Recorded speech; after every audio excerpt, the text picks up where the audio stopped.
I got two hands, I got my mouth, I know how to earn money. Fine, Butang.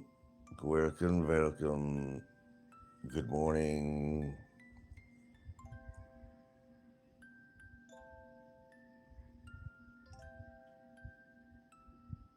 Want to dive into this? Speaking of diving, wait till a few souls show up on here.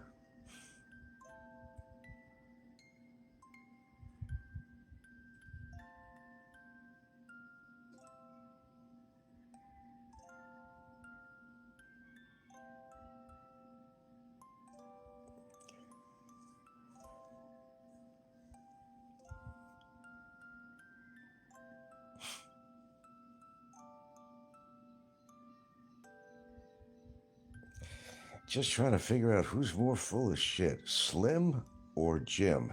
I don't know. I'm not really sure. More so, I think, Jim. So who's more full of shit, Jim or Slim? Good question. Now, one of Jim's favorite lines is about his buddies.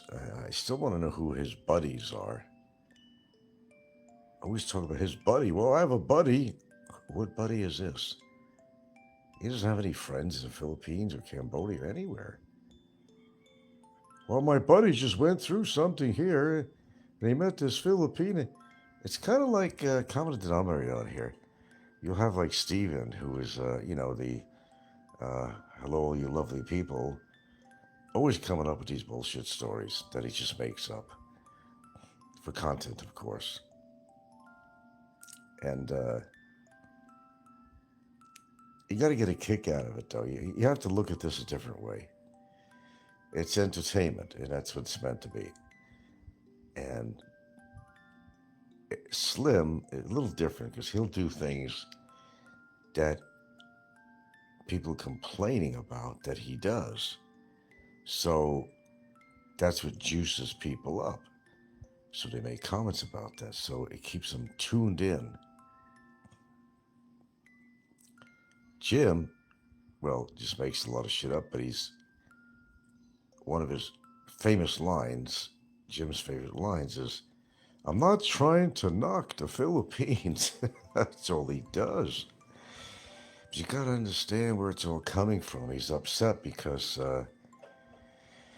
he knows if he goes back to the Philippines, he loves the Philippines, by the way. Don't mind all this shit about, you know, all his knocking the Philippines and loves Cambodia. He's bored out of his gourd in Cambodia. It's obvious. He's even admitted, sometimes I'm so bored I don't know what to do with myself. So he goes out with his camera and tells bullshit stories and all these war stories, not about war itself, but I mean his war stories. Oh, I got a buddy, and when he went to the Philippines, and these Filipinos are not telling you the truth. Now, my other buddy, and where's all these buddies? I don't know where all these buddies are. Where are all these buddies? I don't know. But he's always knocking the Philippines. Oh, I'm not trying to knock the Philippines or Filipinos, and this all has to do same shit with his wife Dexil, and he wants to show her that he's having this wonderful time in Cambodia, and no, that young girl is not his girlfriend, although he makes reference to, well, my girlfriend, she had to work. Well, which is it, Jim? First you say she's just a friend, or she's your girlfriend. Which is it, Jimbo? Do tell. It's not his girlfriend, believe me. Okay, then we move back to Slim. Oh, gosh, too much. Too much to digest, really, with Slim. Now he got to, where he finds him, I don't even fucking know. This one looks extra young, you know, like not even born yet young, And he's always taking him up to these hot springs. That's his favorite spot. And the whole planned or ideology of what he does on his shows is exactly what you're seeing. Uh, he wants you to react to the fact that he has a wife and kid, but like a job, he leaves her in the morning, goodbye, and he goes and try to find these young Filipinos to hang around with. Now, we all know he's shooting himself in the foot, but he's willing to take that chance to get the viewers and the money he makes on his show.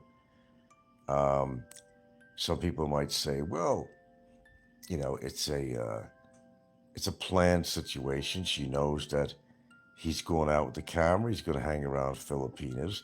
So you have to think in your mind that either she trusts him or this is just choreographed and she knows he's going to go hang around young Filipinos, and either she's not worried about him fucking around on her, or people are thinking, well, as long as you bring me a gift, he's always bringing her a gift when he comes home. Is it out of guilt? Or again, choreographed? And what is his gift normally? Well, some kind of disgusting fast food. And I also noticed that he doesn't really have any furniture in this rented house that he's living in. Other than his little baby Bubba, baby Vitali, just kind of scooting around in his little, what do you call those things? You put the baby in it, there's wheels on it, and he just, whatever it is. That's all you ever see. Occasionally he'll pick up the boy and give him a little bit of attention, but it's always the same thing. So where am I at with this? I think it's entirely choreographed. Or he's so clever that he gets to be married, have a kid, and yet to still hang around with underage Filipinas. Well, the way it comes off to the public, and he's got them all furious, but again, this is all planned. And he just loves the comments when people are commenting on there. Oh, you shouldn't be doing that with young Filipinas. Why don't you take your wife out somewhere? Well, that's interesting too. She's home most of the time and he's out every day. It's her prison. She's stuck in the house with the baby. Well, he's out cavorting with these young Filipinos. Great arrangement, huh? I mean, if that's what you want. But everybody has their own different view of what's actually really going on with that. Me, I think it's highly choreographed. And she doesn't mind it because, well, you know, he makes good money on his show. And forgive me for a second, I gotta take a piss. So I'll turn off the audio here.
Much better now.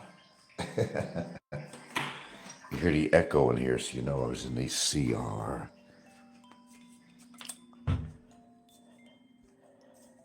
It's all entertainment, folks. If you haven't figured it out, it's all for getting people all freaked out and and get them to complain that he's doing something wrong. Old Slime, I call him, not Slim, but he's more like Slime. They love his accent. They love the fact that he's cavorting with these young Filipinas, which a lot of the perverts out there is their dream, that they can come to the Philippines and be around these young, supple Filipinas, less than twice the guy's age. And that's why he's got a lot of viewers. You gotta realize how many desperados there are out there. And that's the whole context of Slim's show. And a lot of you people just don't see that. And you're so surprised as to what's happened. That's his whole MO of his shows, to make people think. Oh, there's Mark Cantley, feet up. My Philippines interest session. Heck yeah, baby. You know it's tea time, right? Okay. So let's just get that out of the way. I'm gonna give it 3 minutes. It's gonna be extra hot. I won't be able to drink this sucker. I'm in my undie right now, so I'm not gonna. They're gonna think I'm masturbating or something if I show myself in my undies. Oh my. So I don't know who's more Jim or Slim, who's more full of shit. I haven't figured it out yet. I'm still contemplating that one. All right, so we're gonna go back from Slim to Jim. Okay, well before we go back to Jim, back on Slim for a second here. No, I don't think he is having sex with these young Filipinas. I think he's just getting his little visual delight. I think he's just likes being around the young Filipinas. Because if he actually has a serious relationship with his girlfriend, he's not going to take the chance to do that. The money's too good for his show. He doesn't want to get arrested. He doesn't want to do anything really stupid. Although everything he does is stupid, but it's quite... you following this? But it's actually quite purposeful, okay? And it gets your attention, gets mine, it gets everybody's attention, you know?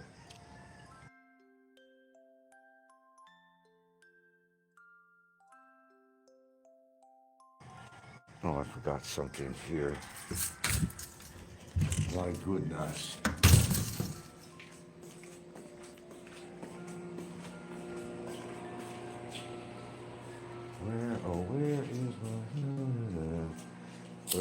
Where is my... Where is it? Good question. Each time I look for something, I can't find it. Jiminy Cricket.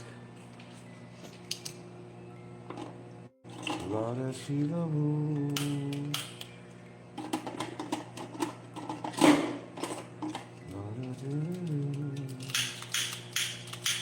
Yo.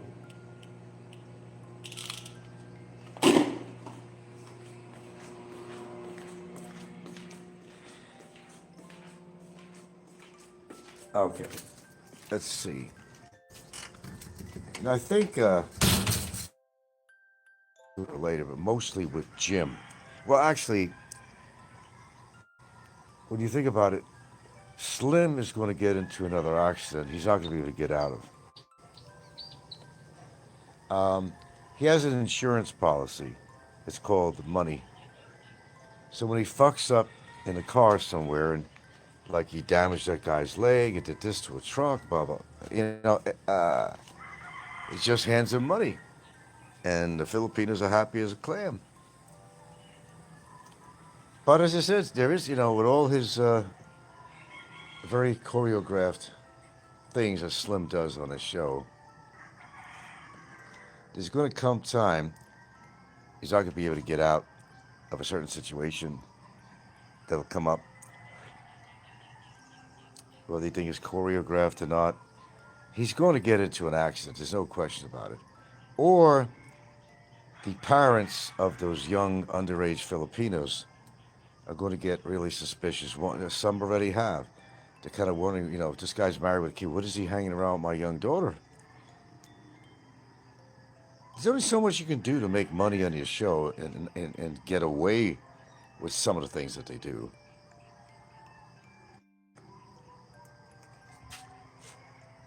And he's brilliant.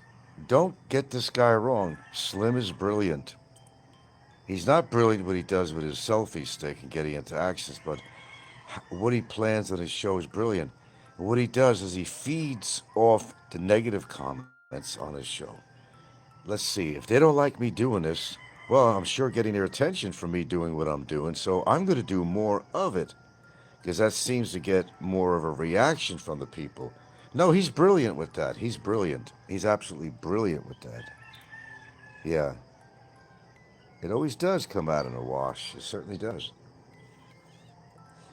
It's just a matter of time. You know that. I know that. It's a matter of time before, shit's going to catch up with this guy in a big way. Now, just for the sake of making money, he does all this stuff. We figured that out. But if that is his wife and that is his kid, and people are questioning about that, if it is, number one, why is there hardly any furniture in that place, for one? But that's on the lighter side of my thoughts. Okay. What if he gets into a bad accident? Who's going to support her and the kid? This is just to make money on YouTube now. This is how far this guy is willing to go. And what if he gets into an accident, which a lot of people talk about, with her and the kid in the car? But then the thing is also, is he hardly ever takes him out anywhere. When do you ever see him taking Jolene, is that her name? And baby Bubba, whatever they call them. When do you actually see? Very rare. She could be in the house for months. She could be in the house for months. Well, he's out cavorting with these young Filipinos. Now, some of you perverts out there, you're loving every minute of it. And he knows you're loving every minute of it. Hey, look, he's got me talking, right? Right? Am I talking about him right now? That's the purpose. That's the whole spiel with this thing. He wants negative comments. He wants people to question what his real situation is. For example, is that even his wife? Is that even his kid? But then I see between the lines, there's barely any furniture in that place. Most of their time is around a kitchen table or something. What's up with that? What's up? What's up with that? Okay, you just gotta read between the lines sometimes. Some people are just not really capable of doing that. Uh-oh, where's my limes? Oh, here we are. Limes. I'm gonna just call them what they look like. They look like limes. They're green. They got a lot of juice in it, though. Pardon me. Clear my morning throat. Okay, here we go again. We got the lime. We'll put the lime in the coconut, the lime in the coconut. And here we go. Slice that puppy without slicing my fucking finger. I don't want to get seeds in my tea this time, so where's that little strainer? Where is that strainer? I got a tiny strainer that fits right on the damn cup. Oh, where is it?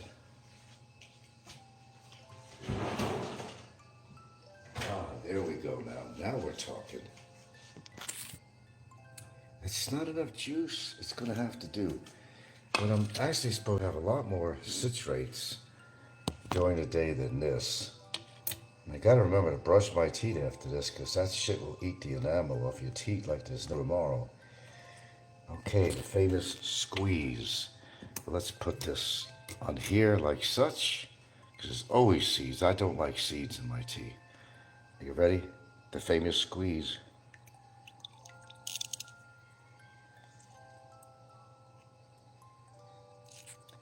Next. Is that enough citrates? See, that would have went in my tea. Last piece. I'm not going to overindulge.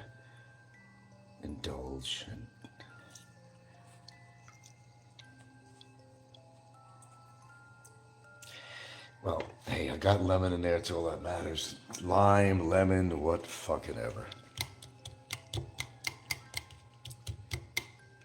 A couple of seeds that would have been floating around on my tea, which are not. All right. Who wants to say what the next step is? Do tell. Yeah, it's the turmeric. You got it. It's the turmeric.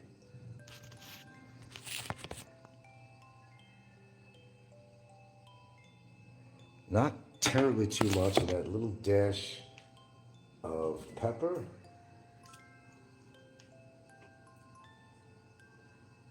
Okay. And I'm not going to add anything else to this. I think that's fine. Oh, by the way, a little tip, which I already did this morning.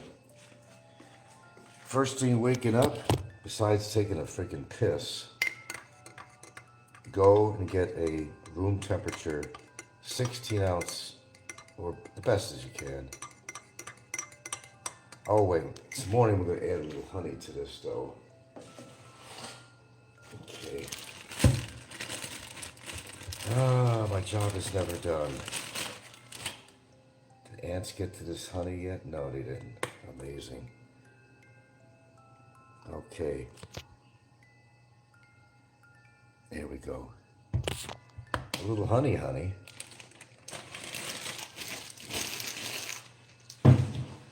Popeye really looks forward to this.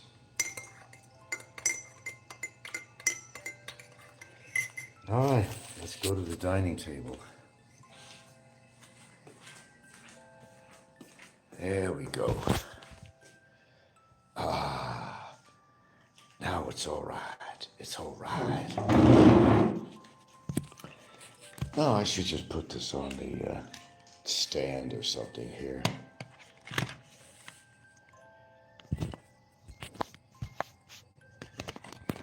That's what I should do.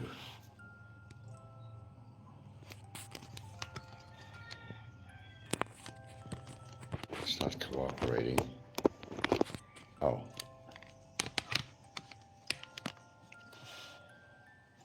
Oh, whatever here. Cheap stand. Oh, hi, Big E, by the way. I know you watch every one of my shows. You're full of shit when you say you never watch. He never watches my shows. Sure, oh, 12 and I didn't even look at the numbers. My goodness. Anyway.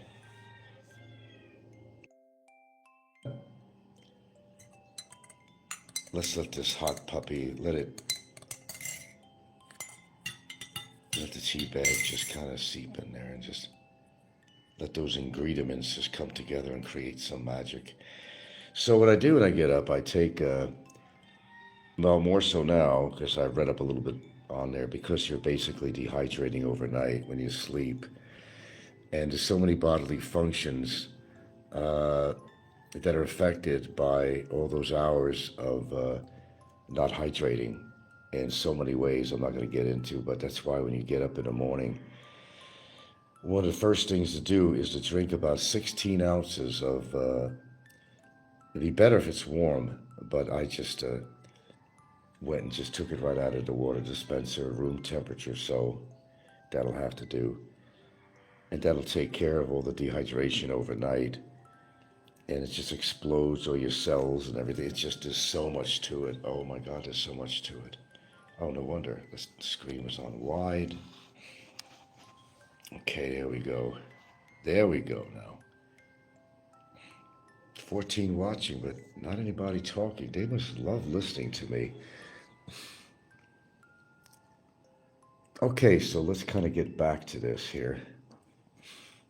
So if you're really wondering what Slim is doing, well, as I said, it is my belief that it's totally choreographed and he feeds on the negativity of his viewers. That's what gets him more and more. They get fascinated of why he's doing this and he's getting away with it. He supposedly has a wife and kid, but the whole context of his show, it's like he's going to work every day. He gets up in the morning, goodbye, honey, love you, whatever she'll say to him. It's like he's going out for a job. And actually, he is going out for a job. He is working. This is how he makes his money.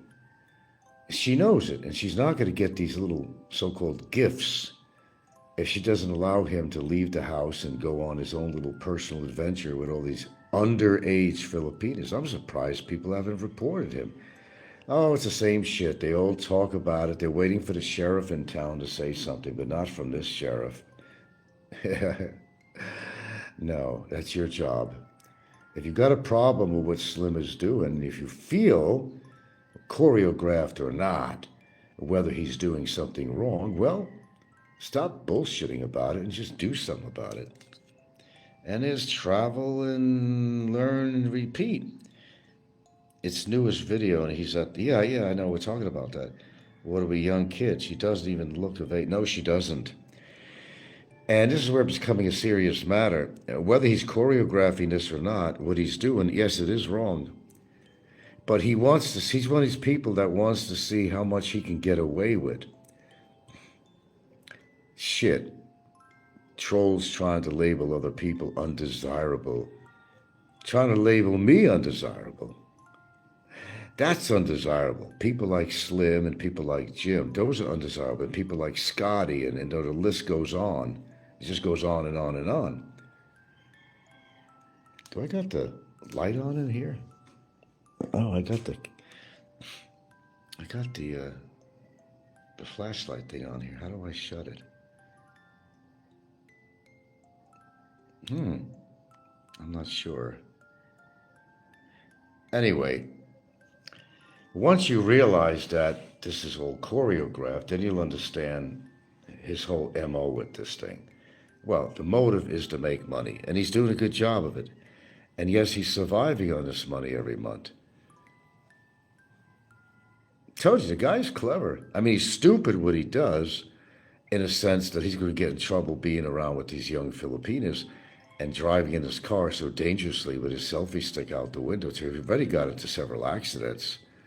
But he's willing to take that chance for the money. And there's a lot of things people do on here, to take a chance. You don't like somebody and, well, look at people try to done to me. I mean, that's the whole schematic of what Slim is doing. He's taking a chance, just like that one guy who goes around the world in very dangerous areas, walks around the streets. He's taking a chance, but he knows it's getting him viewers. And one day it'll turn on him. And, okay, the same as like Slim. Like a lot of people are saying, it's just a matter of time that all this shit catches up to him, whether it's choreographed or not. It will. And remember, it all comes out in a wash, like you said. Yeah, I saw his newest video. That was really young looking. She's barely got any fucking tits. Skinny as a blink. She's just, she reeks of underage. He shouldn't even grab her hand to pull her up from stuff. He shouldn't even put his hands on her. Choreographed, being a denominator of his show or not, that's the reality. No, he is doing wrong. He is doing wrong. You can only hope that this all catches up to him. But, you're not going to do nothing. Nobody's going to say nothing. They just rather bitch and comment on his show. And that's the whole purpose. He wants you to do that. And I don't know if you noticed or not. How could you not notice it? He will do everything that people complaining that he shouldn't do. That's what gets their attention. That's what gets the comments, gets his algorithms going and everything else. He's making buku money on your dime, basically, on your comments and your attacks on him. He's brilliant. He's brilliant. at least on a financial level. He knows what he's doing. And you people just buy into this all the time. All right, back to Jimbo now. He's not loving Cambodia, believe me, he's not loving Cambodia at all. Oh, travel in a piece is correct. He shouldn't have even been with her by himself alone. That's true. Very true. Now, getting back to Jimbo in Cambodia, it just gets better and better. He's not loving Cambodia at all. He's just pissed off the fact that he can't take a chance of going back to the Philippines. There might be little consequences going on with his wife because he doesn't know what she's done, whether he's actually got police reports out on him and presented the videotapes of him being aggressive and drunk and blah, blah, blah, blah, blah, you know. Jim doesn't want to take that chance. No, Jim loves the Philippines. Don't buy what he's saying. He's trying to convince himself that he doesn't like the Philippines. And his favorite line is, I'm not trying to knock the Philippines. I'm not trying to knock Filipinos. The hell you're not. That's all you do. And the other one I love is, my buddies just went through this experience with a Filipino. Always these buddies, and we never see these buddies. We never see these buddies. Who are these buddies he talks about? About all these people writing him. I don't even think he's put his email out on his description box or whatever about information. Who's all these people that are writing to him? The same person, the same MO is with Mike's Philippines retirement. He's got all these people that are constantly writing him. The same, remember Steve, Philippines information. Same fucking thing. He's got all these people writing him and all these people he knows that are asking him questions, and they're all full of shit. Who are these people? His buddies. No, he's bored as shit. I'm not saying Cambodia is a bad place. It's probably a good place in many respects, and it's cheap and all that, but you know, the language barrier is not great, but if you could handle that. But I think in Jim's case, he's very dependent on hanging around with that another underage, whatever, Filipina, Cambodian girl anyway. And when she's working, which I believe she does, that's the only thing that's not bullshit that he's talked about. You know, he's used to having her around. It's like it's this quasi girlfriend that he doesn't really have. And he'll go back and forth and say, no, she's not my girlfriend, she's my friend. They don't make reference to her. Say, well, my girlfriend's working right now. Well, he does that for Dexel's benefit. It's a back and forth thing. It's all about him and Dexel. Everything he does is about him and his wife. Him and his wife. He's still in love with her is what it really is. All right? He knows he did wrong. He knows he ain't going to correct it. He knows he can't come back to the Philippines without being some kind of trouble. So he has to knock her and not talk about the things he's done to her, and just makes a lot of claims of what she did to him. Now, as a guy out there, a lot of guys, they stick up for Dexel and say she's never done anything because, well, she's the innocent one, she's the girl, and maybe it's really her that's causing this. But I think in this case, it's Jimbo that caused the problems. But they're all defending Dexel on her show. They're all defending her. So who's done what to who? Maybe they both did shit to each other. Maybe they're meant for each other. After all.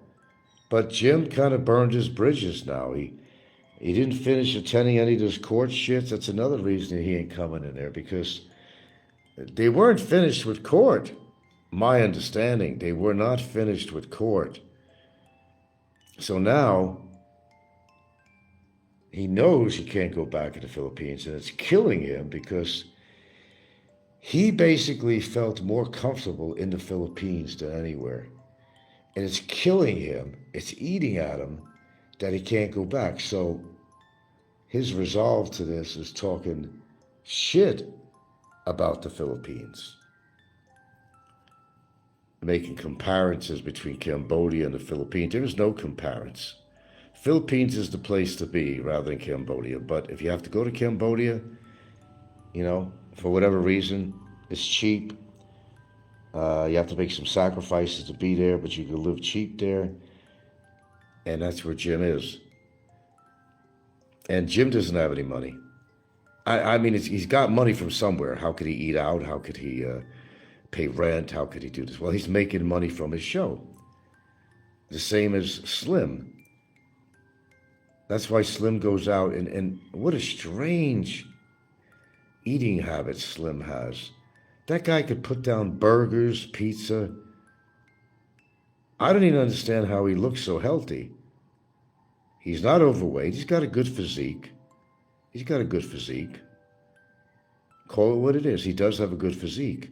He must be doing something, taking care of himself, but you would not know it with the crap that this guy eats and even feeds to his so-called wife. Why isn't she fatter than fucking some of our regular fat people here on YouTube? Why is she not huge? Go figure. She's home all day taking care of the kid, cleaning the house. Slim's wife. He's out cavorting. And I understand it's about the money, but I guess you got to look at it with a different perspective. You got to look at it that is his job. Just like guys, goodbye, honey, going back to work today. That's what he does. That's his work, to bring in the money. Now, if you understand how that works and the mechanics of this, then you'll understand what he does and why she allows him. Of course she knows he's hanging with these young Filipinos. She sees his videos. I'm sure she watches what he does very carefully. But he's bringing in the money and the honey, so she's going to allow him to do this because it gives her a better life. But then when you say, what is a better life? Oh, previous show, he was eating balut, which was surprising. It was surprising he likes the Filipino food. I couldn't eat that for shit, man. Sorry, but it's what he eats is amazing. And he'll go out and he'll eat how many course dinners, and he comes home with her with a little bag of some little shit. And then she's so fucking hungry, she's like, I never see. The only person that eats more than her is Ren Zero's wife. And this girl is just chugging it down like there's no tomorrow. She's eating with her hands, very Filipino style. Always happy, though, seemingly happy. Well, I guess if you're getting gifts all the time and, he's providing for her real well. But the problem is that she's in prison. Basically, a self-imposed prison. The idea is you stay home with the kid, and I'm going to go out and have fun with these young Filipinos, but you're going to benefit from this. You're going to benefit. I'm going to buy you gifts now and then. But out of guilt or whatever it is, or out of choreography, he comes home with a little gift, which is usually a little bag of some crappy food of some sort. And she's over there like, rum, rum, rum, rum, rum, rum, chumming it down like there's no tomorrow, like she hasn't fucking eaten. She probably hasn't.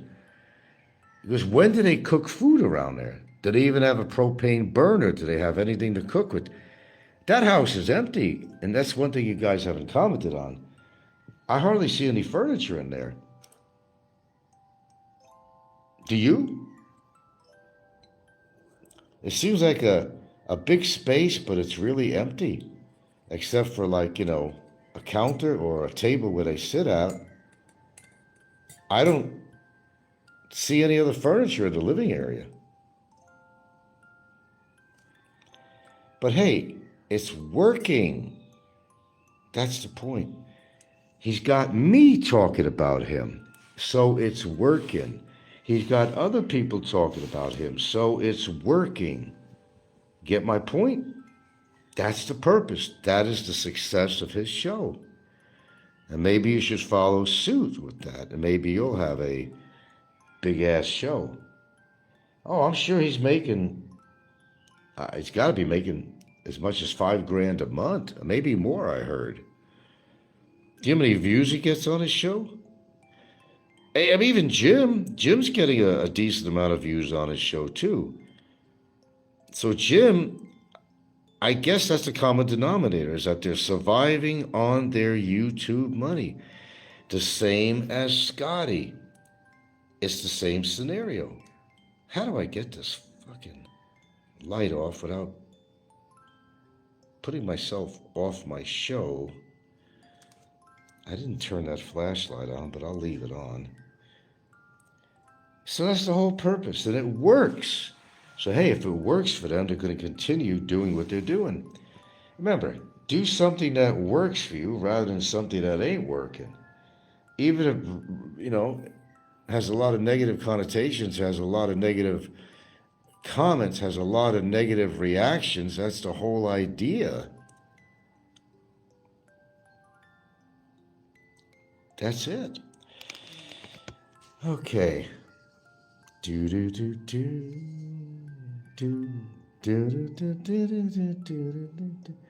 that Korean guy with that song? Very strange voice. It puts me to sleep.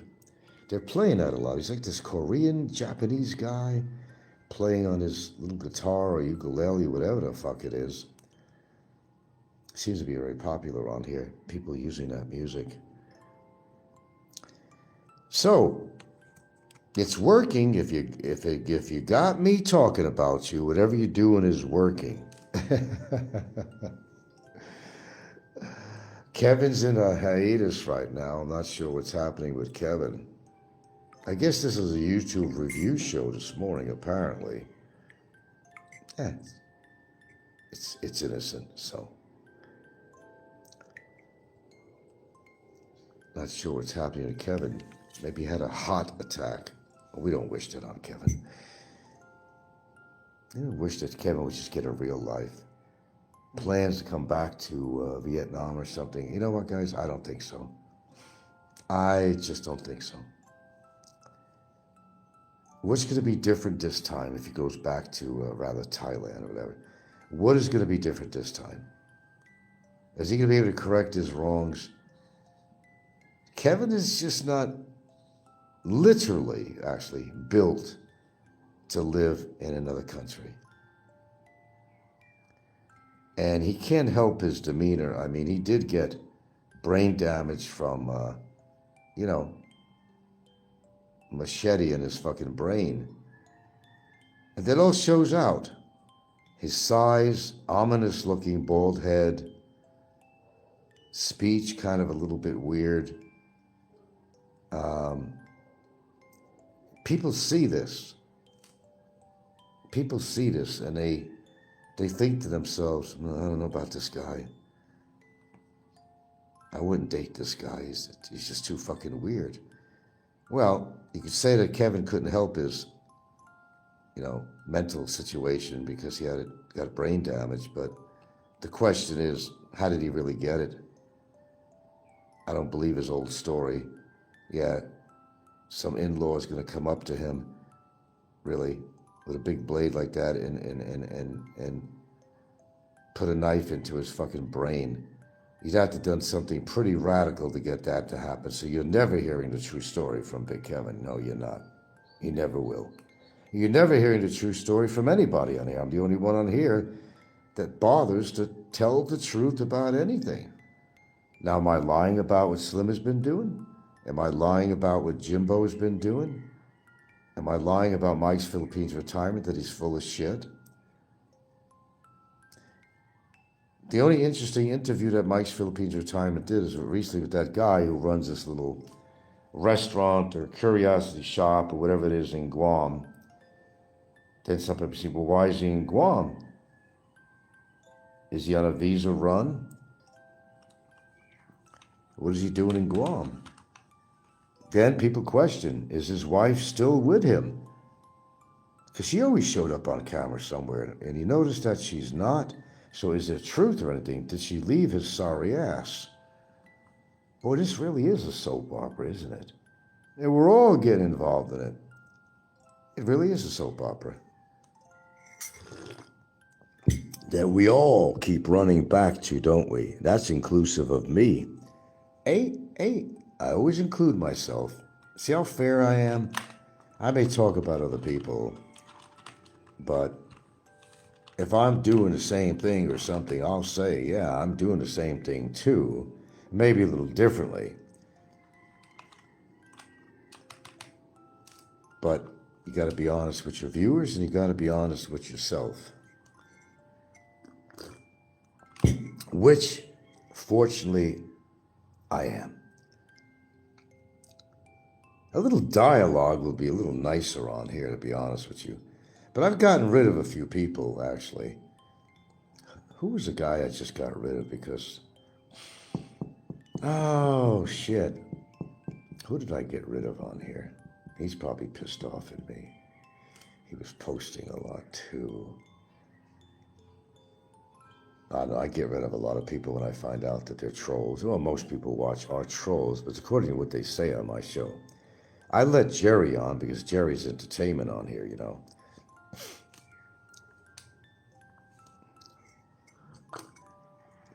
Brevis, I guess, put on a short video. He went to, I don't know, photograph some water coming off some rocks. Great show, Brevis. God knows what's going on with that guy. Some people are speculating that he left his woman and kid. He's out there venturing on his own. Hey, good morning. Good morning, Aussie. Yeah. Brevis. God, we got so many characters on here. I could be on it all day if I had to do a review or something about the history or current status of certain people or the horrible, horrible things that they've done. That would be an all-day show on here. Sorry, I can't do that. Popeye's getting all geared up. He's getting all excited, getting his liquor ready, getting his camels out for the famous Christmas show, which is generally geared about Barry's incarceration. Hey, for all I know, Barry could be out of jail already. I don't think so, but I certainly would have heard of it. You know, I don't see how he could get out of his situation other than spend the subsidiary time that the courts are imposing against him for not paying his penalties to the court on the judgment and all that. So, no, he's still there. I'm sure he's still there. He's still there. And actually, it's quite the opposite. I can't wait till he gets out because that's when the adventure really begins. And why do I say that? Well, as I said before, that's when it's really going to start, when he has to be shifted off to America. And it's quite possible that the immigration points, they're going to get him for all those years of non-payment of child support. It has added up to a lot of money. It's been a lot of years, a lot of money. He might have a couple of bench warrants waiting for him, too. It's going to get better and better. That's why, maybe you might be wondering, Frank, you have a different attitude. You mean you want him to get out of jail? Well, yes and no, but he's just going to wind up in another jail somewhere, only in America or something. It's just nonstop, man. It's just nonstop. You got to admit, this shit is great. God, I told her not to use that wooden cutting board. Jesus Christ, and it looks like shit, too. She doesn't understand about this. She don't understand about this. It's porous. I mean, bacteria gets in this cutting board. It's nasty. That's why I bought her a stainless steel board, and if I have to argue with her today, I will, because this cutting board has to go. It's nasty. It's nasty. Shouldn't be using this cutting board. I'm just throwing vinegar all this thing. It just looks nasty to me. And she's cutting up meats and shit on there. If it's going to be something that I'm eating, I'm going to have a say in this sucker. Just don't use a wooden cutting board, folks. God, the valuable information I give you people, whether or not you follow me or not on this, I don't know. I could be saving a lot of your lives. And maybe I have and you don't even know it, but can't do that. I'm going to tell her right now, live. Right now.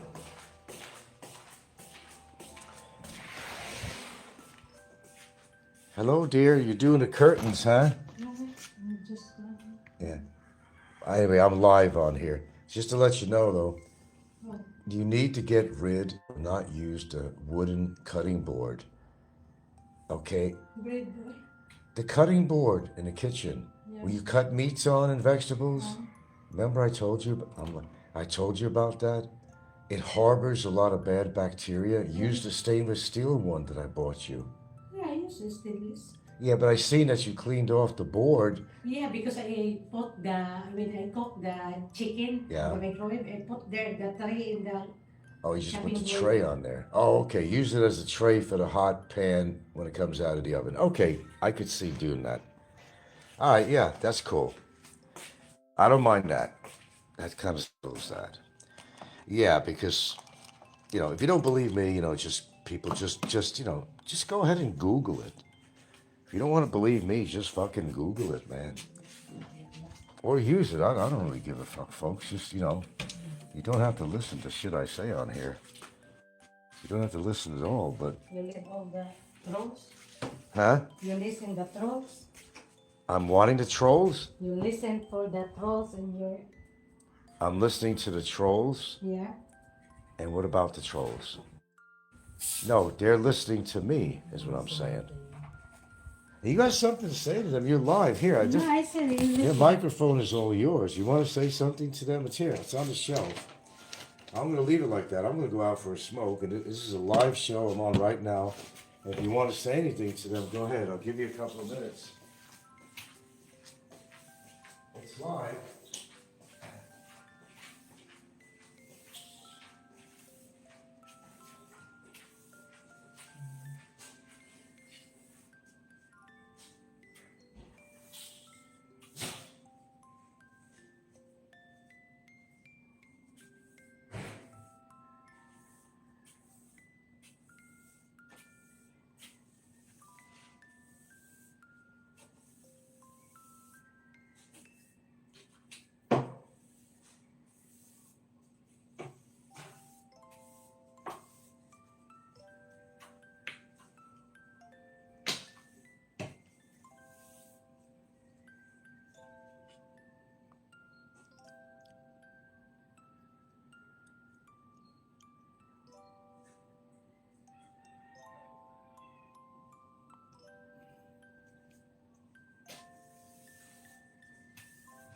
Hi, Sal.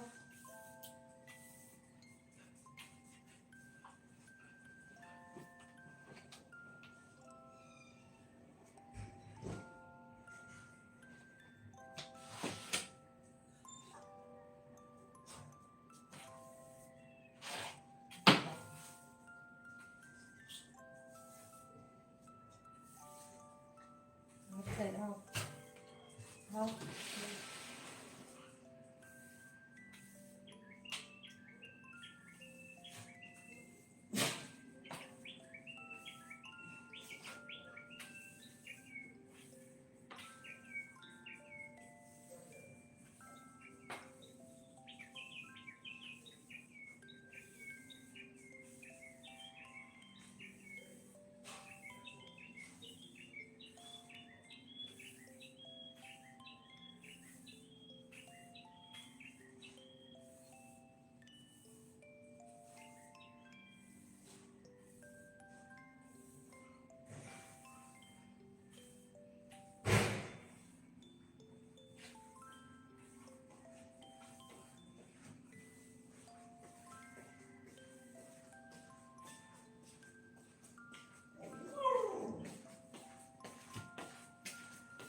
Okie doke. That's the shortest cigarette you ever seen in your life. Go, dogs. Go, go, go. Well, I gave her a chance. If she wanted to be on a microphone, she could have. I'm an equal opportunity person. Equal opportunity. She mentioned something about you're listening to the trolls. I said, no, the trolls are listening to me. Let's get it straight. They're listening to me. No, it's pretty obvious she don't like YouTube. She doesn't. Well, the truth is, she's right. I mean, the truth is, it's caused nothing but trouble. Nothing but trouble. But I'm a stubborn bastard. I'm stubborn.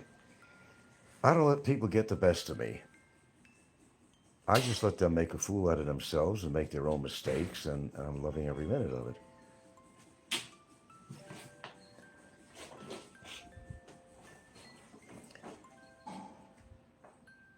How much more clothing do we have to give away? You give away all? Huh? You give away all. Give away all what? Cookings. Boy, who's in a bitchy mood this morning? I asked her, we're giving away some clothing to people who need it. I give it all. I give it all the clothing. Wow. Which side of the bed does she get off on? Let's explore. Let's ask her. Live.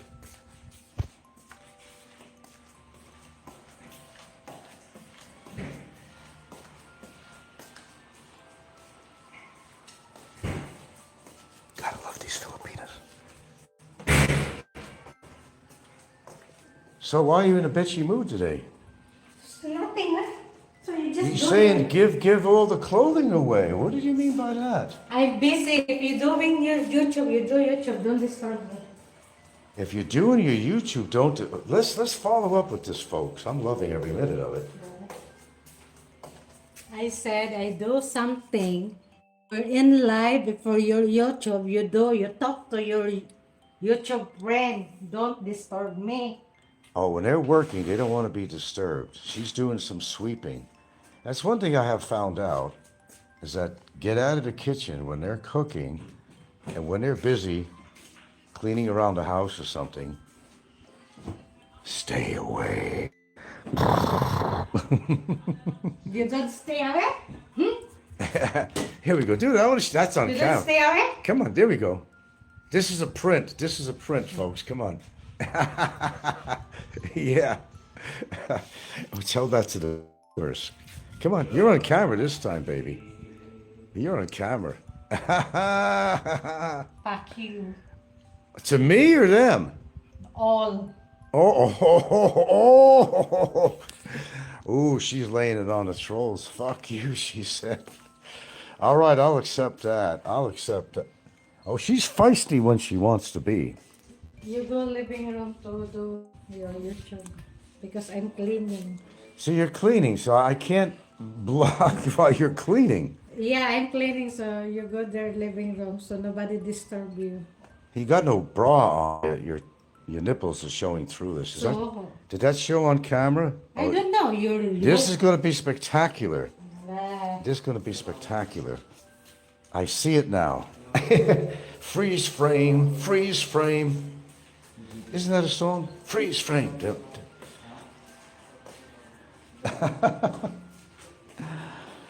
Oh, this is rich. This is rich. All right, I'm in my dark living room. She got the blackout curtains in here. It's pretty dark in here. What's that travel repeat? Let's be honest, we all get a little entertainment from it, the YouTubers and the listeners. Yeah. Well, that's the whole idea, right? Do. Gilda live on camera, man. Don't mess with a Filipina in the kitchen. Don't mess with a Filipina when she's busy doing some household chores. Lesson learned.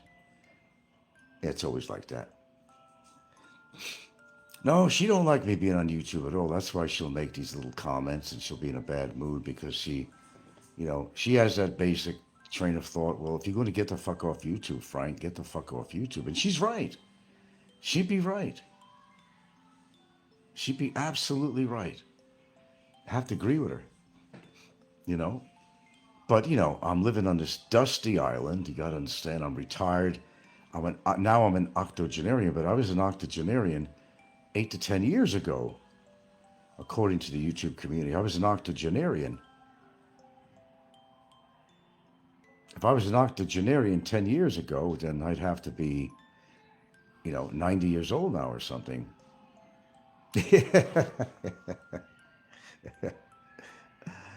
Yeah, sometimes you gotta love it though.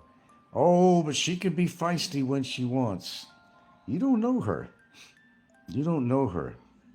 I can imagine her being in somebody's face that says something about her kids to her face or about me or her. You don't know her like I know her. If you knew Susie like I knew Susie, oh, oh, what a gal. Yeah, I'm showing my age with that song, ain't I? I most certainly am. Oh, she could be hell on wheels if she really wants to be. You may not see it on here, but let me tell you, that was a small excerpt. Although she was smiling and laughing at the time. Oh, no, no, no, no. You fuck with her. It's worse than fucking with me, really. Oh, believe me. And she has a memory for all the shit that's been talked about her, too. She knows the players and everything else. Don't, don't take her lightly. Don't take her lightly. Don't even dare. I would dare anybody to say something, a derogative comment to her face about herself, me, or her children. I'd love to see that. And I'd love to have it on camera. Oh, I certainly would. That may happen yet. That may happen yet. Oh, I can't be walking around in my undies here. I gotta find some shorts to wear or something. But yeah, she's always been like that. I mean, if she's sweeping, get the fuck away. If she's cooking, get the fuck away. I gotta finish what I'm doing. I can't be distracted from what I'm doing. She gets into it. She really gets into it. She's busy for when she gets up in the morning. It's not like I don't help. I work myself into getting myself woken up and get the blood flowing and all that. A little exercise. And then I'm always constantly doing stuff around the house here to help out. And it's kind of interesting how they view this. Because most foreigners, expats, whatever, they think that, your Filipina is your fucking slave. She's not your slave. Maybe that's what you'd like out of them. She's not my slave. I help out. And people that are deranged in the mind, like Popeye and other people, and all their little minions, they make fun of it because I actually help around the house. It's like forbidden. God forbid you help. God forbid you help your Filipina. Unheard of. Well, actually, it is for most foreigners. They're just basically indentured servants to these guys, Slaves. Slaves in the kitchen. Their basic philosophy is, give me what I need in bed. The foreigners, give me what I need in bed, and fuck you. Go there, scrub the floors. Get on your hands and knees with a scrub brush. I'm no slave driver, my friends. That's my partner. That's my girlfriend. I try to make life easy on her. But these scumballs, scumbags, they just want to see her work themselves to the bone. They figure that's what Filipinos are supposed to do. No, that's not what they're supposed to do. Yes, they are very nurturing. And they are in control of the household. They absolutely are. Get out of my kitchen, or when I'm sweeping or whatever, move out of the way. You heard it. That is an atypical Filipina, for sure. Well, she's not typical. I mean, let me tell you. She's hell on wheels when she wants to. You just try doing something very adverse with her and do it in front of her, better yet. Do it in front of her. Who do you think helped encourage me to put Barry in fucking jail? You may not hear her on the show talking a lot of shit about Barry, although you've heard it a few times. It was a mutual decision. It wasn't just mine. Believe me, she's behind a lot of this because she's heard what she heard. She got tired of it. She said, go ahead. Do it. Get that motherfucker behind bars. And she's just as satisfied as I am that he's behind bars all this time. She's loving every fucking minute of it. But she's not really loving me continuing to be on YouTube. That's pretty obvious. And you've always known that anyway. And I've always known that, of course. But there's going to come a day coming soon that I will not be on here. New Year's not here yet. I don't make resolutions normally, but I might actually make one this year. I could be off here tomorrow for all you know. I'm not, there's no time limit. I'm not setting the clock and I'm not putting it on the calendar necessarily. When I'm off, you'll know it. Just like last time for 3 months, I was off. Frank died. He must have died. Or he must be arrested. He must be in jail. Or he must be deported. Oh, I loved every minute of that. As a fly on the wall. That was funnier than shit.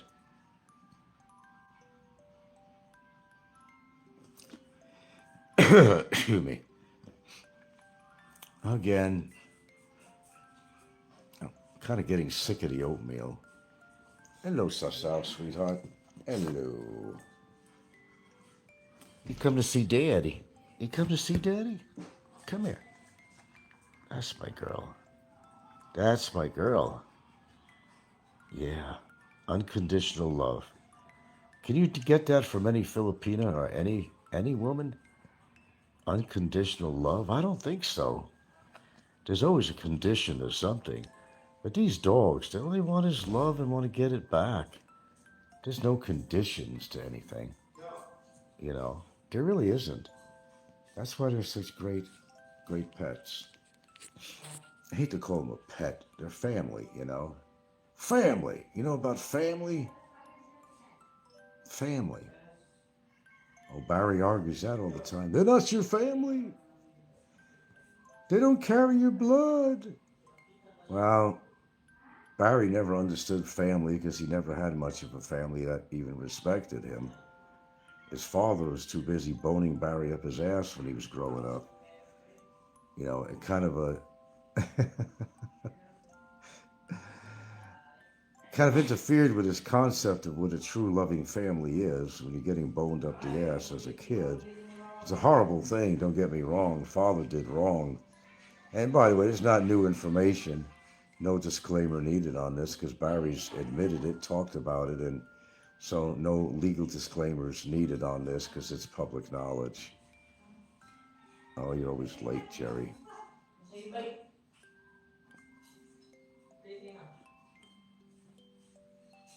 Oh, you saw Gilda at her true best this morning. We've had a little fun with that. Don't interfere when she's cleaning, cooking. Don't go there. Can you imagine if somebody approached her that was very adverse to me and Gilda? She'd probably be the first one to raise the fist, not me. You don't know her very well. You think you know everything about my girlfriend, but you really don't know. If you only knew. What's that song? She's dangerous. She's dangerous. She is. She's dangerous. You don't fuck with her, let me tell you. She's a firecracker when she wants to be, and you ain't seen nothing. You ain't seen nothing. You ain't seen nothing. Especially when it comes to her family, or anybody that's regarded as part of her family. That includes me, her children, and so forth. Oh, yeah. All right, so we got Jim and Slim. Who's the worst of the two? Who's the most obnoxious bullshit artist? Always, oh yeah, my buddies, with Jimbo anyway. My buddy just told me the other day, what buddy? He doesn't have any buddies. Where's his buddies? And where's all these people sending him messages and emails and asking him questions and telling him all these stories of what they do? Oh, my buddy who is still living in Philippines gave me the story the other day. He's not in touch with anybody. You people buy this shit too. I don't buy into any of this shit. Although I never measured my IQ level, it has to be significantly higher than most of you people that buy into all this nonsense and believe all these idiots. But some of them are smart idiots, if that's even, possible to be smart and an idiot at the same time. Let's just say that some of them are clever in certain ways. Just like Slim gets everybody, including me, to watch some of his shows. And he gets all these subs and viewers, and he's just got money in the bank. Got money in the bank. You can see in Slim's place, he hardly has any furniture. He don't want to spend on that. But he'll spend on the time for gas and everything else to take all these young Filipinos out, leaving his wife at home with baby Bubba.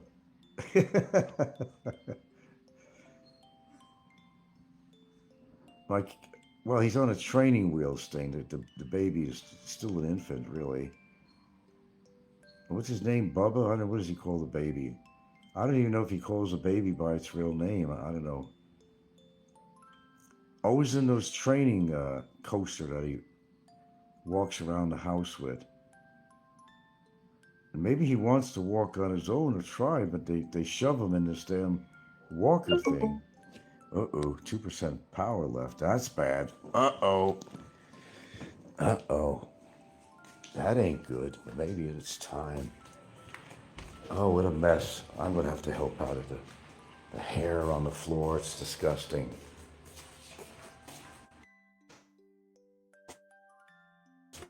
Sorry, but I'm on 2% battery, dear, so I have to hook up here. Am I in your way? Am I in your way? Dangerous. Dum, dum, dum, dum, dum, dum, dum, dum, dum, dum. She's dangerous. Yeah. Okay, what else can we cover here before? I'm all hooked up on the charger right now, but I don't want to be on it too long.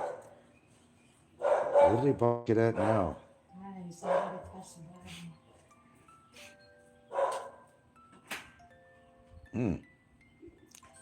Travel says, Baby Bubba, you can be a character sometimes. Yeah. Baby Bubba. I am a character. You haven't figured it out yet. Baby Bubba. The kid's got a big head, though. Did you notice? Kid's got a big head. Got a big head. No offense against the baby, of course. He's got a big head, though. It's just observation.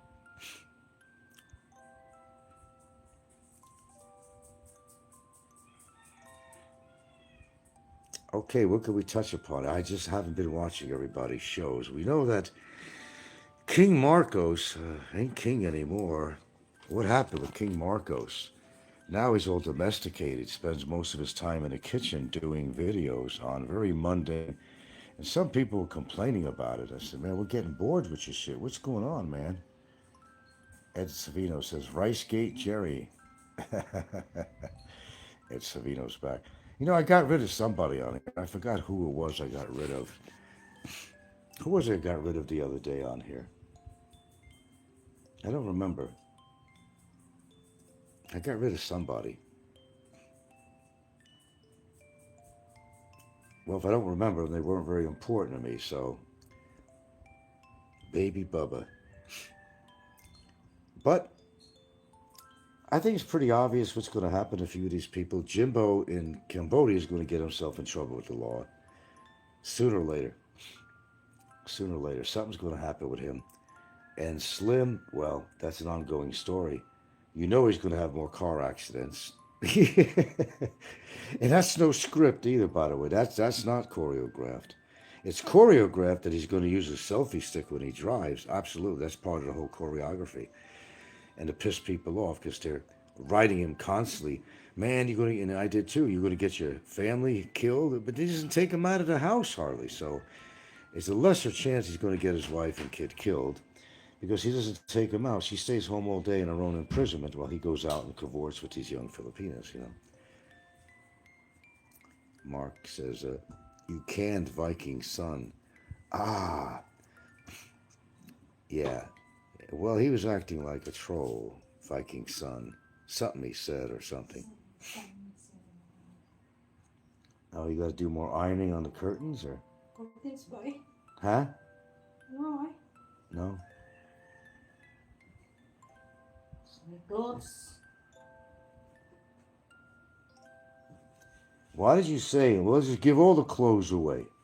Well, you know I was saying about we're donating some unused clothing to less fortunate. But then you turn around and say, oh, let's just give it all away. What was that all about? What was that all about? You know what I... If I like to give, If you like to give, I give. But you give someone and then you take care of your clothing and then you see, just I have make no it a idea what rag. she just said. Just make it a rag. Make it a rug. What? What, boy? There's a language barrier, folks, by the way. There is a language barrier. Remember, I give something, dress, clothing to someone and then they don't take care what I give. You gave clothing to somebody and they didn't what? They don't take care what I They didn't give. take care of it? Yeah, just make other. Well, don't give to people like that then. They re-gift everything anyway. You give something to somebody, they're going to re-gift it to somebody else. That's what happens all the time. Yeah, they seem like the wine. Like the wine. We gave somebody some wine one time because we don't drink, you know. We had wine around here and they just re-gifted it to somebody else and got the credit. That's what they do out here. So I'm lost weight, huh? You lost weight? Yeah, because this one has become, No, there's really not much more on your weight. no, see? What is it called, Mark? We call it Bukid English. You ever heard that? Bukid English? Broke it, but. Huh? Bukid English. So, what do you want to see? They want to see you naked, Naked. but you give them all a fucking heart attack. Sorry. Yeah, sorry, that ain't gonna happen. See there. Ain't gonna happen. There, I I'm want you guys to losing get too weight. excited. See, oh? Look at, I'm losing weight. Well, first of all, I barely see you eating, and I have to take out and make eggs or something in the morning, or you won't eat. And then what Filipinos do, Yeah, that's right. they love to have the bread and their coffee. And I'm thinking, man, that's just not healthy. I'll at least, have oatmeal at best, if I don't feel like cooking some eggs up or something like that. I'll at least have some oatmeal or something. I'll have some even nuts I'll put in there just to get some of the more protein in there. I'll even take some vitamins, but they don't do that. They don't do that. 48 kilos. 48 kilos? That's not bad at all. And how tall are you? 5'1". She's 5'1", 48 kilos. And she's dancing on this. She's fabulous. There we go. You're on camera now. Be careful. Don't show any titty. It got all loose. Wow. Loose. Look. Yeah. Oh, you're looking good to me, man. Mark says, Gilda looks mighty fine, sir. Yeah, she does. Looking good in the hood, Mark said. She's just testing out some dress she used to wear, and she's saying that it's gotten a lot looser on her. See? Yeah, I can see it's loose over there. And then, But first of all, when she eats, she doesn't have like... because this one, when I wear the wedding. Oh, that one there. You wore that one too, and you had to fix it. No, this one, when I fit this one, the same dress, but it's not the same color. It looks the same, yeah. It's just a Yeah, different the color. same. Yeah, it does. The same. Yeah, it's just a different... It looks same exact dress, different color. Different color. My daughters brought this for me because I attending wedding again this coming. I know, another wedding to go to and all this shit. My God. A lot of wedding, a lot of dress. Shit, we might as well get a fucking place in Cebu. Just fucking buy a condo or something and you have a place to go to or something. What the fuck? And what are you saying there, sir? Whatever happened to B-Bot, the real B-Bots? I don't really know. Maybe he's arrested again or left the country or something. Yeah, there's no excuse for the real B-Bots. There's absolutely no excuse at all what he did. You can't excuse that kind of behavior. Looking good in the hood, man. Boop, boop, boop, boop. And she's certainly not the same from when I met her, though. You know, when I met her, she was a lot thinner, but she's not a bad weight at all, really. You know, I mean, I don't have the same physique I had. It's actually better. No, I could pinch 2 inches on my belly right now. I could pinch 2 inches easily as I was just sitting down. I'm doing it right now as I talk. I'm pinching 2 inches in my belly. So no, I ain't got no 6-packs or anything like that. Yeah. It's because I haven't been working on that. I do certain exercises, but quite frankly, I haven't been doing any kind of sit-ups. I think I really should be doing that to get some strong muscle. And the reason you should build up a muscles, and the reason I should build up my muscles in my stomach, it helps with the back. It helps support your back. And I do have back issues, and I think that's really important, that I'm missing out and I'm doing the wrong thing sometimes. And I should be concentrating on certain exercise. Oh, regular sit-ups would be hard for me, but you could do assisted sit-ups. I mean, there's like a kind of a bungee type rope thing you could do, tie it to something and you pull yourself back. It's the same shit, but you know, we'll get the same results pretty much, but you know, and I don't have all this fancy exercise equipment here. I don't have. Didn't you have a condo in Cebu before? Well, I did many years ago. It didn't work out as a B&B thing. We got rid of it right away. See, there's a lot of things. See, people remember shit. It's amazing. People remember shit. Boy, how you remember that crap? It's just amazing. Yeah, we did. We had it in IT Park. We had it in one of the towers. Not for long. We had it for 6 months. And it wasn't turning out good. It was a bad time. There were so many units available there, too, that were already established. It was a chance. That's why you always hear me talking about I'll never buy a condo. I'll never buy a condo. I'll never buy a condo. I'll never buy a condo. We broke even on that. Yeah, we broke even on that. Yeah. We didn't make anything on it. We didn't make a dime on it, really. So, but nevertheless, at least we got the money back. That's important. Doggy style will help you back, help your back. What would you know about that, Jerry? You don't even have sex. Do. Oh, this battery situation, man. I don't charge it overnight. I should be charging it overnight, and I don't do that. Didn't expect to have a show at this length in the morning. It just doesn't work. I'm always hitting the charger up. But I will tell you one thing about this charger and this phone. It does charge up pretty fast, I must say. What's on your mind? Sex on your mind, Jerry? Come on now.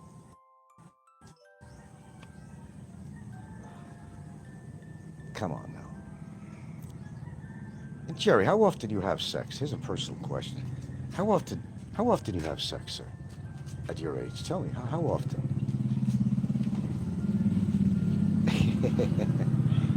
Once a week, once a day, once a month, once every couple of months? How often?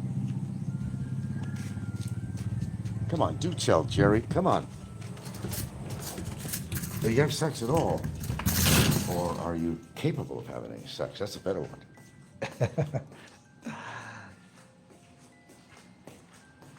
The No-Tell Motel.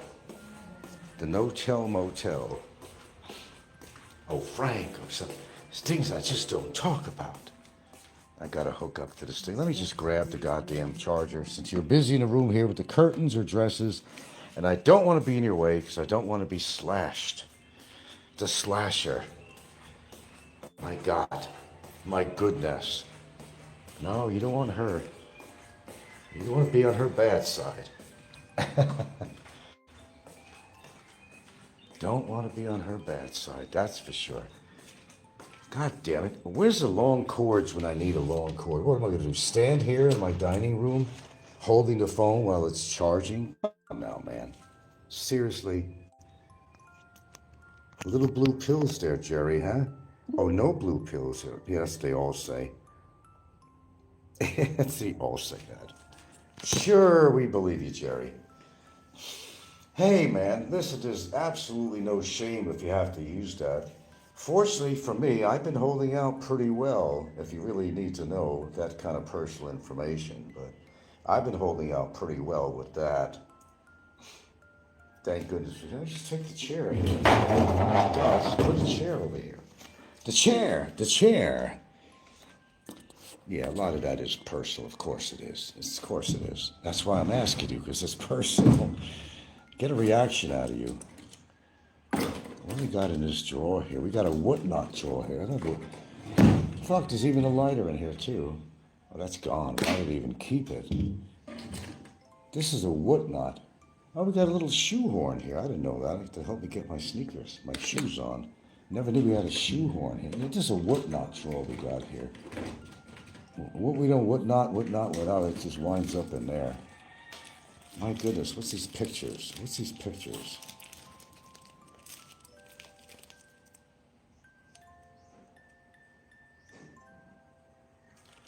are these pictures? Okay. Wow, just some pictures when she was really young in her teens. Oh my goodness. Oh. Okay. I don't know why it's in the whatnot drawer. How about like an album book or something, but I don't know. That's what I do. I'll get the drawer to go back in. Okay. Always something. Do I want to watch? Watch who? You? I don't think so. I don't think so, Jerry. Don't think that would do me any good. It wouldn't be exciting to me. If I want to watch some couples having sex, go on a site, figure there's got to be 1,000 of them. Go on Pornhub and go on something. You get plenty of action on there, like Popeye. You know he's on Pornhub. You know Popeye's on Pornhub. I mean, you absolutely know that. I can think of a few other people, too, that are on Pornhub. Now, learn something. Jerry, unlike you, I've had 120 women in my life. 120 women I've had sexual intercourse with. I wouldn't know anything. Get real. You learn a little something when you've been with 100 women in your life, give or take a few. I've learned quite a bit, Jerry. Thank you very much. I'm very experienced with, I have a lot of carnal knowledge, Jerry. That's the word, carnal. I have a lot of carnal knowledge. I'm not going to learn anything from you. You can learn a few things from me, perhaps. But I doubt I'm going to learn anything from you, Jack. Jack off. 20 in the house. No, I'm being honest. And how do I know this? You didn't ask, but I'm going to tell you. It's been a question I've been brought up. It's because I kept phone numbers of women that I got together with. That's how I communicated with them. And because of my little black book, I've had all these phone numbers. How else would I contact any women I met? It's very simple. You go in your little book, and this is not just, Seattle. This is, Hawaii. It's New York. Yeah, 3 different states. All kinds of women.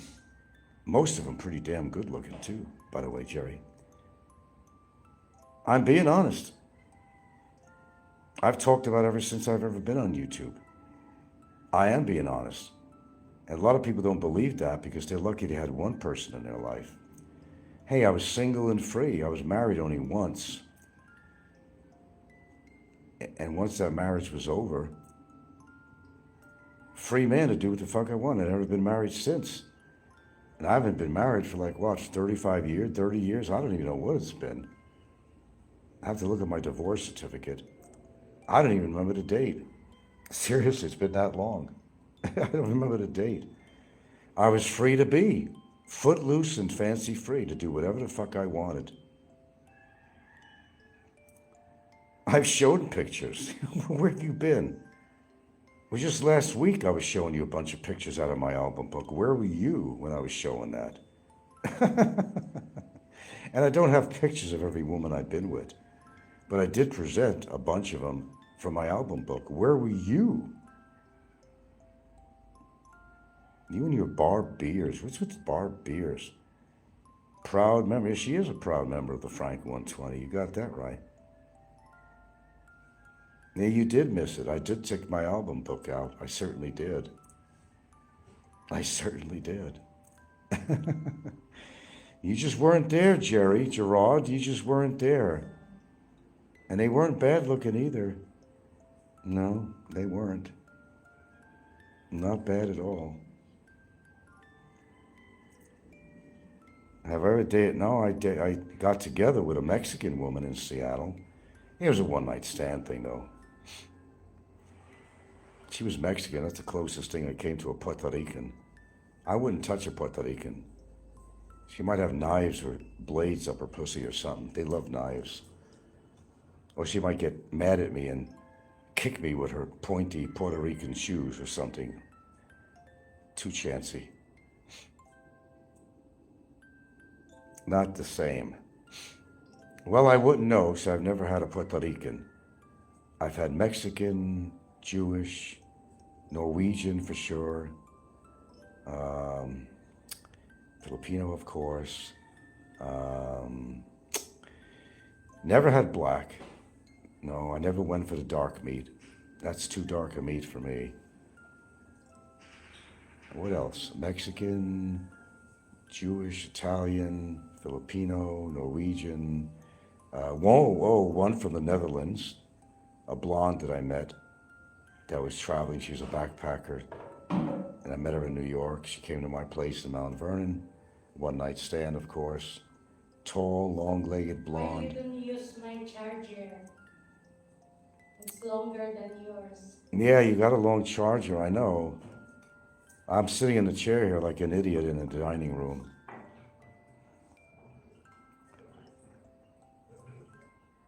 And the charger don't even reach the outlet in the living room. I feel more comfortable sitting in my chair in the living room.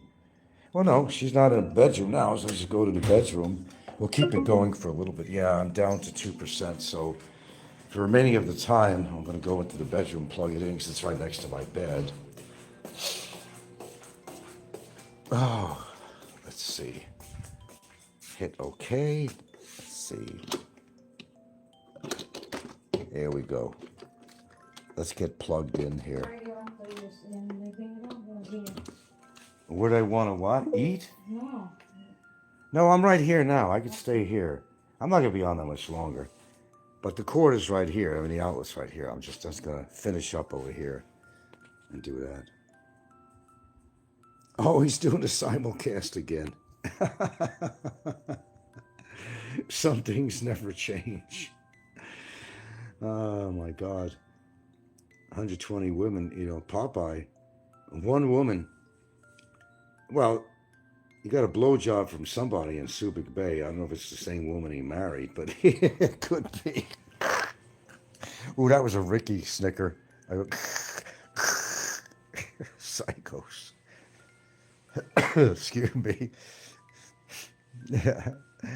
Hey, Poops, how's it going, man? You getting all, geared up for the holidays there for Christmas, Popeye? Your famous Barry's locked up abroad, Christmas special. And what if he's not? What if he's out of there? What if he's been fooling us the whole time? Never know. Mark says, Popeye has always had too much time on his hands, that's for sure. Yeah, I agree with you there.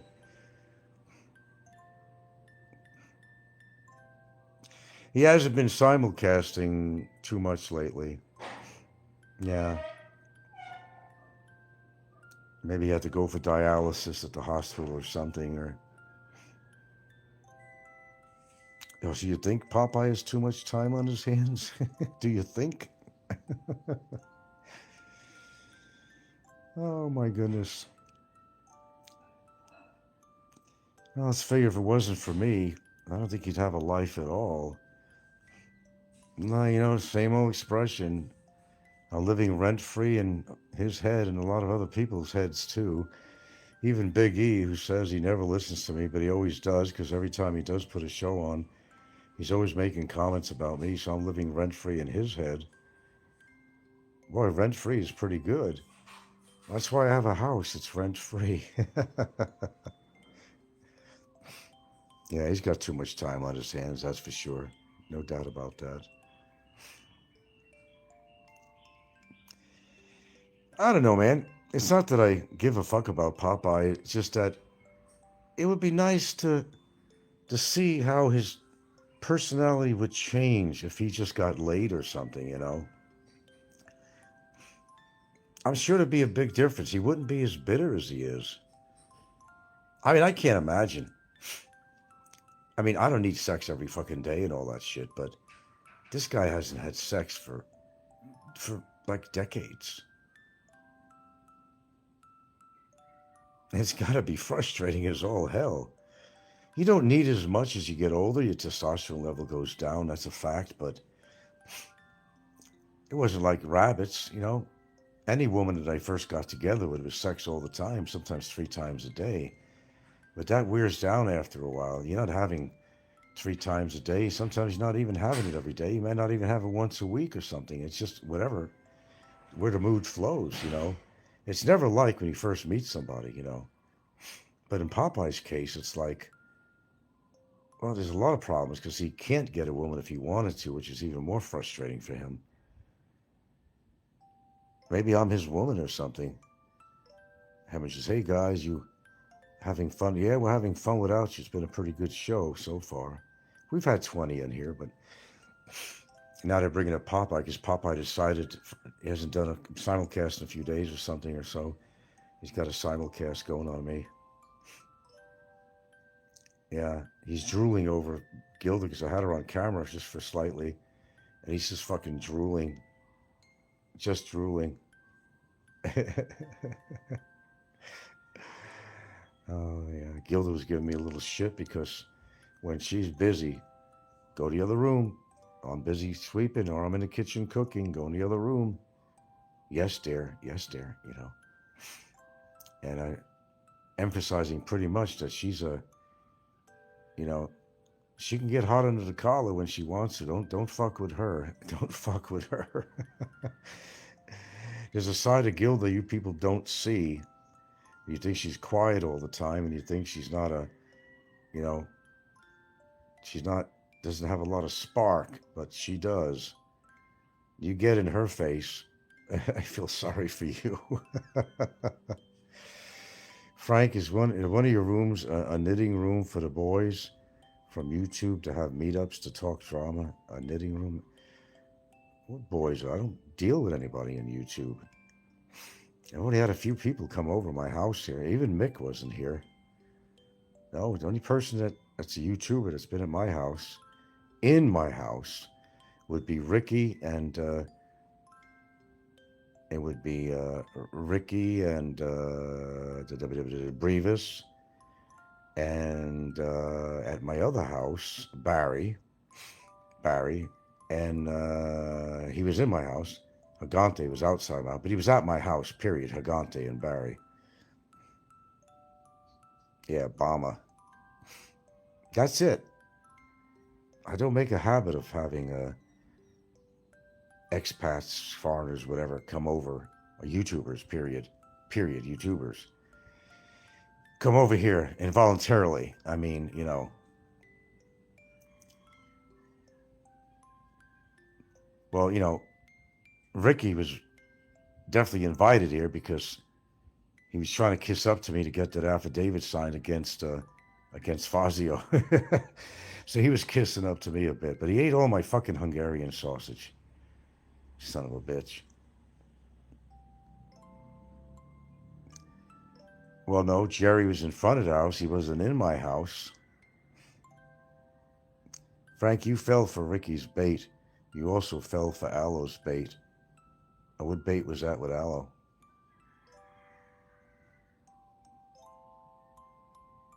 What's Ricky's bait? Do tell, do tell. What was the bait all about? What was the bait? Them pretending they're on your side. Dude, come on. You should know me better by now. I don't ever think they're on my side. Aloe is never on my side. I mean, just because I let him go on my show, and just because he's given a few compliments now and then, it doesn't compensate for all the shit that he's done. Like I said, I may forget where my keys are or something 5 minutes after having them. I might even be in my hand. Well, it doesn't get that bad. But I have a good memory for everything everybody's ever done or said to me and mine on YouTube. There's nothing wrong with that memory. Oh, there's nothing wrong with that at all. They're trying to lull you into a false sense of security. Not on here. No. No, you didn't come over with good intentions, Jerry. Heard you outside. You were videotaping, and you referred to me as you're at the frail man's house. He doesn't want to come out. Fuck you. I don't know why I'm even keeping you on here. You're another fucking bullshit artist. Calling me frail. Yet you're coming over my house to be friendly with me, but you're calling me frail man. I'm at frail man's house. You're so full of shit, Jerry. I know Aloe's on nobody's side.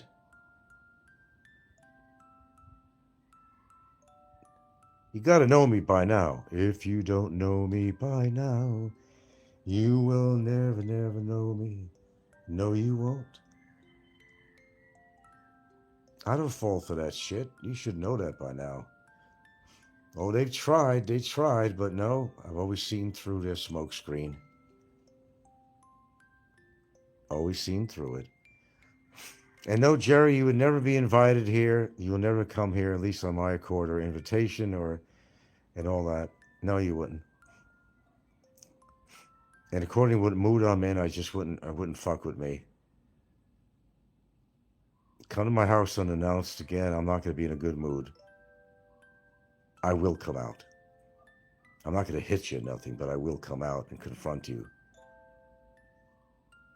And put it on camera for all to see. I'm not even sure I should keep you on here.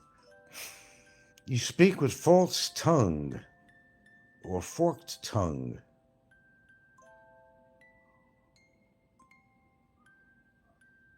Can't trust you, Jerry, as far as I could throw you.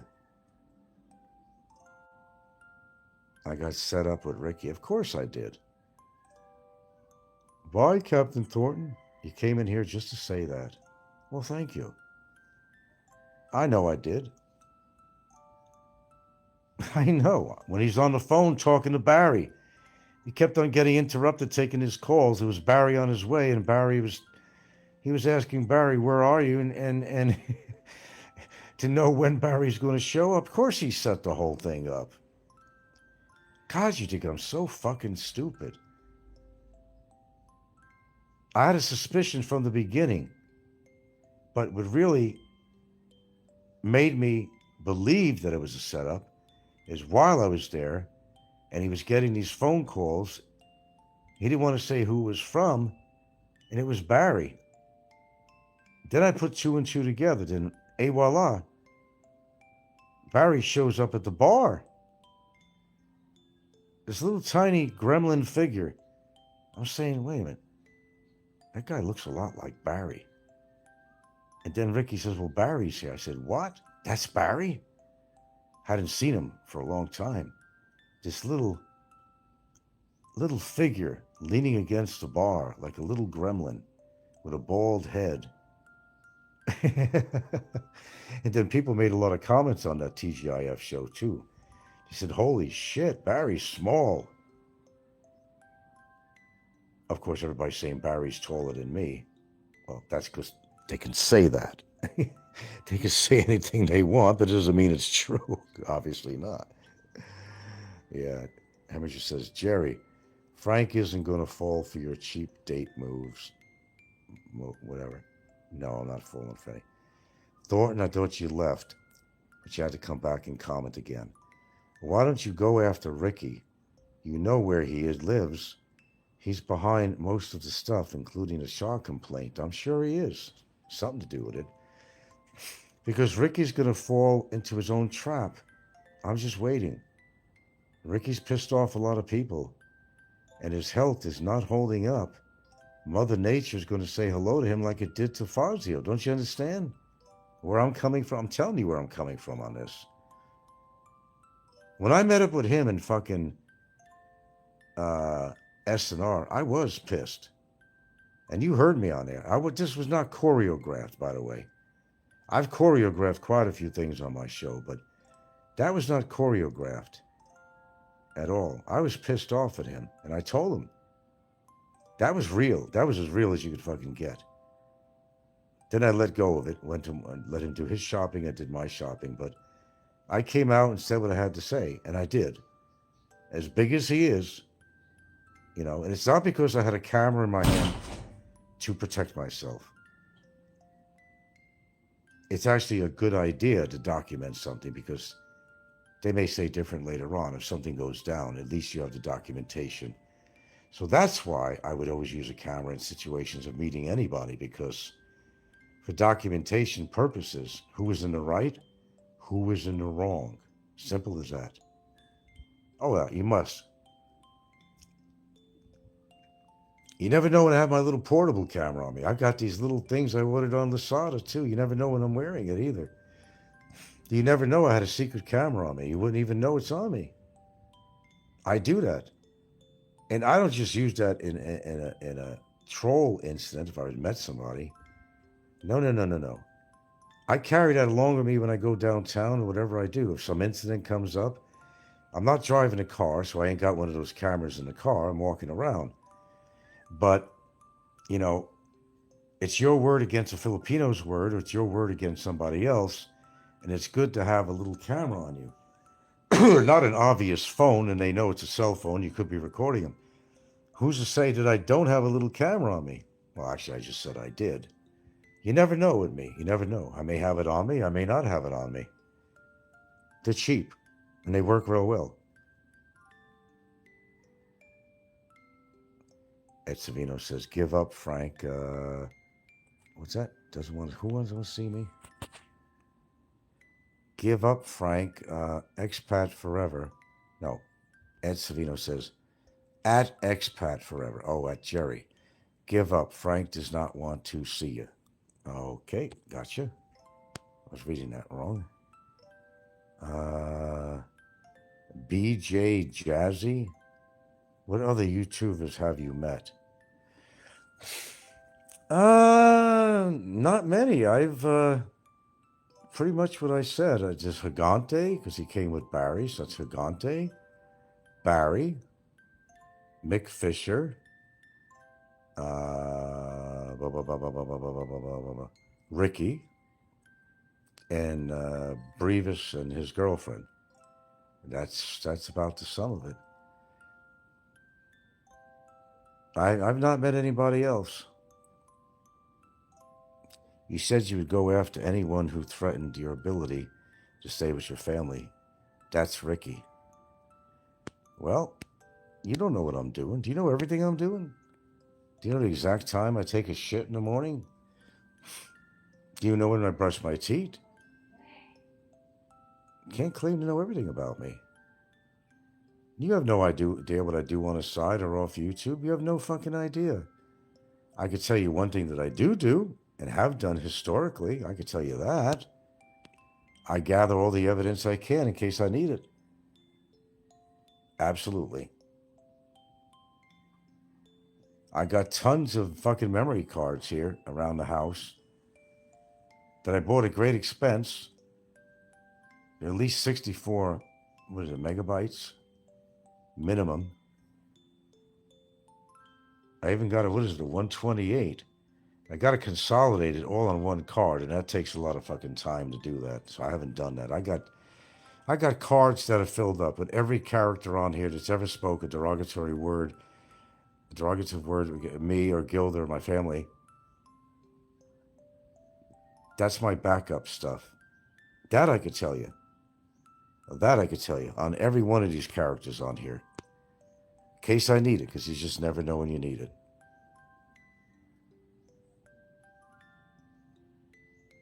Thornton says, I thought you meant physically, not through the courts. Physically. I don't understand the question, but...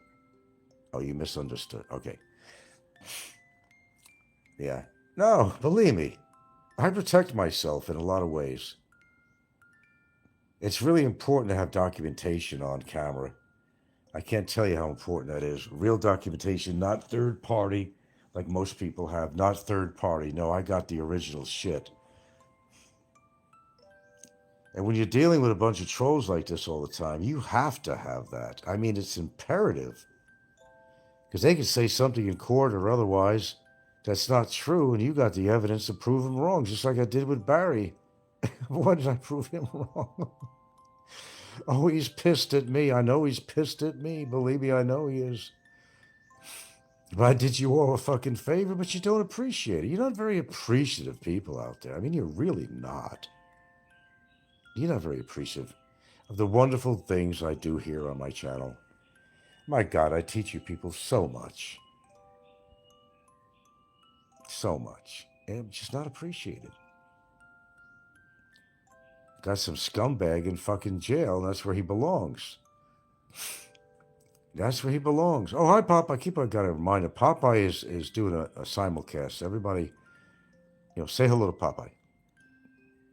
Can't leave him out. He feels left out if I don't mention him.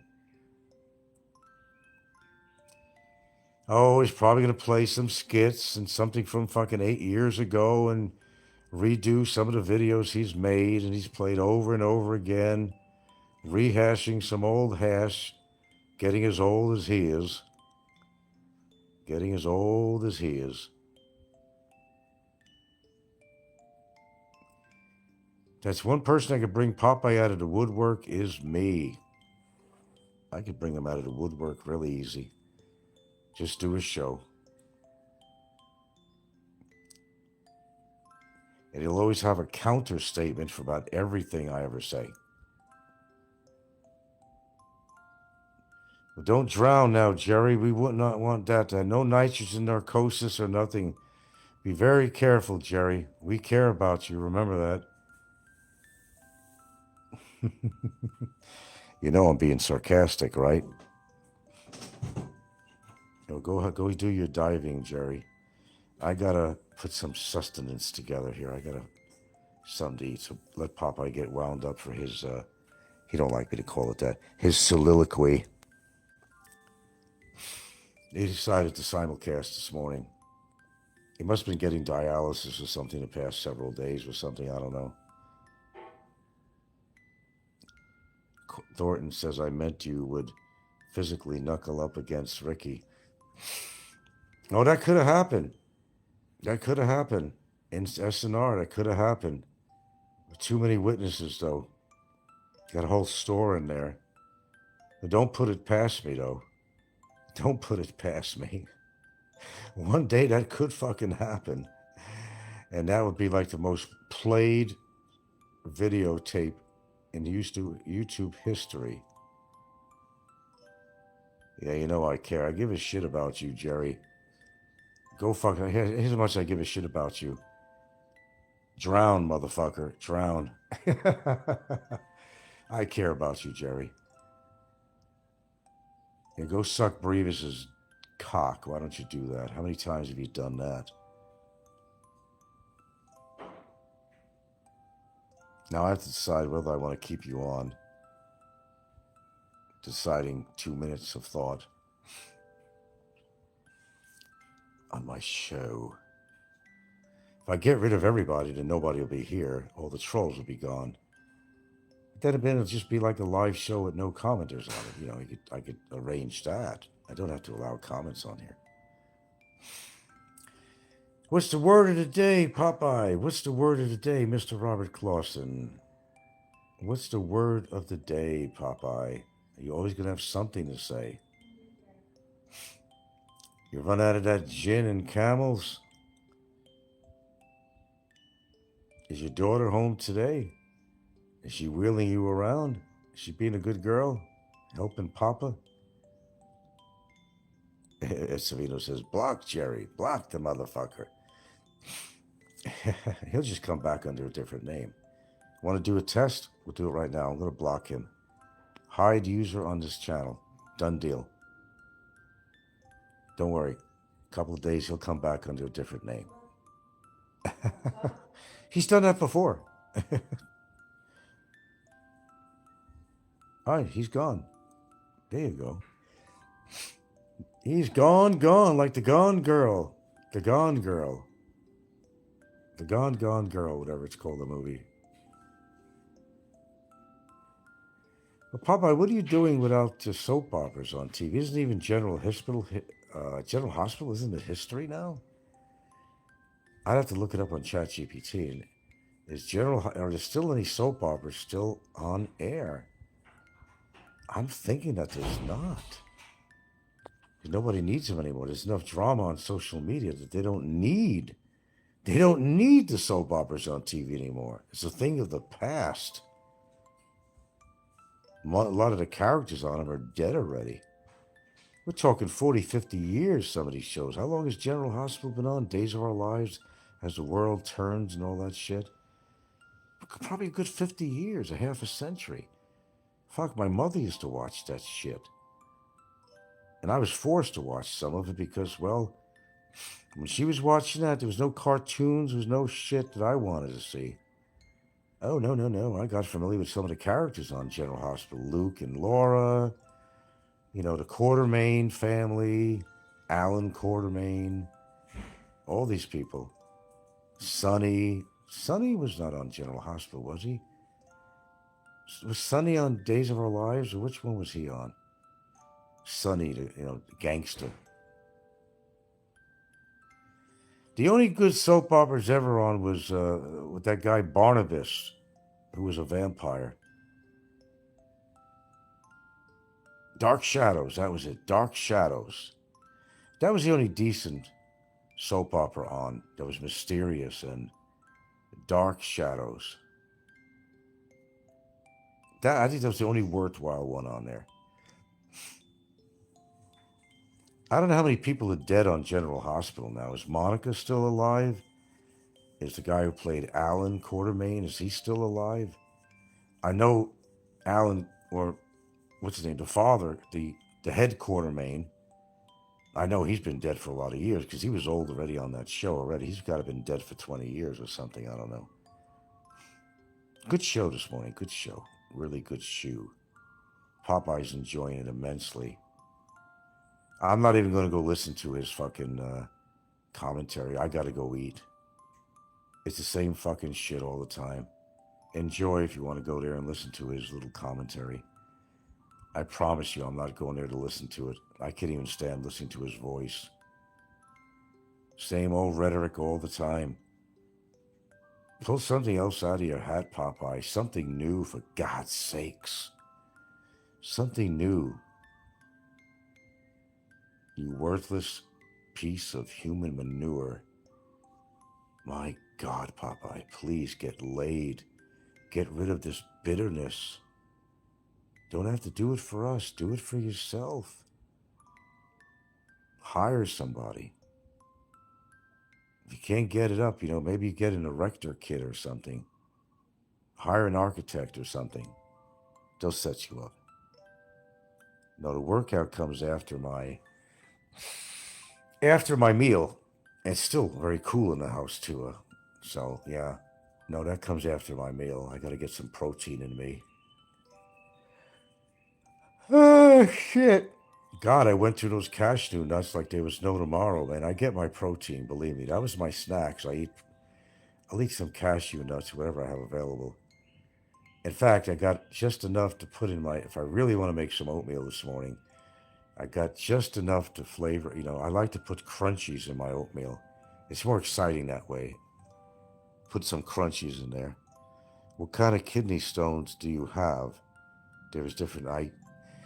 Well, if I could find the damn thing, I got it in a little capsule thing, something that came out. I never had it tested. I imagine it's probably, calcium based or something, I still have it, but I can't find it. I'm sure I have it. I even have my stent. Oh my God, my stent. That's like a torture device. I didn't even want to look at it. To know that fucker was in me for about 3 months. Egats. Amateur said, oh, you should have gotten tested because if it's an oxalate, that's a whole different ball game than the others. It probably is. Calcium ones could be prevented. Well, I'll tell you what. It's a good idea. Thank you very much, actually. I got to go to my cabinet. If I could find that sucker, I'll see if that lab that I go to in Bantayan could send it out to test it for me. At least to know what kind it is. And I could deal with a possible stone situation a lot better. Yeah, the calcium ones could be, but if it's anything else. Cause if it's oxalate, you could change your diet and drink a lot of milk to prevent it in the future. Well, I drink I drink real lemon juice every morning with my tea. That's one of the things I do. It's worth looking into. Anyway, thanks for the suggestion, actually. I've been wanting to do that, but God, if I have to go to this cabinet again, Jesus Christ. I don't know what the hell I did with it, because I kept the stent, too, in a little jar thing. And I got that fucking little stone that did come out. I would like to have it tested. Thanks for bringing that up and reminding me. Milk for the calcium type. Well, milk is made of calcium. You got it backwards. Well, you want to feed the calcium-formed stone with more calcium? I don't think so. No, I get enough calcium. I eat a lot of cheese. Oh, I'm getting calcium. At your age, it's recommended that you eat 1 gram of protein per... I know all about that. 1 gram of protein per pound of body weight. That's really hard to get that much protein in a day. That's why I eat a lot of nuts.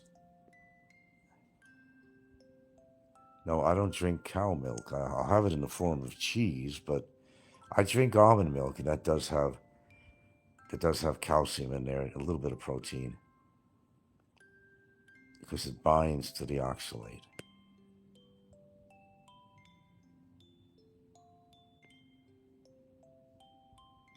I know there's oxalate in the nuts, but I'm using it for protein. No, I don't drink regular cow milk. I don't know why, I just don't. I don't drink milk from a mammal, but I'll definitely eat the cheese, which is basically made from the milk. I know it sounds kind of screwy, but I like cheese. I like milk in that form. You have oxalate base. Milk will absorb it when you eat nuts, which are high in oxalate. I'm in big trouble then. If the yogurt or milk or cheese, something with lots of I get my calcium in. I got some form of cheese. I got cream cheese here I eat. I get cheddar cheese. I'm going to have that this morning. I've been having cheddar cheese in my eggs almost every day this week.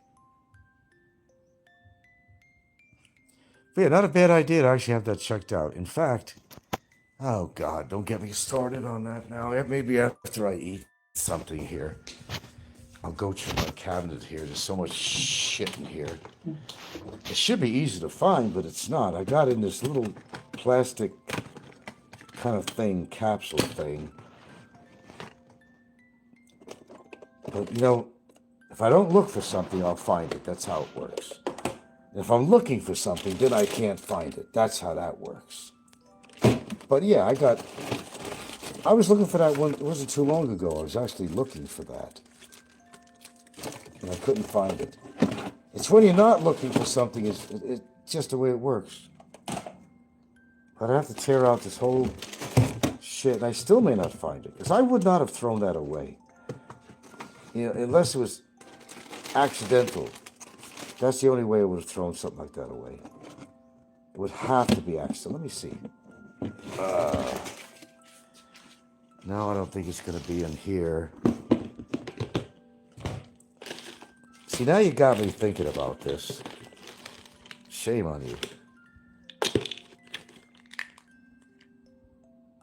Prednisone. Wow. No, it's not in this box. No, it's not in this box. No, it's not.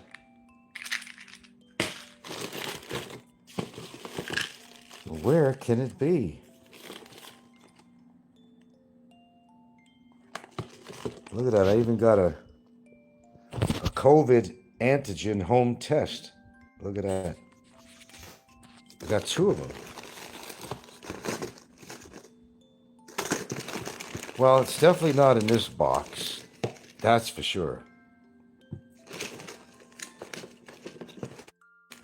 Oh, well, I'll just check this out later. Oh, potassium citrate. I got that. Right here, you're talking about stones. Here's a citrate. I got potassium citrate right here. I got a whole bottle of this. Potassium citrate. There you go. They're cashews. Oh, at least a handful a day. Yeah. Well, Frank, that's why you do shows. The experts can weigh in. Oh, sure. No, Heminger has been on here. Anyway, this potassium citrate. I gotta look this up again because when I had my stone situation going, I was told to take the potassium citrate. So there it is. There you go. And what else do I have left from that other medicine here from having to do with it? Wow, I got some ciprofloxacin. Look at this. I got some antibiotic here. Ciprofloxacin. I don't like this stuff. I got 1 package of that. My little whatnot box here. And more ciprofloxacin. All right, that goes together. They made me take that when I had the kidney thing going on, because I did have an infection. I most certainly did. Melatonin, I never take this shit. Okay. Well, it's obviously not in this box. It's obviously not in here.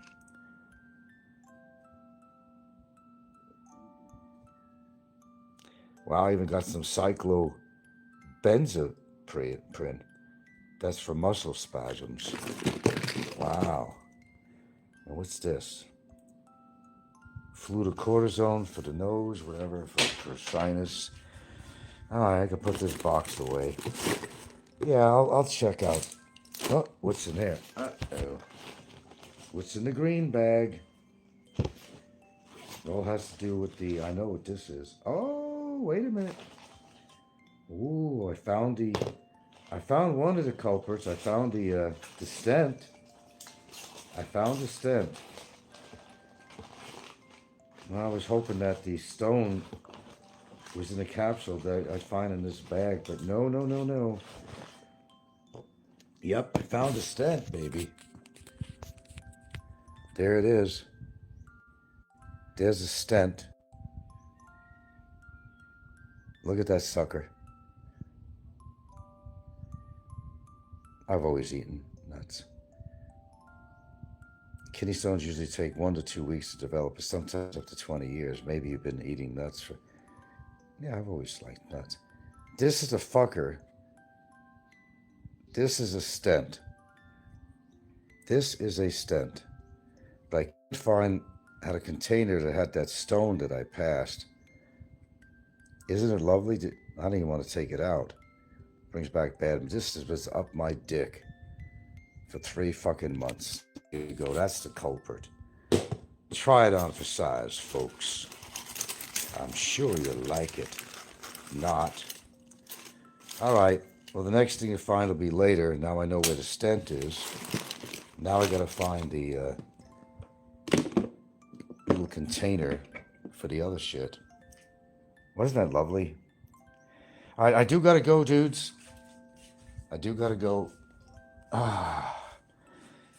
But yeah, I'm actually due, and now that you brought that up, I'm actually due to go have another, maybe today, I'm not sure when.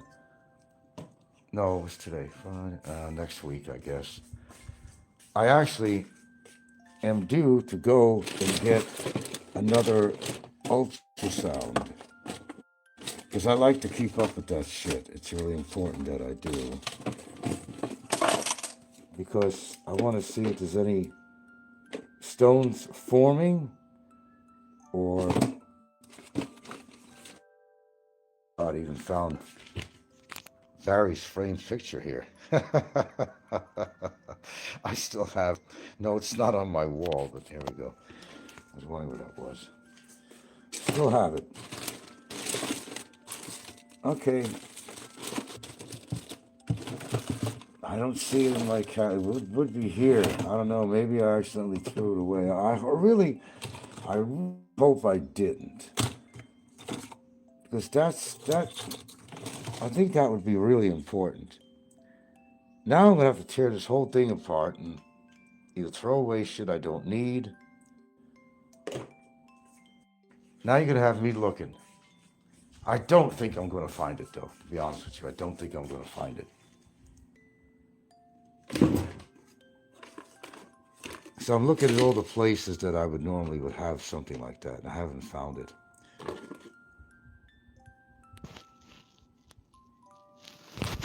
A little bit of Dorex here. Why would I need this if I'm not sexually active?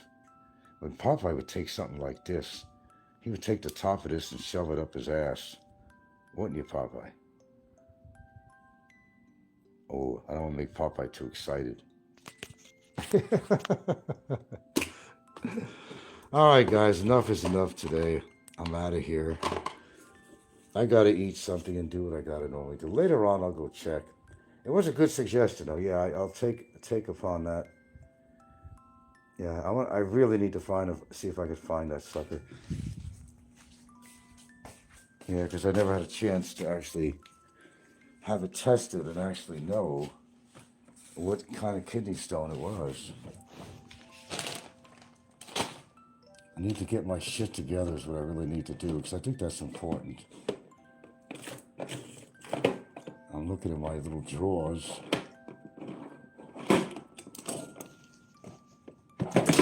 Now you got me searching. All right. Well, I'm retired, so I have a lot of time on my hands. I'll check this shit out later. I got too many things on my counter that shouldn't be on my counter. They're all over the place. Extraneous medicines. Some I don't even know what the fuck they are. I gotta figure out they're keepers or not. What is this? What is that?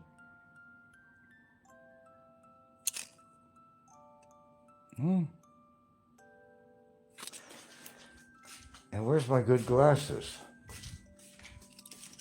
Okay, let's see what this is. Sorry, I'm just kind of multitasking right here. This is what? Oh, okay. I know where that goes. You look around, you find some stuff that you need. And they're scattered everywhere. Like I said, I'm not really organized here with my above my cabinets here. It's about time I start getting a little bit organized.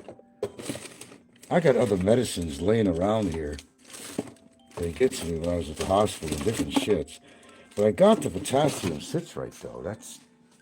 And where did I just put it? Okay, here we go. This is good. This is good for the stones.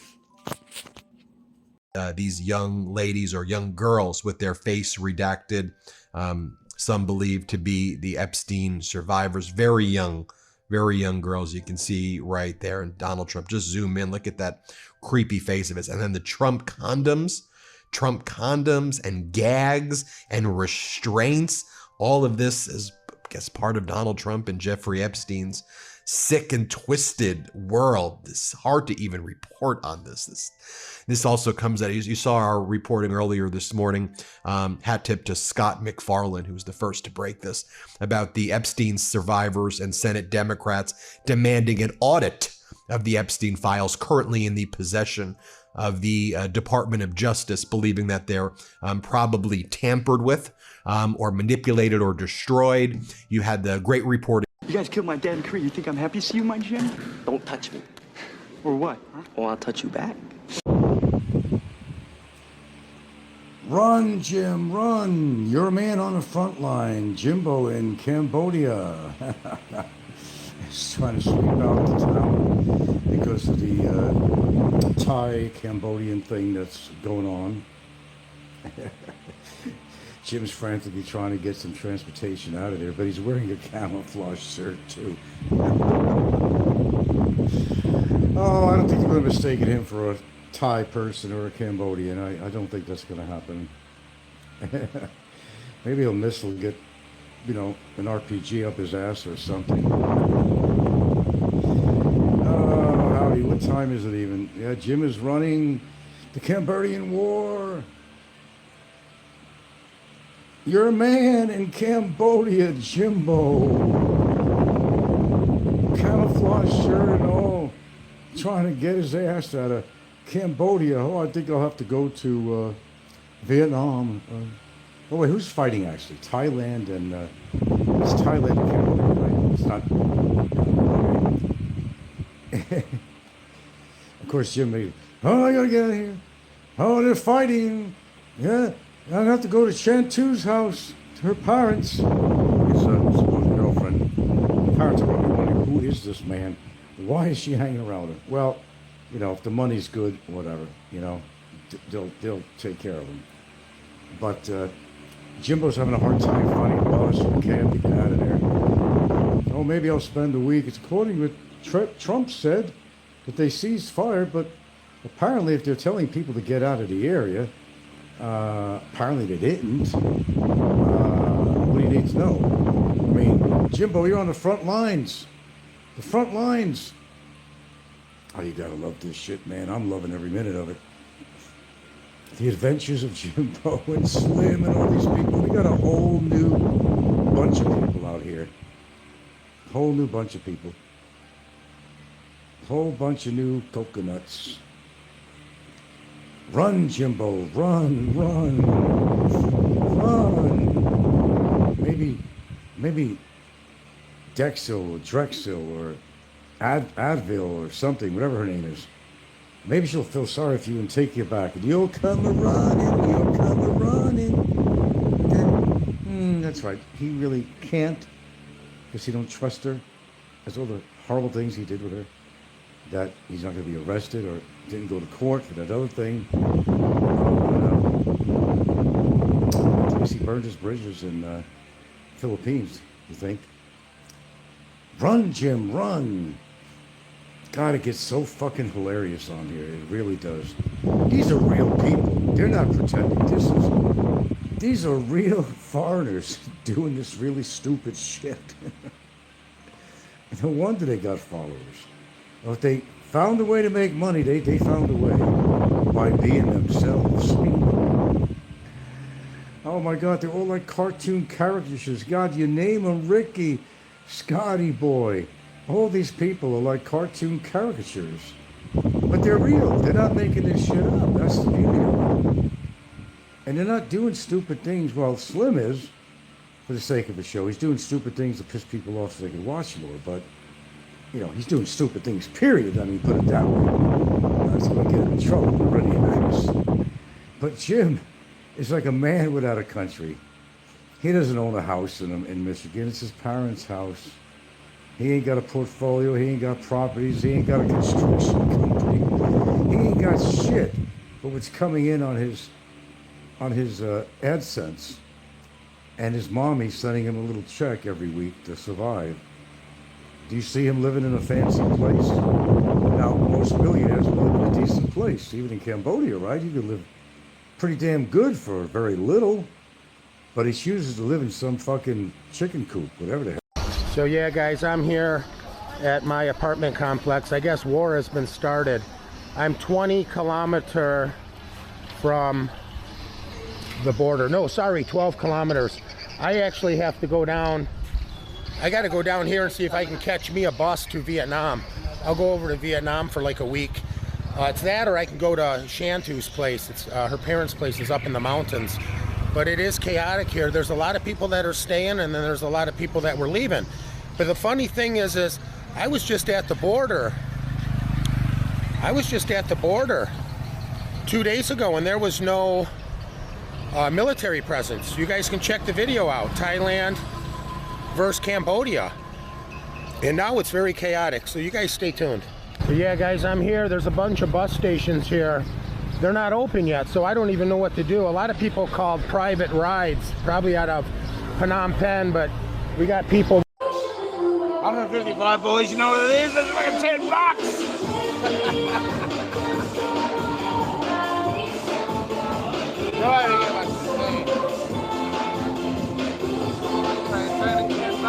Oh, it's ladies' night. Everything's gonna be great. It's Saturday night. You pay, Abo man, you pay. He's hilarious, man. God, and he gained about 25 pounds, too. Abo man, come on. You're paying at the bar. You're buying her drinks. That's what you're doing. You ain't going home with her. You know you're not. But he's got a display. It's party time for Abo Man Jay. Anybody could flip a woman on a screen. Hey, I'm having a good time. I'm having a good time. No, you're paying for her. Oh, it doesn't mean you're not having a good time, but, you know, are you going to get the, what is that expression? A happy ending? Never happens to Abo Man. I don't know when he's ever actually had any woman that would actually go to bed with that sweat hog. I can't imagine. What did he say about 155? Is that what he paid for her to be here? 155 what? In Bali money. I don't know what that would be. Is that what it costs to have her at your side? Or was that, you know, the price of the drink to get her to hang around you? Philippines King. Abo, the garden gnome, ain't getting squat. I know. But it's still fun to watch. God, do we have characters? I'll tell you what, this year, you know, we got a few newbies on the scene. We got some oldies on the scene. They're still out there, you know. Every now and then you get some new guy coming along, but they're all the same. Abo is drunk as usual. Hey, look. In all seriousness, can you imagine what destructive shape his liver is in? Because we all know how much this guy drinks. And he's laughing at it. Not me, he's laughing at all of us. Every time he has a drink, he laughs about it. Every time he chain smokes, and he chain smokes. Okay, there's smoking and chain smoking. Can you imagine what physical shape this guy is in? And he probably gained about 25 pounds. Do you see the last images of him? Not just on this last thing, he's in a bar in Bali. The dude must have gained, on top of everything else, 25 pounds, which he couldn't afford to gain. That's why I laugh at this. Call me any name in a book that you want on here. But look what's happening to their lives. And nobody's forcing anybody to gain weight. Nobody's forcing anybody to drink as much as he does. and make a fool out of himself as much as he does.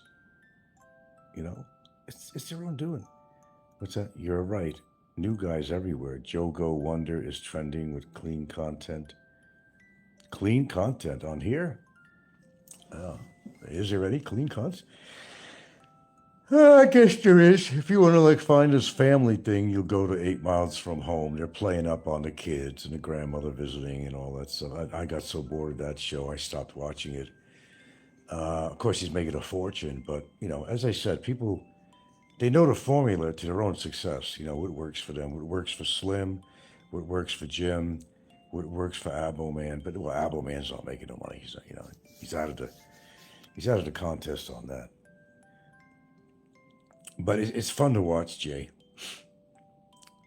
And considering his age, he's 50 or so, whatever he is now. And he's been drinking for how long? And chain smoking for how long? And overweight for how long? Oh, there you go. Do the math. Do the math. That's right. I just sit back and I watched him self-destruct. I mean, you don't have to do anything. You have to lift a finger. You don't even have to say anything, really, unless you feel like. But watch him go into self-destruct. I can't see a man that's beyond middle age who, or anybody, really, that their idea,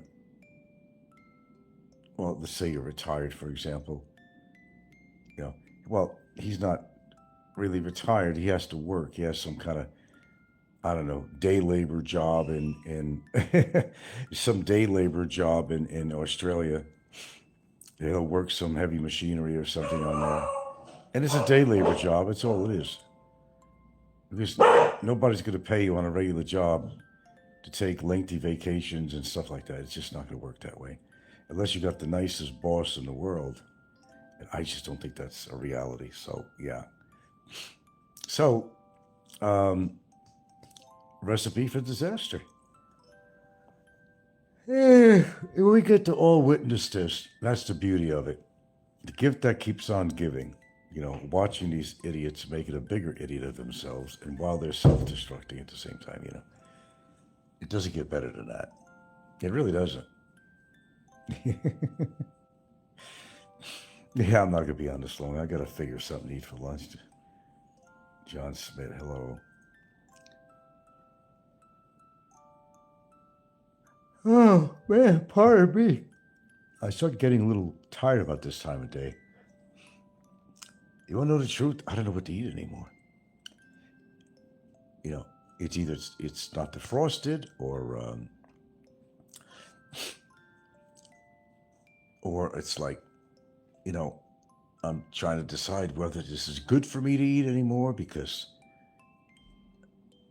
the kidney stone situation I had, I got to worry about, oh God, how many, are there oxalates in here? Or is it, you might as well just fucking join the cows in the field and eat fucking grass. If you had to listen to everything everybody says, but there's some truth in the medical field, you know, in what you hear on the internet and what you look up. There's truth.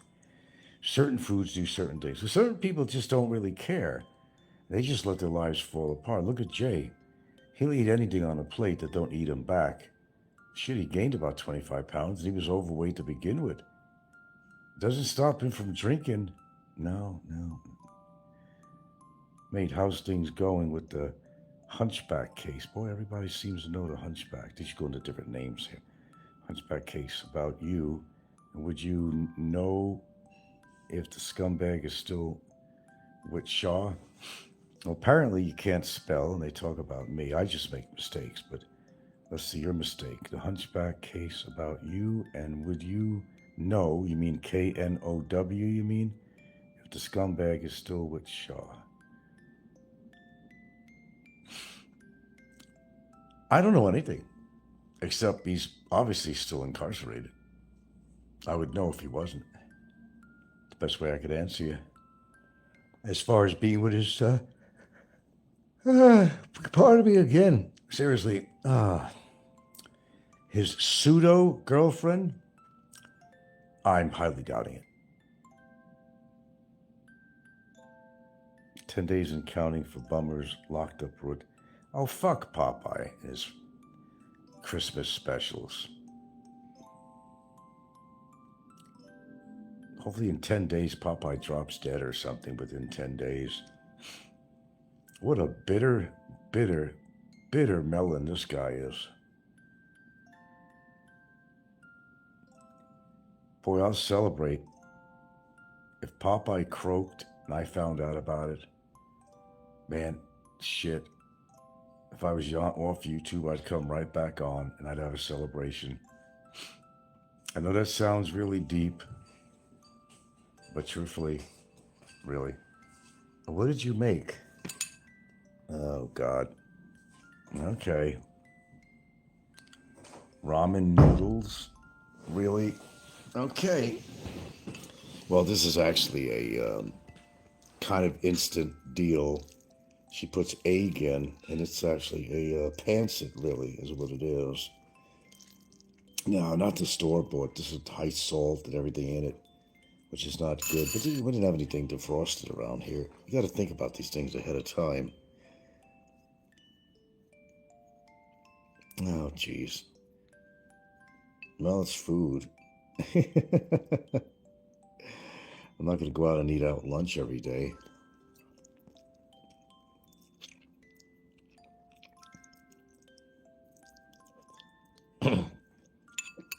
Oh, well. Sustenance. Well, Barry's kind of a done deal. That's all I can tell you. He's a done deal. I only wish I knew what he was looking like these days. Is a boy working out with weights at the gym there at the prison? Is he going to be the new Incredible Hulk?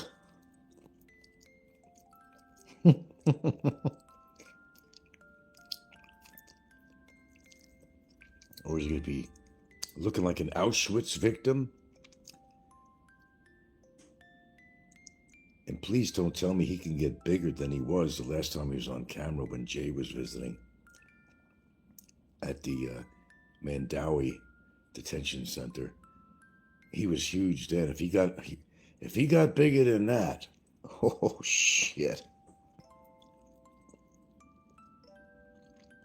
Or shall I say fatter? Nah, they're okay when you don't know what to cook or whatever. Can't make a habit of it. I really don't watch my carbs. That's the problem.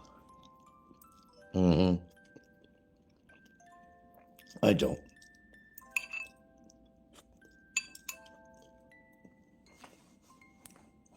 Otherwise, it's basically, it's whatever's on the table that she wants to make. Something we didn't have to defrost or whatever. Just something to fill your tummy. And that's kind of the pattern that a lot of Filipinos get stuck in. They eat a lot of shitty foods because it's basically, hey, you eat what's on the table, you don't eat it all. Or you don't choose to eat it or whatever. We can't make elaborate meals every breakfast, lunch, and dinner around here. No, most people don't. And we don't.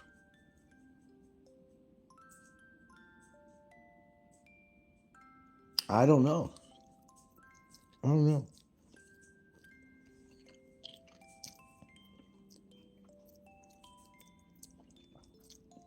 I would love to see. Oh, only she puts an egg in this, a hard-boiled egg in this. I don't know. I might be getting too much protein, too much blah, blah, blah.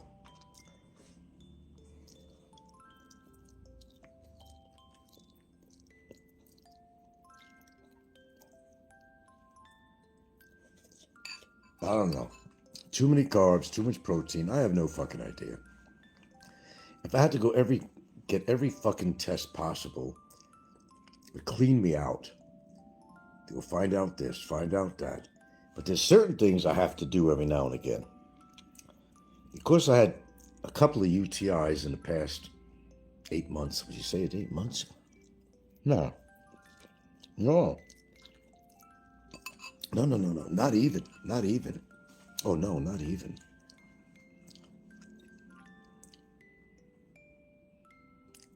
You can cut out spinach and broccoli. You can put, well, I do. Sometimes I do. Yes, I do actually do things like that. Not spinach, too many oxalates. I've had kidney stone problem in the past.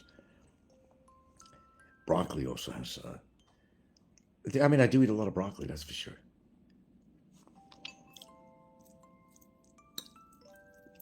I can't get it 100% all the time. I still got to eat. And there's absolutely no sweets around this house at all, so I don't eat any sweets. Lately, I have not even touched any, and I've never been very heavily into sweets anyway, and I don't drink soda. Nope. That I don't.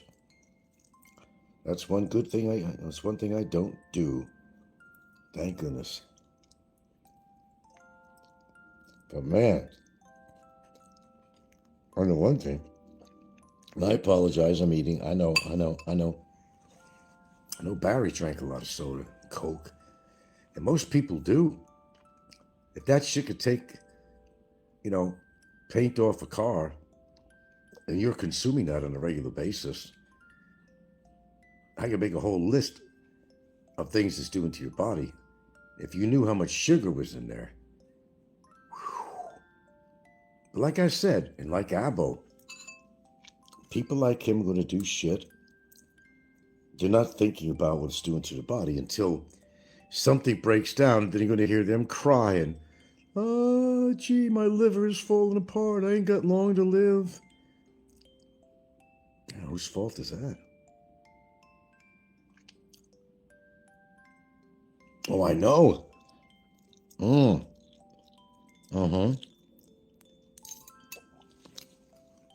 I think I'm going in on Monday to have another test because I do pee a lot during the day. It goes through me, put it this way.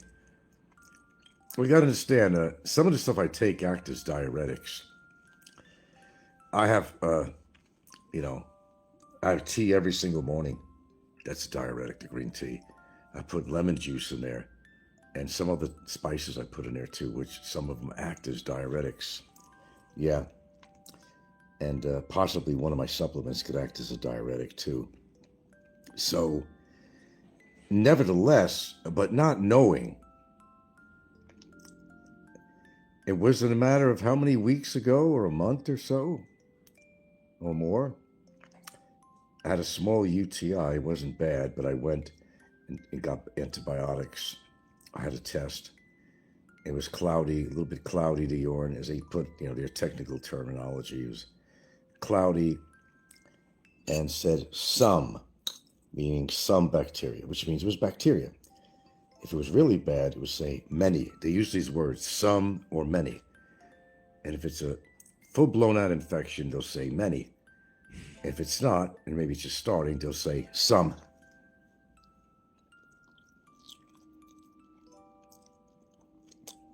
I wouldn't know what Bob has, nor would I really care. Well, I'm not going to be on antibiotics all my fucking life. Well, it's what I talked about on my show once. I've been trying to drink more water than normal. Now, I'm not drinking what they suggest, between 2.5 to 4 liters of water a day. That ain't going to happen. And the reason that ain't going to happen is because, not because it's really a lot, but because you're flushing out all the fucking minerals and shit. You're causing another problem. You're flushing out all the minerals that you need. Your body's being flushed out. That's what they don't tell you. It's what I'm telling you. That's what I'm telling you. Look it up.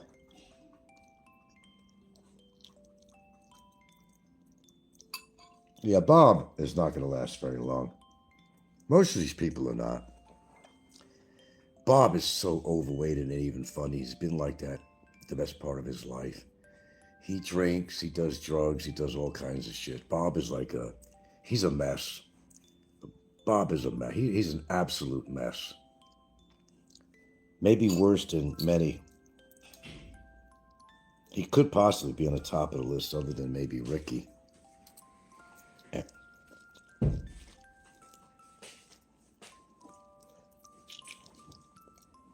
or possibly Jay.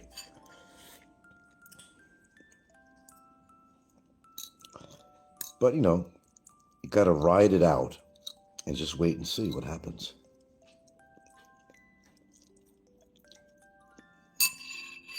Acts like a vulture, just kind of fly around in circles in the sky until you smell their rotted body.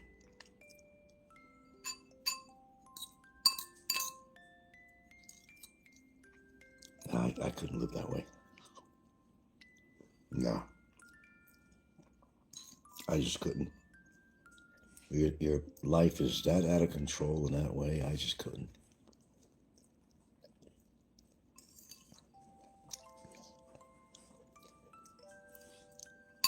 Hell, I don't even like taking a couple of prescription medications. I don't like to take anything other than maybe supplements or something. You know, but it is what it is. There's nothing out there that doesn't have a side effect of something. I don't know most anything that doesn't have a side effect. Over the counter medications, prescription medications, foods. Why don't technology get so good that they can just plug us in? Like you take a computer to your car, and it tells you diagnostics, everything that's going on with the car. One day, and I won't be here, be well beyond my lifetime, they'll be able to do that. Yeah, bueno. Jim.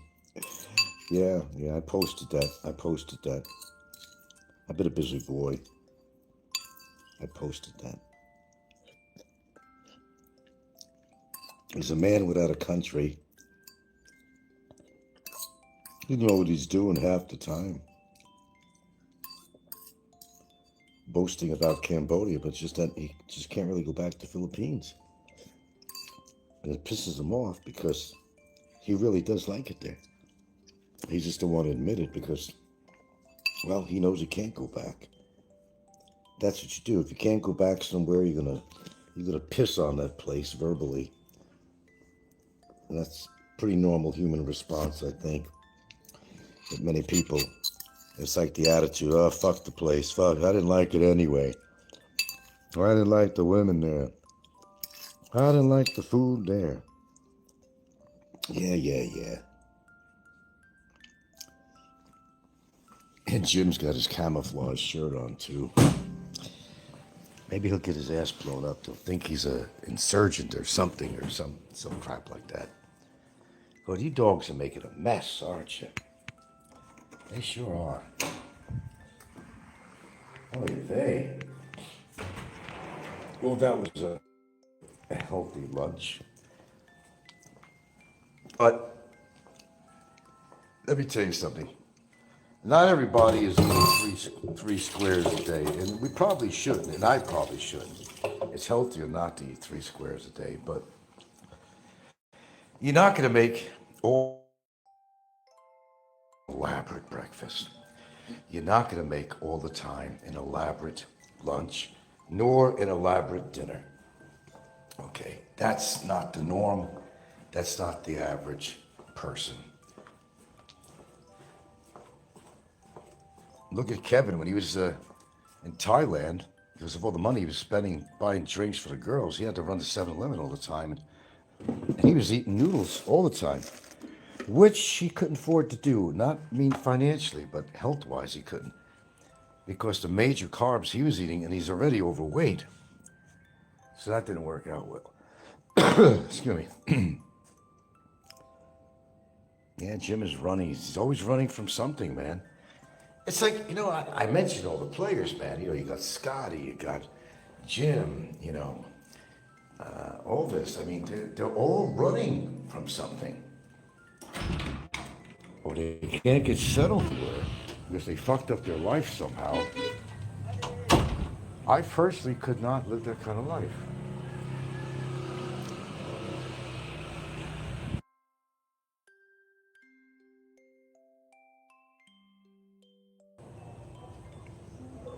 I don't run from anything. I face things. And no, I didn't run away from Hawaii. I wasn't living in Hawaii anymore. When this so-called civil thing with the tenants, I wasn't living in Hawaii. I was visiting. I got stuck there over a year because of the COVID. I didn't run away from Hawaii like Popeye said, but don't listen to fucking Popeye. When it opened up, I was back in the Philippines. I wasn't living in Hawaii at that time. Still had a rental, but I was not living there, and I sold the fucking place. I said, fuck it. Don't want to be a landlord. I will never be a landlord again, in my lifetime, certainly. Hell no. Hell no.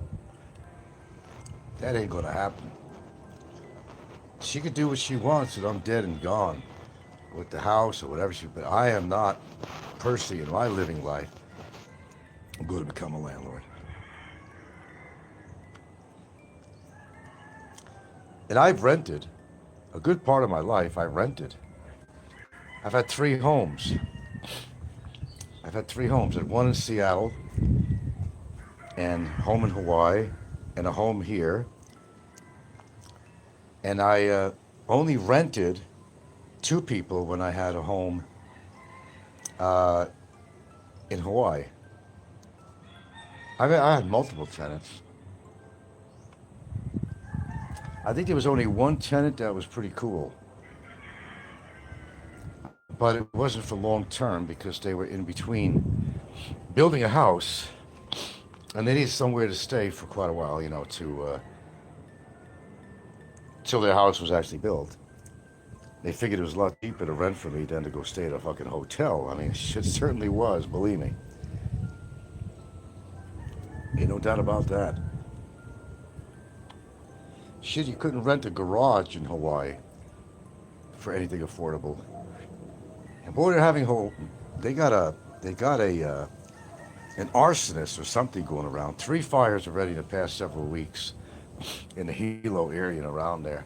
Somebody's pissed off the government, somebody's pissed off at something, or somebody's trying to get the homeless encampments out of there or something, or somebody's trying to collect insurance. But they're not smart enough to figure it out. But people are recognizing this that's going on. I don't, I tend to wonder whether anybody is actually happy out there. I don't know what's going on with this world, man. I talk about this quite a bit. And I mean what I say, too, because you can't help knowing this, seeing this, hearing this. And Trump, these days, has a lot to do with people's unhappiness. I wish they'd get it over with and oust him, put him in jail for the remainder of his life. He'll get a better sniper or something, but, fucking A, do something. But this guy's ruining the lives of a lot of people, man. And what he's done to both people that didn't agree with his politics or whatever, he's fired them, threatened them, kill even a few people. They believe he's responsible for a few deaths, too. And look at those poor people, the Venezuelans. We don't know they were running any drugs. Even if they were, that's not proper protocol. To missile, it wasn't a big boat. It was a tiny boat. And he used 2 missiles at the cost of taxpayers, probably about $800,000. Those missiles are not cheap. To blow up a few people. Once wasn't enough. They had to fire another one to make sure.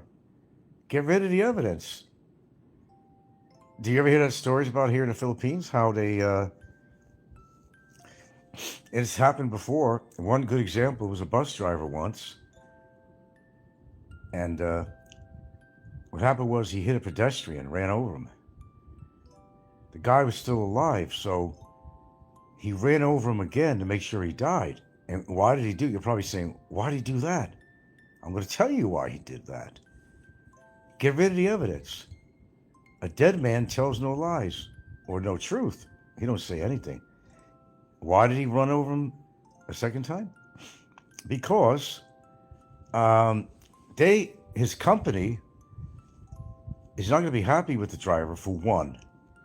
That if he was alive, they would have to pay all his medical bills. This is the truth. This happens more often than you know in the Philippines. And I don't care what Filipino is listening to me. They know what I'm talking about. Exactly. This happens quite often. The guy doesn't want to get fired. He's going to say, oh, well, the guy ran in front of me, whatever. Maybe the guy did. Or maybe he was just drunk and driving or something. He didn't want to get fired. He needs a job to support his family. And that actually happened. There was an incident. I know one particular, and I know there's others. It's been talked about. The guy hit a pedestrian in a bus, a Cirrus bus, C-E-R-E-S, you know, Cirrus bus. Okay, you follow me? And the guy was still alive, but he couldn't have that because he'd lose his job. His boss would be pissed because if the guy survived, he would have to pay all his hospital bills and possibly settlement money. So the guy, number one, was thinking about his job, his position, and he had to protect his company, or the company would have fired him anyway. Yes, that goes on here. Yes, it certainly does. Factual information, not made up crap. Bueno, okay, no. Okay, yeah, Jim is right. Got that. Hey, Jim, I'm watching him scurry around. He don't know what he's doing.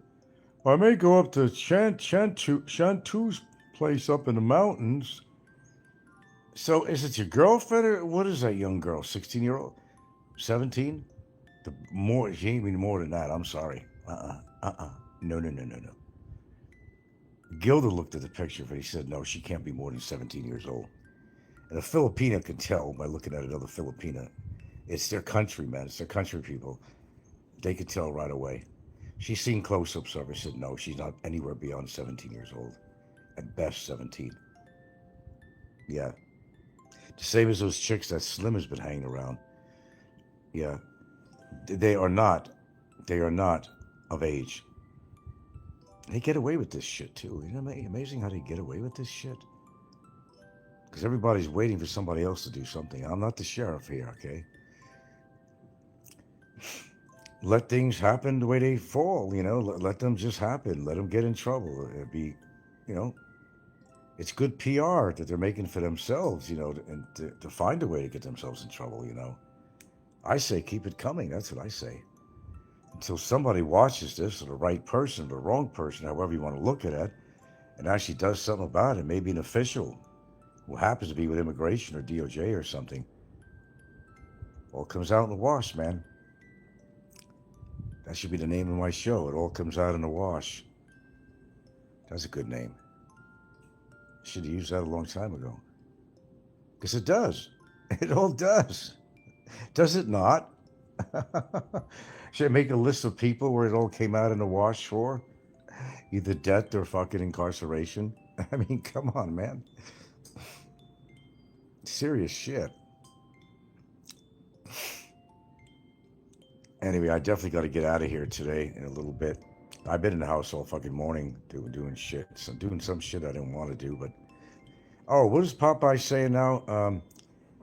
That I'm a pussy because I want to help out my girlfriend? Clean the house? Like, say what? Is that all you got, Popeye? Seriously? It's a crime to help your wife or partner with some of the chores around the house? Where did that come from? That's pretty weak, Popeye. That's pretty weak. It's very nice of me to do that. I think more expats or whatever foreigners should do that and help out. But I don't know, they get off on watching their Filipinos get on their knees scrubbing the floors and making them old every minute for doing that. I don't mind helping out for several reasons, because it's an activity, keeps your blood moving, and you're helping out somebody that you care about. Now, what's wrong with that picture? I don't see any wrong in that at all, but Popeye will always try to find a wrong in everything. And of course, if it comes out of my mouth, blah, blah, blah, blah, blah, blah. What a poor soul this guy is. They all are. But, no, I think this year it's been a lot of crazy shit going on YouTube. Would I say, is it more than usual? I don't know. There's always been crazy shit going on YouTube. I just call it business as usual. That's better said. Business as usual. And everybody's getting their entertainment from that, including me. Including me. I'm getting a lot of entertainment from it. Anyway, I don't want to be here on here too long. Not too much longer. I'm not going to make this a really long live stream here. But I did a couple of commentaries or a couple of shorts on Jim running away from with his camouflage shirt on.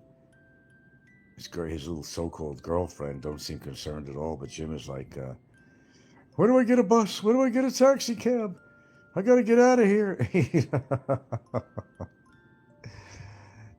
And then Abo man, does he not realize what a fool he makes himself? I don't think he should post anything with him, with a girl next to him.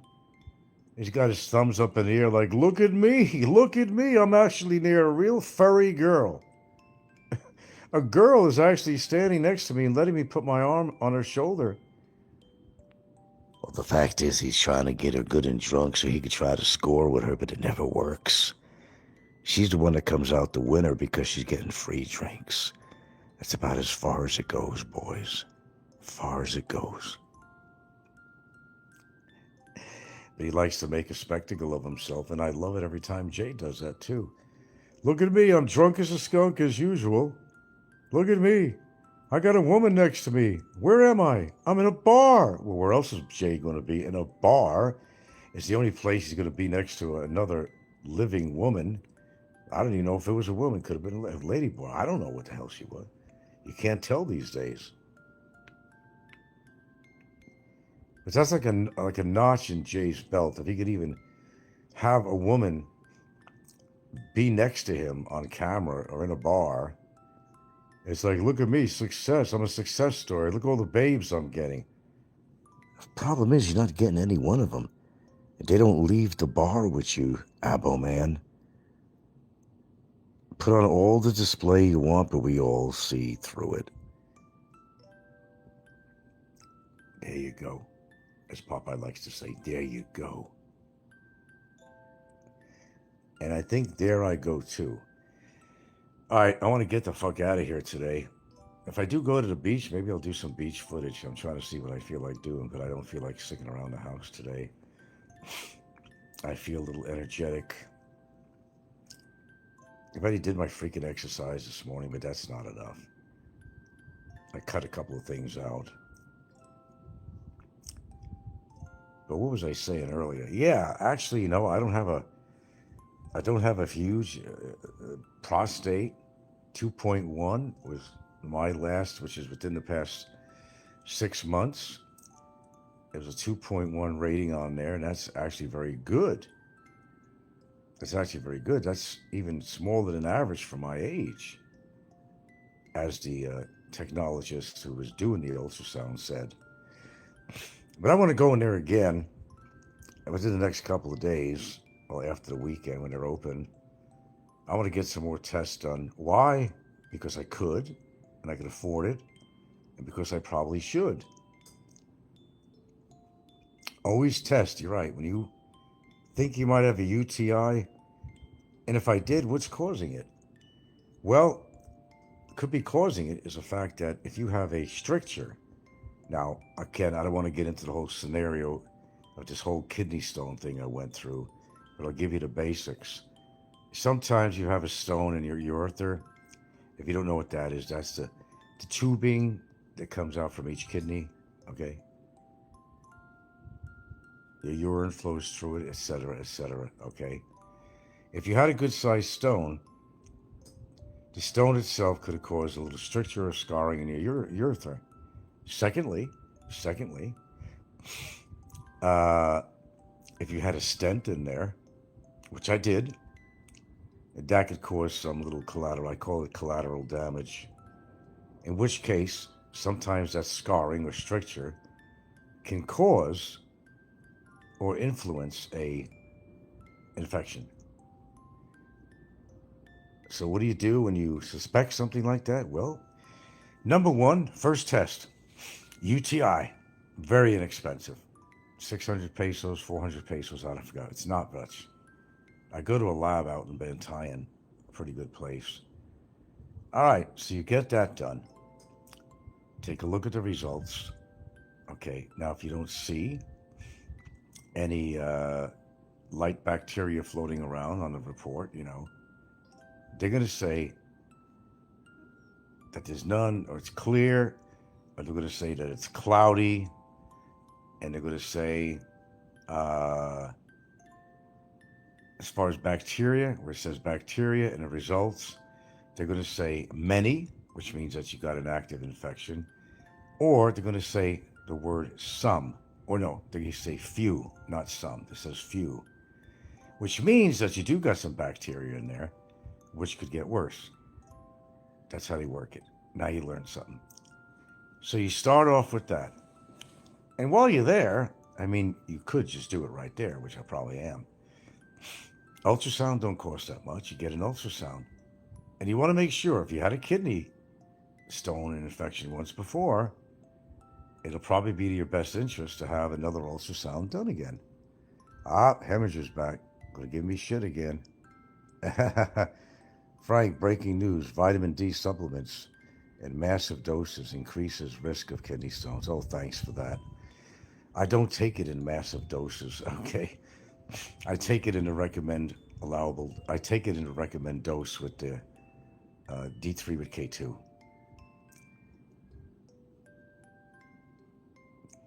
Look, what's not going to affect your body? Let's put it that way, Heminger.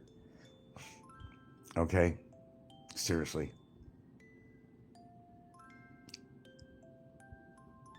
I take 2,000 also, exactly.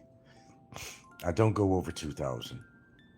But what I'm actually going to be doing, just on the expense, because I'm starting to run down, is I'm going to take 2,000 every other day. You don't have to have it every day. I do it every day, but I think you could get away quite fine with just having it every couple of days or something as a maintenance type of thing. But I think taking it every day, I told you, I've changed things around. I used to take a lot of different supplements that I didn't really need. That was beneficial, but I didn't really need them. I mean, how many antioxidants do you want to take a day? That's the question. You don't want to also overload on antioxidants. You think it's doing good for your immune system, and generally it is. It is. But you could also overdo that on antioxidants too, because you're also getting some from your foods. You're getting plenty of antioxidants. Oh no, I didn't know it causes kidney stones, so I may alternate and not do 2,000 each. Yeah, I think that's probably the best way. And I think that's actually what I'm going to do. But I'm going to look it up anyway. I go by your word, but I'll look it up. I never found anything that was said anything about doing that, but I will actually look it up on ChatGPT or some shit like that, It gets to a point you just don't know what to eat anymore because there's always something wrong with everything you eat. There's so many people going back and forth on meats. They're saying that you actually need some fats, you need the cholesterol, your brain runs on it, your liver runs on it, all this shit, And you don't know what to believe anymore. Do you remember what they say about beta carotene, which I think is a derivative of vitamin A? In the past, many years ago, they said, yeah, especially if you're a smoker, yeah, beta carotene is good for your lungs. And what happened? A decade later, after you've been taking it for a while, they say, no,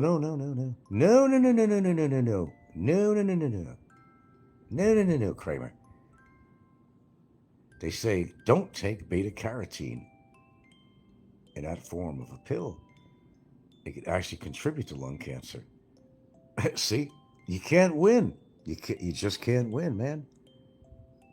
You can't win. Vitamin C also.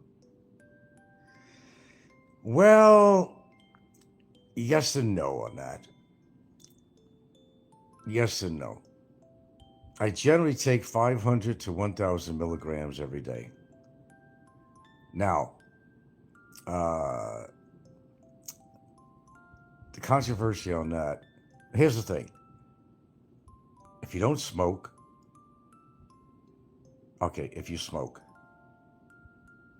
Every cigarette you have robs your body of approximately 25 milligrams of vitamin C. If you didn't know that, Heminger, I'm telling you it. So you're compensating, okay? Now, true, your body only takes the vitamin C it needs, and you piss the rest out. So some people say, oh, it's a waste of vitamins. No, it's not really. Your tissues get saturated with it, and it takes what the body needs, and the rest gets excreted. You're not getting rid of all your vitamin C. You're getting rid of excess that your body decided I don't need any more of it. You know, you got your tissues saturated with it, and the body is sucking up on it, and it's taking a nutrient from it, and it's putting it to work, okay? And the rest is excreted through your urine. That's true. If you smoke, and there's other factors too, and drink, also the drinking, it's fucking with your vitamin C too. So what you're doing is you're compensating. Yeah, I knew that, Frank. I read about it that in high school. Yeah, exactly. So that's how you compensate. I've known that forever. But you see what was happening to me. Remember when I was getting the IVs? That nurse used to come over every week or so. Both me and Gilda were getting that. The what do you call shit? But it was a problem was that it was loaded with 10,000 milligrams of ascorbic acid, which is vitamin C. And that probably and more likely contributed to me building up my kidney stone, because we did that for several months. I don't know how long we did that. Several months. That could have contributed.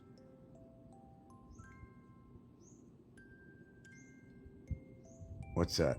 What about vitamin B? What about B12? I don't think I'm getting enough B12, in my opinion.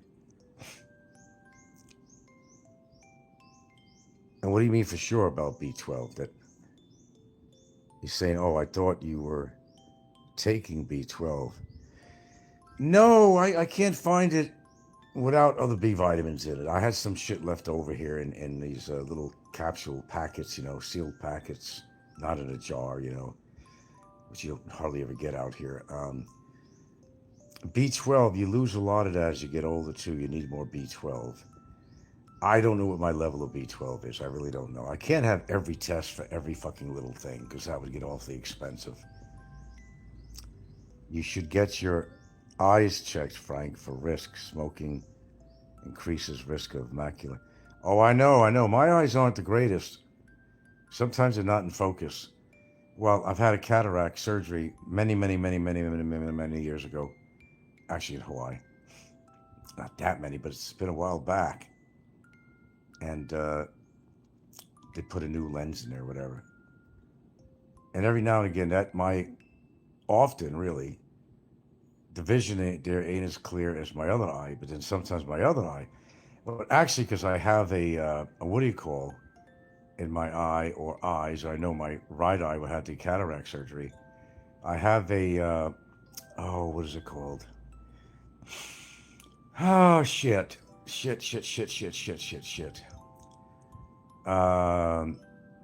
shape of the eyeball is it's not symmetrical. There's another word for it with the eye. Not ataxia. No, not that. I forgot the word. And therefore, you correct that with your prescription glasses. Yeah. But it's not really symmetrical. Yes, astigmatism. Thank you, sir. Yeah, I got an astigmatism in that eye. I know that eye. I don't know about the other one, but yeah. Because it's not, the eyeball, for whatever, from injury, from whatever, it's not really totally symmetrical. You get this astigmatism, which can interfere with your vision a little bit. I rarely wear my glasses when I watch TV, and I really should. Then your eyes get adjusted to those glasses. Could be a problem too. Sometimes they leave better alone. I don't go out. I mean, my eyeglasses are bifocals. They're bifocals. So flip them up a little bit. You can read. Turn it down a little bit for reading glasses. Push them up on your nose a little bit. It's good for watching TV or whatever. I don't wear them outside. You got cataracts really early, Frank. No. Let me explain. No. What happened was I didn't have a bad cataract when I got the surgery. No. What was going on is that it was beginning. It wasn't bad. He figured, let's remove it now because I could guarantee you it's going to get worse. So no, I didn't have a bad at my age. No, I had cataract shit going on in my right eye, but it wasn't that bad. But he figures, we can remove that now, put a lens in it, because for sure the cataract is going to get worse. So yeah, a little different. IKEA says, detached retina is nothing to play with. Oh, I don't have a detached retina, but yeah, that wouldn't be good. Says Frank, wouldn't it be better to get separate glasses instead of... Yeah, I know. I just thought it might have been convenient, but it was a decision I made. I don't know what I paid for it. It was in Cebu. It would be. It would actually be. Hemorrhage is falling apart here. Says, oh God. Detached retina is another thing that can happen. Anything could happen. You're going through the list of all the worst possible things, man. I'm not in that bad shape, man. I'm really not. I see fine long distance. I'm outside. There's no problem. Really. It's not as sharp as an eagle's eyes, but I see everything I need to see as clearly as I possibly can see it without glasses. Reading small lines, yeah, that could be difficult for me, and I put my reading glasses on. Even like I'm looking at the comments right now, it's about 6 inches from my face. I could read the comments, but there are times when my eyes are worse, and I have to put my glasses on. Well, right now I have to strain just slightly to read all the words. Like right now, Hemorrhage says, yeah, I knew someone that had a retinal tear, and it healed on its own. But a lot of times it requires surgery. It's an urgent matter. Yeah. One thing you don't want to lose. Hearing is one thing. But the one thing, I ain't falling apart. Your mom is falling apart. I ain't falling. You want to get fucking ousted off my channel, IKEA? Shithead? I'm not falling apart. I'm in better shape than most of you younger people. And I really am. The truth. And what were you saying, Heminger? I knew someone had an urgent matter. Yeah, I tell you what, if I had a choice in life, I don't want to be any more deaf than I am in one ear. But I tell you what, if I had a choice between the two, I'd rather be deaf than be sightless.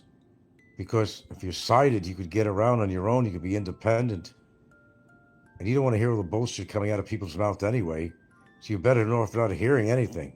I already got a hearing problem in my one ear. I just hope my good ear, my left ear, stays good. That's why I don't go to big, loud concerts and all kinds of shit like that. And I'll stay away from people to karaoke at these parties and shit. Man, I stay away from that shit like it's a monster. Shit, you got all kinds of problems, huh? How old are you, IKEA?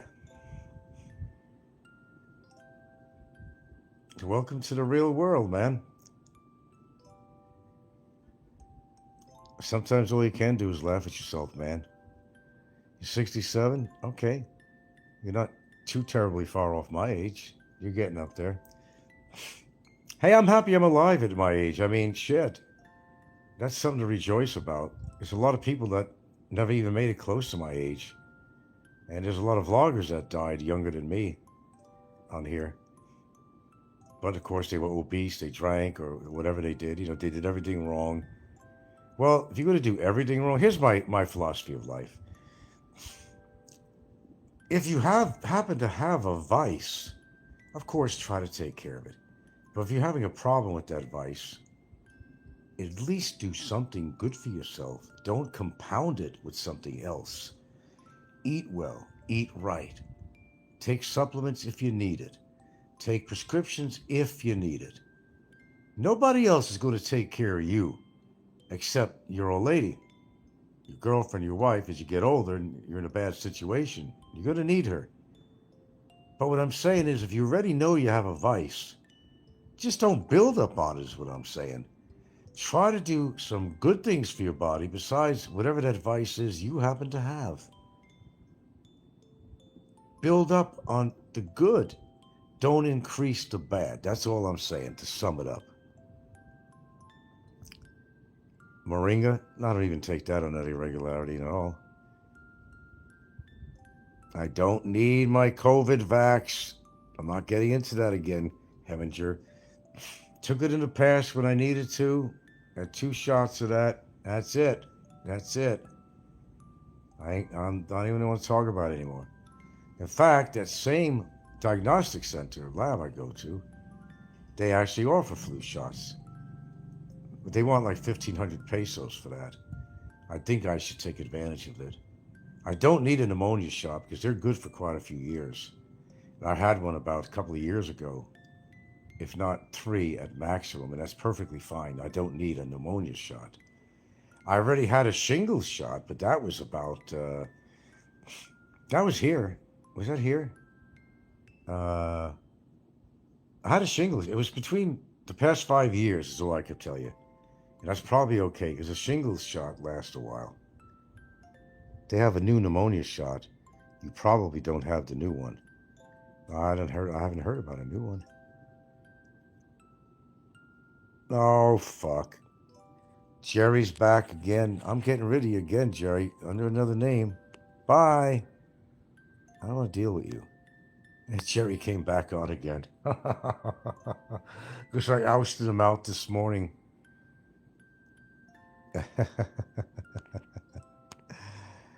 Power. It's nice to be in control of my own channel. Heminger says, breaking news, Frank. They came out with a new pneumonia vaccine in the last couple of years. You may not? Okay, I just read that.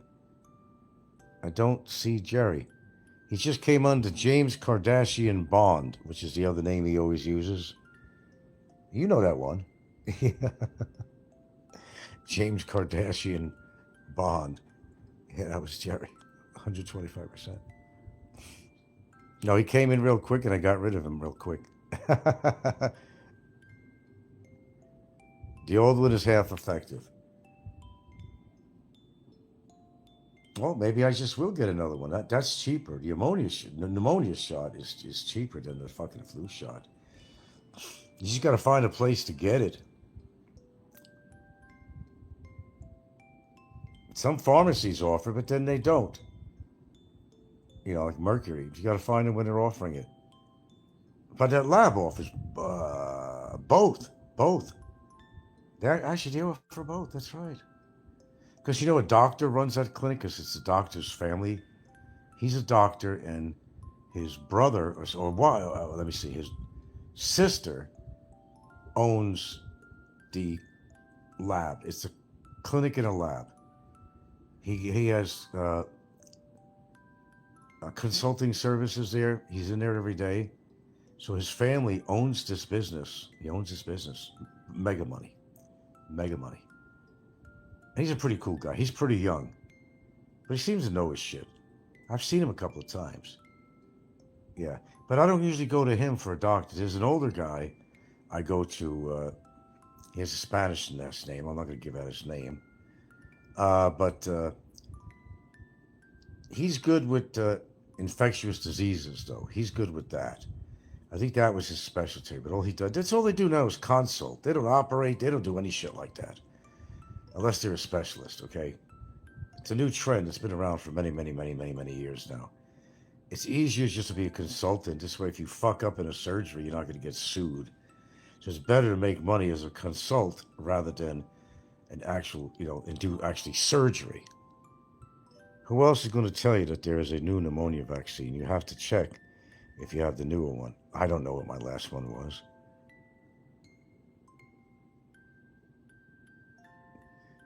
Go see an NGO. No, right here. I could go right here. Take a trike ride into Bantayan to the lab. Not today, but Monday. And they have pretty much most of the tests that most people would need for your analysis, your blood test, for this and that. They could even go deeper and see what you're lacking as far as your minerals and so forth and so on. Tests for sexually transmitted diseases. They do ultrasound there. So you get ultrasound done, which I've done numerous times, especially since I had that kidney stone situation. Yeah, it's a bitch once you have a kidney stone, because, like in a sci-fi movie, to say, they will return. They will return to haunt you. And there's a lot of truth to that, too. Hey, I'm glad that's all I got going. I'm not saying I even have any more problems with kidney stones or kidneys. I didn't have a botched kidney. Although the infection from the stone situation, I did have an infection in the kidney too, and the urethra. That's why I had to go on antibiotics, because it did go to the kidney. And if I would have left it alone, then yes, Heminger, I could have had a bad kidney. I could have had some real bad kidney problem there. Absolutely. I can't believe Jerry came in on again here. Jeez, Jerry really is desperate for your attention. They all are, man. Without me, they'd be nowhere. They shouldn't be attacking me. They should, praising me, not attacking me, because they need me on YouTube. So while I'm on YouTube and doing all these shows, there's nobody else interesting to listen to. Well, there is actually, but Jim and Slim and people like that, but I'm on more often than them. I come on when I got something to say. I don't count the numbers. If I'm in between something and I feel like doing a show, I do a show. I'm not counting the numbers. Oh, gee, Frank's on how many times a day? I'll put it on your calendar or something. I don't give a fuck. I come on if I got the time. I come on if I have something to say. Who's counting? I'm not counting. And my viewers don't mind at all, considering what's out there. Jerry, what's an interesting subject, IKEA?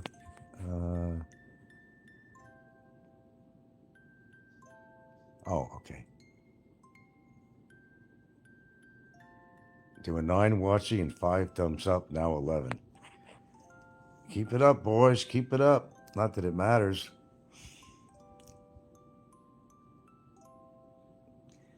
Hey, look, all I know is I'm alive as I'm speaking to you, and I feel pretty healthy. I'm not in pain of any sort. My eyes are not going on me right now. I'm looking out the window. I can see every leaf on the tree and every branch, I can look across the room and I see everything in clarity. I'm doing okay. It's just that sometimes when it comes to reading captions on TV or something, if I have captions on, or reading something real small letters, and sometimes it happens right here. Like right now, I can see the lettering. In fact, let me turn did I got it all the way up here? The light? Yeah, okay, I got it all the way up. Okay. The brightness, yeah.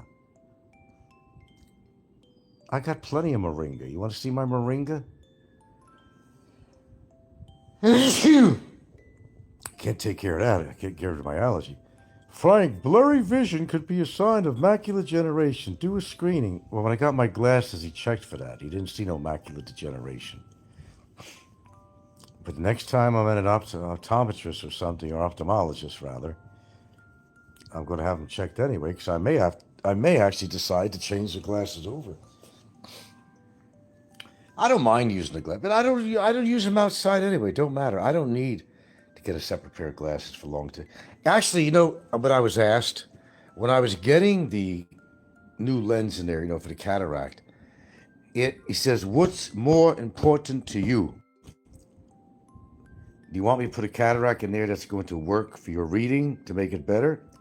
Or are you concerned with long distance?" Well, because I drove a car at the time, I was more concerned with long distance. I figured I could wear some throwaway reader glasses for reading. That's why I got the kind of replacement for my cataract that I did. It was for long distance. Well, let's see. Shit, I've been living out here. It's been a while. It was in Hawaii. And I know my doctor's name, and that would have to be about God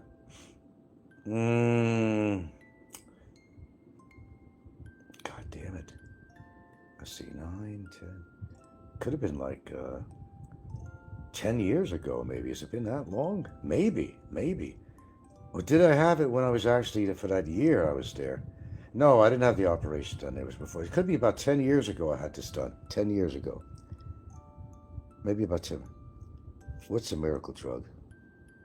Amateur says, Frank, blur vision could be a sign of macular degeneration. What's the miracle drug you're talking about? Oh, moringa? We have it right out here. We grow it out, then we take it. We actually give a lot of it to people too. We have it grown. There's not much on there right now, but we have it in different places. I'll even show. It's right here. It's out my window. Where do I gotta go? Yeah, that's the moringa tree right there. Right there. Yeah. Yeah. I'm hip. I'm up to date on stuff, you know. I'm not new. I know what's good out there, what's not, and we don't use it all the time, just very rarely, actually, to be honest with you, you know.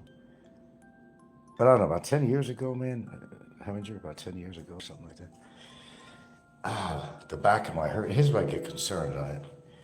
When I get anywhere in the flank of where my kidney is, which sometimes I feel a little bit of soreness there, but it has to do with my posturing, the scoliosis, but how I sit on the chair. And because of the fact when I had the kidney stone, you know, situation going on, you know, afterwards when I had the stent in and I pissed, and the piss would back up into the kidney, and man, did that hurt. I dreaded. I say to Gil, oh man, I gotta take another piss again, I tell her. Because both kidneys, it hurt. Because when you had that stent in there, especially, your urine would back up again, but it'll back up into the kidneys, and you don't want that to happen. You could cause damage to your kidneys. You don't want that to happen. So if you got an obstruction or something, you best take care of it. You're gonna be sorry, Jack.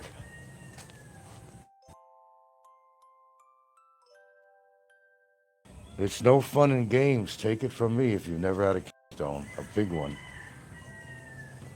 Hell, you think 9 millimeters is large? There's people who've had kidney stones in their kidney that was as much as 10, 12, 15, 25 incised millimeters. And you know that had to be surgically removed. I don't even think they do lithotripsy, which is with the break it up into small pieces. That would have to come out. I mean, like right away. Yeah, kidney, man. You could die from kidney shit, man. I know one thing. Actually, we'll call her my stepdaughter. She only has one working kidney. And she has to be very careful how much salt she eats, all this kind of different shit. And if you would ask me, do you think she's really paying attention to her diet? I would probably say no, not full attention. She still has her both kidneys, but one of them is not operative, okay? So the other kidney's taken over. So yeah. And I also eat kidney beans. Isn't that funny? I love kidney beans. Isn't that strange? By the way, you guys watching that movie Stranger Things, it's kind of like, almost like the Goonies, really. I've been getting caught up on that. It's just sometimes it just gets too weird for me and I can't follow it. There's too many things happening there all at once. So I think I decided maybe I'm not going to watch it. It's been all, Stranger Things, the series. So oh, okay, listen, this is holding me up here. I got to move my body. Yeah, I do have a little ache in my flank on my right. Actually, if I'm not mistaken, and the reason I didn't worry about that, that's what I said, lemon juice and all that. I actually had a very small kidney stone in my right kidney. That's another reason why I want to go back this week and have it checked out, see if they still see it. Actually, the truth wasn't. Let me ask her. I don't think they seen a kidney stone on my last ultrasound. Let me ask her right now. Let me ask her right now because,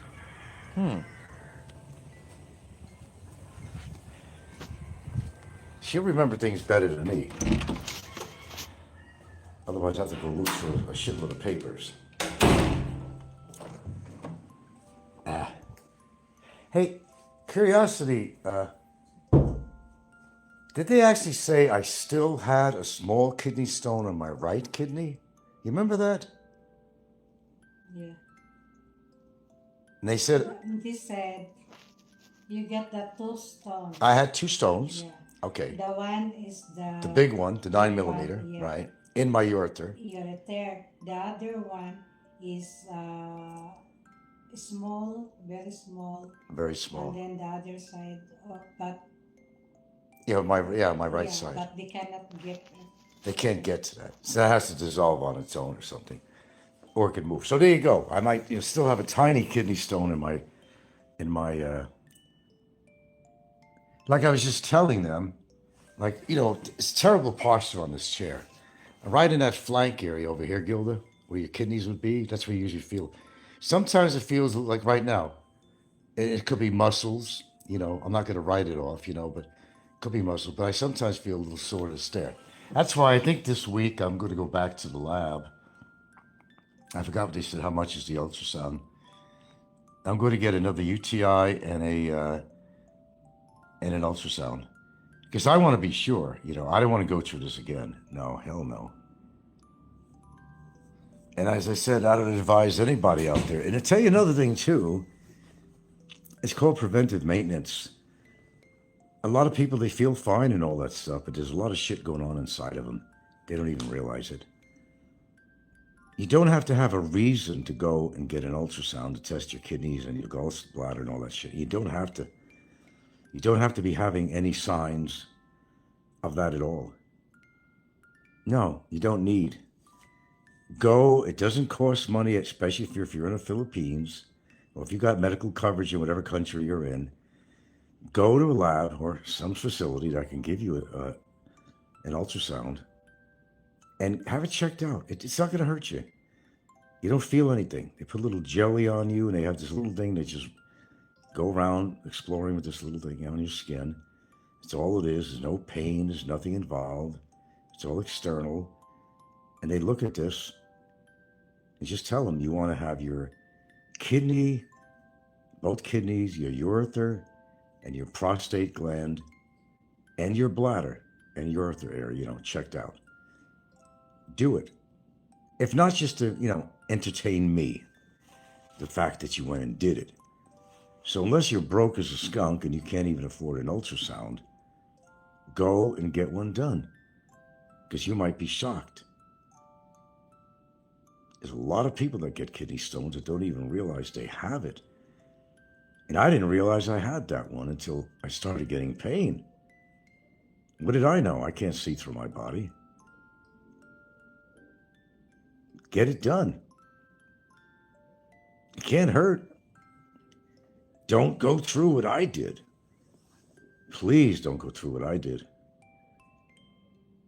Because you're not going to like it. I'm going to tell you that right now. It was not comfortable. And, it could get a lot more expensive if you have to put it out of your pocket. It came out of my pocket. I have no insurance here. shit, I could have went to USA at the time this was happening and, taken care of it, and used that as an exit clearance.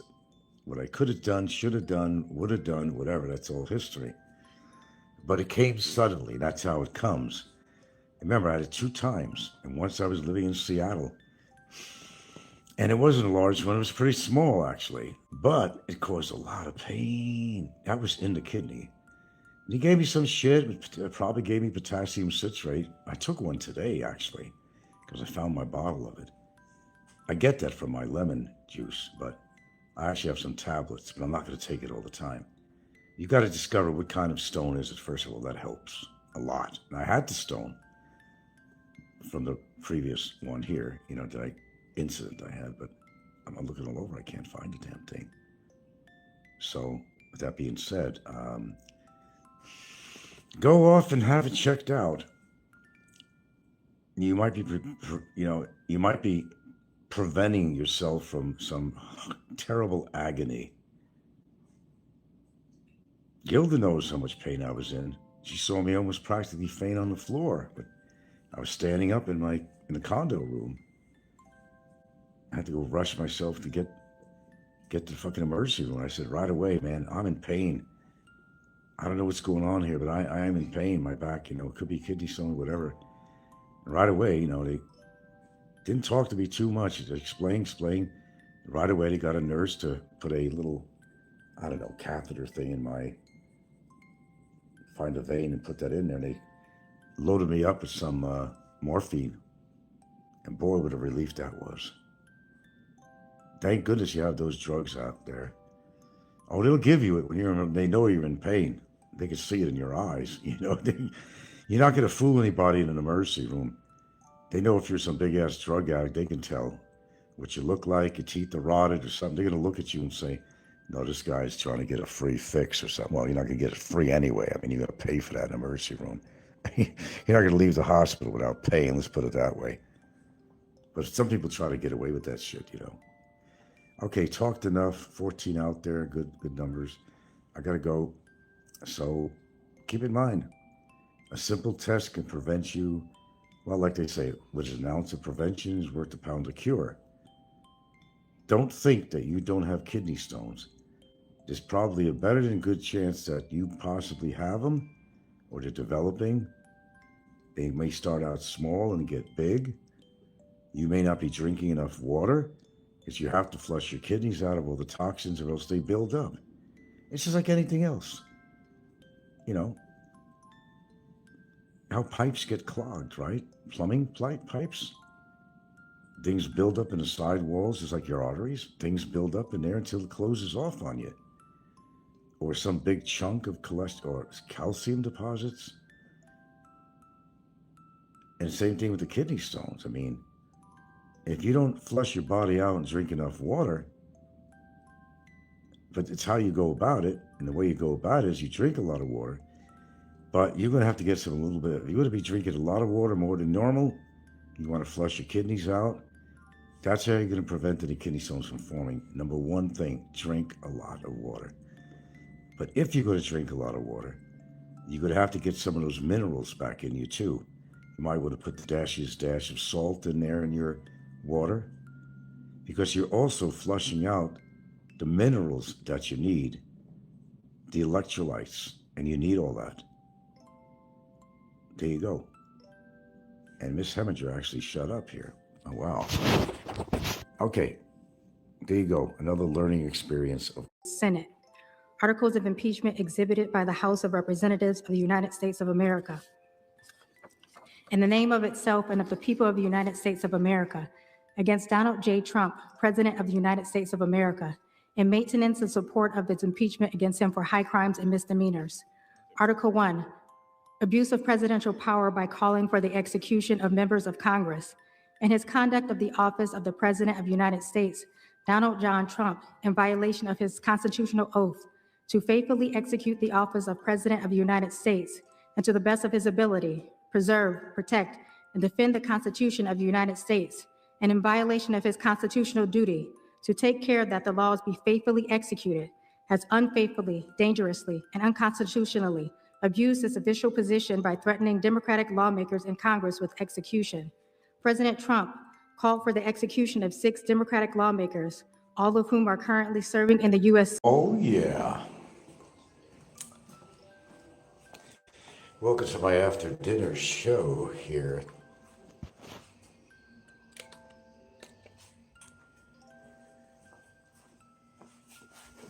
Pardon. Let me get comfortable here.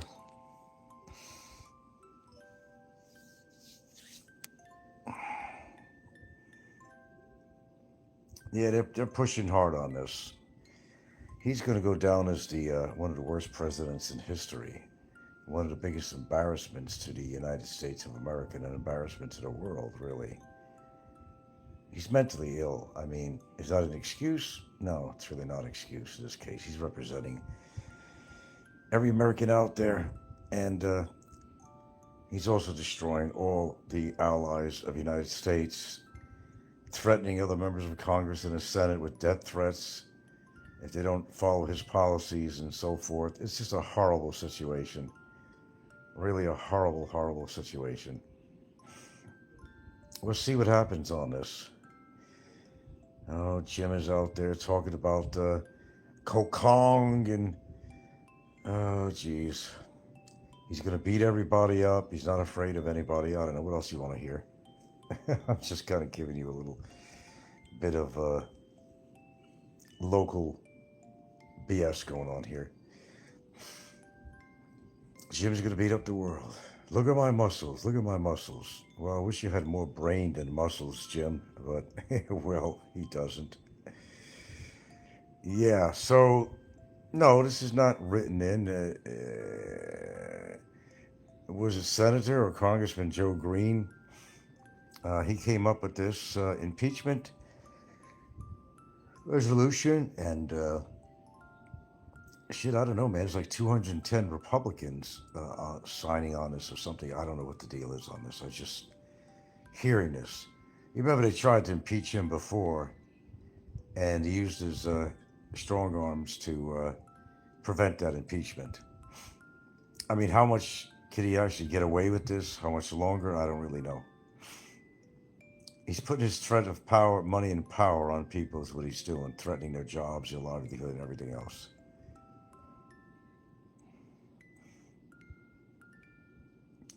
Anyway, this is a short here. Let's see what happens. Let's time. We shall be with you shortly.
We shall be with you shortly. Please hold on.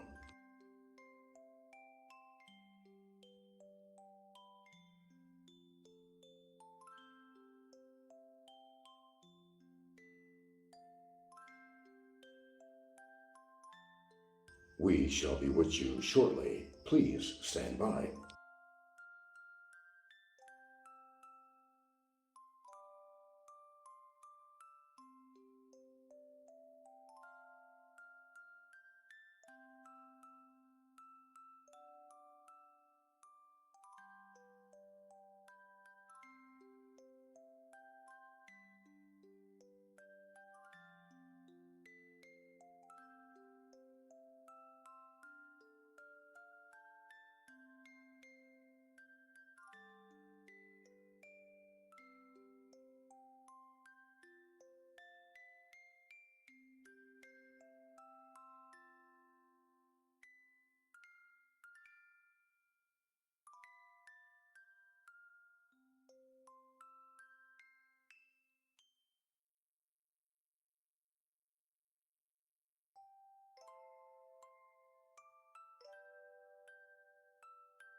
I'm sorry, but the timing of my show was inappropriate. I will be with you shortly.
Okay. I have to be honest with you. Nature is calling big way.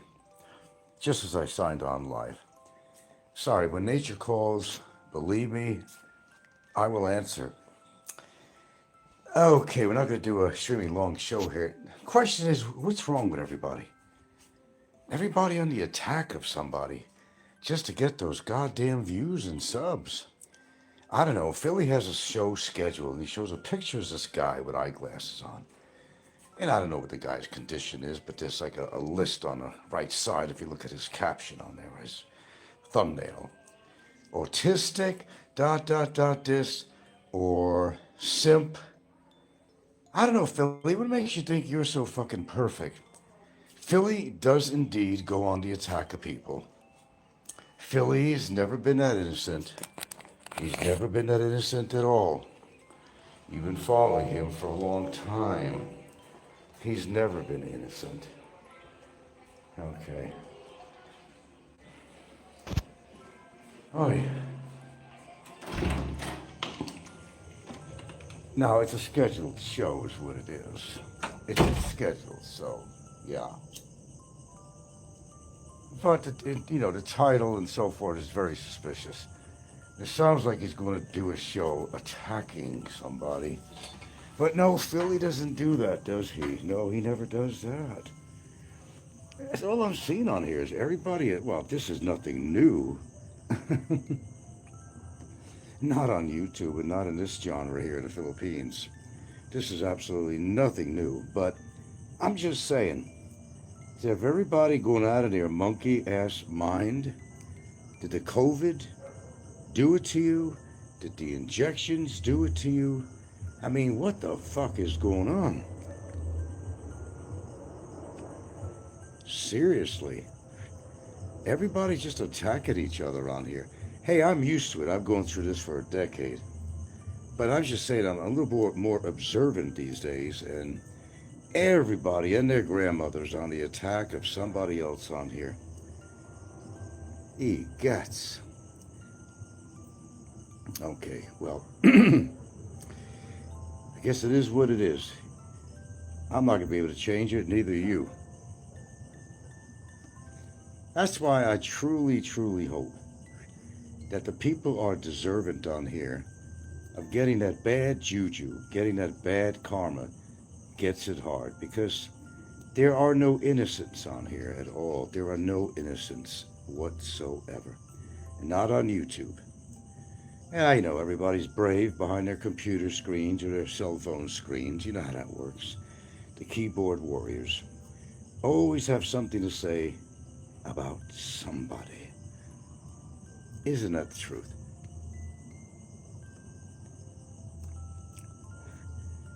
Actually, I was watching a movie with Charles Bronson. It's not one of his better ones. And it's not really one of these revenge movies, but it sort of is. Only he plays a police chief or a lieutenant or something in this one. It's not one of his best, but I had it on. It was better than the movie I watched before, which was ridiculous. But anyway, won't get into that one. Some ridiculous shit on there. I don't know how it even got on. Well, it's on. People from YouTube put it on. How did they do that anyway? Where did they get the licensing? I mean, if everybody could do it, they would. You know how you go to YouTube, go to your TV, you want to go to YouTube, and there's all kinds of movies on there, right? And these movies, not like Netflix, this is put on by private people. I never figured out how they do that. The only way I can think of doing that is somehow they got the licensing from whoever the producer, whatever it was, or the filming company that made these movies, because you just can't put anything on. And these people, that's instantly, you get like more than 1 million views. And after a while, it goes up a lot more than that. What a way to make money. Oh, you don't have to put naked women on there. You don't have to chase after young Filipinos. You can find another way. I don't think you guys are really making what you'd like to make as far as money on here. Find a way to get licensed to put these movies on your YouTube channel. There's your answer. Forget about interviewing infamous people. Forget about putting some scantily clad young Filipina on your screen, or just come out with a bunch of bullshit stories and all the drama on here. Find a way and look it up. I never bothered. Look it up and find a way where you, too, can put movies on your channel, get licensed to do it, and there you go. Am I the only one that ever thought about this? How many people are doing that? And they're probably making buku money. I think you guys got it all wrong. You're in the wrong direction if you're looking to make money from your monetization. Now, these guys make good money because they get millions of views because people want to see movies, free movies. And when somebody puts it on, people are going to watch. And they're good at promoting it and marketing it, whatever. They got all the metadata in there and all that crap as far as drawing traffic to the channel and all that. You just got to learn how to do that. You're home free, but you got to get by the licensing on there, I guess. You can't just put anybody's movie on.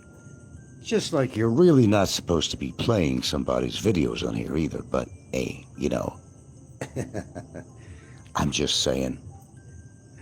All right. What are you up to now, Philly? Who are you going to bash now, Philly? Philly, you're far from perfect, man. You're far from perfect. You got a little bit of a checkered past, I heard. And your little job as a prison guard, I heard a lot about you on that. You had an interesting position there, didn't you? Oh, you did. Very advantageous. I could see you doing that too. I really could. I could see you doing something a little nefarious. Well, Philly's big mistake was getting out of Angeles City. He couldn't take the heat, but he sure put it out. Married man, children, hanging around Angeles City, photographing whores like Scotty Boy. Now, who copied off of who, I'm not sure. Whether Scotty Boy copied off of Philly, or Philly copied off of Scotty Boy, I'm not really sure.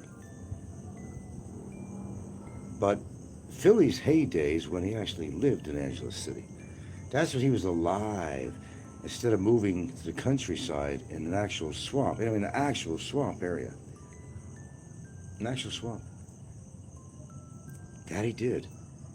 Now he's putting tile down in a house that kind of really don't really belong to them. It's something that's worth taking a dozer. You don't need a D9 for that. You know, hit it with a couple of hammers here and there on the corners. Probably the whole thing would come down. Why waste money on tile? But hey, whatever. It's his money. Anyway, I didn't plan to do a long show here anyway. I've had kind of a long day today. Oh, I certainly did. I still didn't mention that. Philly, you're a creep. You really are a... Yeah, Bagdale. Yeah.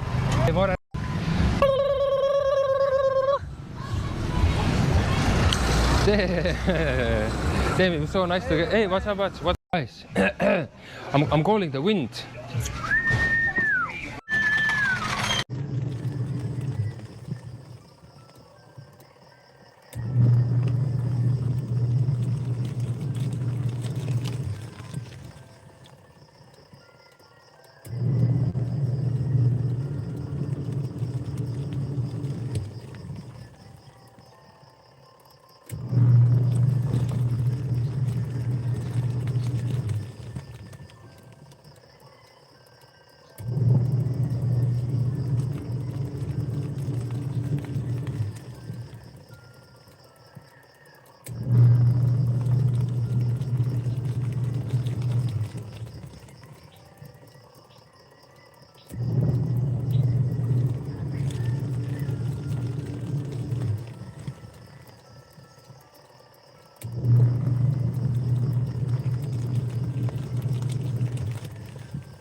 Well, thank goodness for washing machines, because it all comes out in the wash.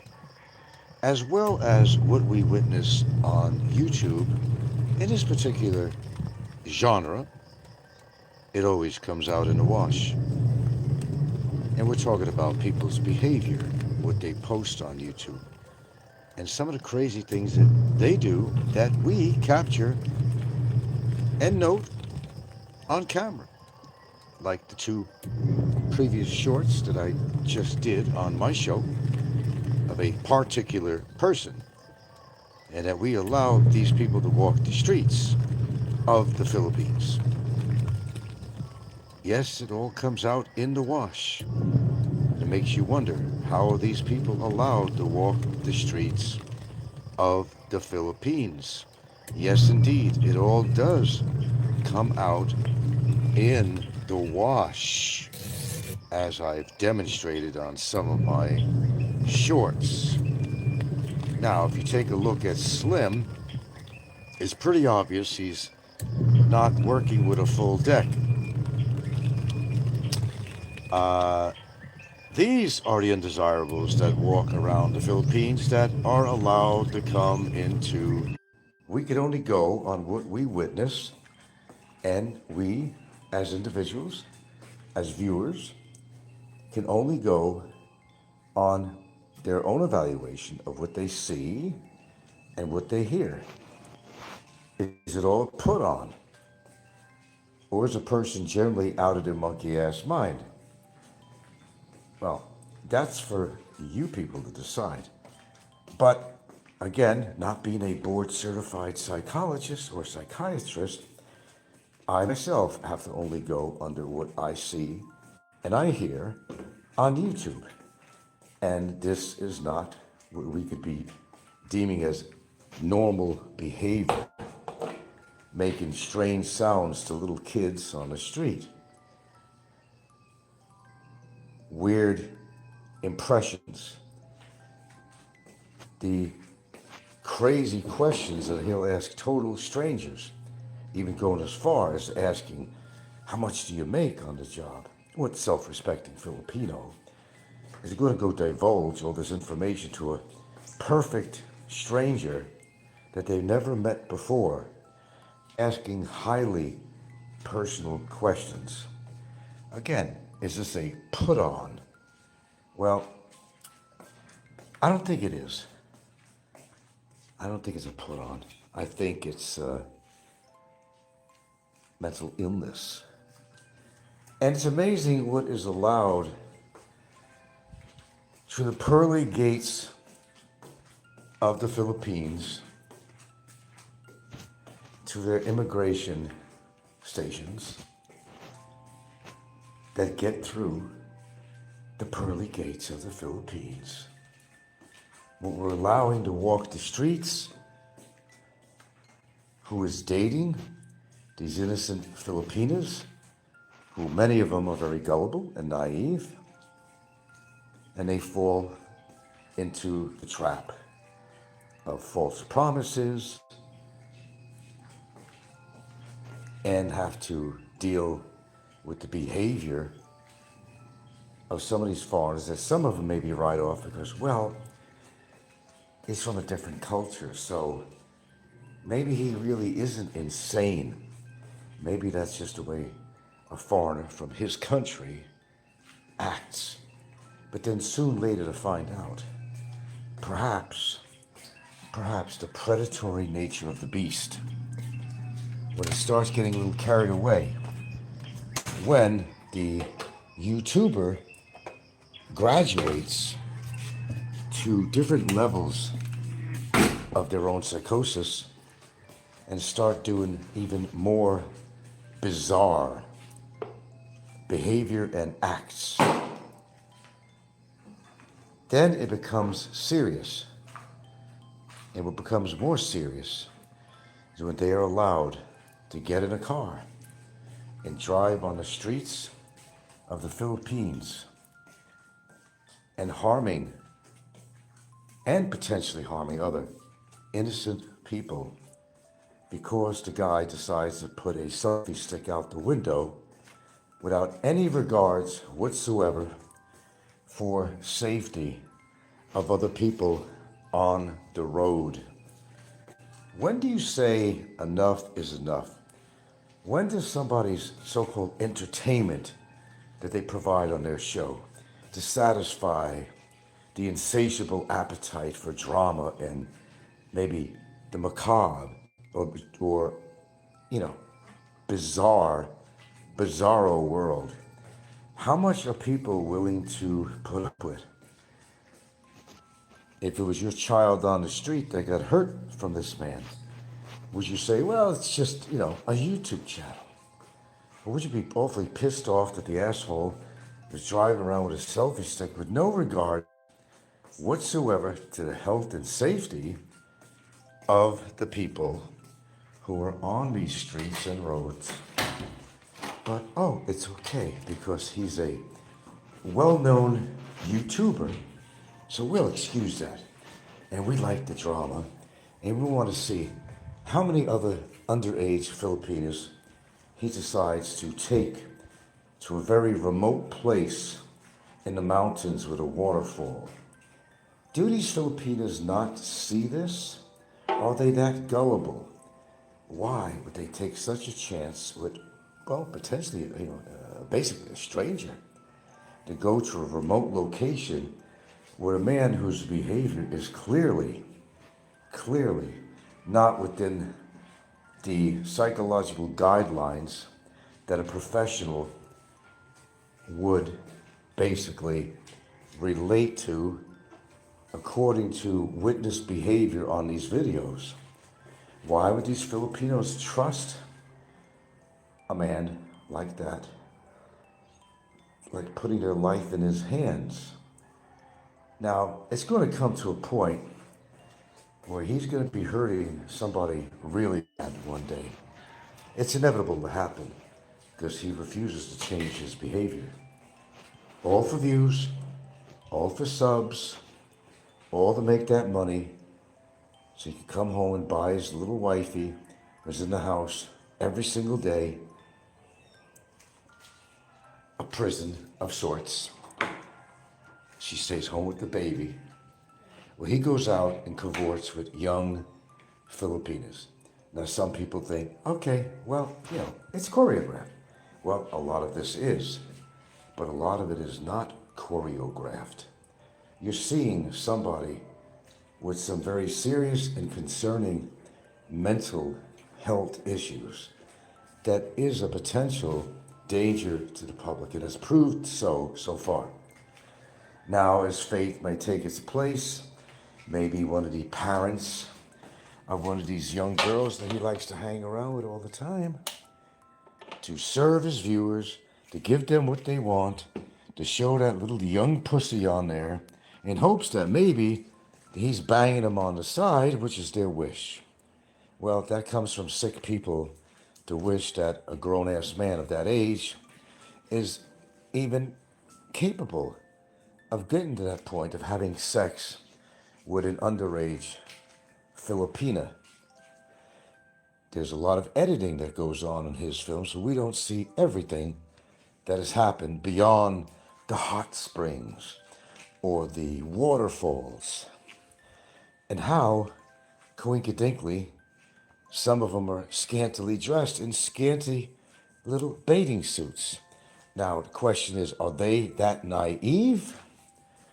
Or is this quite purposeful? Is it, in fact, maybe some form of enticement from these young Filipinas? The magic and glory and of hanging around a man, a foreigner with white skin, or the curiosity of what he's all about, or maybe the trust because, well, he seems like a nice guy. Maybe he bought me a coffee or something. Or maybe he gave me some candy. So I'm going to trust this guy and go into a rural area with a man that I really don't know his history. I really don't know his psychological history. Well, some would say, well, that's the fault of the Filipina for being so naive and not being very careful. That maybe mama never told her, don't go off with a stranger. And how many people have become victims of some of these mentally ill foreigners that seem to make it through the gates every day in the Philippines? It seems to me there has to be a bigger safeguard. And if he does have a record of mental instability, that's something that should be known if you're capable of possibly harming a young Filipina. Does a medical background show propensity to harm other individuals? Do they have a record of any kind of child predatorship? This is the things that the immigration has to investigate. But yet, the pearly gates of the Philippines seems to be open to all.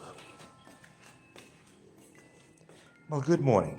Sorry, I haven't been reading my comments because I'm actually doing something while I'm actually talking to you. Good morning, Ed. Stefan says that guy seems like a predator. Mr. Loser says something bad's going to happen to him. He says he's getting way too comfortable acting out. Well, this is where it gets scary, because he will build up on that behavior. Again, I'm not no certified psychologist or psychiatrist. I'm just an average guy, maybe above average to some of you.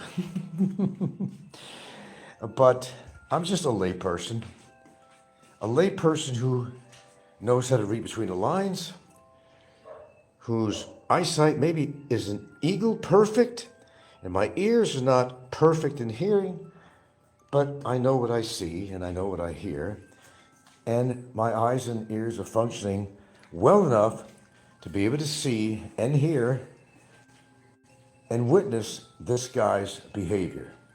I'm really surprised that nobody out there has actually taken on some petition that involves actual affidavits to bring to the Department of Justice or Immigration, they're all related, to have them investigate this guy and his background.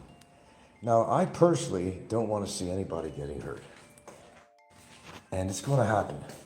Because what happens is, and I said again, I'm not a certified mental health counselor, but with 10 years or more on YouTube, I've witnessed such incredulous behavior that doesn't seem within the norm. And I could definitely tell you with this guy, it's a stick of dynamite ready to go off, because what happens is you double up. You double up on what you do. And you say to yourself, well, this has worked, and I seem to be getting the views and subs and making some money here. So I'm going to continue in the direction of what I've been doing, because I've been successful so far in doing what I'm doing. But I have to build up on this. I have to take this to the edge, to the cutting edge. And then something happens. If it hasn't happened already, we don't know if he's had his hands on these young girls, because he will edit, as you have witnessed yourself, a lot of scenes on there where all of a sudden they're up in the mountainside near the waterfalls, near the springs, and he does a total cutoff to a different period of time where he's left the falls or hot springs and goes back into the city. Now, what is on that footage? Or where did he cut it off? Not to show you that not only was he making advances to these young girls, but his hands have been, if you've been noticing, he's been getting a little bit more touchy with most of the Filipinos that he's come across. Touchy-feely. And then it graduates to something else, because what he's doing, he's, well, literally and figuratively, he's feeling out the situation to see what her reactive response is. Is she taking to the touching, the hand on the shoulder, the holding the hands? Is this a very planned ploy to test these young Filipinos to see if there's a positive or negative reaction upon his hand touching them in any form or way? Shit, I should have got my degree, huh? I guess. Okay, I haven't been reading. Something bad's going to happen to him. The guy's a predator. He seems like he's getting way too comfortable. That's it, what I just said. Good morning. Regular guy.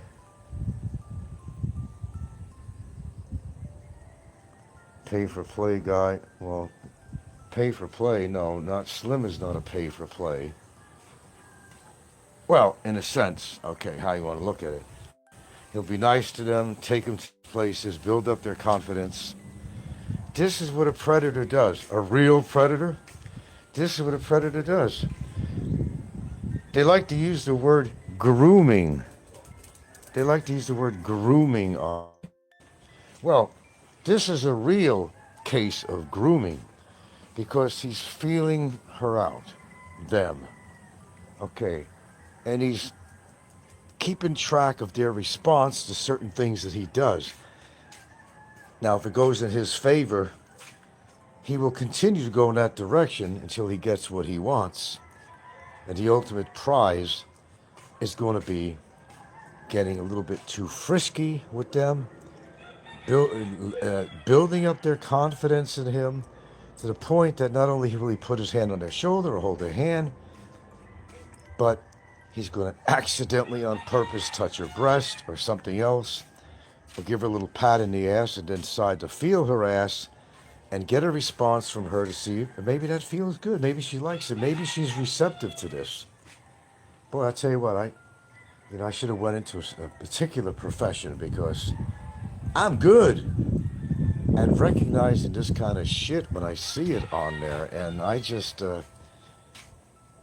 just absolutely amazed what people get away with.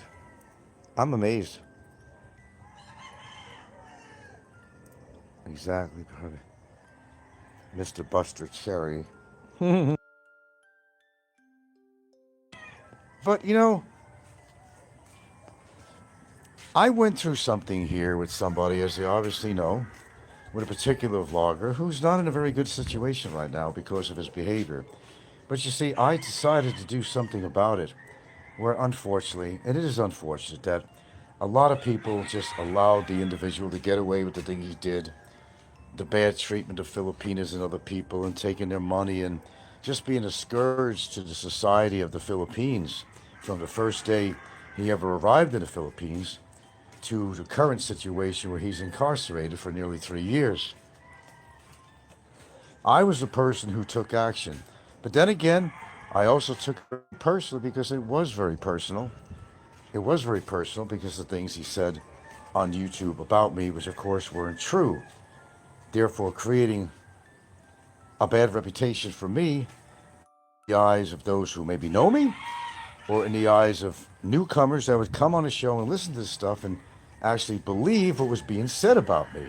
Well, it comes to a point in time that you have to do something about it, which I did. I think this is a situation that something needs to be done about. Okay, now, as I always say, I'm not your goddamn sheriff on here, okay? I'm just an observer, and I'm just a commenter. And you can take what I say and throw it out the window, but it seems that the consensus of opinion about this guy, it's all good. I mean, everybody agrees. They see it, they hear it, and that's how you know it.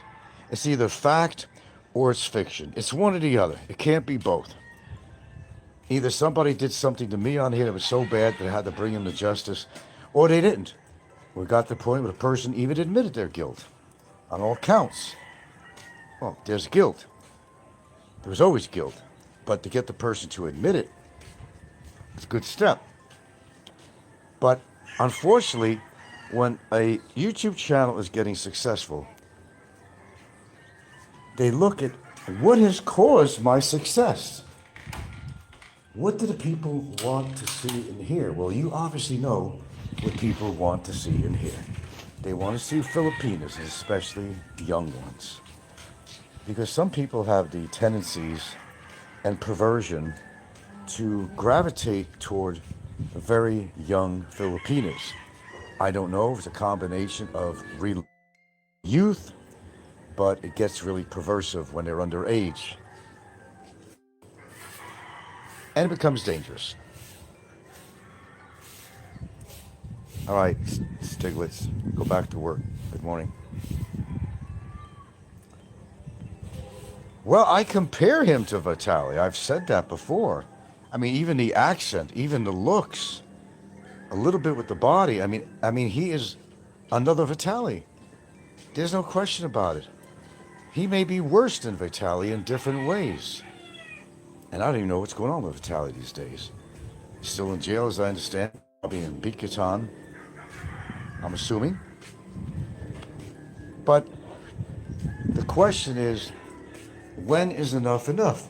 Now, of course, you're going to have creepazoids like Popeye and people like that who, you know, they actually approve of this kind of behavior because they in themselves are psychologically imbalanced themselves. You know, birds of a feather flock together. And in cases like Popeye and different people on here who have that mentality, the mentality of their possession of mental illness themselves, where they could relate to the behaviors of other people and actually promote it like Popeye would. There's a lot of innocent people on YouTube and there's a lot of guilty people. You've got to be able to differentiate between who's really guilty of something and who's really not. And it's all hype and it's bullshit and it's hearsay and so forth. But how long can you allow certain behaviors to go on? Of course, you got all the brave guys like Popeye who is behind his computer 15,000 miles away, who basically admitted and said that, hey, I'm going to say whatever I want about you and there's not a goddamn thing you could do about it. But you see, that's where they're wrong. That doesn't always work. Distance does not protect you. You've already been identified by name and address.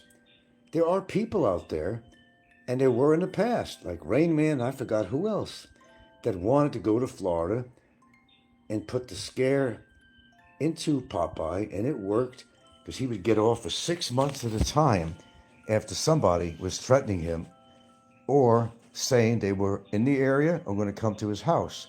The coward would disappear for a lengthy period of time. You wouldn't hear from him. These are psychologically ill people, and Popeye is certainly one of them. But Slim is definitely not a rare case on here, that's for sure.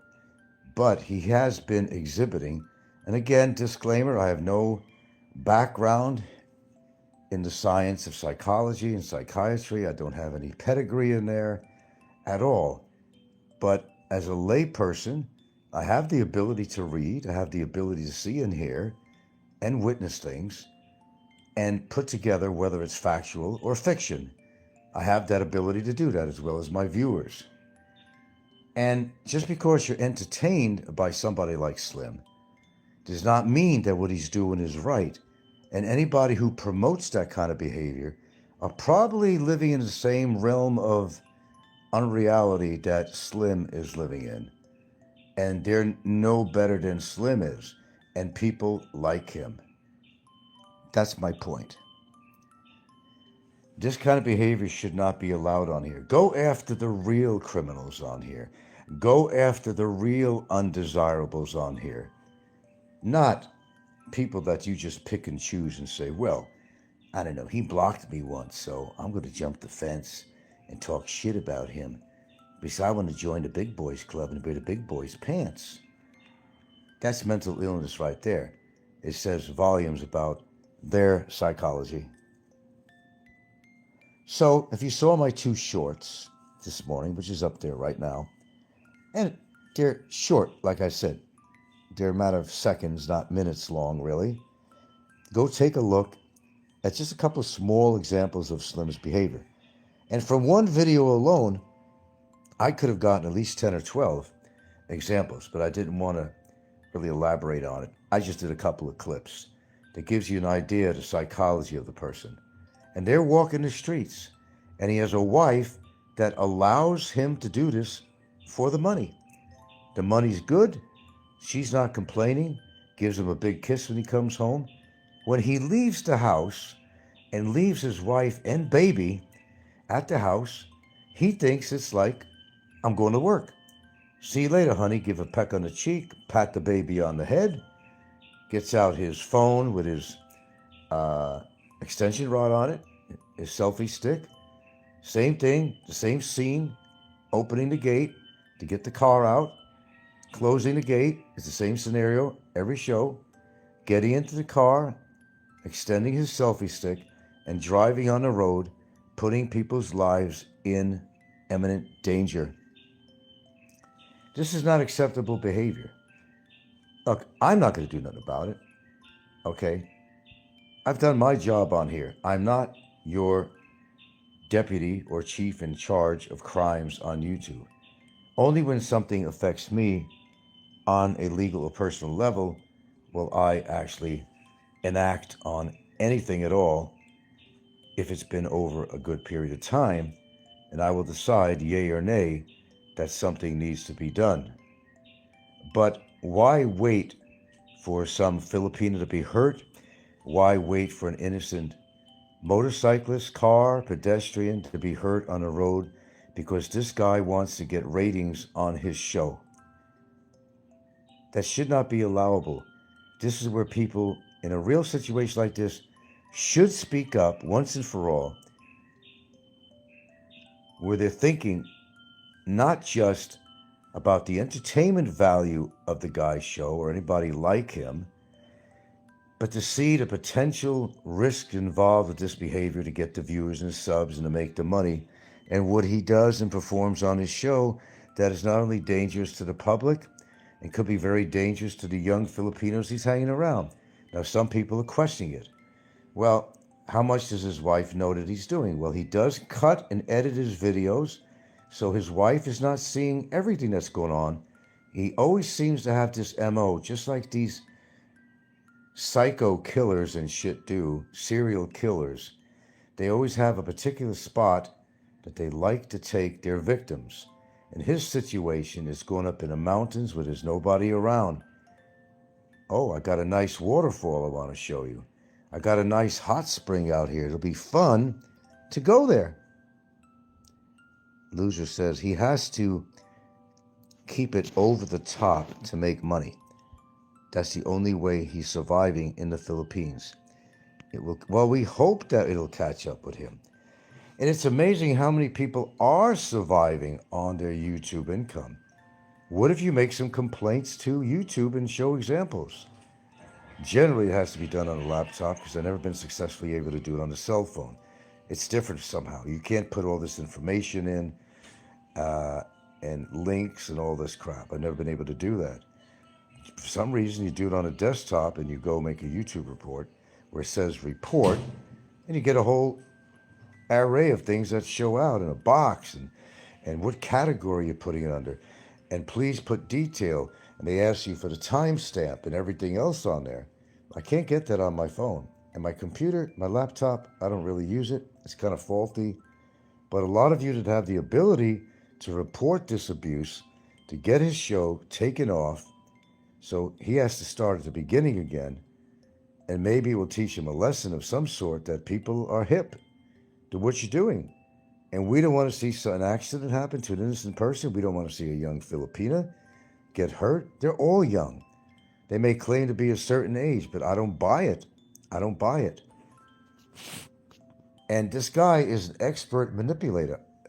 I do believe that in his own country he has done this before. He may even potentially have a record in Estonia for this kind of behavior that, well, when he came to the pearly gates of Manila to enter the Philippines, somehow, some way, they didn't look into his background.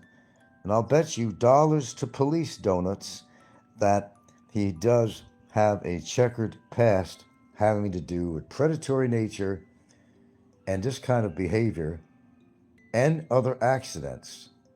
So you make of this what you may want to make of this. I know what I have. I've made my own assessment and I'm going to stick by it. Okay. You know, he's telling his wife, sweetheart, I have to do this to make money on YouTube. Yes, I believe that's what's going on. But some people question whether they're even married and whether that's even his kid. Now, I'm very observant, and a lot of people never mention this.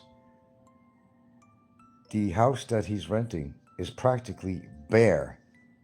He did not go out with all the money he's making. He did not go out and spend hardly any money on any furnishings, because I haven't seen barely any furnishings in that house other than the table that they sit down and they gorge on junk food and they eat like there's no tomorrow. They haven't eaten in 5 days. Look the way she eats. She almost looks like she's starved. When he comes home with that unhealthy food, she wouldn't even bother to grab a fork. Hey, I'm diving into this. I'm diving into these burgers. I'm diving into this pizza. I'm diving into this unhealthy food. And sometimes he goes out, will buy himself a 4-course meal, then comes home and gives her a little bag of something he spent 100 pesos on. Oh, thank you, honey, for the gift. Something's wrong with this picture. It's either the best choreographed show on YouTube in history, or there's something going on. Because why would a loving wife allow her husband? It's like a job. Okay, I'm leaving, honey. And she knows where he's going. She knows, obviously, he's going to be meeting up with young women. What self-respecting Filipina, and I've been in the Philippines almost 10 years, whatever it's been, give or take, and I've seen all kinds of behavior. I know that Filipinas are inherently jealous. They have a jealousy streak that, circumference of the fucking earth, it's extreme. And why would a Filipino allow that? Well, if it's her well-being, he's buying her gifts, he's paying for a place for her to live and to take care of the baby. A lot of Filipinos will give in to this behavior. But, how long would that last? She already was exhibited on the show last week when he told her he had got into another accident, and because of his driving with the selfie stick, which he denies causing the accident. Okay, this is where all the mania comes in with this guy. Psychological impairment. He's like Trump. I'm not responsible for, he's another Trump. I never said this, I never did this, I'm not responsible, it's the other guy. But why did he pay the guy like 10,000 pesos so he didn't go sue him or something? He knew he was wrong. He was driving with the selfie stick. He had another victim. When he saw his wife, or whatever she is, on one of the shows, when he told her he had another accident, her face was not the usual smiley, laughy, loving face. She basically came out. What happened? You had another accident, she said? What happened? And she basically, related to the fact that this isn't the first time that you're going to hurt somebody, you're going to kill somebody. It's not my fault. It's not my fault. This is pretty strange shit. Man. He's telling his wife, yeah. He was even selling a course on how to make money on you. Was he really? Which Stefan is this? Are you a YouTuber? No, the guy, don't get me wrong. I think he's brilliant in marketing. I don't know what kind of job he supposedly had in Estonia, but he knows how to market himself, and he's using these tools for the success of his show. I'm sure the guy makes at least $6,000 a month on his show. And that might be a conservative figure. Because you got to understand, there's a lot of people that relate to people like him. There are people out there just as sick as he is, and they can relate to his behavior because maybe that's the things that they do in their train of mind, their train of thought, that maybe they're capable of doing what he does. And they probably have done what he does. They probably are child predators. They probably are predators, period, and get into trouble all the time. And they see what he's doing as something good, something positive. Oh, I got to subscribe to this guy. I got to watch this guy. I got to cheer him on when he gets together in a very remote location with a very naive, gullible, young, underage Filipina. Okay. So I would say, from the spiel that I've given on here, I would say, and I think you agree, that this behavior is not acceptable at all. I'm not the one that makes the rules on YouTube. I'm not the one that makes the rules in life on people's behaviors. I'm just an observant like anybody else is. And I come up to my own conclusions and my own evaluations based on what I see and hear. And that's all I ever do in my show anyway. Oh, Frank, you're such a hateful person. Well, I don't know if am I hateful for bringing out some facts about people who are vlogging on here that is not considered acceptable behavior? Does that make me a bad person? Oh, gee, Frank, you're talking about these other YouTubers. Well, sometimes you have to. if it's in the best interest of the people in this country, Filipinos, the safety of people on the streets. Sometimes you got to make your own evaluation of somebody's behavior, whether it's a put on, whether it's real, whether it's choreographed, and even if it is choreographed, are they causing potential harm to somebody? And the answer to that is yes, in his case. It's undeniable. Totally undeniable. So the question is, what do you do about this? Do you keep on giving him that, I like to call it, poetic license to continue to do what he's doing and potentially harm people because you like the entertainment value, because you like to see, because of your perversion, like to see grown-ass men with underage Filipinas, and it turns you on, gets your dick hard, whatever it does. And you can't wait to come to the Philippines so that you can practice that same perverted behavior that you are watching and you think is so wonderful to watch, and you can't wait to come here to the Philippines to do what he does and to get away with it. Well, there you go. Loser said this guy is forgetting. There's a law now in the Philippines where you can't film in public without blocking their faces and getting permission. Well, you can get that on him. But they're not really enforcing this. That's the problem. I mean, look at Scotty and his behavior. He's another predator. And he's putting people on camera as part of his show. He won't stop doing that. He's photographing people without their permission. And recently, it wasn't too long ago, some ladyboy got in his face about it. Okay? Then even one of his buddies, who is practicing the same behavior as Scotty is practicing,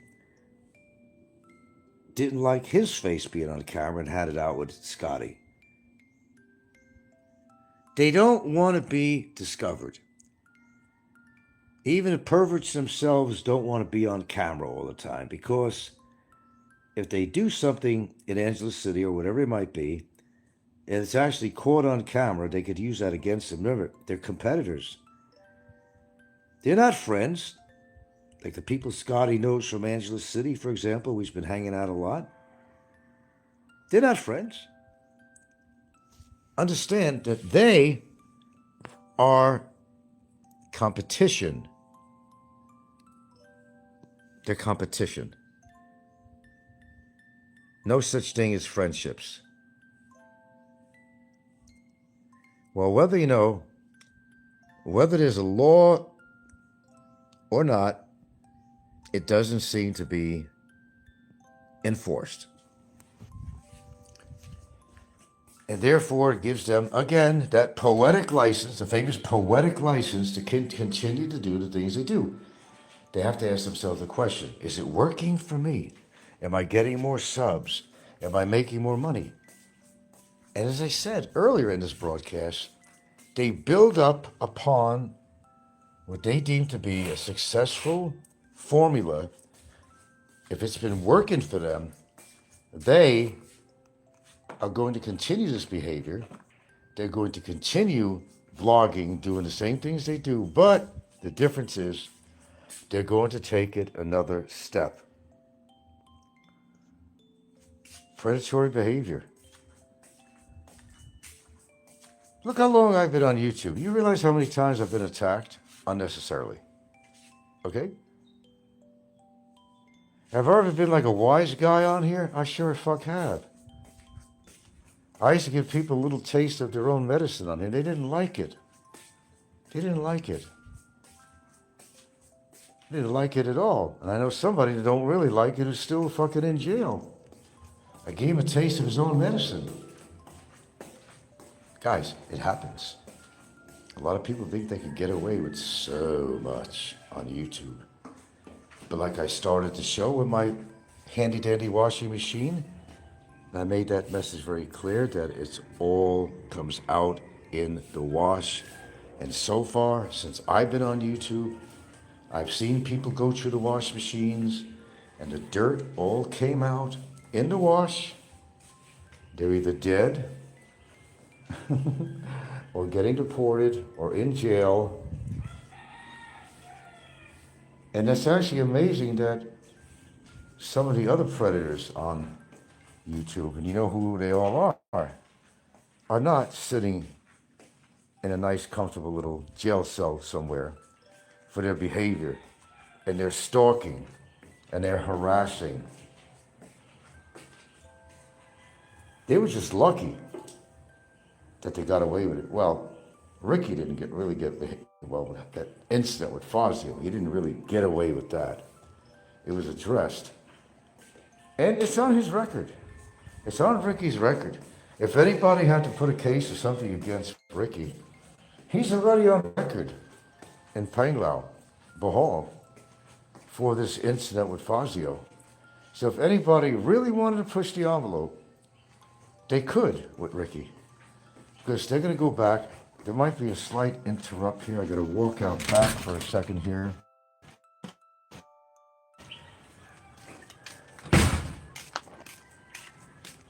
So if you got a beef with Ricky, you know, whatever your beef is, you can make a whole stew out of this beef if you really wanted to.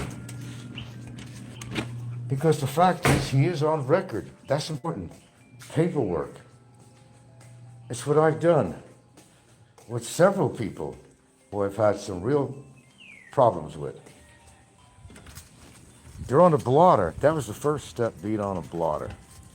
Smart people are going to do that first. Get on a blotter. Get somebody on a blotter. You're going to do that by hand again? Wow. Okay. All those weeds. Huh? I'm joking. I'm just going to show your hands. Don't worry. Your hands. No. Of cutting the grass. Boy, she's good. I'm telling you. Cutting the grass. Filipinos, they'll take a scissor and they'll cut the blades of grass by hand. God bless them. God bless the Filipinos. Well, there's a lot of laws in the Philippines, Mr. Loser. But it's whether they're enforced or not. That's the difference, right? They all went back. Where when it first came out, even Philly, the Philippines and other people, they were doing that. Oh, well, you know, I'm going to blur out this. But you can't blur out. You can't blur out everything in the streets. And they were getting worried. I can't do a show no more because my show, for example, is going to the streets to photograph all the whores, to show the action in the streets, you know, the whole ambiance of that area. You got to be able to show it on camera if you're doing street reportage. But if you can't do that, you don't have a show anymore. So they go right back and they do it because, hey, God forbid somebody messes with my algorithms. Anyway, you guys do what you want to do, but do you really want to see Slim hurt anybody? A pedestrian get killed, or a child, or a family, or even his own? I understand you want money. That's why they're on. I'm one of the rare few individuals that come on here, you know, just to rap, you know, just to talk and just to, you know, relay my thoughts about different things in life, environment, politics, society itself, humanity, whatever. I don't care what it is. I belch it out, that's for sure. And I'm not afraid to do it. But I'm not harming anybody. Because as I always say, and I do mean I always say, if you've seen it on somebody's YouTube channel, if you heard it, and everybody else did too, well, guess what? Then it becomes factual. It goes into that little sentence called preponderance of the evidence was measured up in a legal situation. Do you have the evidence or not? Is it straightforward? Is it edited? Is it third party? Well, if it's neither of that, you got a case. Why would any of you all want to see somebody get harmed? In any way, legally, physically, emotionally. Are you that bad off? Are you just as sick as the people who put on these shows?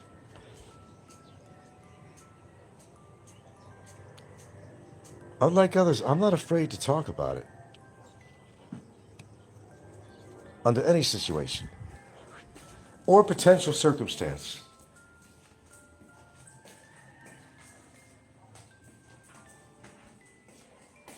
I don't want to see anybody get hurt physically or any other way.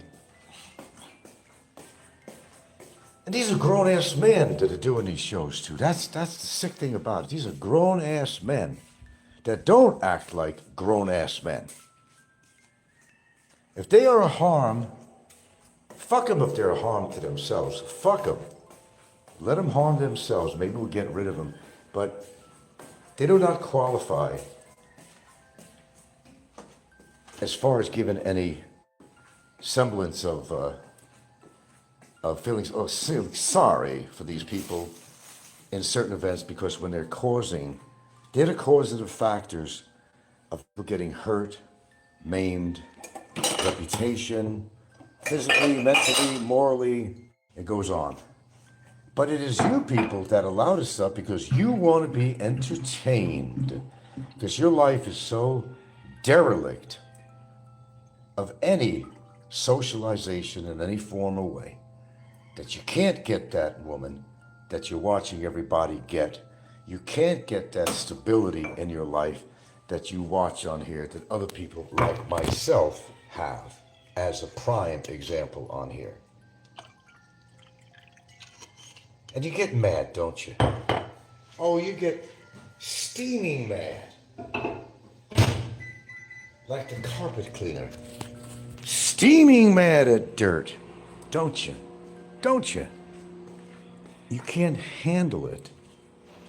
I want to be you. I'm going to live my life vicariously through you.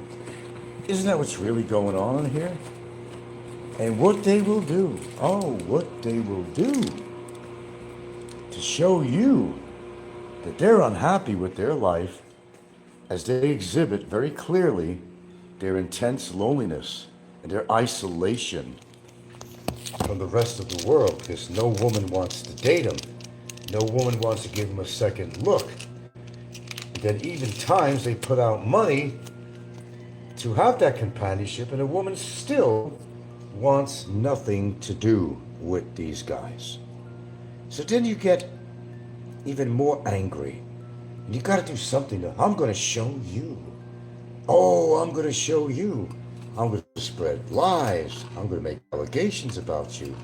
I'm going to try to get you deported. Get somebody deported. For what? If they don't deserve it. But hey, it's the way it is. I don't like that I was exposed. This guy's saying true things about me that I don't want people to hear. This guy has basically described my whole life, my loneliness. I don't want to let them get away with that. This is the sickness which is right here on YouTube, and predominantly speaking of the YouTube genre of the Philippines community. We have more sickos walking around per capita. You know the characters. You know the players. A lot of them have gotten away with a lot of shit. Some of them have not. But here's how it works. You know people are doing wrong. You know very clearly they are. But hey, to you, it's entertainment. It don't matter if they hurt somebody. It don't matter if they hurt somebody's reputation. Oh, no, because it's entertainment. We demand more trauma. Take a knife out of your pocket and possibly stab somebody. Oh, that's entertainment. Oh, we can't wait till it happens to this guy or that person. People have become desensitized to reality. Desensitized to crime. Desensitized to sensibility. Desensitized to accountability. Welcome to YouTube. And a lot of you out there, maybe even listening to me, are probably one of them. Let's see some action. Let's see some guy bash another guy. Now, everything I present on my show, at the risk of being redundant, but in cases like this, I love being redundant because it happens to be true. Now, I will impress upon that. I show people, and if I talk about any other tubers, I'm just presenting the facts. I'm presenting not something I have seen, but I'm presenting something that you have seen. So, in a, kind of a civilian court of law, you can make that conclusion easily, whether or not the person did it or not. In or out of the court of law, you can make your own judgment on these people. Are they acting like they're above the law? How much are they getting away with? How much should you allow them to get away with simply for the entertainment value on here? Those are the pertinent questions you got to ask yourself. And collectively and collaboratively, you all have to figure, is this something that is acceptable on YouTube? Where does it get to the point where it goes over and above the entertainment value and becomes very serious? Could you ever see yourself being in that situation? Have you ever been on the butt end of an allegation or a complaint? Have you ever been in any situation of such where you're now wearing the shoes of somebody else on here that has gone through this? Oh, it's real easy to say. Don't incarcerate somebody for so long for what they did. They don't deserve that. Well, yes, they do. And some of them deserve a lot more than that. Not only to be kicked out of the country, but definitely to serve some jail time where they could sit there and contemplate their navel and think about all the ill-gotten, ill-doings that, as a YouTuber, that they have done during their illustrious career on YouTube, and how much they were able to get away with. And then when the time comes, they don't get away with it, well, they just fall apart. They become even more defensive, and they become even more offensive. You've seen it play out on here all the time. I don't have to name the characters and the players, because you all know who they are. It doesn't matter. You could be as innocent as a newborn babe, but they will find rhyme and reason, whether you blocked them on your show. Doesn't take much, where they will turn against you. They don't like your voice, your speaking voice. They don't like the fact that, well, you had the balls to take out that well-polished, cleaned mirror and put it in front of these asswipes and show them a true ugly image of what they are. And most of the characters on here are less than perfect in nature. Alcoholics, total asswipes, people that are totally void of any consciousness to the crimes that they commit, knocking other people when their life is totally out of control, and they're actually telling people whose lives are actually pretty damn good that you're not living a good life, that the woman you're with is not really with you because she loves you. They made their own judgment and their own little set of own court rules to make a judgment against somebody who is actually living a good life and is happy with his life, to tell them that no, you're not living a good life. And to spread the word that this guy's not living a good life. Or you're a simp, or you bought your girlfriend or your wife a house, where they know that they could never do that. They could never afford to do that. They're envious, they're jealous. Because they're not in a position to ever do that. They don't want to see somebody happy because they're not happy within themselves. They're the ones that are sitting in that comfortable chair, armchair, and making judgment of people on here because they barely leave that chair.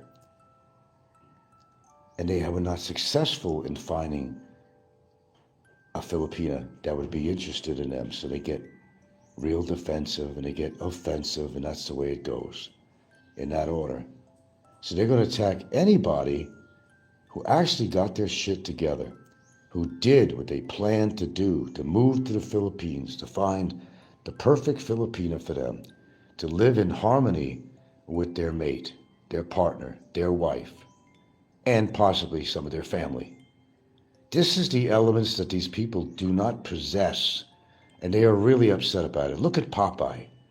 Popeye is a prime example of that. And you all know his history, and you know everything about him. Chances are he's probably simulcasting me right now, because this is all he knows how to do. That is a prime example of what we call a loser. Somebody who's dissatisfied of how his life went. That his wife divorced him. He felt alienated. He even threw his mother under the bus by acquiring the house through a quitclaim deed, when she could have indeed sold the house, and she could have had money coming in that would help her medical situations and dealing with other issues she might have. But he took advantage of his own mother. Like Danny DeVito threw his mother under the bus. Popeye threw his mother under the bus. This is the kind of characters we have on here. And they have the gall to come on and put on a show and go on the attack of people. And usually the people they're attacking are people that actually did get their life together. They were not sitting around watching soap operas in General Hospital. And that was the highlight of their day, other than taking the mobility scooter out to go to the local store, or to go to the local bingo hall, or get that occasional ride from somebody to actually go to a casino. That's their outing. Somebody has never exhibited going anywhere in their life outside the Florida area, hasn't traveled in probably 2 or 3 decades, sitting in the house making ridiculous skits and live streams geared toward knocking, maiming, antagonizing other innocent people, because their life is so goddamn miserable. Am I not judging people? You see, my judgment is based on fact, not fiction, not hearsay. You don't listen very well. That anything I talk about on this show is clearly from the person I'm talking about that's exactly exhibiting this behavior, is seen on camera or just audibly, but it's definitely them. Title of the show identifies the person as who they are. You're hearing their voice, and some that are also on camera. It is by witness. So as the court says, it's preponderance of the evidence. What did they exhibit? Is this a prima facie case? Some might call it prima facie, prima facie, or prima, there's different ways of pronouncing that. And what that basically is evidence that basically go beyond the layman's thought of what might be considered a crime. It means that there's enough evidence to produce probable cause for action to take place. Prima facie, however you want to pronounce it, it's a legal terminology. So you say, Captain Thornton, aren't you judging people right now? My judgment comes on actual evidence. My judgment comes on actual visual and audible material that we see, we hear, we look at. Therefore, it has to be factual. And to be factual, other people would have had to see this material too. In a court of law, that's the way it would work. Did other people see these videos of them saying and doing things? Yes or no is going to be the question. Yes or no. If other people have seen it too, then it's factual. It means they actually said it.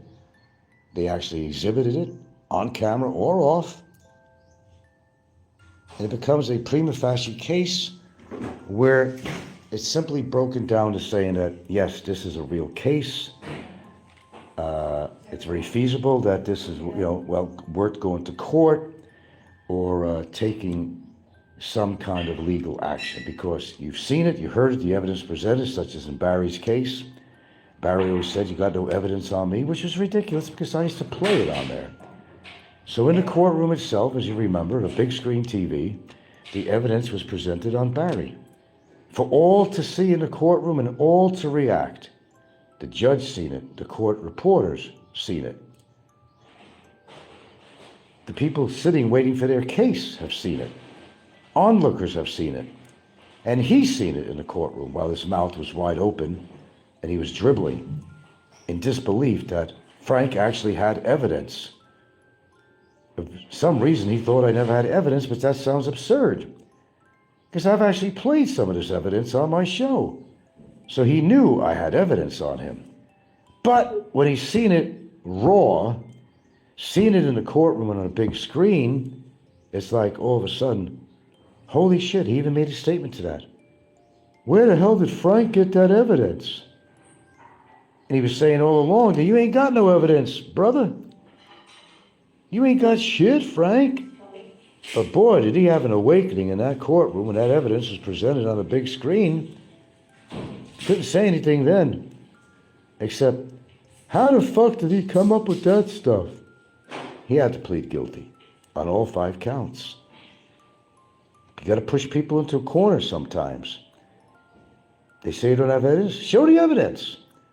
The evidence has to be even made sensible, even to the layman on the street. That's not a lawyer. That's not a judge. It's not a jury.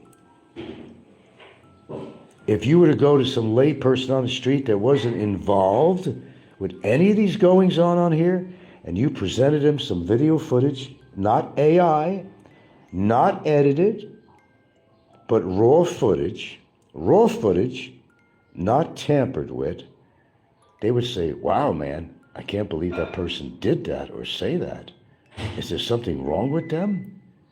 Go to the average lay person that's maybe not a YouTuber, that's not involved in this genre, in this community. Present that shit to the people on the street and see what they would think. Now remember, unedited, raw footage, no AI, no skits, no clipping and putting together different statements to make the person sound like they actually said what they did when they didn't. Did not show the rest of the video what happened before they made these little clips that would explain out everything. But no, they would do something called editing. Just take out the parts on there and add their own little editing, words, no matter what it might be. Even visual things. That makes the person look really bad. Did it really happen? Of course it didn't happen. But with their inert hate and their revengeful nature, they do these things because they don't want to be proved wrong. Now, I gave you the long form on the answer on that, sir. More than you wanted to hear. Okay, let's see. Captain Thor says, you know for a fact that the Estonia guy is committing crime. Absolutely. It seems like pure speculation based on very limited evidence. No, it's not speculation. We're witnessing it. We're witnessing it, sir. Let's see. I'm not obviously looking at the comments on here. Let's see. Well, Captain Thornton started off saying, aren't you judging people right now? Just asking. And I told him. Then Jimmy Jam says, some of these flips they find are dogs. Well, that's their own personal taste. So much for taste. Clay Currency made a statement and retracted it. Captain Thornton comes back, says, you know, for a fact that the Estonia guy is committing crimes. It seems like pure speculation based on very limited evidence. Limited evidence? What are you, new? Then Jimmy Jam comes in and says Barry's an idiot. Ed Savino comes in. Somebody said the other day on Discord, and it's going around, that Shaw has 2 kids. Well, let me get to that in a second. Tyrus says, Frank, you have shown evidence on Barry, but others you have not. Well, because I'm holding on to my evidence for when I actually need it. Barry is in there for life. No, he's not. Jimmy Jam says, we get it, Frank, but Barry has been there long enough. Long enough according to who? Were you wearing his shoes? Was it you that he attacked? Was it you that he called a child predator and a chomo and a groomer? No, it wasn't you. So you wouldn't understand. Moving on. Aloe de Winter. Nope, he has not been in there long enough. Thank you, Aloe. And to get back to that statement here, that Shaw has 2 kids. Well, I don't know. I remember a long time ago, and actually that's what she was trying to use against me, actually, in her complaint. If I'm not mistaken, I'm not looking at it, that she was always seen on camera with these couple of kids hanging around. And when she used to have Barry over there, they'd be sitting around with the 2 kids. Now, to a person who's watching such video, it's very easy to assume that, okay, those are her 2 kids. That maybe they don't know the situation. Maybe it's her sister's kids, it's her cousin's kids, whatever it might be. But maybe it is her kids. And if anybody has made a statement like that, it's more of an educated statement in the fact that you're looking at a Filipina with 2 kids around her. It's basic human nature to say, oh, okay, it's probably her kids. Was she denied? And I don't know why she would be very proud if you got a couple of kids. I wouldn't hide them. Or maybe Barry don't even know the truth. Who knows? I don't really know. I can't say. Is it her couple of children? Could very well be. It could very well be not, but it has not been proved. So throw that out the window, because we don't know. And nor should we even care. Okay. It is what it is. Only she knows the truth. And Barry knows the truth. Other than that, they're not going to advertise it. Let's go on. So it's 2 kids. Tyrus says, Frank, you have shown evidence on Barry, but others you have not. Okay, I've answered that. Barry's in there for life. It says, Jimmy Jam says, we get it, Frank, but Barry has been in there long enough. Well, it's according to who? And Aloe says, it's just my opinion, but he has not been in there long enough. Yeah. Well, it's according to how you look at it. Has he suffered enough for what he did? I don't think he has, to be honest with you, but I'm satisfied with the status quo, that he didn't get away with his crimes, that somebody had the balls to step forward and actually do something based on actual fact, not conjecture, not hearsay, not revenge, but through total facts and evidence, which is irrefutable, well, actually undeniable evidence. You can't get away with that. But, even the court systems are smart too. They know if something is AI, and at times they will investigate it. If they have a suspicion about it, they will look into it further. But this was clear cut. This is as clear cut as you can get with Barry, because there was too many videos they couldn't include of him doing the same behavior over and over again and saying the same shit. There was no way he was getting out of this one, and I made sure that happened. I'd done a very good job of doing so.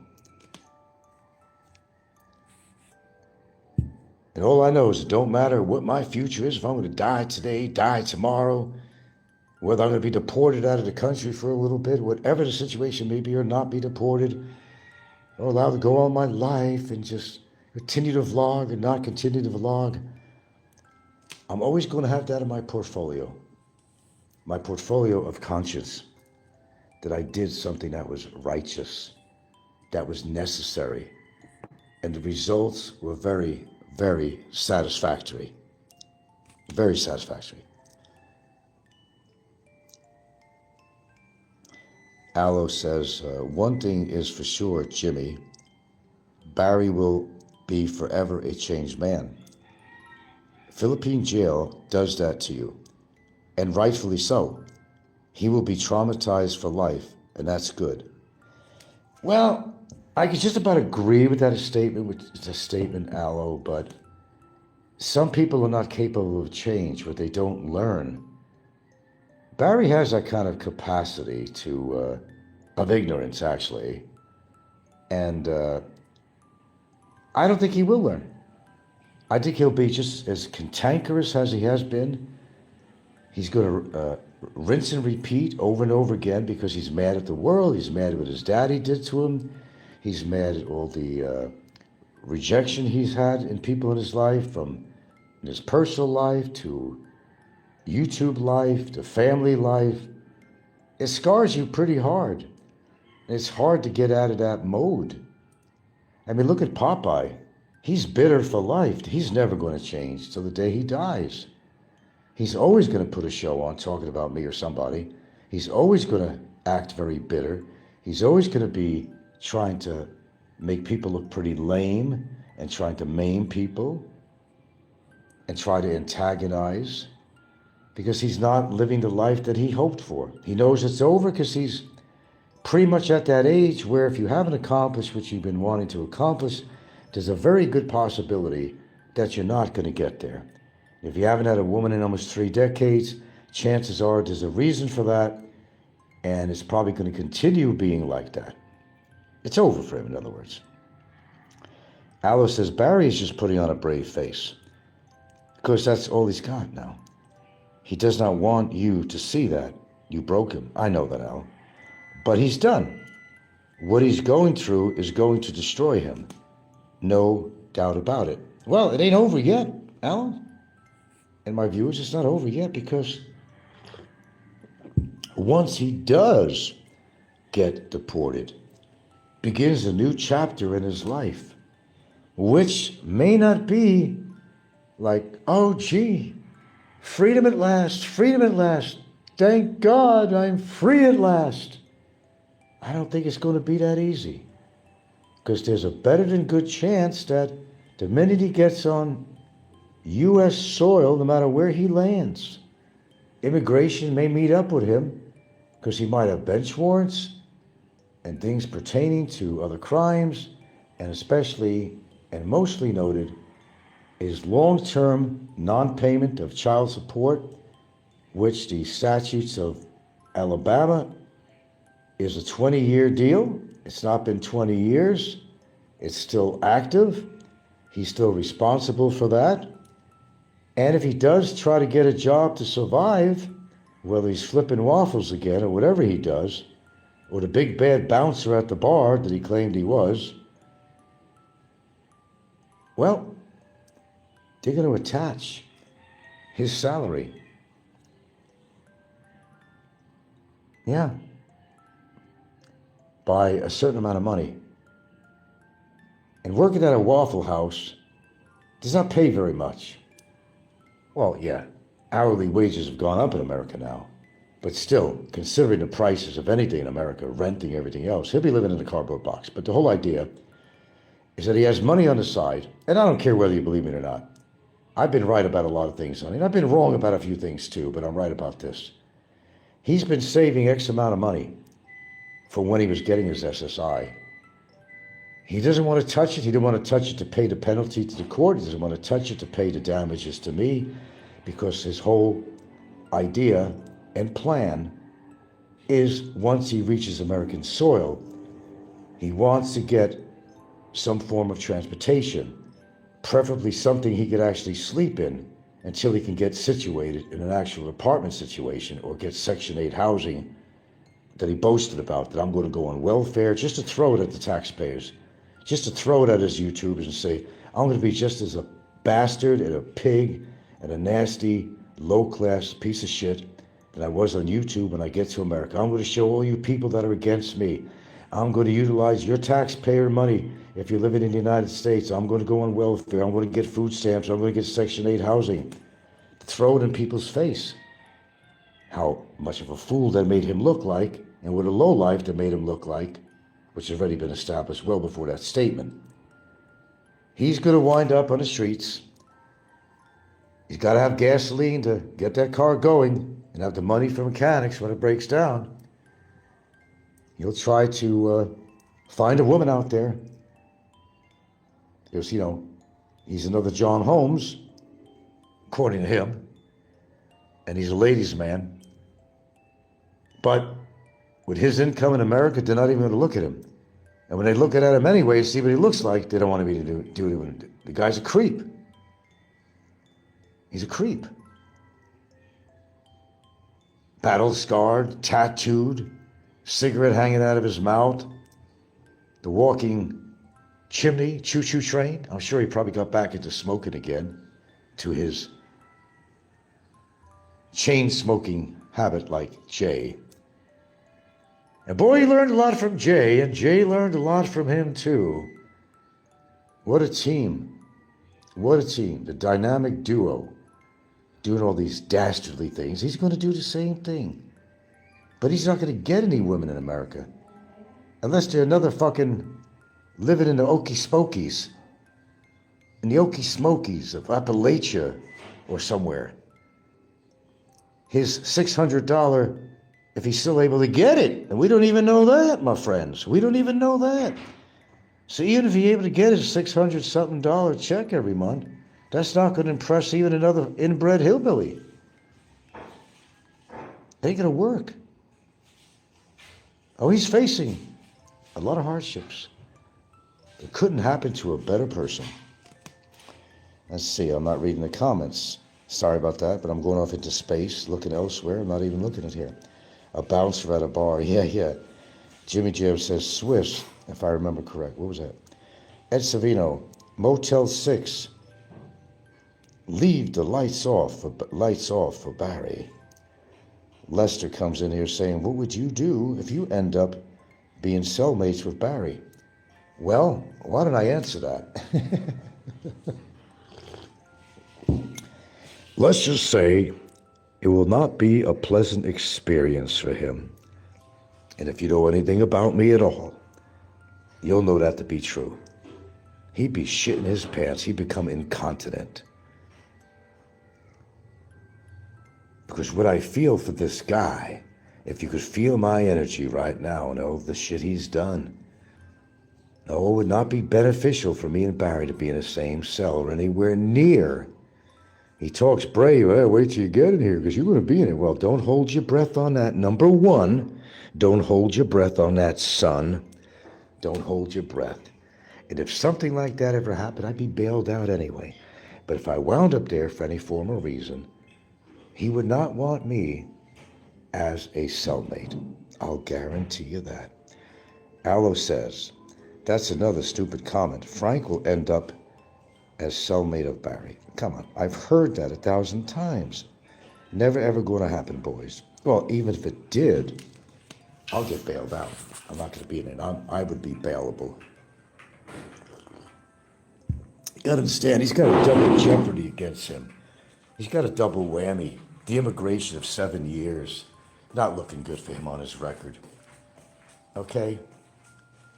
Then, of course, pleading guilty to 5 counts of cybercrime. Well, that didn't help his situation, did it, very much? No, I don't think so. He's in no position to be in opposition of anybody else. He's carrying a very heavy weight behind him. A big old 200-pound lead or steel ball on a chain on his leg. Not literally, but figuratively speaking, of course, because he couldn't even budge a 200-pound weight, nevertheless maybe a Jane Fonda 20-pound thumbbell. Yeah, Aloe is also so full of crap. If you're ever deported, he will celebrate. Probably. But he's not coming on my channel causing any problems right now, is he? He's just stating an opinion. He's not attacking me, is he? No. I've gotten rid of people that were attacking me. I didn't think twice about it. You're gone.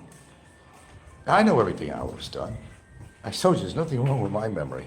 Well, long-term anyway. I may question my short-term memory. I may question that every single day. But there's nothing wrong with my long-term memory. I know everything Aloe said. I know everything Aloe's done. But he's on my show, and if he's not causing a problem, and that's not kissing up to Aloe, because I've never kissed up to Aloe, like Popeye might claim. And Popeye says, Aloe is not on your side, Frank. He's laughing the whole time. No, Aloe's not always on my side. But if he comes on my show and he's not causing any problems, and he has some really viable, comments on here that could be taken to heart and could be, pondered, some of the things that he's saying that make some sense, I'll be willing to listen to it.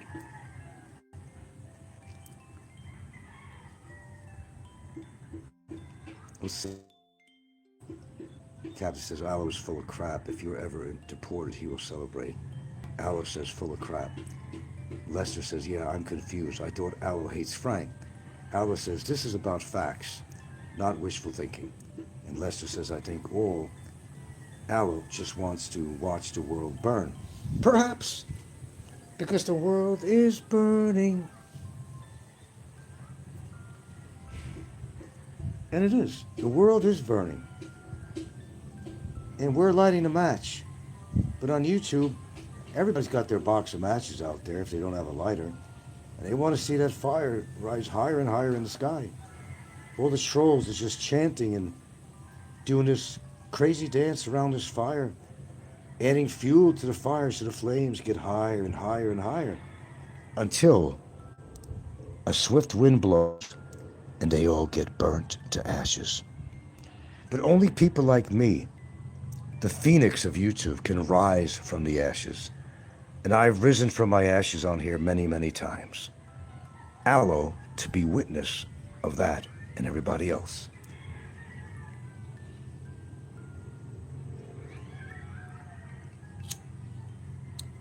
As the world burns, or as Popeye would refer to it, as the world turns with his soap operas. Timmy is on? Oh, Sickening Timmy. What's sickening about it? Is Timmy on here? Because he's blocked. Maybe you could see him, but I have blocked him, so he... Timmy, well, he's behind a lot of shit, too. In fact, I tell you what, I know somebody's on here that's another troll. You remember the guy who was my confidant? Mario, Evan, Oh, I know 100% he's one of the trolls. Because I helped expose his ass. They don't like when they're exposed, but they sure do, or put in a lot of effort to try to do an expose of other people on here. But unfortunately for them, their information is always wrong, and a lot of people figure it. That's all bullshit. Just coming from a hateful place, a jealous place, an envious place. Coming from armchair warriors, coming from people that are living their lives vicariously to other people on here, and they're upset. They're upset with the world. They're upset with going to school? Church. Oh, wait, you're off today. Oh, you're going to church? Yeah. Okay, all right. Thank Jimmy says, that's Jimmy, not Timmy. Wait 2 weeks and both Frank and Aloe will be Christmas spirit and shall declare free Barry J. Dreamer, nothing but a dreamer. Don't forget Ricegate Jerry.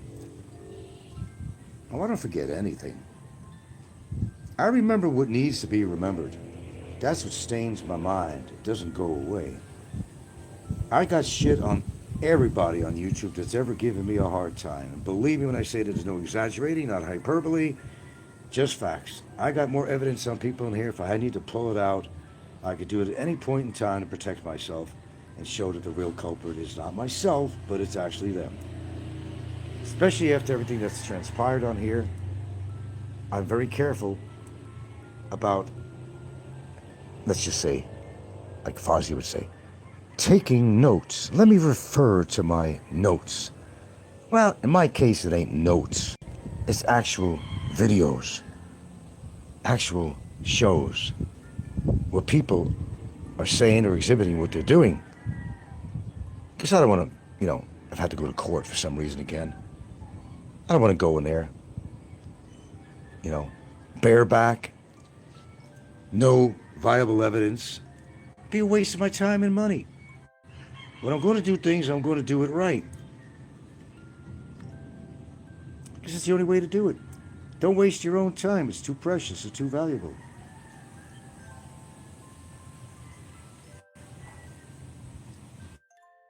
says, cruelty is beautiful. There you go. That's the real Aloe. Well, according to what the situation is, Aloe,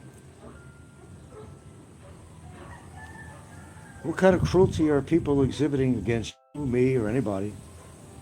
It's either acceptable or it's not. It's how you want to make your interpretation of it, and how far you want to go with their cruelty. Well, Barry learned the hard way. I think you all know what I'm capable of. If I really wanted to be a bastard, and there were times that I really was, and I did a few things myself that turned heads. A lot of information they didn't know that I had. Where did Frank get that information? Where did he get all? How does he know this stuff? Well, when it comes to protecting your own ass, sometimes you gotta get with the program. You gotta do things to protect yourself from legal matters, personal matters, whatever might apply.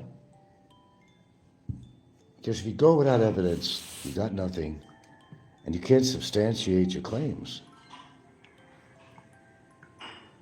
It's very elementary. You either got the evidence or you don't. It's either real evidence or it's not. It's either factual or it's edited or it's AI. It's got to be one of them. And if it's factual, there you go. Present it. Or do you want to try to throw spaghetti in the wall, see if it sticks, which a lot of people on here have tried to do with me. Alice says, and what Barry is going through is cruel. And it's beautiful. I know what you mean. I know exactly what you mean. That is your style. That's how I know it's really Aloe. Aloe likes to see people going through a lot of hell. It gives him a lot of pleasure, maybe even carnal pleasure. Who fucking knows? Only the shadow knows. Well, what Barry's going through is well deserved. I don't think anybody would disagree with me, even the trolls. Of course, they're not going to come out and say it. You know, the big wallet people and stuff like that. The do-gooders, the high road club that are not helping Barry at all. Isn't that interesting? Oh, the campaign, Free Barry J. Free Barry J. Free Barry J. But what are they doing about freeing Barry J? They're not doing diddly squiddly, are they? Because they know he's wrong. And they don't want to put out the money for two reasons. Number one, because they know he's wrong in everything he did. They're very aware of his history ever since he first came to the Philippines and everything he's done with people, to people, about people. They know all that. But here's the problem. Now, number two. If money's supposed to go toward me, they don't want to see me get the money as court-ordered money. Oh, they got the money to pay it. Some of them it's lint in their pocket. They wouldn't miss it. But based on their own principles, and their principles based on their own, heresy, based on their own ill-doings, based on their own guilty conscience, they're not going to put out the money because they think that, oh, then Frank will be winning. I already won with Barry. It's over. I'll get that out of your minds right now. It's over. Face the fact of reality. You either want to free the guy, either believe in him or you don't believe in him. You want him free or you want him to stay there. You got to make up your mind. But if you don't do anything, he will remain there for the rest of the time that the justice system feels fit, since he's not paying the court the penalties. They take that very personally, and judges do. A judge puts an order out, he wants you to obey his order. Remember, he's God. You believe in God or not, but he is God. You'll get religious, whether you're not religious or not, in a courtroom. You're going to see that man with the robe on or his, his walking around shorts, whatever Filipino lawyers wear these days. He's God. And what he says goes. If you go against him, they take it personally. They may keep him in perpetuity. They'll do whatever they want.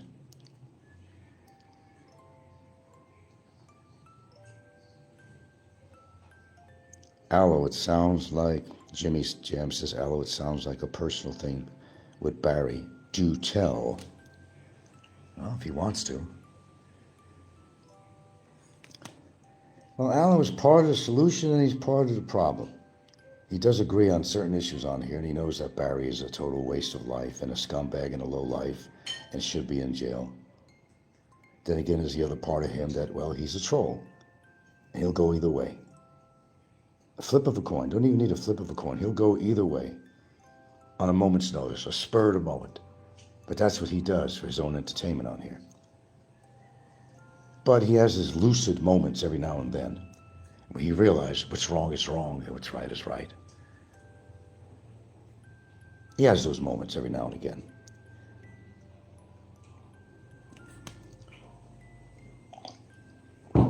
Man, no lemon in my tea today. Oh, I'm going to heat up some of that stuff too. Damn, where's mine? You do it, I don't eat. We not doing it, I don't eat. She made a good meal yesterday. What was it? It had the beef in it, had the pasta shells and whatever, and some kind of a sauce. What did you use as sauce in there? I make my own sauce. You made your own? Oh, it was very good. By the way, thank you very much. I really enjoyed that yesterday.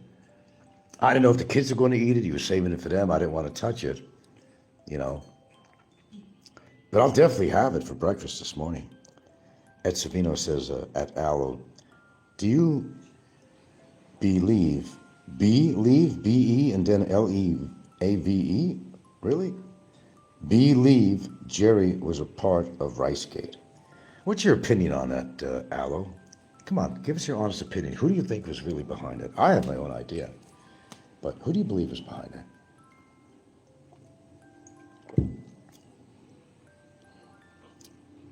Regurgitate a few syllables about that. All right, so I'll go get it on my own. I'll heat it up. All right. All right. You don't have to leave. You don't have to go and get it. I'm capable. But thank you. But I want to hear from Aloe. Aloe's full of opinions, but we definitely like to hear hear your opinion on this one. 23 strong, 3 thumbs up. Ooh, wow. But there are people who commit crimes and there are people that don't. Now, if you want to talk about people, I began with Slim and Jim and all these characters we have on here. They are committing crimes. Look at Philly in the Philippines. He has a show scheduled sometime. It has to do, and he's got a picture of some foreigner with glasses on.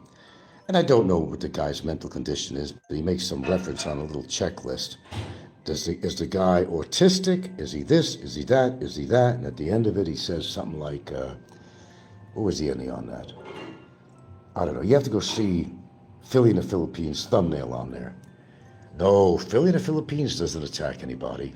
He's known for it. Like I said, everybody has, their dog days. And they're going to have their time in court or basically the court of life and karma and all that great stuff. Have I been wrong so far? Yeah, go through exercise your memory. How many trolls have we lost to death so far? You know all the names, and they were all trolls. Is that coincidental? Is it karma? Fate? What is it? What is it? According to what your beliefs are, or lack of beliefs, is it just like, a spur of the moment thing happening? It was just bound to happen because of their lifestyle, or was it fate? Was it karma? What was it?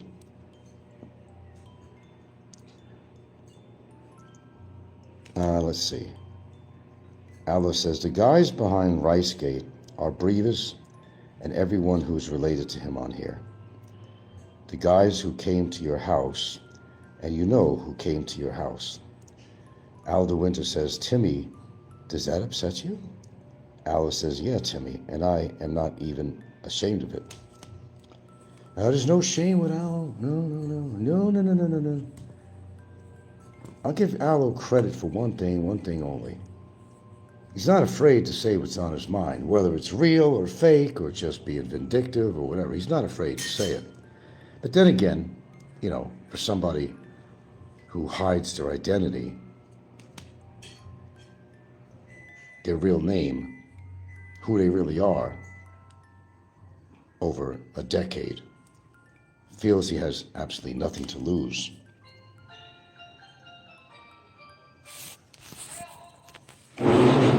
That's the way it works. Say what you want on here, but in Popeye's case, I've always loved that statement that is made several times. That Frank, and boy, it sounds like a Barry situation too, doesn't it? Frank, you ain't gonna do nothing. You ain't gonna do shit about me. You can't do shit about me. I'm 15,000 miles away. I'm in Florida, motherfucker. There's not a goddamn thing. I could call you a pedophile. I can call you this. I could call you that. And I could get away with it. Well, what's wrong with that statement? Let's break it apart. There's something very wrong with that statement. That's not true. If I was to put out the effort and energy, let's say I got deported. Oh. Well, I'd be back in the US of A, wouldn't I? Which gives me that famous poetic license to maybe make a little trip to Florida, perhaps. I haven't been to Florida in like 35, 40 years. When I went to Miami and Key Biscayne. It's been a long time since I've been to Florida. I can walk around, go wherever I want. Who's to say I don't stumble into his neighborhood and just accidentally come up to his door and knock on his door and say, "Surprise, motherfucker."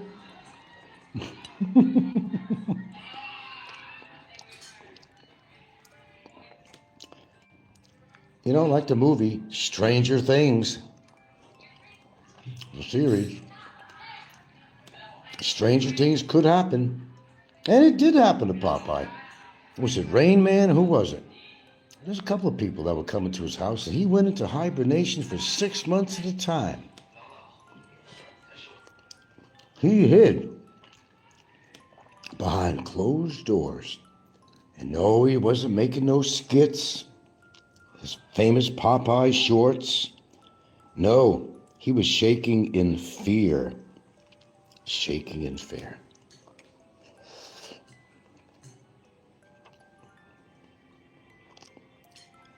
Somebody's attacking Aloe here, saying, "Read your comment, snitch. Are you slow in the mind today, Aloe?" Aloe says his parents got divorced quite early in his life. Who are we talking about now? And then just before he graduated, Daddy died. Now, who are we talking about here?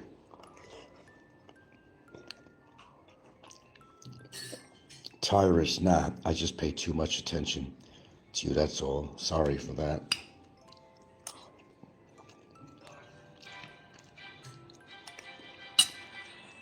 Well, I wasn't sure who you were talking about on there. Lester the Molester's on here.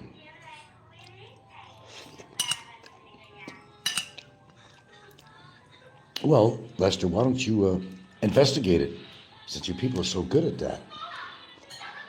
Do I? Do I not? You seem to know the score. You seem to know everything about me and what's going on.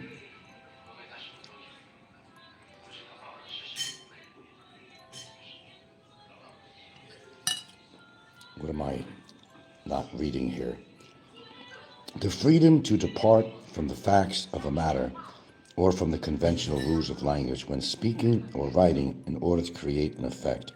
I don't know who that's addressed to. I don't know. Someone said you still have the hold order on you. Captain Thornton says that's poetic license. What's poetic license? Stop being cryptic.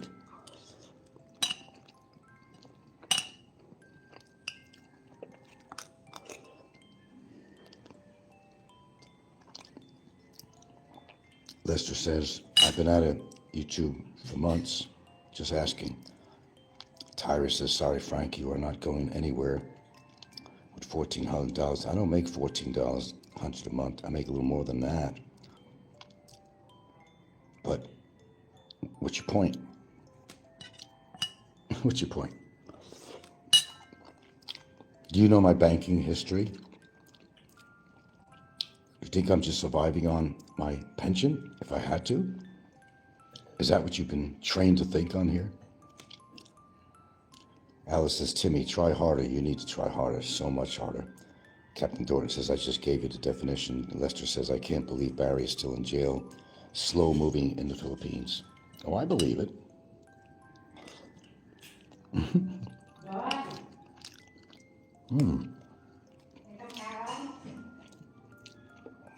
I should when I'm eating here.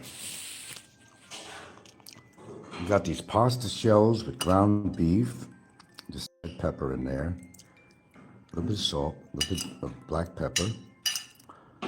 There's some other vegetables such as peas and carrots. Carrots and peas and pasta. They got the corn. Corn. Bell pepper. Well, red pepper. Yeah. Man, this is good. The hearty breakfast. Then oregano. Oregano too. Oh my God.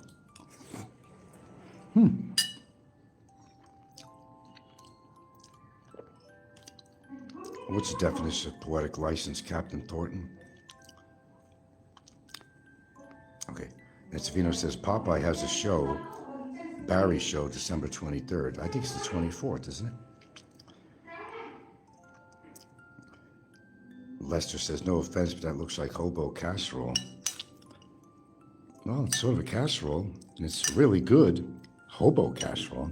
At the price of ground beef, no hobo is going to put this together.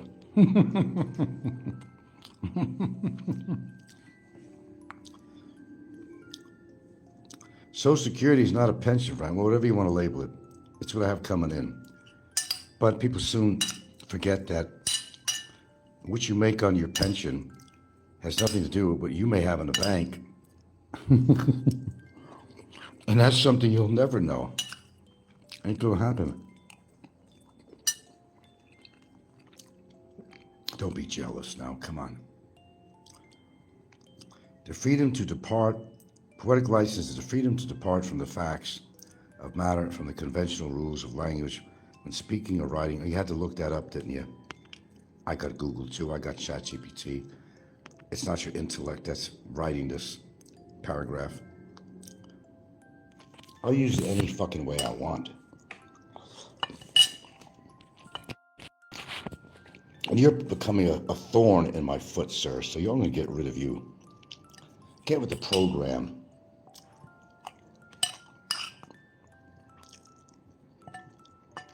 Oh, well, they got to find some wrong with what I say. I hit those buttons, and those buttons, well, it unlocks reality, unlocks the truth, exposes the criminals, the people that are long-winded in all their hate.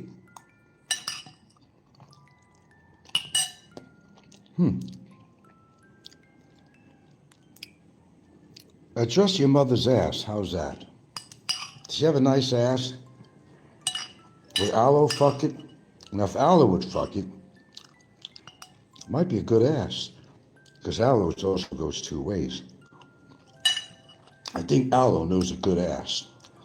And aloe knows I got a nice ass. I put it on camera for all to see. I'm not afraid to expose the truth. How's that? Tell you what, Tyrus, expose this. Okay. Oh my, oh my. Oh me, oh my, oh. I know, Aloe loves a good ass. Aloe knows, I know that for a fact. Aloe knows a good ass, and he loved my ass. When I mooned When I mooned Gary DeGack, it was spectacular. It was like a moon landing, get it? A moon landing? Met with an incredible reception, and the comments kept on coming for years. For a man his age, you got a smooth ass, Frank. No stretch marks, no wrinkles, no imperfection. It was the ass that turned YouTube upside down, wasn't it?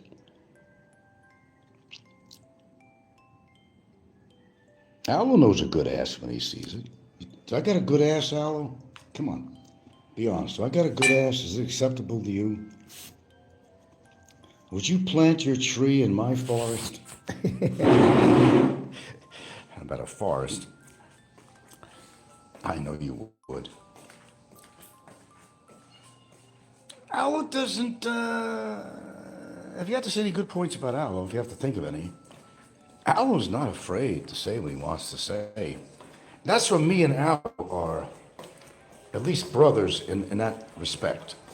That we say what's on our mind. We say, the difference is Aloe doesn't always tell the truth, but he's not afraid to make an opinion. Only got 3 left. He's not afraid to make an opinion about something, whether it's justified or not. And that's something that we both have in common. That's for damn sure. Always love a good ass, he says. I've got a pretty good ass, actually, for an old guy.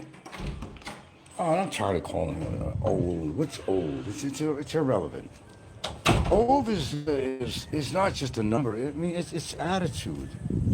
I mean, look at Popeye. That's old. That's fucking ancient. The Ancient Mariner. That guy is so fucking old. He comes off of me. He reminds me of somebody from like the 1940s or something. The guy is like rah America, rah religion. But that's fine. That's fine. I don't have a problem with that. I really, really don't. But it's the way he goes about it. He makes a mockery of America, if you think about it. And he makes a mockery of religion because he doesn't practice what he preaches. He's always going off on people. Read the scriptures, Popeye. If you're that fucking religious, read the scriptures. Even though the Bible has been revised how many times? So, which is the real truth? What version? King James or whatever you want to call it, or George? I don't know. It's been a long time. What version is the accurate one? Which one are you following, Popeye?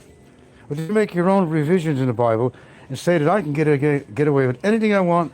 I just go to confessional booth, tell the priest behind that dark screen, which is kind of bizarre and kind of macabre to begin with, all the horrible things. Do rinse and repeat and do the same horrible things that you do to people. It's, hypocrisy. It's best. It's deafening. Hypocrisy is so deafening. Deafening. Alice says, thing is, all the other guys love it too, but they don't admit it. I know. The moon was hilarious. I wasn't drunk, nothing.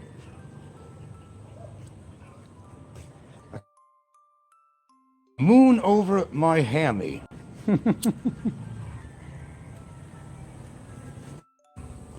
Frank exposed his ass, but you must have been loving it. I mean, to talk about it that much, Popeye and others. I bet you Popeye repeatedly plays this thing on his own, off YouTube. He's got his hand on his dick. He's got his Bermuda shorts down to his ankles. Still has his black knee socks on. And probably sits there jerking off to 2 things. To my ass and to pictures of my girlfriend. I know he does. You are not going to convince me otherwise. There's nobody on here that's going to convince me otherwise. No, you're not. He says a lot of derogative things about my girlfriend. What's derogative to say about her? I can't think of one goddamn thing that is even remotely true that's derogative. Or you say, oh, she was married, or she was this, or she has 8 kids. And, well, who are you to make that judgment on there?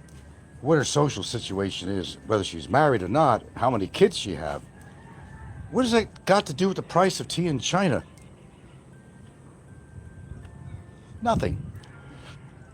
Who I'm with is my choice of who I'm with, and if I'm fine with everything, then it's nobody's business. There shouldn't be a problem about it. Oh, I know, Whistler, that Popeye's envious of me. I've been saying that all along. You have just used a bunch of generalizations and have shown no proof. Oh, I've never shown proof of anything on here. There's somebody sitting in jail. How's that for proof, motherfucker? You're becoming a pest. And you're probably one of the well-known trolls on here going with a different name. I show proof all the time. Are you going to deny what Slim put on his show?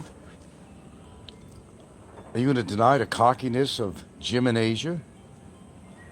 The lies? Are you going to deny what you see and hear on YouTube? Or is that all AI? Or is that all edited? Every single show of all these people, is it all edited, all artificial intelligence? Some of it is, but not all of it. Come on, get down to reality, dude.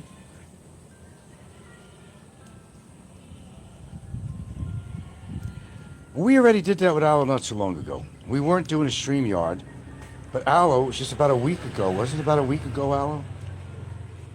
Aloe was on my show. I was doing a live stream, and we talked. We answered, asked some questions, and we talked about it. We already did a show. He wasn't on, he wasn't, I didn't do a StreamYard because I don't do StreamYards. But already did that. Yeah, we were talking about doing something like that, but we didn't need to. I said, look, you're here now. Let's talk about it. Say what's on your mind. I'll say what's on my mind, and how you feel about this, how you feel about that. We already did that. That's old hat. That's old news. So scratch that one out. Okay, Aloe talked about how he felt about a few things. He was honest about some things, maybe a little bit cautious on other things he talked about. Maybe perhaps a lie or two here and there, but no, we already did that. Old news. That was funny as fuck, yeah. And what's here now? Tyrus comes in with a stupid comment. You're breaking Philippines law, Frank, by living with a married woman. How about that? Well, how about you worry about getting yourself a woman to begin with and actually have a life? Her marital situation is, number one, none of your business. Number two, it has to be the husband, repeat, the spouse, that makes a report. You could put in all the reports to Immigration, Department of Justice, or whatever you want to do. It ain't going to make a goddamn difference. Because unless, I guess you don't know the laws out here, sir. Well, let me tell you what the law is. To report somebody for what you would deem as being adultery, for example, can only be reported by the actual spouse, not by an outsider, not by a bystander, not by a jealous YouTuber. It only has to come from the spouse. And if it doesn't come from the spouse, well, there's no case against adultery at all. Now that you know that, shut up.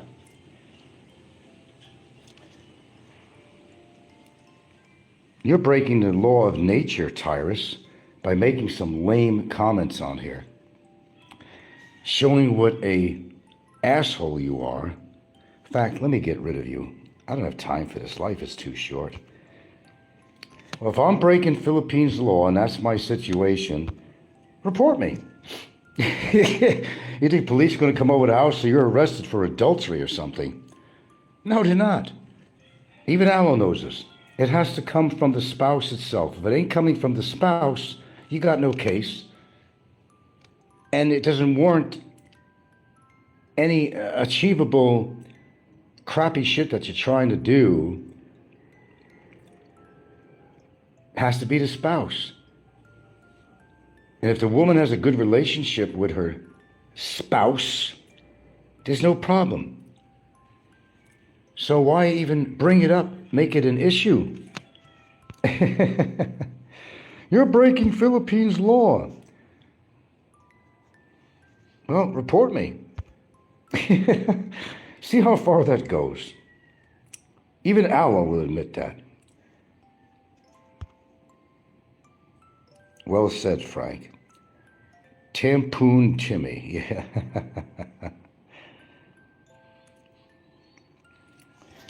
And by the way, that is factual.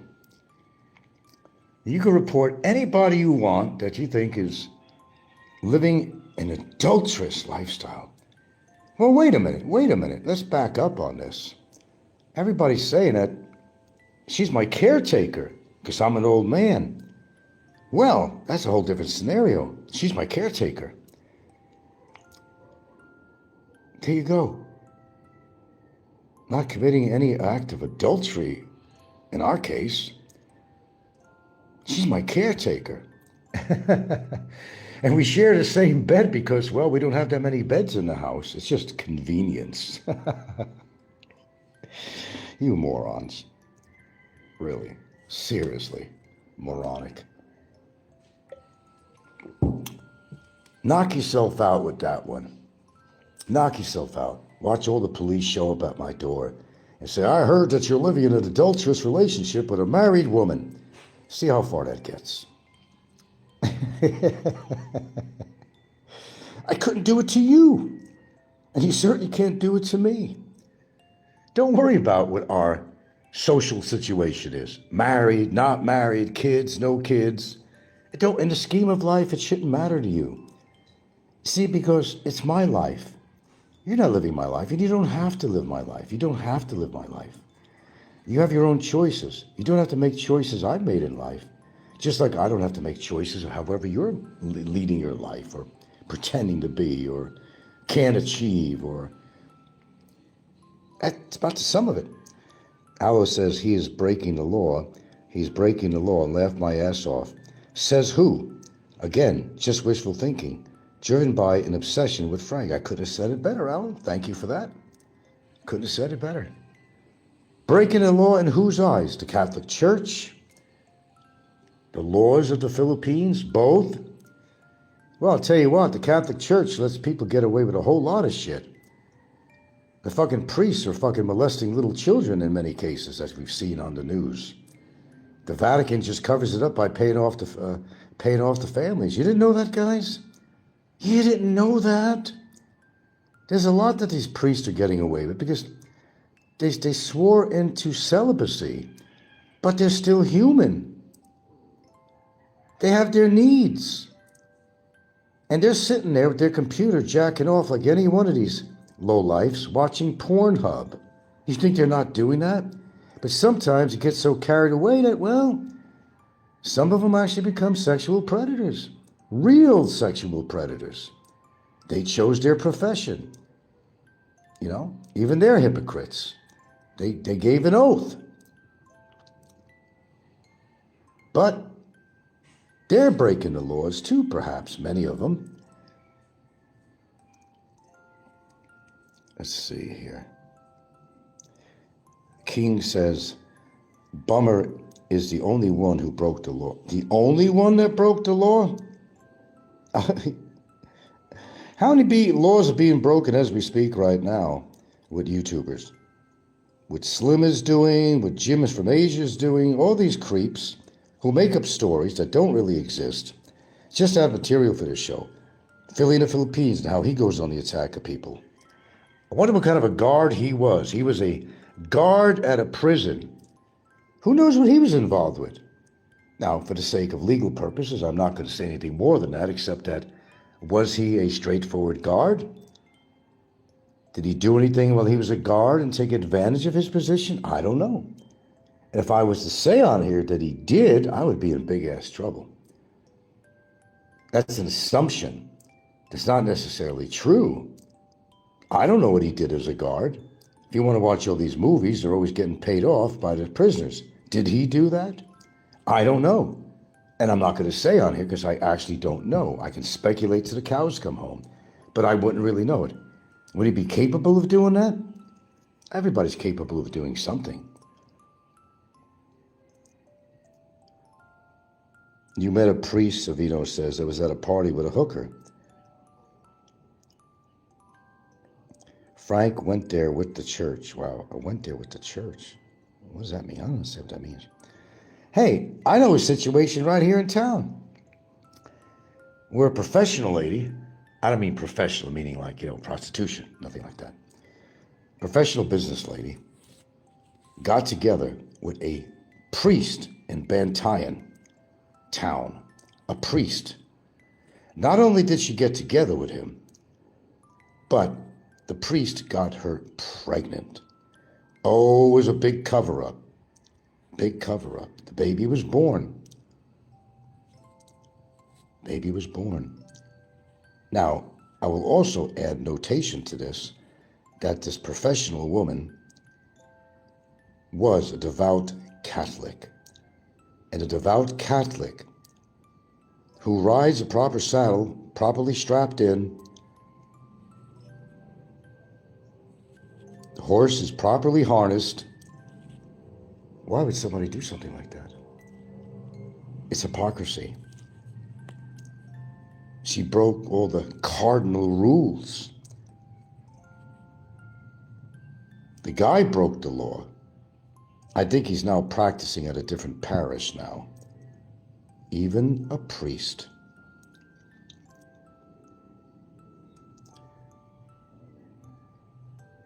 Let's see. Man, Alice says, man, Philly also did a major downgrade. He had it good up in Angeles. That's what I said. Angeles City, but now he moved to a total shithole. Yeah, and he's putting tile down on that shithole too, Aloe. Did you see his shows? I said, why would you do that? I don't think they really even totally own that place. It might be the grandmothers or something, some arrangement, but it's a shithole. It's an actual swamp.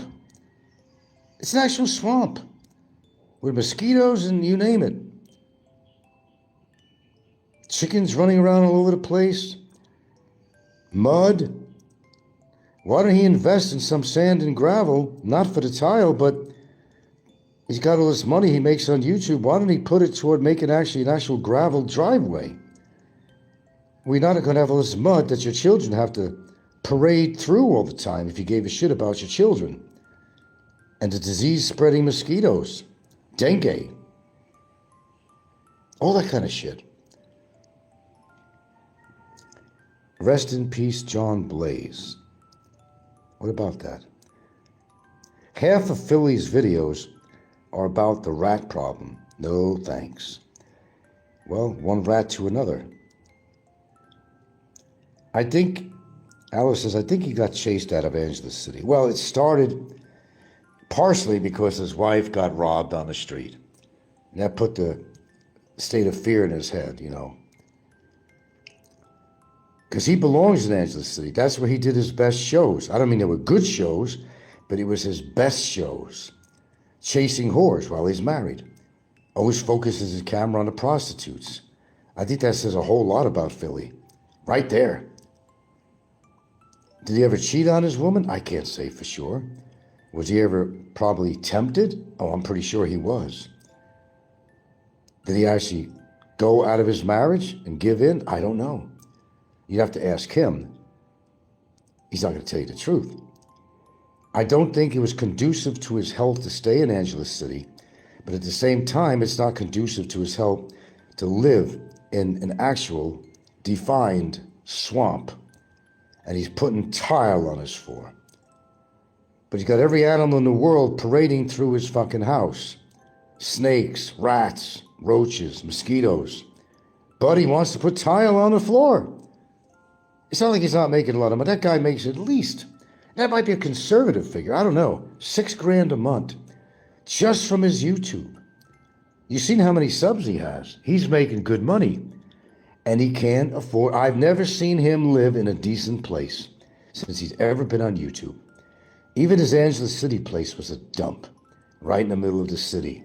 Noise, cars honking, beeping, motorcycles. And then he tried to hand it at his wife's business, but it got closed down is what really happened. And people don't know all the story because your wife can have a business. You could be an investor in it, but you are not allowed to be in that business and helping your wife out sell things. No, you're not allowed to do that. And most people don't know that. It's a 60-40 deal. He can make money off it. But he has to be the invisible investor, which means that he can't, if it was a place selling drinks, he can't be at the counter serving liquor to anybody, if that was the kind of business he had. He can't be selling food by hand, other than his wife. He'd be breaking the law. He had to close down because he was breaking certain rules, and they closed him down is what happened. He didn't want to tell you that. Let's see, I'm not seeing the comments here. I think he got chased out of Angeles City. Yeah, I do too. He was getting a little bit too expressive. He was getting a little bit too known. And when you become too known in the city that you live in, don't make all these crimes and do all this bad shit in your front yard.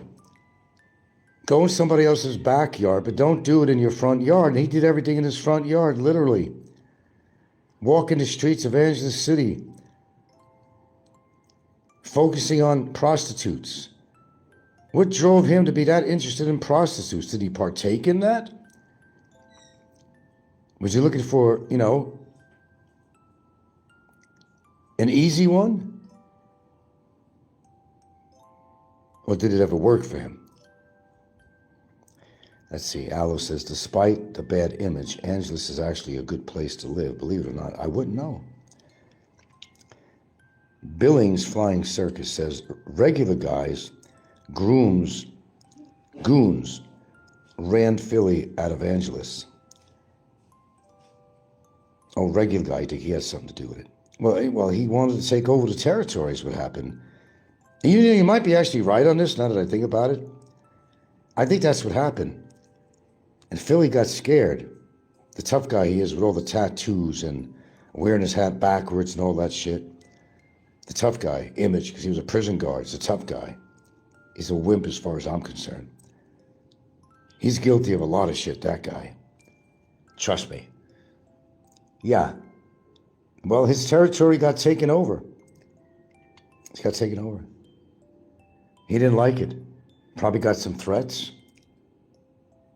And then when his wife got ripped off, that might have been the straw that broke the camel's back. When he started getting in trouble with people who were not happy with him photographing him, there's a lot of reasons why he got out of there. Not just one. Just like Omar.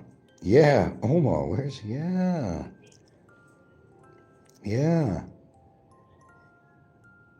You're serious, Billings says. And you're serious about what? Go back to your comment. Regular guys, goons, ran Philly out of Angeles. Yeah, likely so. We still got 21 watching after 2 hours and 14 minutes. We have a good show this morning, don't we? Well, I got to get to my own life and my own reality. It's been a pleasure talking to you guys, and we've had some damn good dialogue. Al, thank you for coming aboard. And remember something, folks. No matter what you think of Aloe, I'll have anybody on the show that I want. I know what Aloe's done to me in the past and probably still does. But he's not on here attacking me. And I got rid of 2 people today. They weren't behaving very nicely. I didn't like some of their derogatory comments. So they're gone. Simple as that. Gone with the wind. Of course, they'll come under another name. But I got things I need to do. I just ate. And I got to do a little bit of exercise. Then I got to go run ashore. So I got to get out of here. I've been on for 2 hours. I didn't even realize it's been 2 hours. You know, when you get a good show, and there's a lot of discourse, dialogue, then it's a fun show. Jimmy says, Omar, Andy the Nose. I know who you're talking about. Jimmy Jam says, Aloe's all right. Well, here's the thing about Aloe. If there's a positive about Aloe, be for one thing, and one thing only. He doesn't pretend to be anything other than what he is. That's either good or bad. He tells it like he sees it, even if it ain't the truth, and he's trying to attack you, but he speaks his mind just like I do. That's the one commonality that we have. We're not afraid, we're not intimidated by what people say about us. I think Aloe would wholeheartedly agree on that. Okay, thank you, Aloe, sir. See, that's one of my leading trolls on here, and I'm treating him with respect because I can do that. He didn't come on here attacking me, did he? No, Aloe did not come on here attacking me. That's why he's on. But jerks like Jerry, I pull him off all the time. He tried to go into his other account. Because Jerry, has been behind a lot of shit on here.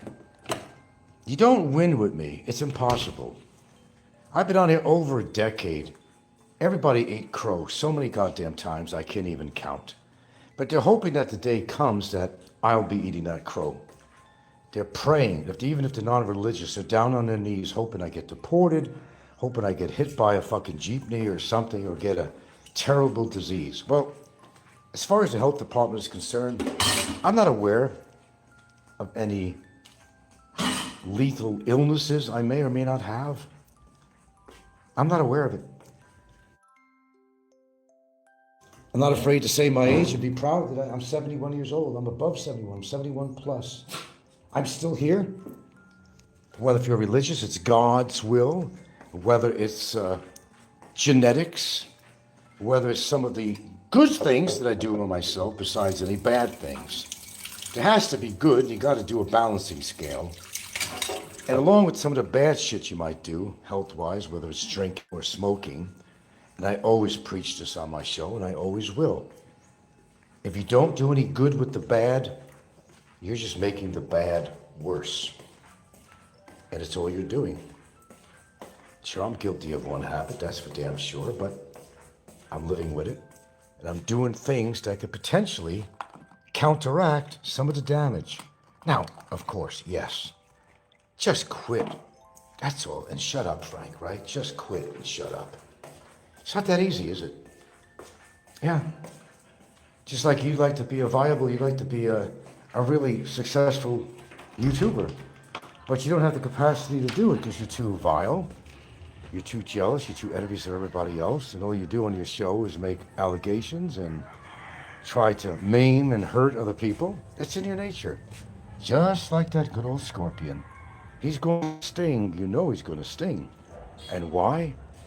Subic, Kenny and Subic. Yeah, I talked to my family today. Wished them. I told them I'm gonna stay. If something happens, I love you, and I'm doing what I love to do. So I wanted to come to Cambodia. Yes, wait. Ala, oh my God, sorry. Give me money. I didn't have. With your business. Yeah, thank you. Have you stayed here before? No. Okay. I like you because you are very handsome. What's your country? America. Oh, come on. So guys, good morning everybody. Wow. Today we're gonna go to the Bacolod, guys. When we woke up in Bacolod, we're gonna go to the Iloilo. Let's go roam around in Iloilo in a few days. Damn, that would be amazing. I've never been roaming around in Iloilo. That's another island. Damn, I'm just keep looking at this banana here. What the fuck? What the birds are doing here? There's no way the birds is making a nest here. It's 10 p.m. guys, so I will drive to the Bacolod, probably 4 hours. In Bacolod, guys, we're gonna make lots of new friends, as always. I really love Bacolod. We have a very long travel. It will be crazy. We need to get the money also somewhere. 91. Boy, I'll tell you.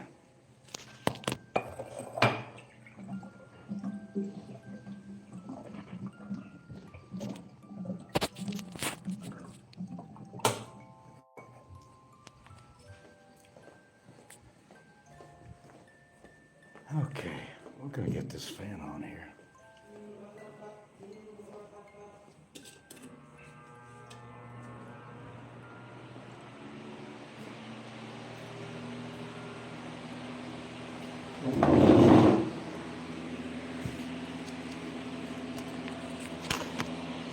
It's so right. It's so right. We're back. Tubular. Looking kind of tubular here. Feng shui. Glasses on straight enough. Hair combed back. Tubular. Tubular. Water, not tea. Water, not tea. This guy, there's a resident here. Just ran into, I was looking for this guy. Well, I didn't have my camera with me. Well, because my wireless mic was not charged up, so I didn't take the camera with me. Wish I did, because I don't see this guy that often. All right, so who am I talking about? Tubular. Okay.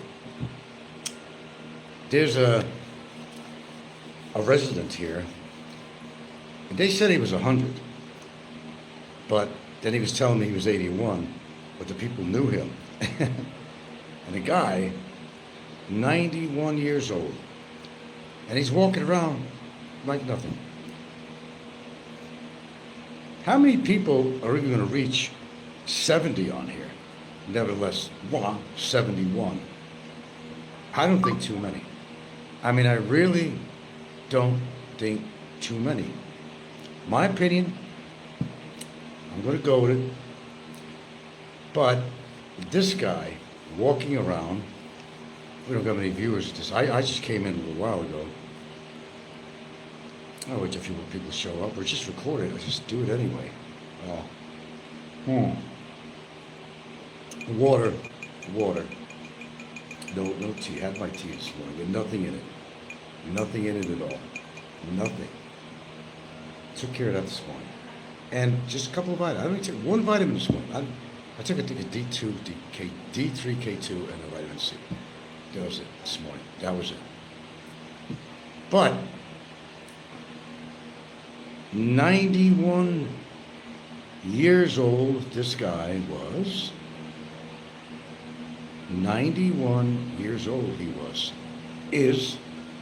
And he's known in town. Some say he's actually 100. I think he used to be into running at one point in his life. He's a British guy. British. He was British. And, you know, he don't need no mobility scooter, nothing like that. But he's known to drink his Tandaway. He's known to drink his Tandaway. That's what they said. So I was talking to this guy for a while. And I kind of really wish I had the camera with me. And I don't know if he would agree to an interview. I think maybe this guy didn't want to really divulge much about his personal life on camera. You know, people could be touchy. I'm not like, you know, Scotty Boy and people like that, shoving a camera into a Philly, shoving the camera in people's faces. I don't like to do that. I know at the time here we're at a turning point when people are not on about this time, but don't matter. We'll keep this on anyway. Yeah. So yeah, a really would have been really interesting subject matter, because I'd have a lot of questions for him. I don't think he ate a lot of sugar, because he was talking to one of the merchants here. No, that's sugar. That's no good, you know, to one of the kids or something. But he does drink. He does drink. I heard he's known to be with the Tandaway. Okay. Does that mean drinking's good for you? No, it doesn't mean that at all. I said he's lucky. You know, it's good genetics or something along with it. You know.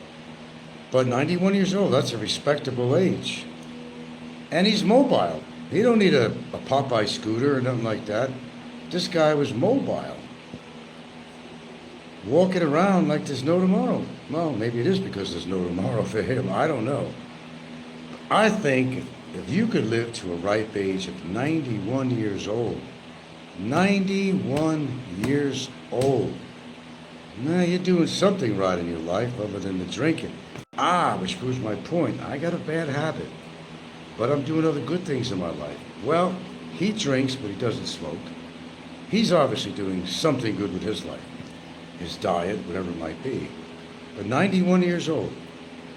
I've only seen him once before, and it's the second time I've seen him, because I don't always see him downtown. I just came back from. And I had to take that opportunity to talk to him. First, he was lying about his age. He said he was 81. No.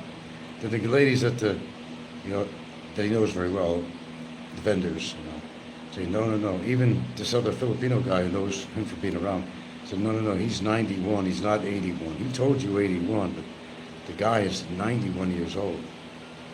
And that's quite a feat. That's quite a, considering a lot of things, that's quite an accomplishment to be 91 years old.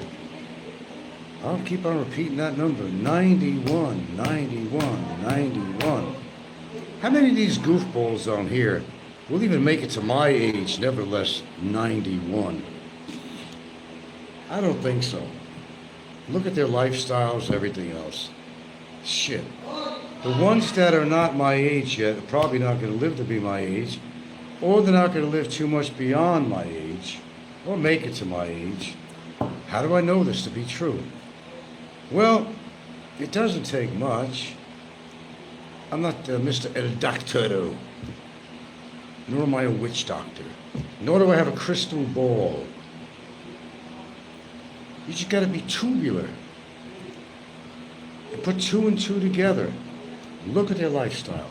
Are they active? Do they do any workouts at all? Do they go for walks at all? Do they have a big ass belly that needs a zip code? There you go. Doesn't take much to figure that out. No, it doesn't. Do they hydrate enough? Cheers, by the way. Cheers. But, yeah, I've heard about this guy, but I heard he was actually 100. Maybe they just exaggerated, but he's 91. He's 91. And, yeah, he looks old. He looks old.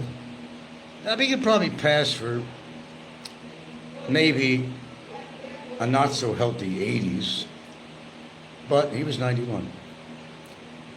I'm saying, damn, would I want to live that long? Well, that's according. That's according. Well, he's got something good going for him. Obviously, he can feed himself. He walks around, has use of his arms and legs. He's very mobile. He's always walking around. I heard that maybe he used to be into running at his younger age. And maybe not too long ago he was running, actually. Every now and then you're going to meet these people that are just phenoms, real phenoms, like this guy. To live to, we all, it's said that we're living longer these days. Well, it's according to lifestyle, but if you're doing everything perfect, even the genetics might kill you, but it'll save you or kill you, one or the other, the genetics, But some people are lucky. But I would not want to be that old. If I couldn't take care of myself, I'd have to have my partner just, do this and that for me, Good morning. Talking about a 91-year-old guy I came across a little while ago this morning downtown. I've heard of him before. I thought he was 100, but then he said he was 81. But the merchants that know him, they said, no, he's 91 years old. Talking to him for a little while, about 15 minutes. And I didn't have my camera on me, so too bad. But I had the feeling that unless I bought him a bottle of Tandaway, which I heard he does bend his elbow quite a bit every day, maybe he would have talked to me. But I didn't ask him to do an interview or anything like that. Yeah, I'm talking about this 91-year-old guy I met downtown, Aloe. Yeah, guys like Jay are so bad off they do not expect to live another 5 years, so they indulge in... Well, it could be something to that, Connell. It's like Ricky, for example. Suffice to say that Ricky has this destructive behavior because he knows that he has high blood pressure, he knows he has diabetes, and whatever else he's got on, the obesity factor. So, you might have a point, because I've actually mentioned this once before, actually. Nothing to live for, really. They just, put the wild card out there, and they call people names, and they, just do some really bad things. Because they don't care about themselves, because they Because they basically gave up. Yeah. Well, they gave up. Yeah, I came in a little while ago. Just drinking some water here. No tea. I had my tea this morning. And I say to myself, if that guy could live to 91, I know one damn thing. Ain't nobody here on YouTube, including myself, I don't think ever, that's going to live to be 91 years old. And would you want to? Well, like I said, if you take care of yourself, wipe your own ass, use your own hands, you could walk like this guy does, walks all over. But again, he could have been into running. I heard some rumor on that. Some people actually said he's 100 years old. Because the first time I heard of him, they said, there's a guy that's 100 years old. I said, really? Well, this guy used to do running. And maybe not terribly long ago either. But when I went to this proprietor of a little store downtown that we know very well, he was there, and I started talking to him. And I asked him his age, and he said he was 81. And they said, no, we know the guy. He's actually 91 years old, Frank. I said, really? Wow. I talked to him a little bit. And he was playing with my head. No, I'm 81. Everybody knew he was. No, he looked old. I mean, he did look old, I gotta say. He looked old. Death warmed over, but old, meaning maybe mid-80s, but not 91. But still, if you can manage to live to 91 years old, you're doing something right, and you got some damn good genetics. Damn good genetics. Whew. It was actually nice. We got a breeze out there. It wasn't too hot. Whew. But yeah, I think I'm done with my chores today. I've been kind of busy all morning other than doing a show this morning, but a couple of shorts I put on there that were interesting. If you haven't seen them, go check them out. So what am I missing? What's going on out there? Well, we've got 11 viewers out here at this time. That's pretty good for this time of day. Aloe's back. I guess you haven't been too busy, Aloe, have you? Not too busy. It's alright. It's alright. Oh. God, if I see another video of her, Taylor Swift. Oi. She got me singing her song, right? Okay. Just had a pizza. Boy, that sounds good. That sounds really good. Pizza. Yeah, maybe I'll have that tonight. I don't know. Pizza. What was that pizza company in America? They always had a commercial. You go, pizza. I don't remember which one that was. Planning your next few trips for Christmas and New Year. Where are you going, man? What, you're not going to take me with you? Come on, man. Come on, why don't you arrange something? Somewhere that I can go with my passport. Oh, that's right, I can't leave. Home Alone. Cully McCalkin. Oh, you're going to be in Cebu. I'm going to be there next month. When are you going to be there? I'll be there maybe the end of the first week. You're not going to meet anybody, so it doesn't make... What a stupid question. You're not going to meet up with me. That's simple as that. Wouldn't it be something if he actually did? What do you think I'm going to do to you, Alan? Nothing. You'll probably kick my ass. Remember, I'm an old man. Why don't you come up to Manila once a... I don't like Manila. I never really explored it, but I've seen enough videos. Don't forget, I got ripped off for 23,000 pesos. Remember that one? Left a bad taste in my mouth. I was able to afford it, no big deal. I got entertained, put it to the side. Jesus Christ, get over it, you know, people. Yeah, they took advantage of me, dumb foreigner. Oh well, shit happens. And sometimes it happens twice, but usually you learn from the first time.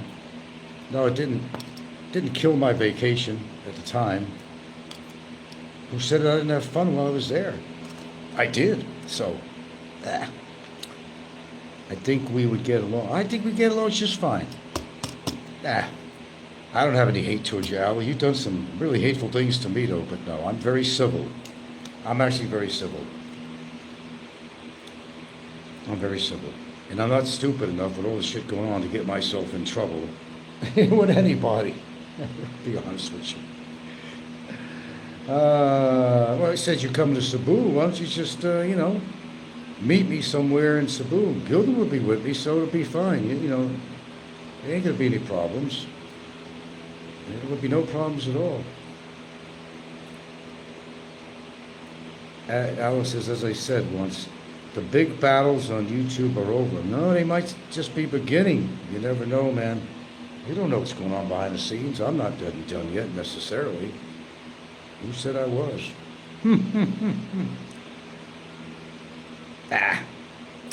All right, then don't talk about me in a bad way then. You had your reign of terror on me, and boy, did you do that. You did it very well. Yeah. Let's move on. Let's move on. There's bigger fish out there to fry, and you know there are. You know there are. But people are going to not stop doing the things they do. Philly, all these people. Jim, who's in the front lines of Cambodia. Did you hear that one? Called his mama. Says, whatever happens to me happens. I chose to be here. And the truth is, it's about 250 miles actually from where any kind of, wartime action is going on between Cambodia and the other countries. So, who are these guys? You post. Well, one of them is Slim, who's pro-life traveler. Oh my God, you don't know about him? Oh, somebody's gonna have to fill you in. It's too long. What a character this guy is. He's from Estonia, but he's using Filipinos. He's married. He's got a kid. He goes out like a job every day.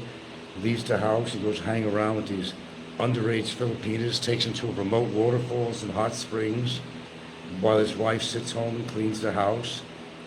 And out of guilt, he comes home and buys her a gift. Oh, thank you. And there's a little Bubba there. Gives little Bubba a pat on the head. When it's actually out, it's actually choreographed.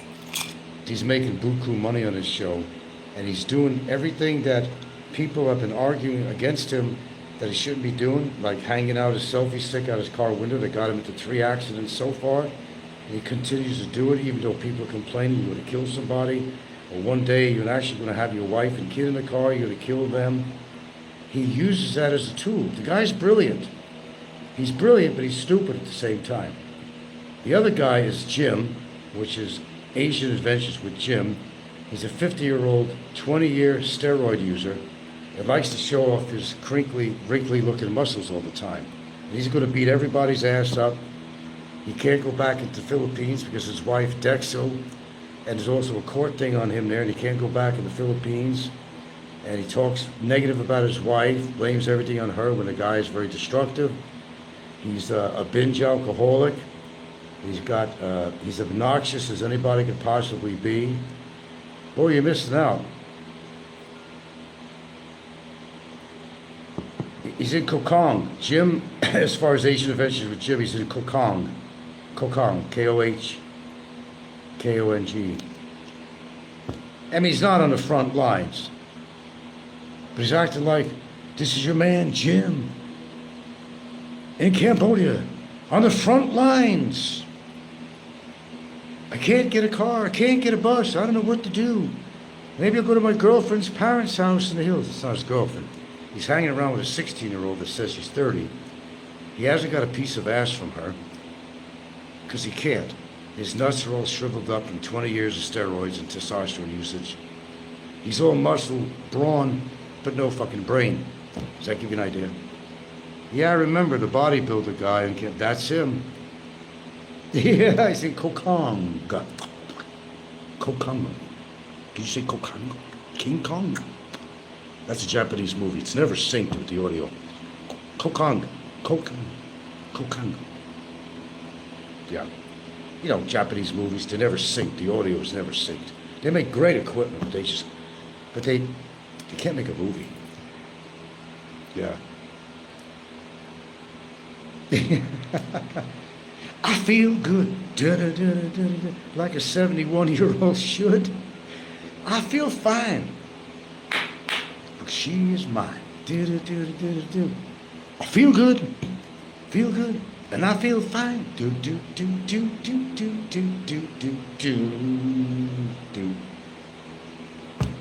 Okay, enough of that. No, I'm not on meds, as Popeye would say. I'm just feeling good today. Is it okay, folks, that I feel good? I'm not pumped up on meds. Only had one this morning, my normal. And it doesn't make me feel energetic or anything like that. It's not what it does, you know. Well, what's up? Anywho and anyhow, it's a pleasure to be here.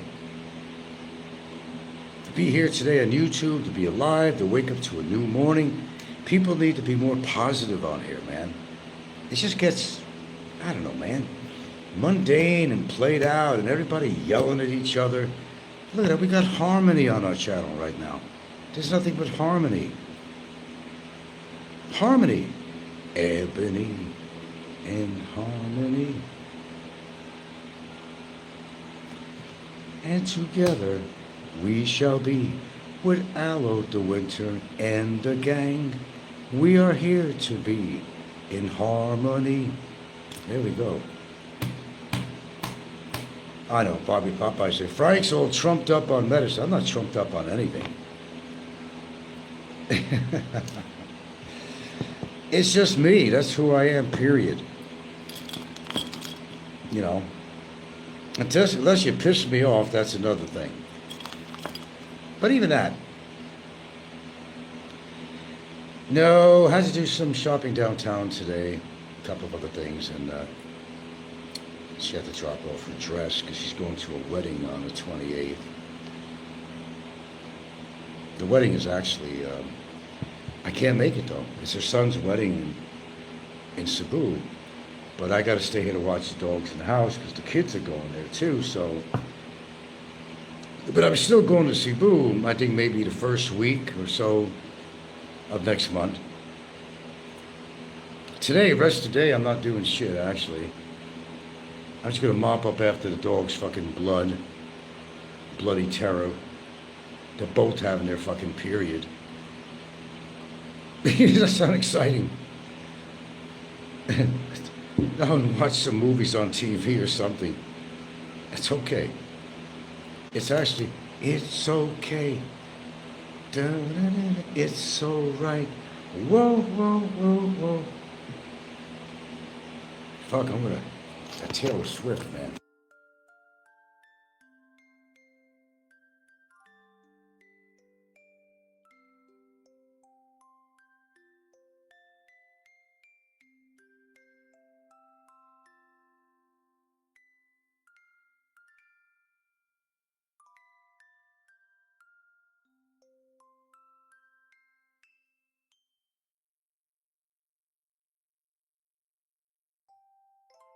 Oh, I was talking about Taylor Swift. How did I hit the mute button? I do that. I was saying that her parents are rich anyway, and she got long, lovely legs, and she's actually a billionaire. Can you imagine that? How do you reach that status? It's just amazing. I don't know. It's not the kind of music I listen to, but I tell you what, some things come on the feed so often that it's like it gets burnt in your brain, whether you like that kind of pop music, which I don't, or whatever it might be.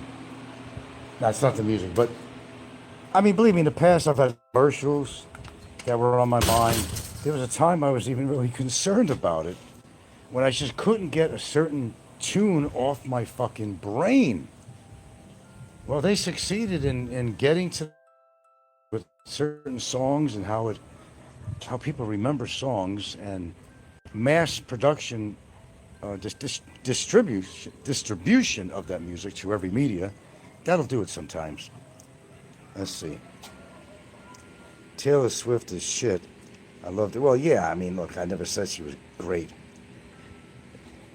And I even question her talent. And believe it or not, with auto-tune and everything they have today, Even a person with a lousy voice like me could come on there and actually sound good. Most people don't even realize there's a lot of bands out there that don't use any real musicians. There's no real percussion, no real guitar. It's all computerized. And those people, you know, I give them the thumbs down because to me that's not real music. Although it'd be fun to create, and that's a new thing that's happening now. I see it all the time. Everybody's singing, but they're not singing. Or they're using some form of AI or some shit. Oh, I want to be a star. But if you can't be it with your own natural talents, then the way I figured is you're just fooling yourself. I mean, really. You're just fooling yourself. You got a good voice, but you don't have to have a good voice. Even Barry Jordan, who never had a good voice, could be sounding awfully good. Hold on a second. Hold on a segundo. Ow, ow, ow. All right, shut up, Frank. I know. It's so... Shut up. You see?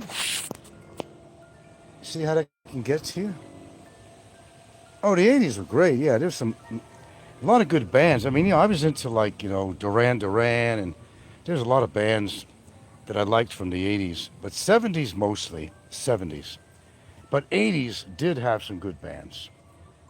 And I can't name all of them because there's a big list of, not real big, but there was a number of bands or solo singers that I really liked.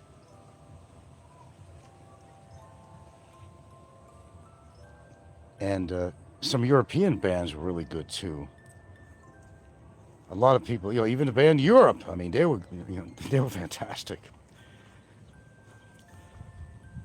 I mean, there's real talent out there. There really is talent out there. And you're not talking about auto-tune and all that shit. Music has gone to fucking hell. And everybody and their grandmother wants to become a pop star. And they start on TikTok. All the TikTokers wanting to be famous, wanting to be special. Well, how about if you sing a song that you made up? How about that? Show us your real talent, you know?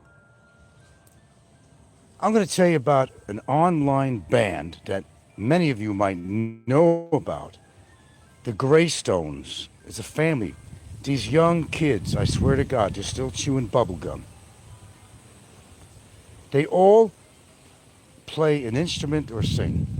There's a guy that's on the sax, the guy on bass guitar, a kid really, on, you know,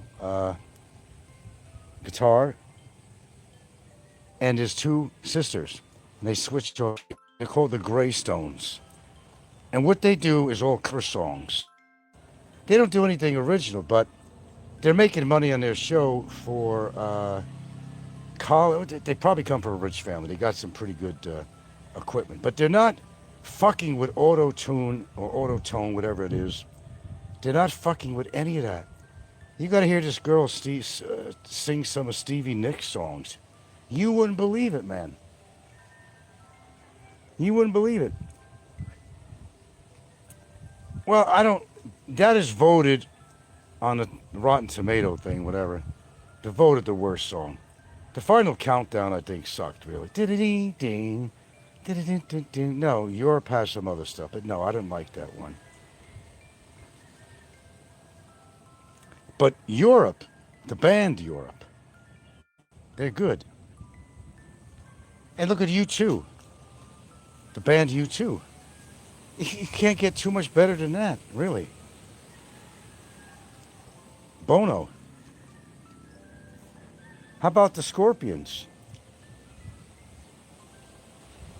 These are damn good bands. If I say so myself, and I do say so. I'm no connoisseur of music, and I've never claimed to ever be a connoisseur of music. I can't even remember the goddamn lyrics. However,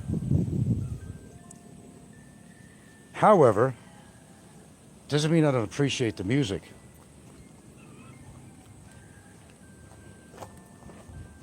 Okay, so anyway,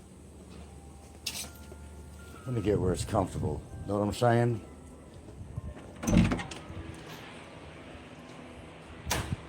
AC's not on in here, so I ain't going in there. No AC on. Go to the boudoir for a little bit here. Ah, you missed out here. Girl, I'm turning the AC on in here for a little bit. You walked out of the room at a bad time, Ginger. Oh, no, you're going to come back now, aren't you? Oh, you are. Oh, you are. Oh, shut up, Frank. I'll say it again. I'll tell myself to shut up. I don't want to sing her songs. Sing a song. Why is Frank happy all the time? Am I on a happy pill? I assure you I'm not. If they do have a happy pill, turn it my way. But I don't need one. Look, despite adversity, and boy, if anybody's ever had adversity on YouTube, I certainly have. Oh, the complaint against me, all this shit, the crap I went with Barry, blah, blah, blah, blah, blah. If anybody has, I have. But I keep it together, man. Why? Because, excuse me. I need more water. Because I have to. And because I must. I don't let myself fall apart in that way. Because that's what people want. Oh yeah, scorpions. Oh yeah. There's a chick. Of course, I was living in Seattle at the time. There's this chick, you know, she looked like a combination of, what's her freaking name?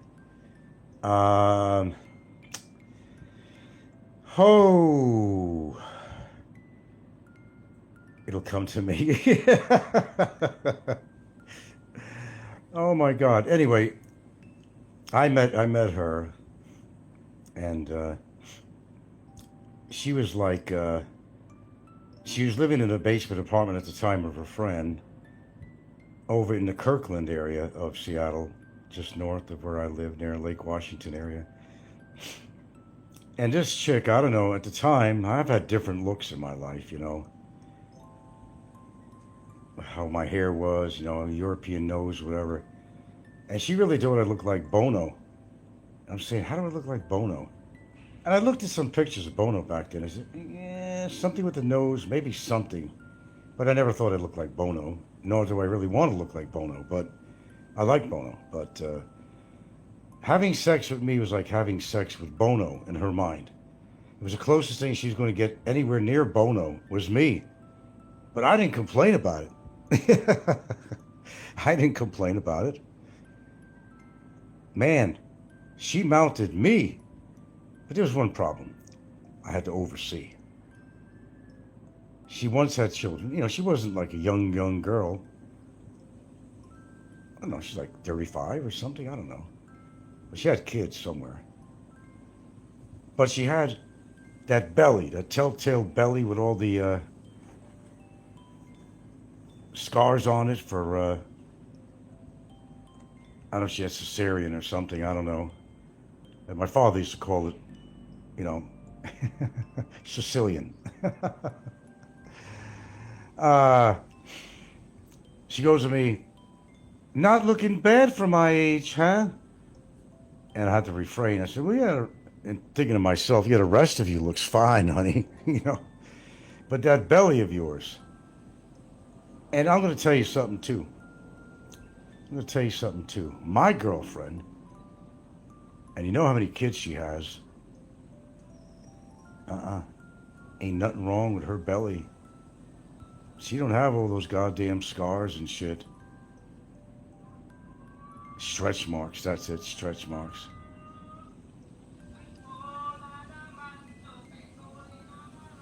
Somebody's selling something going by. To hear that singing? For a woman that had 8 kids, a basketball team, as Popeye likes to call them, she didn't have any of those imperfections. How about that, Popeye? How about that? I got a rare one, okay? Yeah, but this chick I was with, you know, the reason I didn't stay with her and vice versa, we went out in Kirkland to go meet at some restaurant. And I was coming from Shoreline, Washington, where I lived.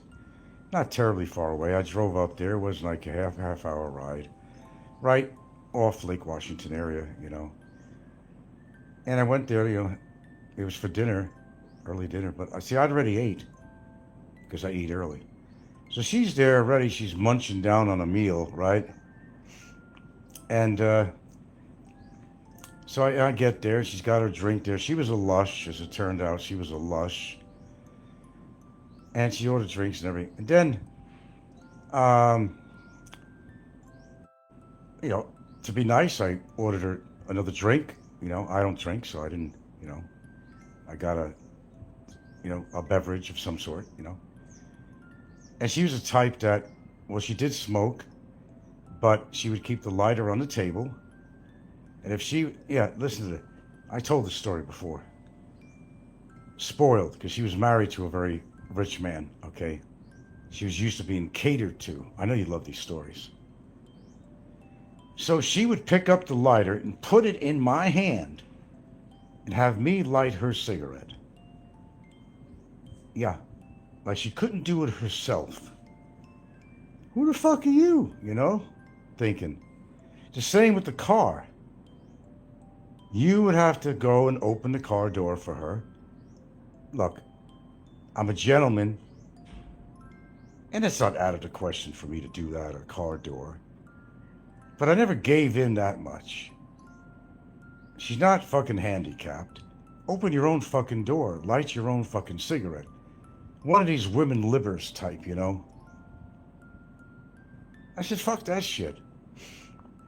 And she got mad at me because, I told you, everything's like a Seinfeld story in my life. How Jerry fucks up with the women, all it's not always his fault, but it usually is. Or George or somebody, you know. Okay, so what happened was at the table, and I already ate. It was not a dinner date. I want to underline this. It was not a dinner date. If it was, and I invited her out to dinner, of course I'm going to pay for her dinner. The same here in the Philippines. If you invite a Filipino out to dinner, to come with you, you're paying for her dinner. And you're also paying for the whole family that decides, in many cases that's happened to people, that'll show up for a free meal. But this is not Philippines. All right, so she finishes her food, takes the last sip of her drink, and a check comes. She hands it to me. She hands it to me. And I was as frank as you could possibly get to her, because I wasn't on great income at the time. I was raising my daughter on my own, and at the time, at that moment, I was in between with the Parks Department on a seasonal thing, and it was an expensive place. Oh, I had money on me, don't get me wrong. I said, look, I'll pay for the drinks. Be cordial. Because I did buy her a drink anyway. And after that, when I went to call her up, she didn't want to see me again. And I'm thinking, oh, gee, what a great loss that is. No, I wasn't going to pay for her fucking meal. I didn't invite her out. And we weren't even established as a girlfriend-boyfriend, by the way. We had sex one night. And although it was very good, very, very good. Oh, she looked like Lonnie Anderson. Okay, she looked like a cross between Lonnie Anderson and something. In fact, she always thought she looked like Lonnie Anderson. She had to bring it up. But she did look kind of a young, you know, Lonnie Anderson. That's what she looked like. Good, I remembered that. And she thought I was Bono. So I was fucking Lonnie Anderson and she was fucking Bono. Okay, that worked out. Oh my God, Magnum. Well, I got something out of that anyway. You gotta look at the positive, you know. Did you get anything out of that encounter? You got laid, okay? She was attractive, had a nice body, other than her stomach, which was like leather from having 3 kids, you know. Even shiny, too. It was like shiny leather. And I love that one line where she, as she's on top of me, Not bad looking for a 35-year-old, huh, with kids. And I'm thinking, yeah, you're right. If I don't look at your stomach. But I didn't say that to her, though. Oh, my. Oh, my. I got a million of them. The same as this other blonde who was another rich one. And she lived in Magnolia area of North Seattle.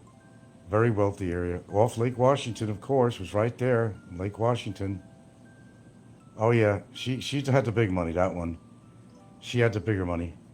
And she traveled to Africa, all over the world. She was better looking by far. Blonde, shapely. God, I never got to, do the thing with her. She liked things I liked too. She liked going out to these garage sales and swap meets and all that shit. We had that in common. But both women had one thing in common. Not the blonde hair. But they had one thing in common. They were both newly divorced, and they were not interested in getting into a long-term relationship with anyone. They were out to play. Play, yay, yay. They were out to play. And I liked the other one, the second one, that lived in Magnolia in Seattle. She had a nice house that was all hers. Nothing terribly fancy. It was a nice house in a great, expensive neighborhood.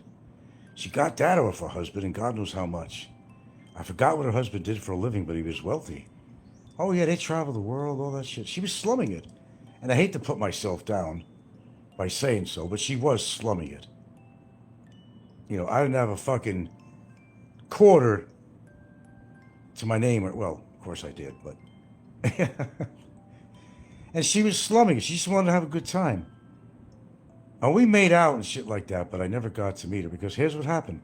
Again, it's like a Seinfeld show or something. Why? I don't know.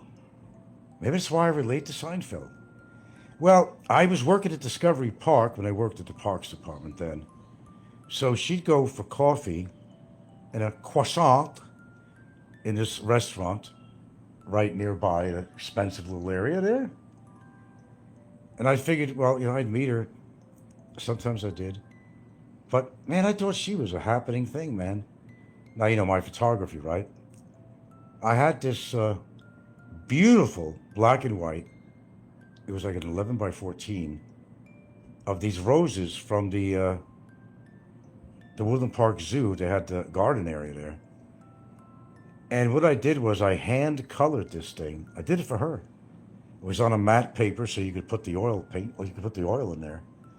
I hand tinted by hand, very meticulously, the roses in this picture. It was beautiful, just beautiful.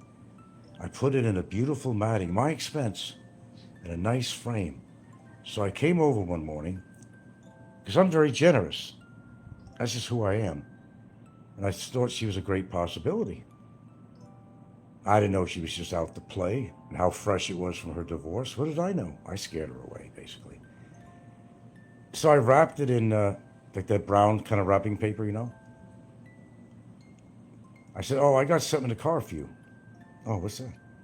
So I come out with this, what the fuck does he have in his hand, Beautiful framed photograph of these lovely, lovely roses, hand tinted and signed, matted. And she's looking at it like, what the fuck, You didn't have to give me that. You didn't have to do that for me. I said, no problem. I wanted to. That's my way of being generous. It's something that I created. Because that's more important to me. And it was important to her, too, that if you actually hand-created something yourself, that's more valued than giving somebody money or some shit like that. You created it yourself. You created a piece of art, a piece of beauty, right? So I gave it to her. I mean, she was appreciative, don't get me wrong. But she started thinking to herself,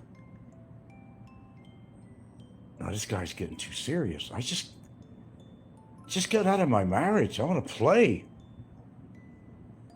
Oh, you can't blame her. Believe me, when you had a long-term marriage, no matter how much money you got out of the deal, when you break up in that marriage, you're out to play. If you're a woman, you're out to play. You need some fresh material. It's unfortunate we never got to the point of me experiencing her all the way, if you know what I'm saying. The most we did was sit on a couch and kind of make out. And she didn't want to go any further than that at that time, because we only known each other for a relatively short period of time. A beautiful house off Lake Washington. Oh yeah, picture this. So, what happened? I'm trying to get the rest of what happened here. Either I tried to call her and she wasn't answering. So I kept on calling, like, what the fuck? Did I do something wrong? When I know I did something very special, very precious, very righteous. You follow me? And she got scared. I don't think we should see each other. I'm going like, what? Did I miss something? Well, she was out to play.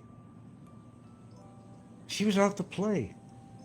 And I was a very serious prospect for her. I mean, she knew that. She could see herself being with me. But figuring that, well, what did he work for? The Parks Department like Popeye? He's not going to be able to present me with the life I had. And I knew that. She's the one where I told the story where she invited me up to Capitol Hill in Seattle, a very wealthy area. Her friends were having a party. So I got dressed up, you know. She wanted me to come, wanted to introduce me to her friends. And maybe we would have gone somewhere, you know what I mean? But I don't know. We went there, and you know how it is with women. If her friends approve of you, if you fit into her, you know, her little corner of life, then that's a good sign. And I wasn't antisocial. There's the typical crowd, you know, the question, well, what do you do? I'd say something like, what do I do about what? I was a wise guy.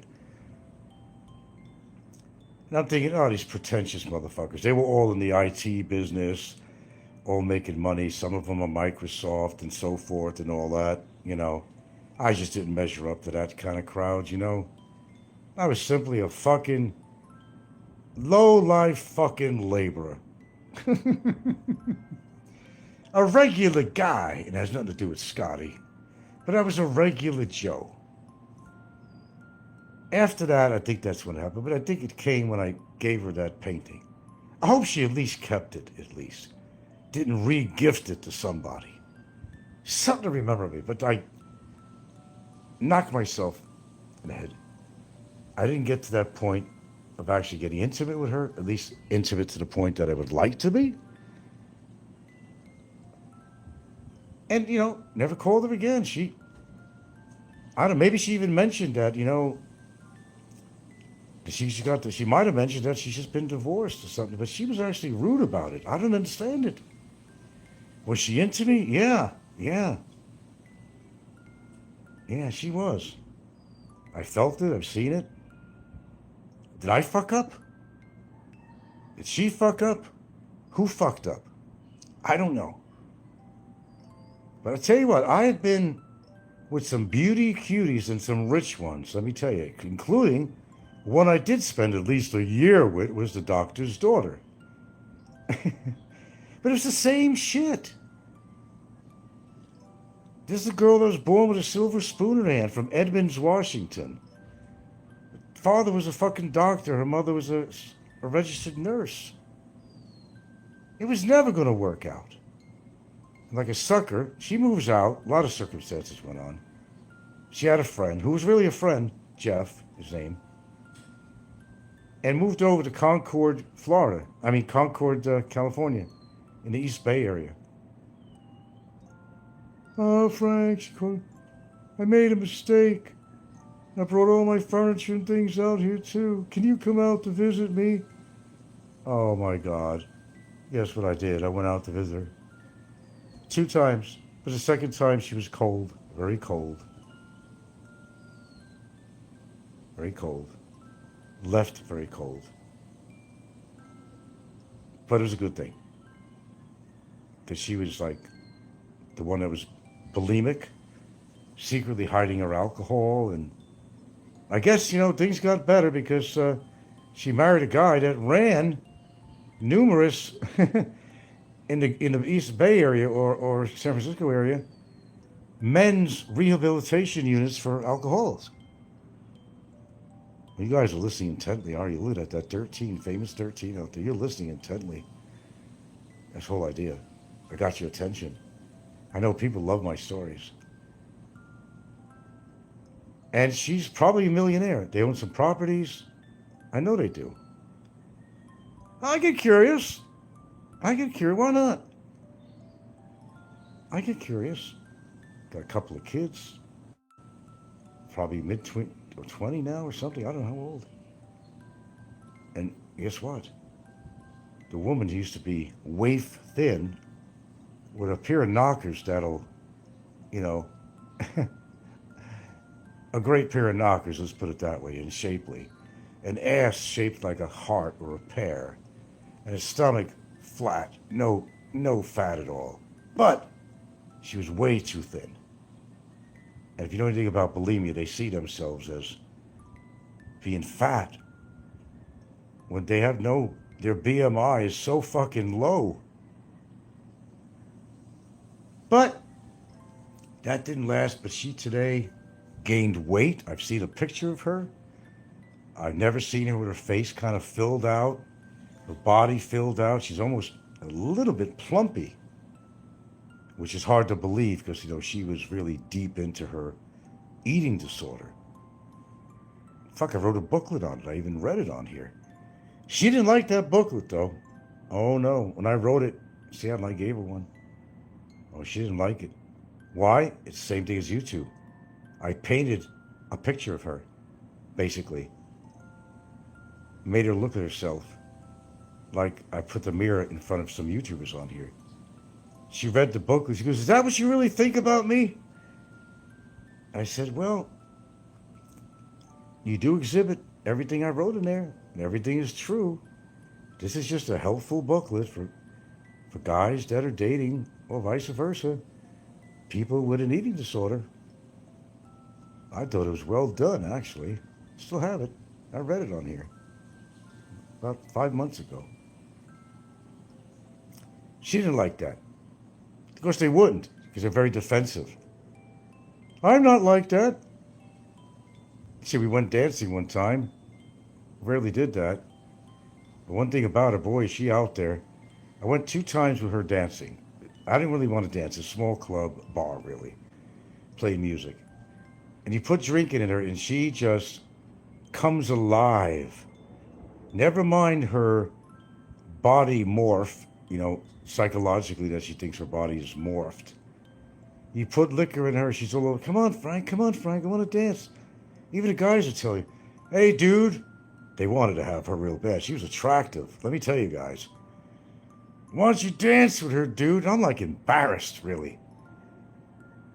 Same time, we went to the Space Needle with her folks because they were going to a wedding. I was invited out with the family. And the minute she started drinking some champagne, she's in a what do you call it? A rumba chain? Dun, dun, dun, dun, dun, dun. Off the top of the Space Needle restaurant. I said to the mother, man, I never see Suzanne like that. She's drinking. Yeah, she must have been drinking, Frank, Yeah, seriously. And one other time, we went to a big nightclub in Seattle, North Seattle. And there's all these chicks in there, and they all got their little midriff, they got these little short shirts on that shows her belly button and her flat stomach. She couldn't handle that. We went out to dance. I even showed a picture of my album book, actually, last week or so. You couldn't see it very clearly. It was dark. But I decided to dance with her, because I'm not one to dance in a crowd, I'm kind of shy, really. But she said, no, Frank, here we go now. I don't want to dance. I sat at the table. I'm just not feeling right. I mean, I'm looking at all these women, and they're so flat in the stomach. And looking so good with their, I said, what are you talking about? You put them to shame. Nothing wrong with your belly. There's nothing wrong. But I had to go along with that. Okay, let's go back home. So we did. body morph. I tell you, I've been with some really interesting women. Some of them were good prospects. Yeah, they were. There was a few out there. There really was. But, you know, things happen for a reason. And maybe things all happened for a reason. In fact, there was a girl that just was younger than me. You know, Indian Carol, I call her. She's the one that only had like 1/16 Cherokee in her. And she used to make all the, you know, the dream catchers and make Indian jewelry. She'd go to the powwows and all that stuff. She really related to the small, very minute fraction of her heritage. She was mostly Irish. 73% or whatever Irish. Flaming red hair. Okay? And she had this tiny little voice. And she had these green eyes. Picture this. And when she smiled, she melted. She melted me. Melted me. Well, I found out that pretty much ago, I think a couple of years ago, she passed away. And she had to be at least 6 years younger than me or so. That's a shame. She wasn't a bad person. She wasn't a bad person. And boy, can she bake. Focaccia bread. She used to have a little place on Sandpoint Way near Lake Washington. Her and her father operated. And she had that cheese focaccia type of bread she'd make. It had like meat in it, like ham and cheese and stuff. And olive oil, expensive to make. It was so fucking good. And she gave me that at a big discount because she couldn't give it away. She said, oh my God, that is so good. If I could get a hold of that today or find somebody who could make that. I just thought about that, you know. Anyway, it's almost time to get off here, but it's a shame. It's a shame. But I'm very happy to say that I got to experience some really interesting women in my time. They were not all bad. They were not all good. I will say that probably about 80% of them were actually very, very good looking. I think by anybody's measurement or standards, they were very, very good looking. And I used to question myself, Frank, package this up, whatever you got, man. How are you getting these women? Because I even used to scratch my head. I was one of these really shy guys, but once the ice was broken, I was fucking hell on wheels. That's my personality was. The ice had to be broken. Then that shyness went away. Just amazing. But yeah, some of them were just superb. Some of them were average, and some of them were above average. But if you're really into money, I would have to say that blonde who lived in Magnolia, see how off Lake Washington, she was the best prospect I ever had. If she didn't just come out of a marriage. But I don't see how she'd want me anyway. Because I was a broke skoke. Come on, working for the Parks Department like Popeye. It wouldn't have lasted. Well, I'm going to live off her money? I wouldn't live off her money. I had a job. She would have to accept the fact that this is what I do. But she saw I had other talents too, you know. But still, she loved going to swap meets, stuff like that. But you see, she also loved to travel. I could not provide that for her. That means she'd have to pay my way, and I don't really like that. I'm not a gigolo. I'm a gigolo. No, I'm not a gigolo. Call me a lot of things, but I'm not a gigolo. I never went after no woman's money in my life like that. But that's what it would have had to have been. She wants a guy that's going to pay his way and pay her way, even though she's loaded with money. She's a millionaire. In property, in bank, she was a millionaire. She was married to a fucking ginormous millionaire. Nobody lives around Lake Washington, around that area, without being a millionaire. Ginormous. Ginormous. Well, it would have been great for me if I got to live at her house, which wasn't fancy. No, it was a nice house off Lake Washington. Don't get me wrong. Oh, there's nothing wrong with that house. Oh, no. Neighborhood, everything. Whew, I could see myself living there. But I never even had to have sex with her. Jesus Christ. Frank, come on, man. But it wasn't my fault. She would have been the one I would have wanted to be with. Tell you the truth. There were others, but especially the one that's living, I thought anyway, the one with the bulimia. She broke my heart. She broke my heart. I left my heart in San Francisco. And that's the truth. I did leave my heart in San Francisco as a song. She was living in the bedroom community of San Francisco over in Concord. And that's where we spent our time in San Fran at the wharf and so forth. We'd take a ride to Stimson Beach around in our car. Go some places. Go out for dinner. The doctor's daughter. And the parks department worker. It just doesn't mesh. It just doesn't sometimes, you know. Oh, you would have loved her. Oh, her and the one that was living on Lake Washington in Magnolia, especially. The Lonnie Anderson one, nah. Wishy-washy. Light your own fucking cigarette. Buy your own drinks, you lush. And I told her straight off, that gal, too. You wouldn't believe it. I told her, I said, look, I'm raising a kid on my own. We did not plan to have any dinner. I know, you say, Frank is cheap. Oh, no. No, not in this situation. I already had dinner, and before I went to meet her, I already told her, I said, I had dinner. I said, this is not, I will repeat to my viewers, this is not a dinner date. Just to let you know. But she threw that fucking check in my hands to pay, and for her lushy drinks. And I told her, no, here's some money for a drink I bought you. I'm not paying for your meal. She didn't like that at all. Oh, no. She didn't like that at all. End of story. I'm glad you're here. I'm glad to share. And there you go. Mark that on your videos. Put that into notations. Whatever you want. But did Frank get around? Was Frank been bullshitting about the women he's been with in his life? Nope. None of it is bullshit. My stories are all real. The people depicted in my stories are real people, not AI. They're real flesh and blood people that I've gotten together with and had some crazy ass experiences with, and there was a lot of them.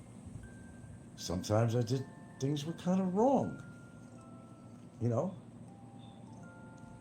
I went out on my own wife because I knew. And this is before I caught her on the phone with somebody. You see, I'm very smart. And an old girlfriend got together to have a picture of beer at this establishment not far from where I was living. And we got loosened up and all that. And she was somebody, you know, I've been with before. We used to live at the Heartbreak Hotel, which was actually an apartment complex in Ravenna Boulevard in the Ravenna Park area. And all the guys there all had this story. She called it Heartbreak Hotel because she dated a few guys from there, including some black guys, the superintendent there or the manager. Wild little redhead, another redhead, but she was thin as shit. She could go right through her, you know. And we had a few beers, and we went to her place, and we fucked like rabbits. Now you're probably saying, Frank, you did wrong. No, I didn't do wrong. Because I knew she was not faithful to me. And I not only did it once, but I did it twice. The graphic designer for my friend's band's album that I did an album cover for in Seattle, The Socialites, Mark and Steve and all the, Steve Hadley, Mark, Clear, Joni. She was a graphic designer. They were having it was just a 45. It was a release of a 45 called Socialites, Social Light. So we left there. My car, I was going to give her a ride home, but we went by Green Lake, which is a public lake here, North Seattle. And we parked in a parking lot. And we both, same thing. We went to the same place to get some beers. Bought a pitcher. We got loosened up. She's in my car. We're going down to the parking area of Green Lake. It's called Green Lake. And we did it in the back seat. And I had the balls. Gets better. I had the balls to bring her home and introduce her to my wife. Was that a smack in the face or what? Because I knew she had fucked on me. So I made her think about something. Why is Frank bringing this chick? Good looking too. Hefty body, not fat. No. She had this long black jacket on too, Introduced her. I'm not stupid, guys. Understand something about me. I'm smart. I know a way of smacking somebody in the face without even physically touching him. I knew she wasn't faithful to me once or twice. That's why I did that. Even the score. Let's figure, maybe twice unfaithful with the same guy. Well, I only did that afterwards. Only afterwards. I'm going to warn you. Get it straight. Only afterwards that I knew she wasn't faithful. I had no guilt conscience at all. None whatsoever. None at all. It's the way it works. That's why I divorced her. I didn't want to waste any more of my time. Never got married since. Promised myself I never would. How do you like those stories? Are you using Jergens right now, Popeye, by the way? When we run out of Jergens, we could have, we could buy a couple of bottles of that. Listening to the stories probably got you salivating. We have this thing where we feel like stress is bad. It's bad for you. Bad. You need to relax, man. You need to chill. Stress will kill you. No, being bored will kill you. Not having anything to do will kill you is much more dangerous than stress. Yes, you can work too hard. You can work where there's no soul involved. Born to be alive, born to be alive. You see, we're born, born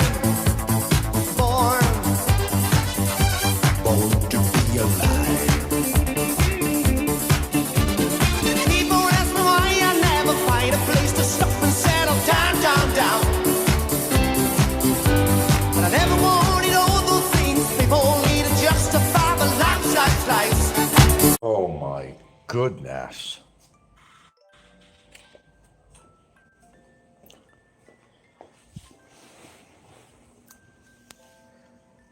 Oh, Al, are you out there? You gotta do me a favor.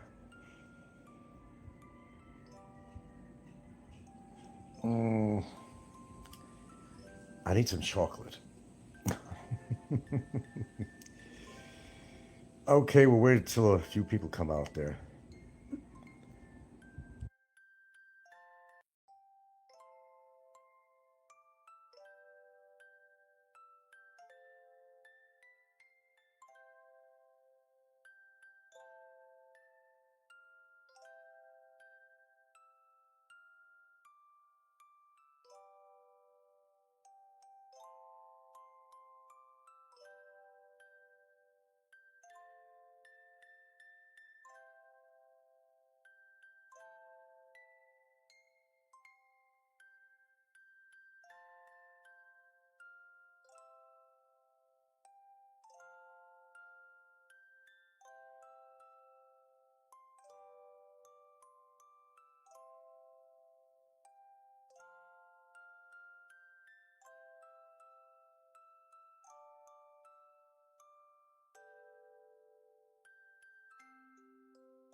nobody expected what just happened. That's fabulous. Do you know Adagio from Albinoni? Adagio, yes. So beautiful. Can you play that? Okay, let's do it. That'd be so cool. Thank you.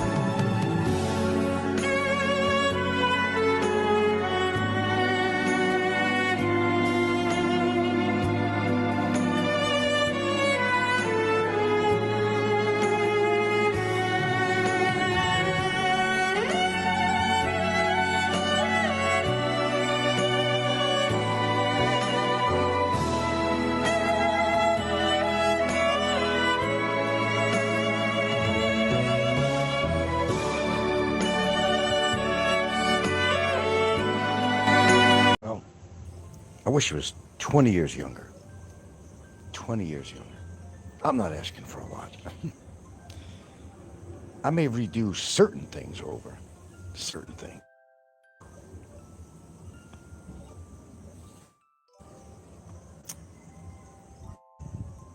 Switzerland. I want to talk a little about that. It's an amazing place. I haven't been there, but I've seen the internet about it. What a gorgeous place. The lifestyle, the neutrality, everything. Gorgeous. I can say is wow. That's what I want to talk about a little bit here before I eat my meal tonight here. I don't know. I always thought Italy would be a place, but you can easily see Italy if you go to Switzerland. It's just a matter of getting out to Europe. It's a matter of getting out of town.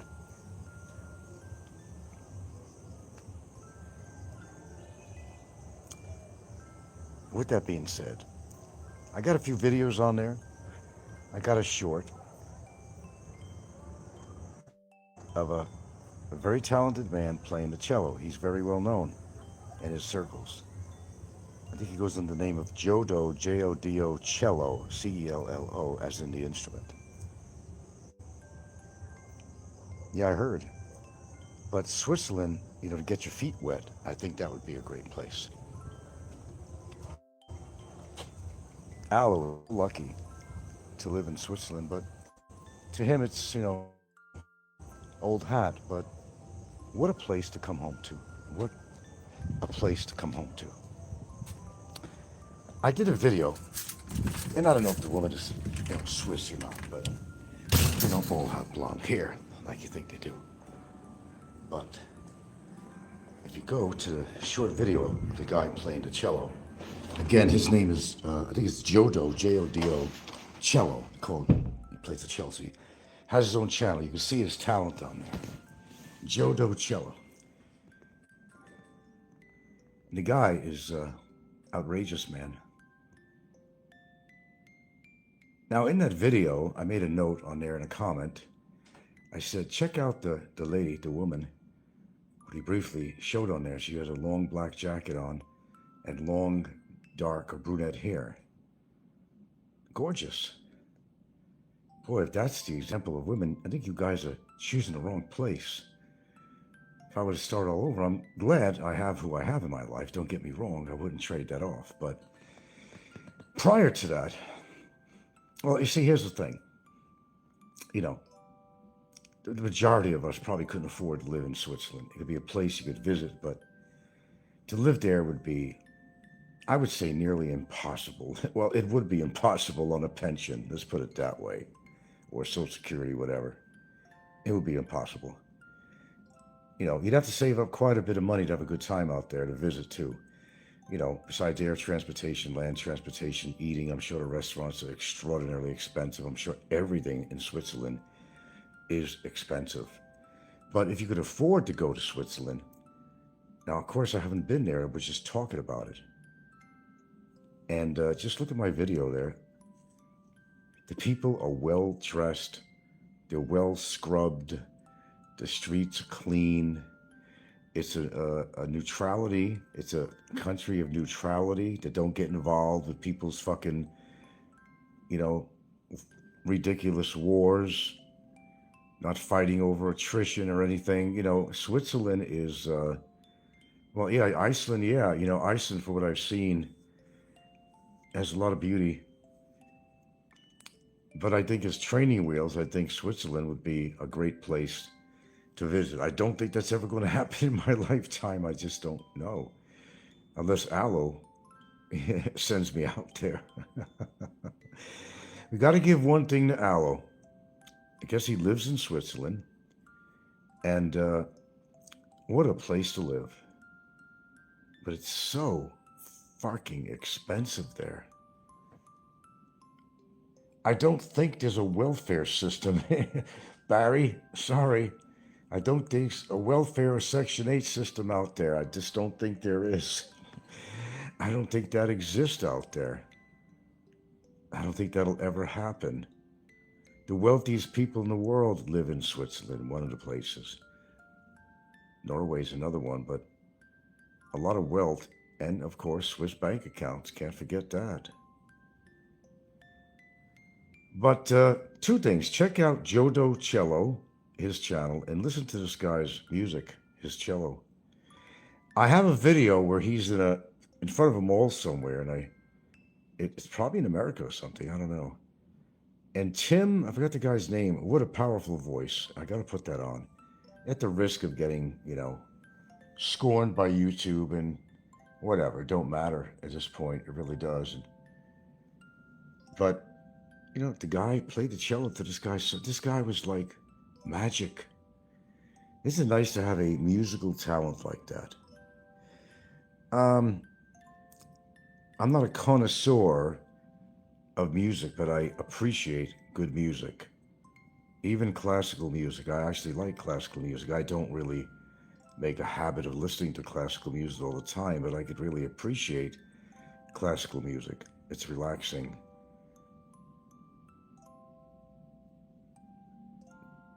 But I do envy the people that have been able to travel around the world that have seen these gorgeous places. Southeast Asia just, unfortunately, doesn't hold a candle to places like Switzerland. It just really don't. I don't mean to knock the Philippines, but, but then again, Switzerland, again, is not for everybody, and people come to the Philippines because it's cheaper to live, of course. Reason enough. And you're not going to get a Swiss woman out there. She's not going to go with a pauper. They live in the high life out there. I think the majority of the people are. And I don't know much about Switzerland, so I'm just making an assumption based on everything I know about Switzerland or seen or heard or whatever, that it's a gorgeous place, the Swiss Alps. You gotta like the cold, though, because when it gets cold, it'll get cold there, especially if you're living out in the mountains.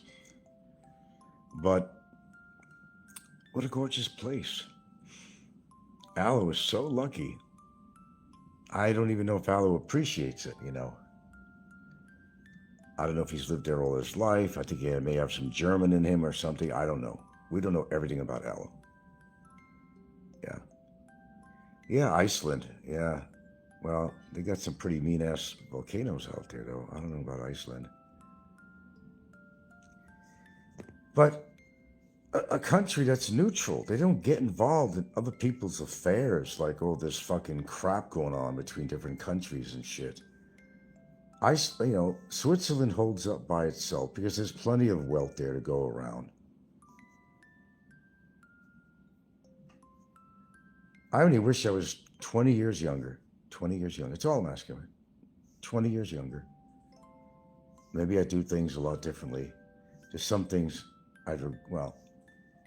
as I said, I love being who I'm with and all that stuff, but I wouldn't change a thing with that. But prior to that, if I had made choices to live somewhere, Switzerland would certainly be a place to visit. But I know I could never afford to live in Switzerland or any place like that. Anywhere actually in Europe really is just too expensive for us, slaggers here that are not exactly wealthy. But if you could afford to make these trips at least and experience the food, the culture, that's good enough. Oh, there he is. There he is. Good man. Oh, good man. It's about Switzerland, Aloe. It's about Switzerland. I'm all swept up in Switzerland. And I have a short on there of a man that you're probably familiar with. And his name is Jodo Cello. And he plays the cello, and the guy is marvelous. And I got a video, it's a short on there, where some of these men, and I don't know if they were Swiss, but they were all very well dressed. It was black and white, and I should have had it in color. Very well dressed men, very well spoken. Asked him to play, I think the song was Adagio. And boy, did this guy take to it. And the guys loved it. And there was I mentioned there, a beautiful woman that they show kind of a short shot of, standing there with a long black coat on with long brunette hair. Beautiful, beautiful woman. If that's an example of women in Switzerland, Jesus Christ. I think you all made a mistake, but like I said, maybe Aloe could afford to live in Switzerland, but the average Joe out here is never going to do anything. We'd be lucky to even visit Switzerland. I understand the food, the culture, the arts, the music is big time out there. Not to mention the beautiful meadows, the Swiss Alps, these tiny little villages that are very picturesque. Gorgeous place. Gorgeous. I'll never see that in my lifetime, but I'm going to try to get one thing out of Aloe. I don't think it'll ever happen, but I'm going to ask Aloe to somehow send me some really good dark Swiss chocolate, at least 85% cacao, from Switzerland. I don't mean Toblerone or nothing crap like that. I'm talking about some really good chocolate. That would be marvelous. So, we're kind of restrained, a lot of us, and we can't go to all these places,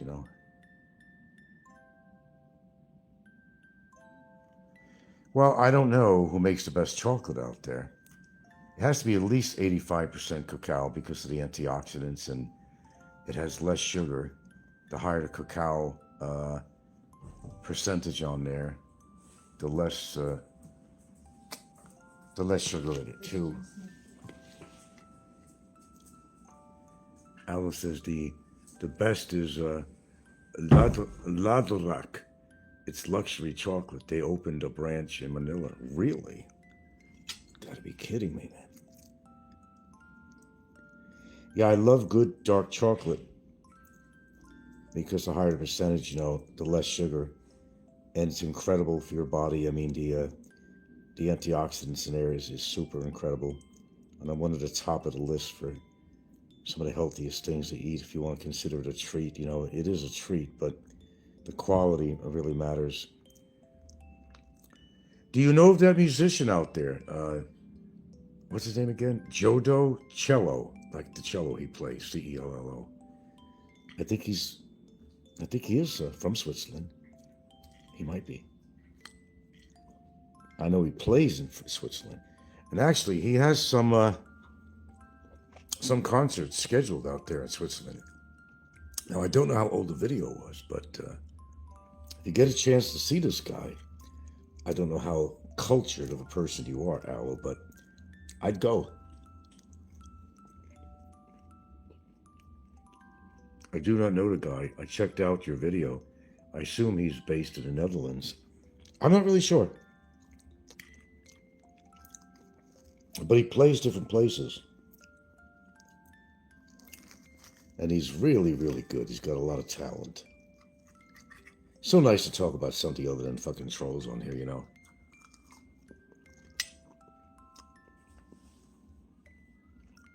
Look at that woman in that video. And they have just a small couple of seconds of the woman with the dark hair, long hair with the black coat on, the long black coat. Gorgeous. Dreamlike, magical. I love listening to the classical music, yeah, but all kinds of music, really. Yeah, but I do like classic. I think the song he was asked to play was by It was called Adagio.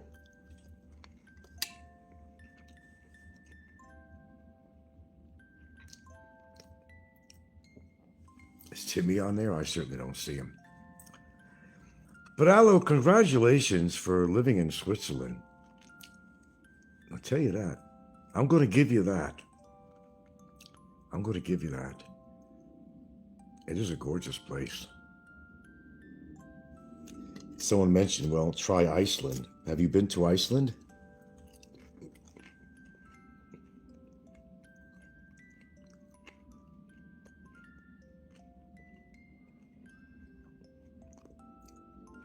There's such a big world out there and so much to see. Little time to do it. Like I said, if I could turn the clock back some way, I would. Well, you're from Switzerland, aren't you? I don't live in the Philippines. I live in the Philippines. I just split my time between Europe and Asia. Never been to Iceland, but I heard it's beautiful. But didn't you live in Switzerland? And you're from Switzerland?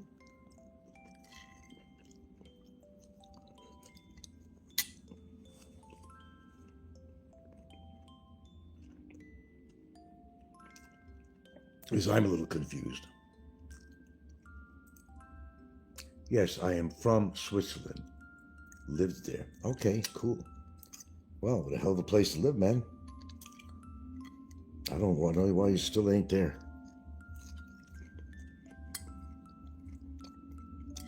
If you haven't lived somewhere, great place to live. If you could afford it. I imagine you could if you're from there, because it's not exactly called a welfare country, is it?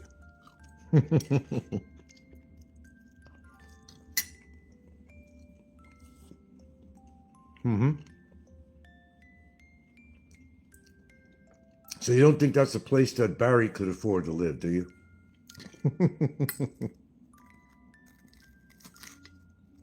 Or anybody. Wow.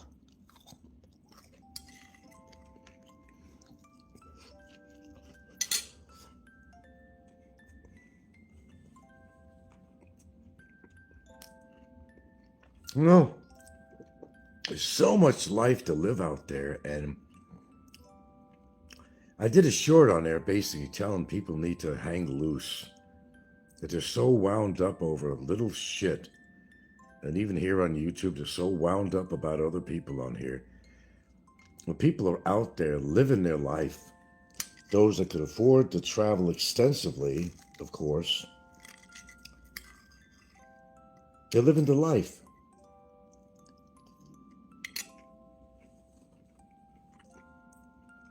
You only have one time around, you know?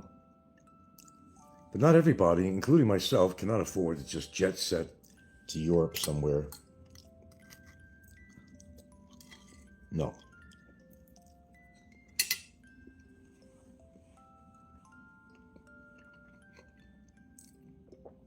Well, if you're in Manila, you can find that chocolate. Tell me how much it cost. Maybe you can send it to me COD or something. I don't know.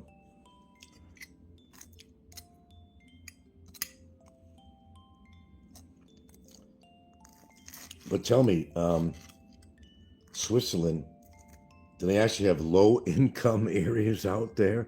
I'm doubting.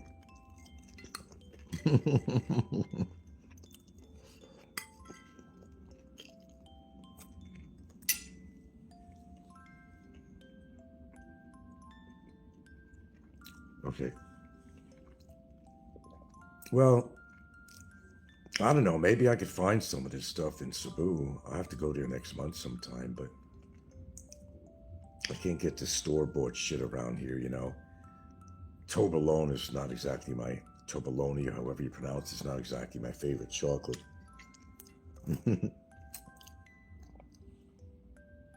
Everybody and their grandmother eats or buys that. Alice says there are low-income areas, but low-income in Switzerland is already mid-level in other European countries. Yeah, I would imagine so. I expected that answer, yeah.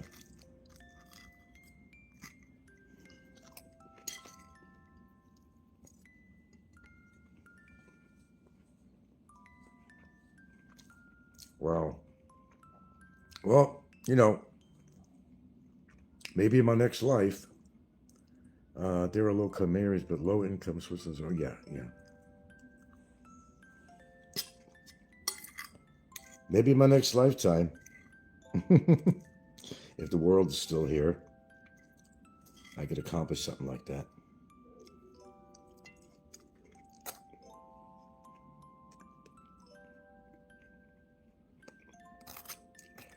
There's so much out there, folks. So much out there.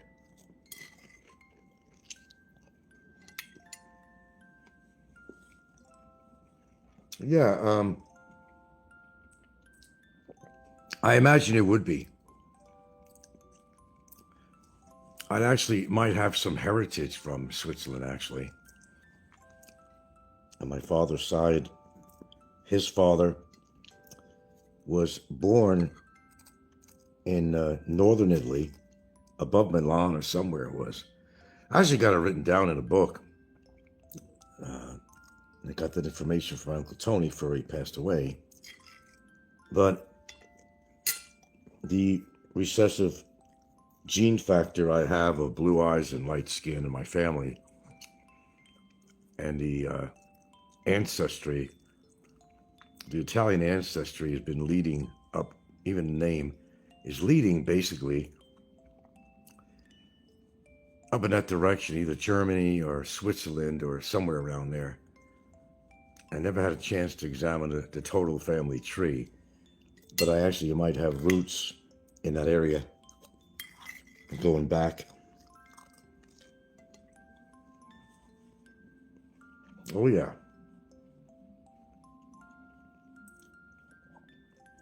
Really? You're in Milan? Jesus Christ, man. Gee, Aloe, make me your charity case.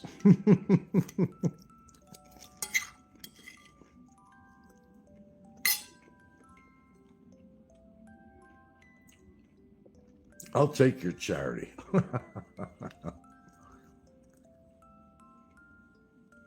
Well, yeah, I always want to see Italy, but if you're out there, well, you know, they got that Euro train system, whatever, that takes you all over freaking Europe. You can go everywhere. But Europe is not what it used to be. It's expensive. Most Americans have to plan sometimes a couple of years ahead to make a grand European trip. Actually, you're wearing an AC Milan jersey right now, LOL, the famous football club in Milan, really. Would you consider yourself the elite, Aloe? I mean, I don't know what your income is.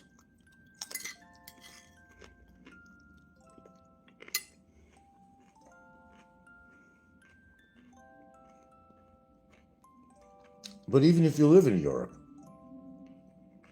even if you live there, it's still expensive to get around and go to the other European countries. Sorry, I'm finishing a meal and I apologize if I'm hear my crunching.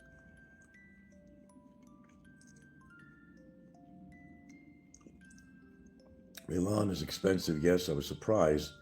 The week earlier I was in Germany, way cheaper than Milan. No, I'm just an average guy with a... Yeah, right. Sure you are. Don't you got that sex toy business? Okay, Alan. Well, okay. Giving you shit. Just giving you shit. But, huh? Yeah. Yeah. There's certain things in life I missed out on. I mean, I'm not dead yet, okay? But the chance that I'd ever make a trip to Europe from here especially, which is an extra long distance, I don't like long, dragged out trips. If I could be knocked out or drugged out or something, then wake up, you know, where my destination is, that'd be a different story. But Yeah. Now that's Alan. He is going to the Winter Olympics next year in Milan. I know one of Alan's friends. His name is Haller. He will be joining Alan in Milan for the Olympic Games. What does this guy do anyway? What is his profession? He runs some kind of corporation or something. I don't know what the hell. I know he gives speeches all the time, dissertations, whatever. I don't know what he does. Obviously a businessman. Yeah. That guy. Yeah, I know he's not you, Aloe. Amarana. Yeah, I've heard that before.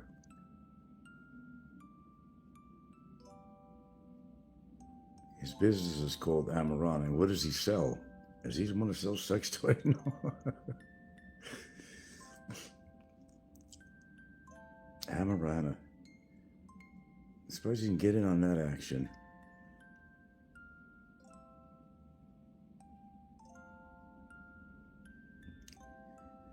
Well, it was a close call to figure you were Alan Freed. And there was a time I was pretty convinced of it. Really, I was.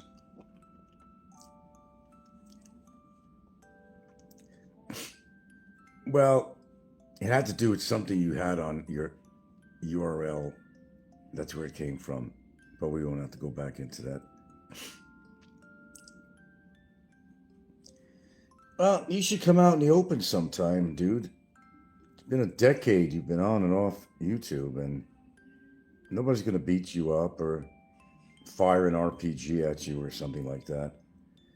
Well, we made it look convincing, that's all.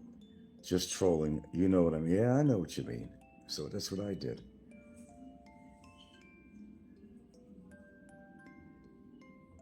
Because I don't think he would be Alan Freed anyway, because a big businessman like that is not going to waste his time trolling on YouTube. I just really don't think so. Unless he has this aversion to, that kind of lifestyle or trolling and shit like that, Yeah. I don't think a busy man is going to have the time to do that. And he wouldn't want to threaten his reputation as a businessman either. You talked to him once about his YouTube drama here. Oh my God. And you were telling him that people think that you or him are him. You seem not very interested at all. I have his WhatsApp number. Oh, perhaps you could do business with the guy or something, huh?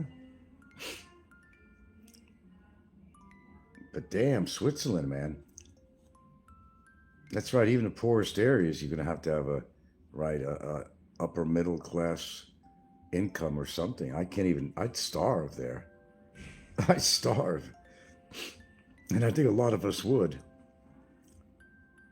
A vacation is one thing, and even that's a lot of money to go from here to Europe, anywhere, Switzerland or, Italy or whatever. It's, of course, when I was in New York, I was closer to, of course, Europe, than I am in Asia. It would have been, it's a matter of going across the puddle somewhere and, going on from there. Is he gay? Oh. Nah, you would not starve. They would make things possible for you, train you, and put you to good use. Yeah, if I was a younger man. I think I'd do a lot of things over with, but I'm happy where I'm at now and who I'm with and all that good stuff.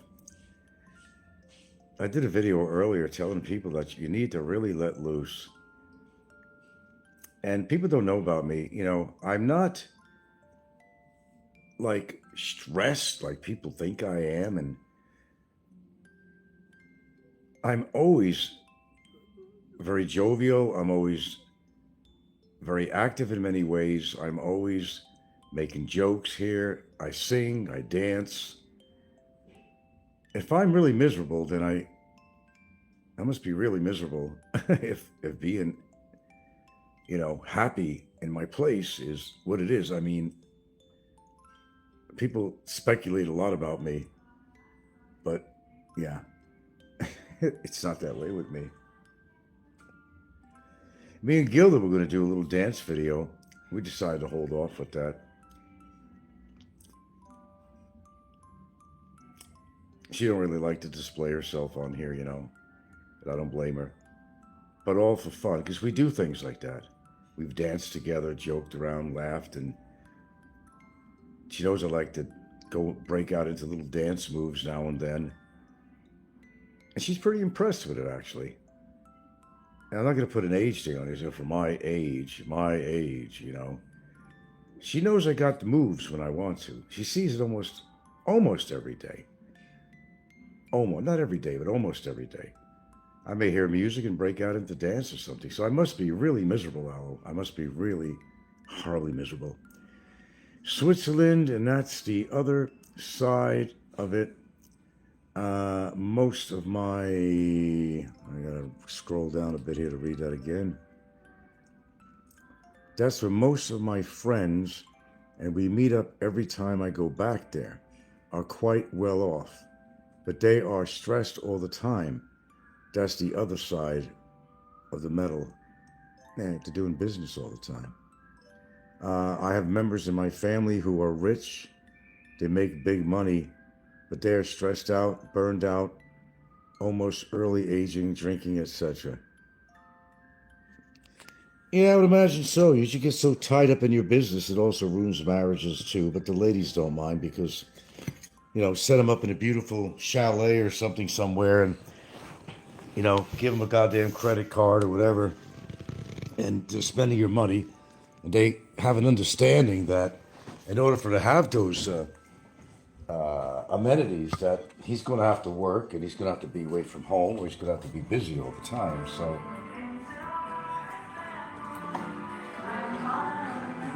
Hold on. I thought she went out to get pantsit or something. That's what I thought she went to get. Did you say that he was going out to get pantsit? Huh? I asked Christian to buy a pancit, but closed. They were closed. Yeah. I wonder why they were closed today. Year-end party. A party? Party. Oh, okay.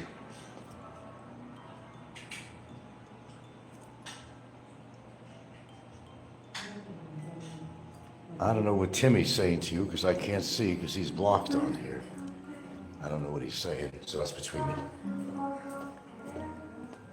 you and Timmy. But yeah, people are so curious about my life, and it's not what they think it is. We all put on sometimes an act on here. Whatever we do. I can be both a very serious person and a very kind of a let loose type of individual, even for my age.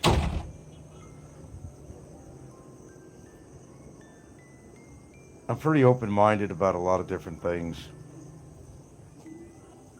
Believe it or not, but many in Switzerland would admire people like you and me who live out here in Southeast Asia just doing what we do. Yeah, maybe. But, it is fun to experience different cultures. No, I mean, I probably couldn't see myself living in Switzerland forever, I'd have to have the money and the means. It'd have to be a woman out there that I would never leave. But I guess everything gets old no matter where you are. Some people get really tired of the Asian thing, Some people go on extreme burnouts, I understand that. I have my moments of burnout out here too, But I think to myself, where would I be? Still be in Hawaii? Well, that's not a horrible thing to be in Hawaii, obviously not. Right now it is on my island because Kilauea is going wackadoodle. If the caldera overflows or finds another exit, there's going to be a lot of communities, including mine, that I lived in, that would potentially be in danger. Oh, hell no, Clint. Well, definitely, yeah, it's fun to go and visit. Yeah, it would. If you have no money worries, you know, you could afford the hotels, you could afford to eat out and have a good time. You can't afford to eat out nice places, really experience what it offers in that country, the various cuisine of the country, and the entertainment value in the country. And then you just don't go. You know, if you can't afford it, you simply can't afford it.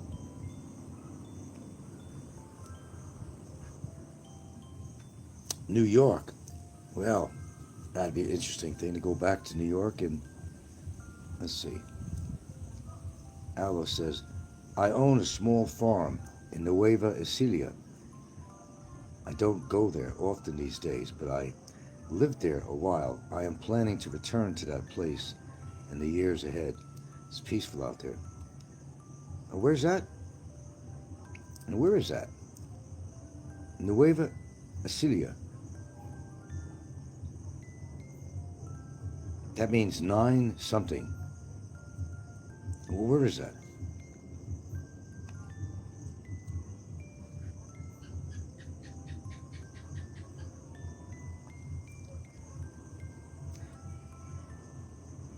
Oh, okay.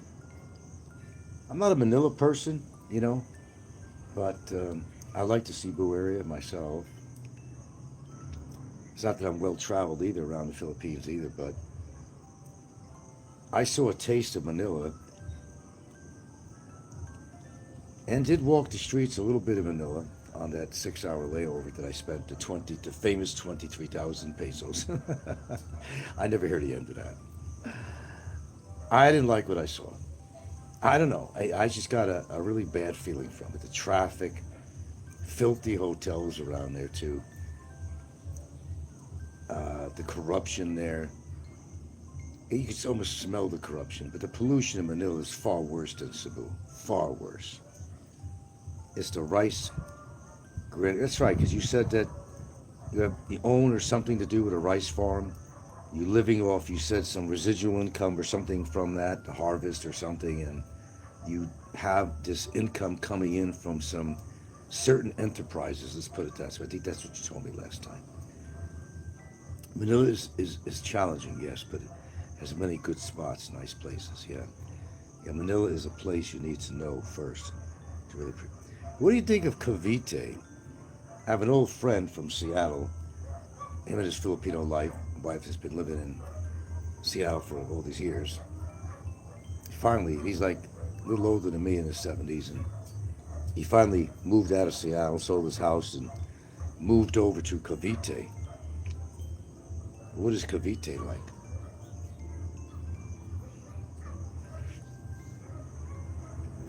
Cavite, south of Manila. It's the province, but near to Manila. Yeah. Yeah.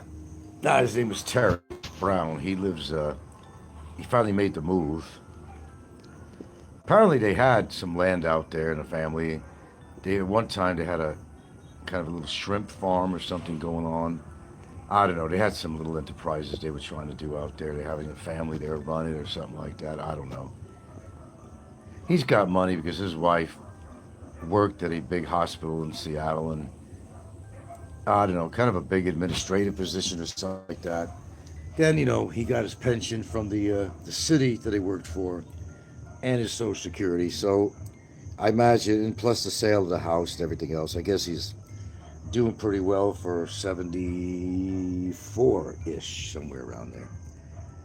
Tagaytay area too, Santa Rosa, lots of nice places out there. Well, I said, I don't mind where I'm living right now. I'm very comfortable, but like I said, it's kind of scary. Because if there was a medical emergency, I'd probably be dead. And everybody be clapping and cheering on that one if they knew about it anyway. But I guess it's the chance you take. You decide where you want to live, and if you're comfortable there, you just live there. And if something comes up, you want to go inside? What do you want to do, girls? What do you want to do? You don't know what you want. You don't know what you want. I mean, I'm here. You know what I mean, Al? I'm here. That's where I'm at. This is my home. Unless something changes. But this is my home. And this is where I'm hopefully going to die, you know, here. Don't want to die, of course, but I mean, I did a show earlier today. I wish I could have interviewed the guy, but he was 91 years old. And I think he's one of the oldest foreigners. He's from Britain somewhere that's living right here in Santa Fe. Some people think he's actually 100, not 91. Although he was pulling my leg a little bit, he said he was 81. But the proprietors of a local store there, we know the people real well. She comes around here now and then. They said, no, he's 91 years old. He's not 81. And this guy walking around on his own. Yeah, he looked old, but he was sprite. Walks around. He likes his Tanduay rum, I heard. He doesn't smoke. And he speaks down on sugar. I tried to say, how do you live so long? You know? But at least the guy could take care of himself and everything, you know? Alice says it's a bit remote where you are. Yeah, but it's a nice spot too. I had a good impression of your place. No, it's pretty cool, Aloe. It actually really is. I'm not saying because of the fact that I'm living here. I mean, well, it is because I'm living here, because when people come to visit here, Santa Fe is pretty spread out. They don't realize it's not as small of a place they think it is. There are lots of little hidden places and little treasure troves around here, and most people don't get to see it. There's still a couple of small places I haven't been to here, and I've been around here for a long time. You got to go through some jungle a little bit to get there and stuff, but there's other places, and nature walks and stuff like that too. And the highest place in Santa Fe is bordering, what is it, Martha de Dejos? What is it, bordering? And this older, I hope they're still alive, this older Filipino couple run this place. And they have a little store there, and they make this dynamite. Oh, God, that's what we got to do. They make these killer macadamia nut cookies. God, get me thinking about that now. Maybe we do another trip up there. And they have a tower that you could walk up this tower, and you're going to see this beautiful vista. And you can see the ocean from there in the distance. It's like a 360 degree of Santa Fe area. It's really nice. But you have to walk up this hill, and you can't really take a motorbike really up there. It's a little rocky. You got to walk up sometimes like a 45-degree incline to get there. It's not a long walk at all. But the trikes have to leave you off at the bottom of that hill. But once you get up there, you know, there's seating, and it's like a souvenir shop, and they have coffee. They have some other things in there, shirts, different things, and they make some killer macadamia nut cookies to die for. And it's nice to climb up on the tower and look out. That is the highest point in Santa Fe right there. Yeah, there is. There is. You know, the resorts out here are not like what you're going to find in, you know, these really fancy looking resorts. They're very basically built to the ambiance of the area. They'll even have that, you know, kind of a tiki hut feeling to it, you know, a lot of them. But they're right on the beach. And there's nothing more relaxing at the end of the day. And you got your chair and tables on the beach if you want, and sand, and relaxing at the end of the day. And it's not crowded like, which I'd never go to, I would never want to go there, is Boracay. They got beautiful beaches there. Yes, they do, for what I've seen. But I even told Gilda, she thinks she's been there once. I've seen how crowded that place gets, and all the people hawking their wares on a beach, trying to sell you something. November 29th was a video I seen that was made on November 29th. I don't know what the occasion was.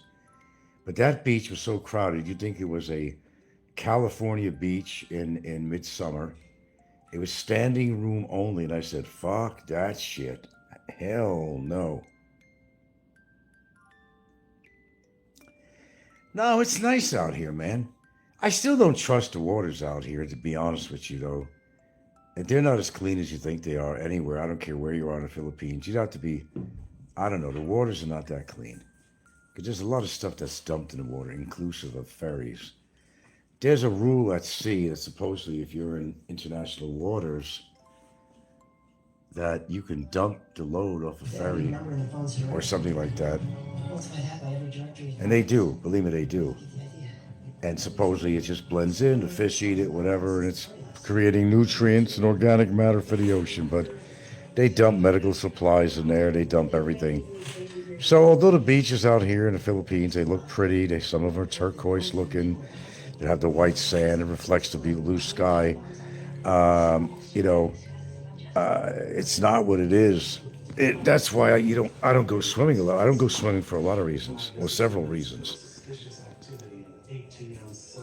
I'm afraid of getting an infection in my ear again. I do have a very special fitting, custom-made earplug for my bad ear because I can't get water in there.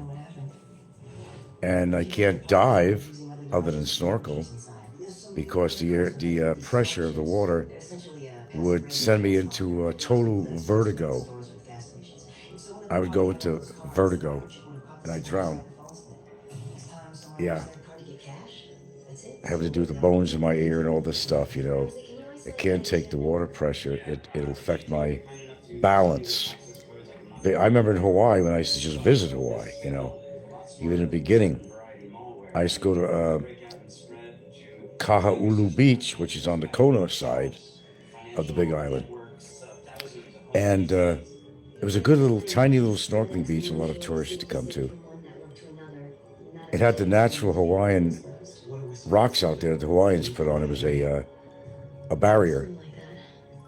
Actually, they used that to really try to get fish in. They used to trap the fish into they kind of make a fish pond. They have them over there too. There's still early Hawaii fish ponds that still exist over on 4 Mile Road in Hilo Town. All these little beach parks are still there, and they still use it. There's even a fish farm in town too. It's like a little lake. And there's sights to see there, though. There really is. But right now, Hawaii, I don't think the air quality is too wonderful because Kilauea, and they don't refer to it as Mount Kilauea, but that's what it is. It's the most active volcano in the world, actually. It's going off like crazy right now. It's a fountain. I forgot how high it is. I've never, even living out there, got to witness a fountain like that. I've been out to the lava flows, all that kind of shit. I stood within 20 feet of real lava. I was on a very dangerous cliff, in fact, which me and an old friend from the PA Parks Department, we went out there with a guide because it was a tricky area to get to. And we went over there. We were walking on this, a shelf, basically a shelf. And it was gray in color, which means that it wasn't too long ago that it cooled off. It meant that it was fragile, and I can't believe we were walking. We didn't know any better. But that could have been dangerous. I heard about it. It was a couple of weeks or a month or so, maybe more. Later, that whole 8 acres of that shelf collapsed into the ocean. Imagine that. How do you usually travel to Cebu? Do you take this? When I'm here here from Santa Fe, I take the ferry over to San Romeo, which is Hagnaya Port. From there, we generally will take a grab cab all the way into. We used to take the Sirius bus, but we don't anymore. We'll pay the extra money to make it a quicker trip. Therefore, I could lay back in a seat with Gilda. I could just kind of stretch out, put my head on her lap, and just kind of back of my head on her lap is just kind of relax, put my sunglasses on, close my eyes, not sleep. The trip goes faster. You're going to pay a little bit more. But now the airplanes that are coming here, here's what happened. We got air service back here again. They introduced another outfit. They started off at introductory prices for $888. Then they made it to, $1188. Now, the son of a bitches are charging $2,800. I'm saying, fuck that. $5,600 just one way for me and Gilda. I said, fuck that. Takes longer, but we'll just take the grab cab. It's not a big deal. Because we can stop whenever we want with the grab cab. If I want to stop somewhere and buy something in a store, they'll wait for me. I got to take a piss somewhere. Hey, pull into this gas station. Let me use the CR.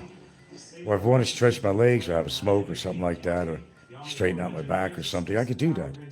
You can't do that on a bus, for one. For two, these buses are extraordinarily dangerous. They're always getting into crashes and accidents. Drunk drivers and all kinds of shit. So we've kind of veered away from the buses. Absolutely. You guys go ahead. I'll catch up with you later. You did what? How did you get, let me read. Hold on. What happened? Her body was rejecting the medication. Oh, you took the minibus? Would have killed her.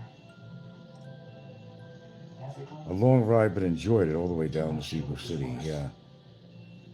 2,800 pesos. Well, that's more or less what you pay for a flight to Cebu from Manila with Cebu Pacific. No, they're not. They're closed down. They're going to close down. They're not going to get. They did these clickbait type things, teaser prices to get people interested. It's the same thing that happened to the previous airline that was coming over here. I mean, they spent millions and millions of pesos lengthening the runways in preparation. You know, the governor made a big spiel about it and all that crap. The only use that airport is for the skydivers. You got a couple of dudes that run an operation. I believe it's the only place in the Philippines that offers skydiving, you know, and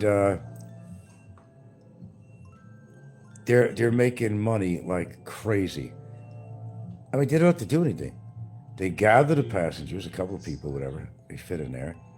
They go up a certain height, away from the area. They get a certain height, they jump out to a certain spot, and they'll get picked up. Then they come back. And then he's got more customers waiting. I see the planes going by all the time. I don't know how many flights they do a day on a busy day. The guy's making money. He's probably a retired military pilot or something like that.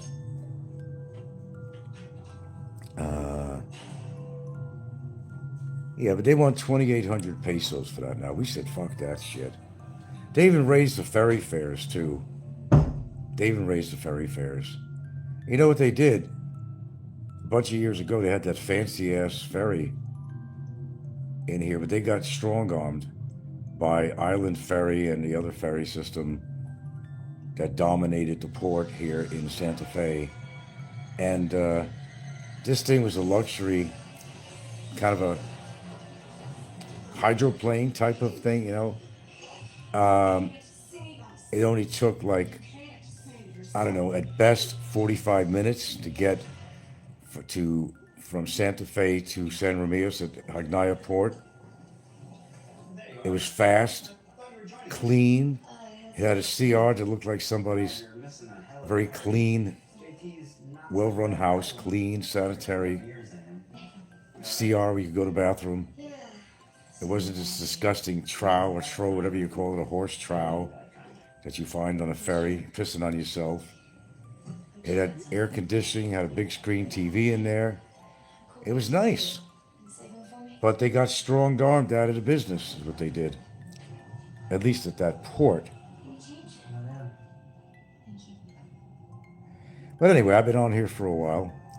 Send me that short. Oh, that's right. You're in Philippines now, right? Is that where you are? Or are you back in Philippines? See, that's the trouble. You say, well, Frank, how come you go all over the Philippines? There's so many interesting places to go. Well, unlike other countries, the Philippines is a country you have to zigzag everywhere. There's not many straight shots anywhere you can take anywhere. And you're going to be taking various forms of transportation just to get to one place. It's going to take you a long time to get there. And you're going to be paying all these extra fees in the ports and whatnot, and buses, and, you know, then you get there just to go to another fucking beach. I got them right here. Are you in Philly Willy, as Scotty says, to Philly Willy?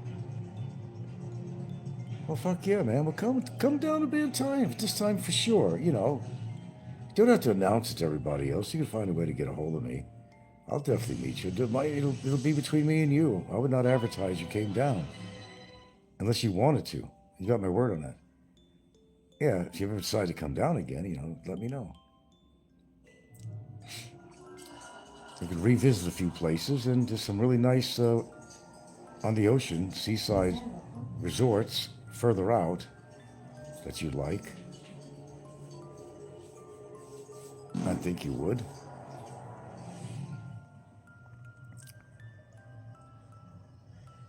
And there's a lot of places out there most people never seen, really. There's a couple of small places I haven't seen, so...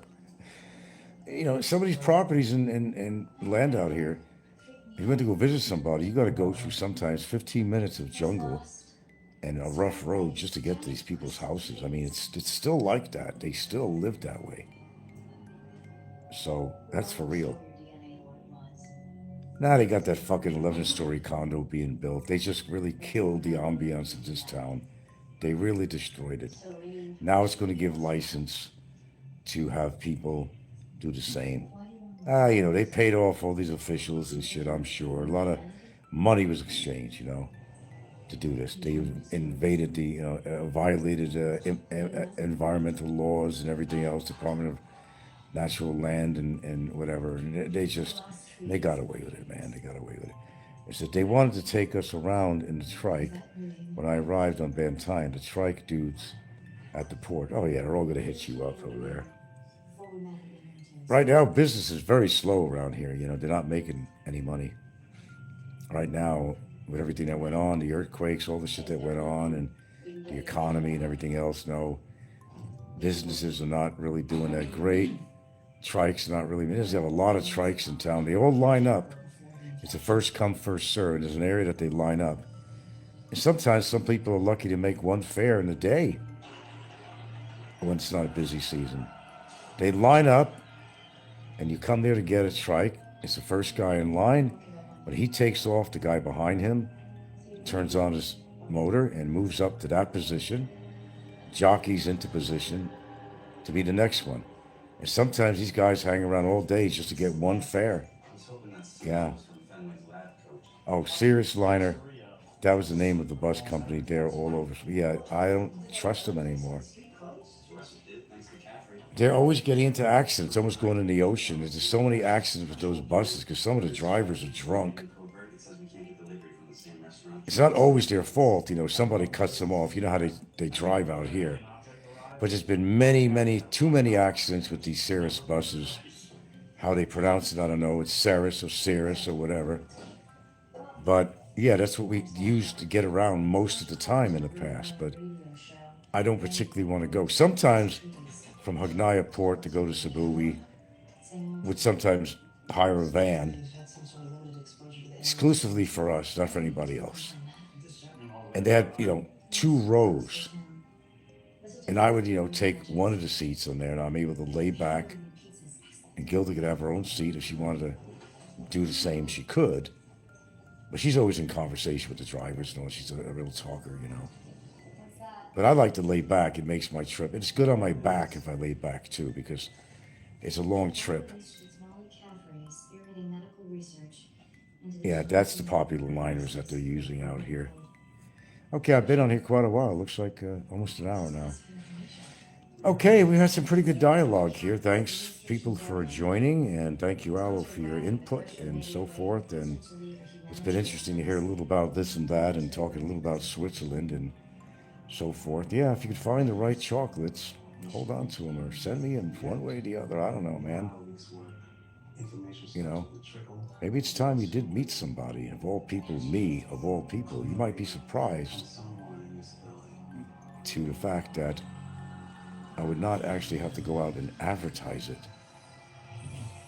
There's some things I could keep a secret if I really wanted to, Okay, you've been hanging around long enough too. I got to get out of here, watch a movie or something, guys. So take care. And yeah, I'm out of here. It's been real. But look up that one celloist, Jodo Cello. I think it's Jodo, Jodo Cello, Cello. And check him out. Okay, did a pretty good show. Well, we're out of here, man. Not many trolls here, too. Amazing. There's still 4 on the wind. So you don't always have to talk about trolls on your show, you see. Okay, right on, man. Switzerland. Wow, the women out there. My goodness. My goodness. Investigate this as a non-deadly virus. If I was a rich man, yabba dabba dagga dagga dagga dagga dagga doo. Yeah, if I was a rich man. But I'm really not. I'm really not. Can't X out of here, man. For some reason I can't X out. Why is that? I cannot X out of here. What is wrong with my phone? Okay. Are you sure you want to stop streaming? Yes. That's what I'm trying to do. Phone? It doesn't want to let me get out of here. Here it goes. Are you sure you want to stop streaming? Okay, yes, and okay. Really big shoe, really big shoe. I'm hitting okay. How many times I got to hit okay to get a response? Yes, I'm sure I want to stop streaming. That's why I'm pressing okay. All right, nope. Did it do it? Nope, it still didn't do it. Let's try this the hard way. Turn off the phone. Okay, we'll wait a little bit. I'm kind of winding down for the night. We've been doing a hell of a lot of shows today and shorts and everything else, so I've been pretty active. But this is one that I wanted to talk about because I happen to know a family member out here. I'm not saying which family member. Children, cousins, brothers, mothers, fathers, whatever, has a situation they don't look into, and why the Filipinos do this, especially when it's serious, involves one of your organs. So whether I have a lot of people here or not, don't matter. I'm going to still do the show, and I'll keep this on, and you could listen to this tomorrow. Gives you something to listen to, okay, besides trolls on here. I'm doing a little courtesy for you, so keep that in mind. Okay, where do I begin? Okay, to start it off, let's say a family member out here in the family line of my girlfriend has only one working, not my girlfriend, it's someone within the family unit has only one working kidney. Okay, bad enough, right? So you got to take care of that only good kidney that you have. Now what happens is you got one non-working kidney, the other one kind of takes over. It kind of does the extra work, which is not good either. But if you don't control your diet, salts and sugars and proteins and all kinds of good stuff like that, you can cause damage to that only good kidney that you have. You could wind up on dialysis, and that's not cheap. You might have to go in 3 times a week if you're having kidney failure. And where's that money coming from? Well, there are resources, but even resources could run out because dialysis is not cheap. And a lot of people, I noticed this, and this is why I'm doing the show, and for the time that I've actually lived out here and been associated with the Philippines, the one thing I do notice is that, and there's a couple of reasons for the two, something I've noticed out here is that people may have a particular problem and they just, they let it go until something catastrophic happens to them. In part is because maybe a lot of them don't have the money or any kind of insurance, other than maybe some of them have PhilHealth. That doesn't cover very much. They don't go in for maintenance checkups. I mean, common sense, if you had only one kidney working, you're going to want to do everything you can to make sure that you keep that kidney healthy. You got to hydrate. So you with one kidney, right? It's overworking. You can't be drinking Coca-Cola and shit like that. You can't be overdoing salt. You can't be even overdoing water. Now, you want to hydrate to get the toxins out of your kidney, but you don't want to drink too much water either, because all these minerals that you need, okay, are being flushed out of your system. It's almost like a no-win situation. They're telling you to drink all this water to get the toxins out. If you don't drink enough water, well, you're flushing out all these great minerals and stuff. So You know, you could talk to family members or friends or people you know about things like this, but they don't do anything about it. So, you know, it's like it just goes through one ear out the other until something catastrophic happens. Oh, then they need your help. Oh, then they're going to need your help. Well, that shouldn't have happened in the first place if you were taking care of yourself. It's the way I see it. Now, I'm not trying to sound like I don't have any sympathy for them in any formal way. I just think ignorance is not bliss. And if you're not taking care of certain things in your body, and you only say have one working kidney, then, you know, you got a concern. I mean, that's a serious concern. But the way it is out here in the Philippines, as I discovered, is that, for example, do you ever see somebody has a big mole on them, and that mole has grown the size of a fucking softball? The first question that goes through your mind is, gee, when did you figure out that you had a problem? And why didn't you do something about it before that mole turns into a tumor that's half the size of your body? When did you first notice that? I mean, that's the absurdity to this. Beg, borrow, steal, whatever you have to do. Get somebody to work on you for free, whatever. But if you had a tumor like that, whether it's a giant lymphoma or a cyst or something along that line, and it's growing that big, I've seen people on the internet with cysts and stuff covering their whole nose and face and their mouth. They could hardly breathe or eat. So it still comes up with that same question. When did you figure out that you had this problem? And why didn't you take care of it?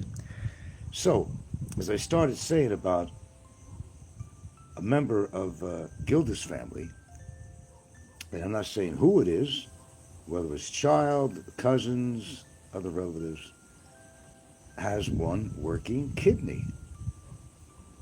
And to my knowledge, and seeing the way she eats when she comes over here to visit very rarely, I get to see her in Cebu every now and then, this individual, and they're drinking Coke, they're drinking things that are very salty, they're eating things out of a can that's too much sodium, they're not doing anything right. So you can't push, I guess is a point, you can't push anybody into doing something that they don't want to do. You can't. You're going to, drive yourself crazy trying to convince somebody that, hey, you actually have a problem. I'll give you an example. Jim, Asian Adventures with Jim. Okay, he's a good example. Boy, is he a good example. Besides the steroid use for 20 years. You know where that's going, right? Okay. He says, well, I live in the tropics and I work out and I sweat a lot, so I take 10,000 milligrams of salt per day of sodium. I'm like, what? That's a heart attack. Besides the steroids, that's a heart attack waiting to happen. But you can't tell them what to do. They're not going to listen to you anyway. They think they know everything.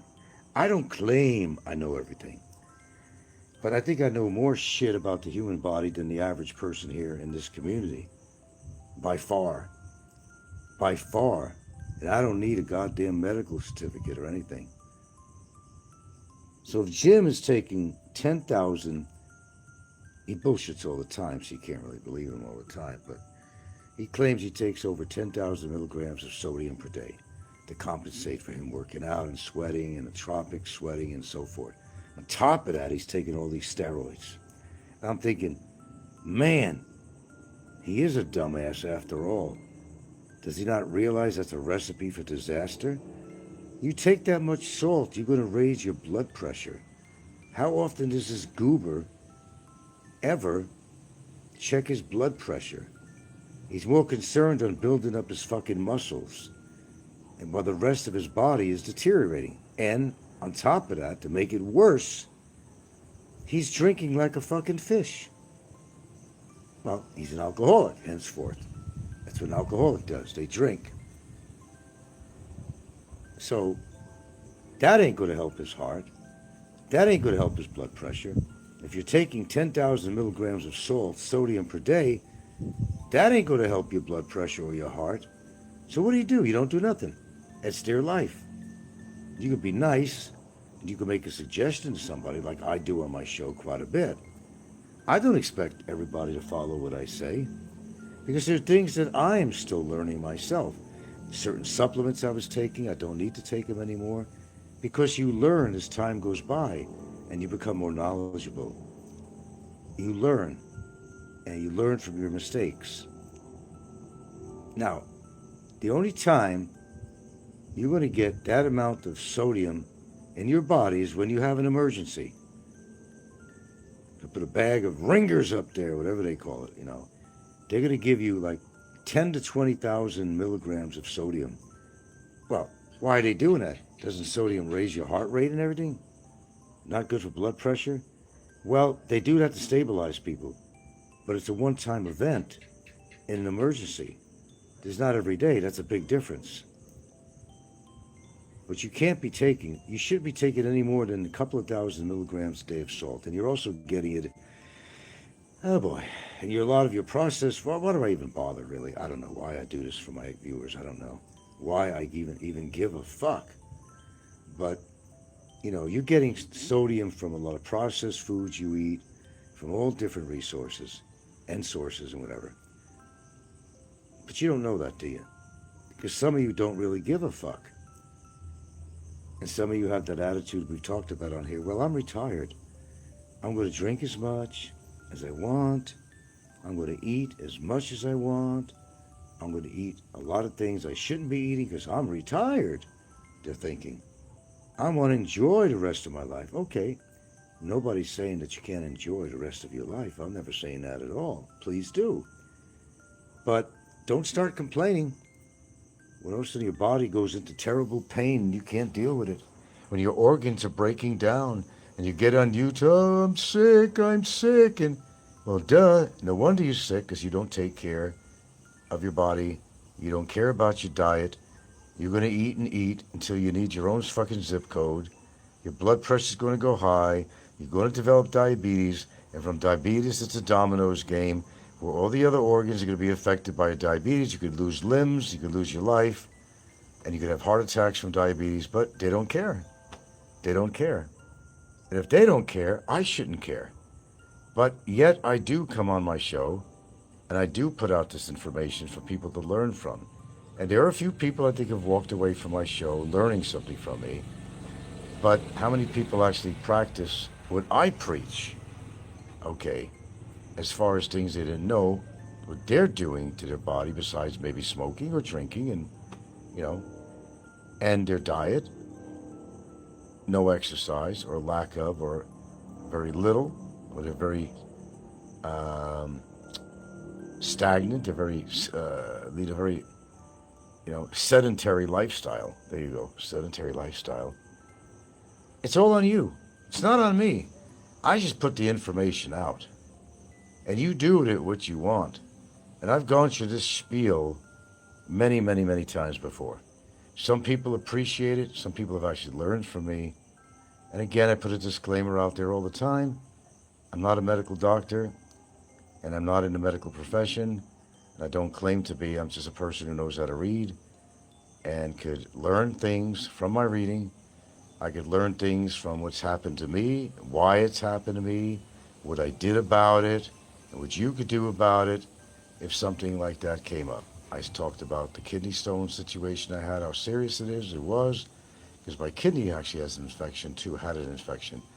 I've talked all about this stuff, the pain with kidney stones, what's involved in the whole treatment, the operations, stay in the hospital, what you should be doing to keep your kidneys healthy as best as you can. I do my best where I really shouldn't give a fuck. I guess that's part of who I am, or I like, maybe I'd be a good teacher or something. Maybe I, got into the wrong kind of work that I did in my life, because I like to share information with my viewers. Trolls or not, it don't matter, I try to put my best foot forward. It just gets stepped on all the time. But, there are certain YouTubers on here that I've actually spoken to in the past when they were alive. And I've even given them some hints and some advice about what they're doing or what they're not doing right. But they didn't listen, and now they're dead. But I know, and in good conscience, that I tried to relay certain information out to people, and they didn't listen. And that's okay, too. I mean, it is what it is. But you don't have to listen to me, because now you've got a marvelous tool in your hand, and you can look up just about anything. You don't have to listen to me. If you got something going on in your body that doesn't feel right, it could be the color of your poop is off. It could be how much you're pooping. It could be what's that metallic smell in your urine.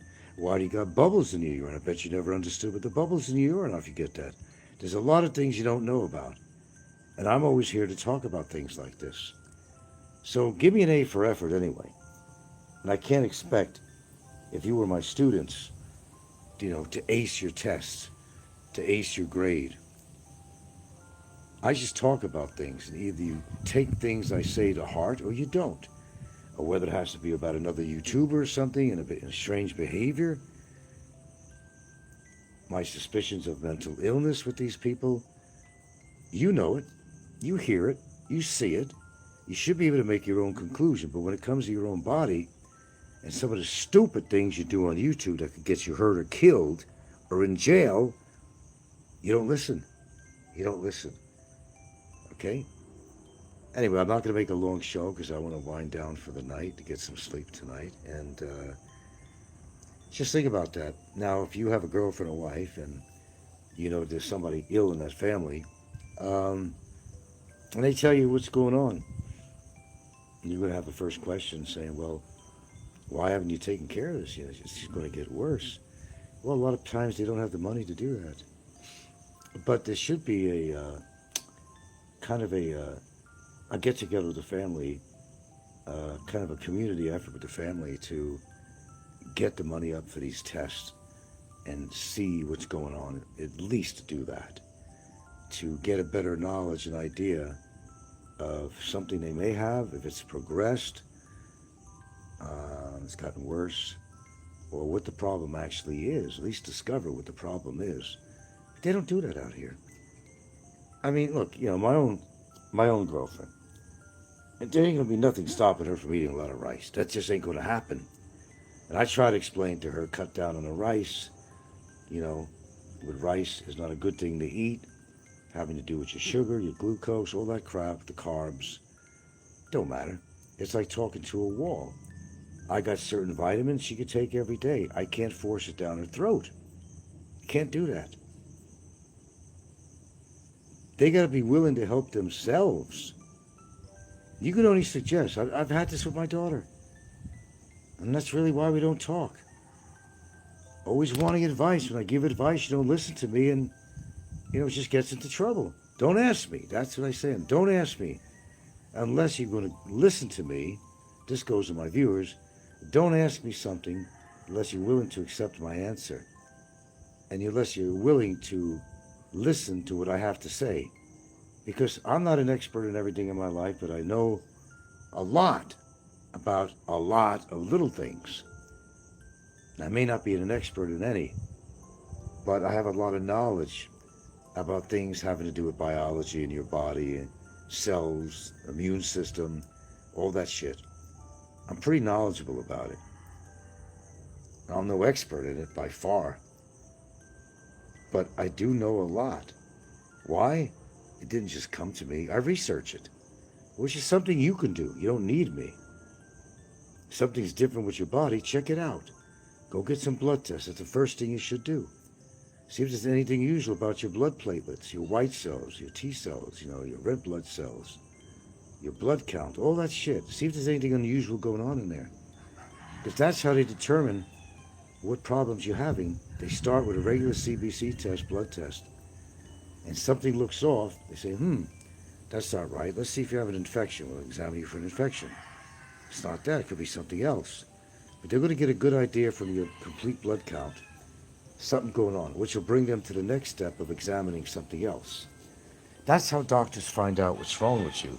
It always starts out with a typical blood test. They may even ask for a urinalysis test. It doesn't cost much, man. But why do I care to even tell you this? I still question myself, Dad. Maybe I'm not this animal you try to paint me to be. Maybe I'm a caring person after all. Well, I know I am. You can call me every name in the book. It doesn't mean I'm anything that you accuse me of. That goes without saying. But you don't have to listen to me. I'm just saying, in general, getting back to the Filipinos, this is why they're dying early. This is why there's a lot of people sitting around their house in extraordinary pain, because they didn't want to investigate a problem. They might know what the problem is.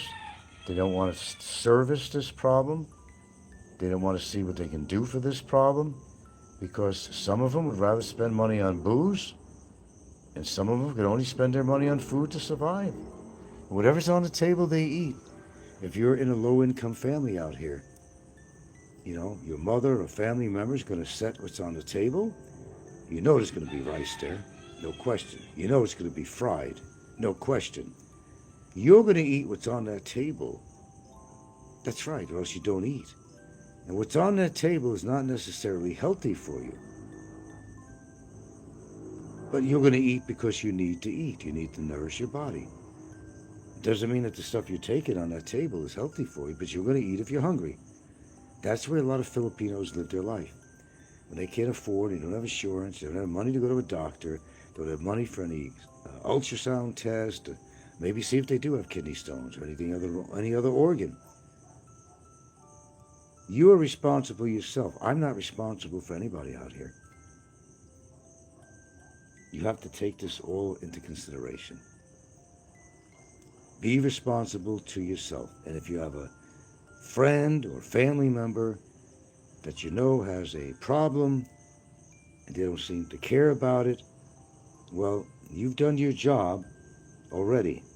If you already spoke to them about this, because there is a family member out here that does have one working kidney, somebody in her family line, and I'm sure as hell the person will still be drinking Coca-Cola, eating processed foods, lots of sodium, sugar.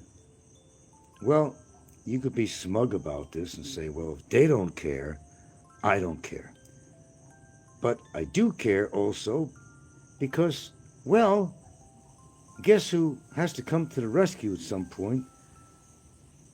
And other family members, financially, if they have to wind up in the hospital for an operation or something. If that particular person in the family doesn't have any money to address these problems, it becomes all the family's responsibility to go pitch in money for this and that. And when it's to be unnecessary, if they took care of themselves in the first place, they wouldn't have this problem.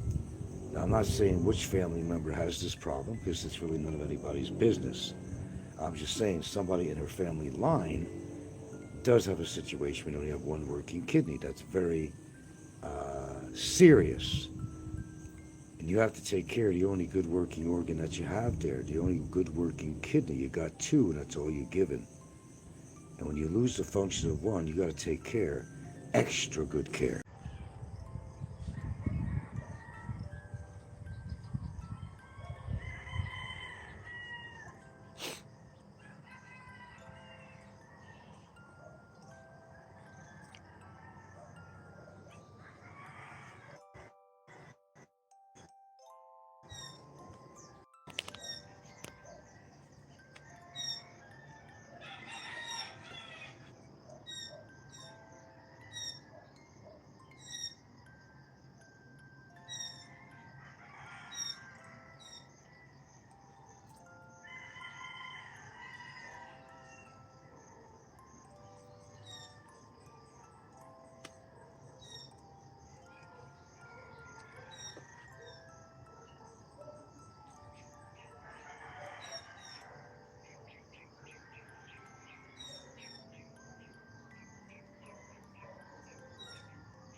Welcome to another morning.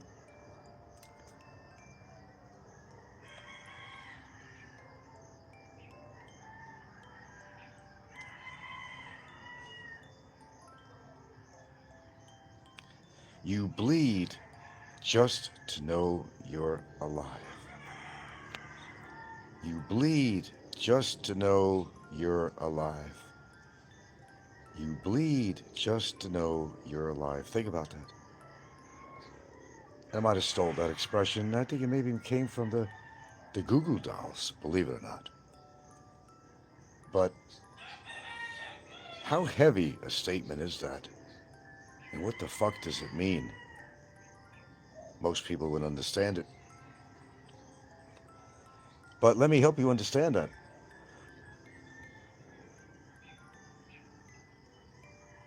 This flower represents life.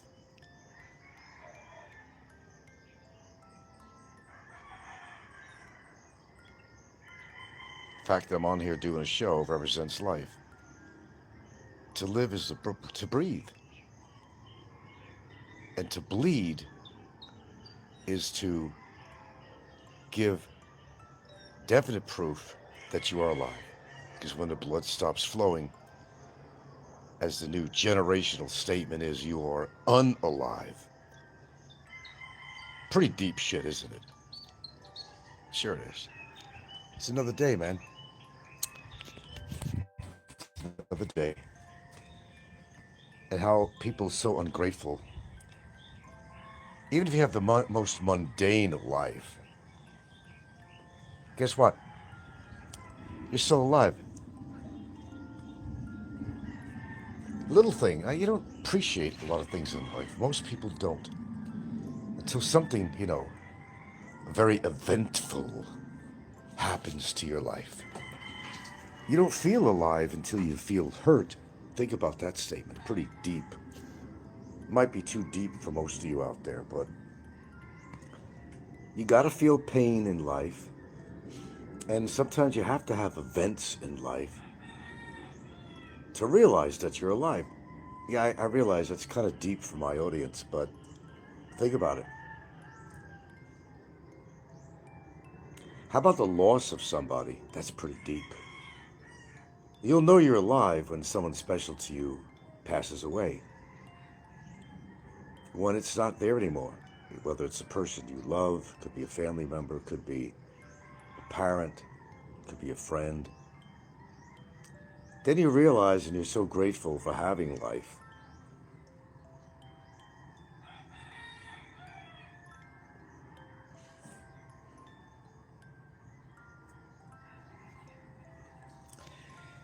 And sometimes it does take events in your life to realize that, well, you are indeed alive. That's when your emotions come out, when things happen. You have a very uneventful life, and then, I don't know, it could be a catastrophe in your life. It could be a medical problem. It could be a broken relationship. It could be just about anything. But this is life right here. This is life. A gentle touch to your animal, your family member, or the joy this animal gets just from being given attention, and the human touch to this animal right here gives so much joy to her.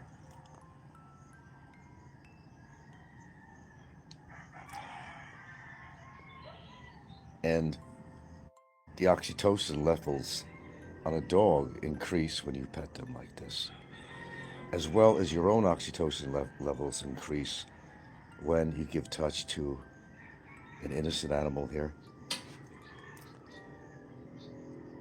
And all they want from you is love. Imagine, unlike people, this animal just expects love and wants to receive love, and it gives it back. But the human condition, well, they expect a lot more than love. Some people expect money, special favors, special treatment. But a dog, as a great example, is indeed man's best friend, really, when you think about it. It's not just a statement.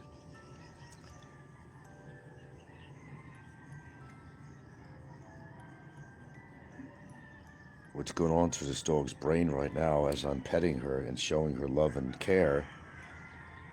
You can't measure it. And you can't even describe it, really.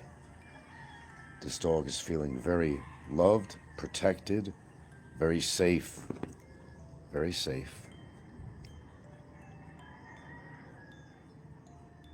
And what it does, basically, to a human, just from petting this animal, how it affects physiologically a human.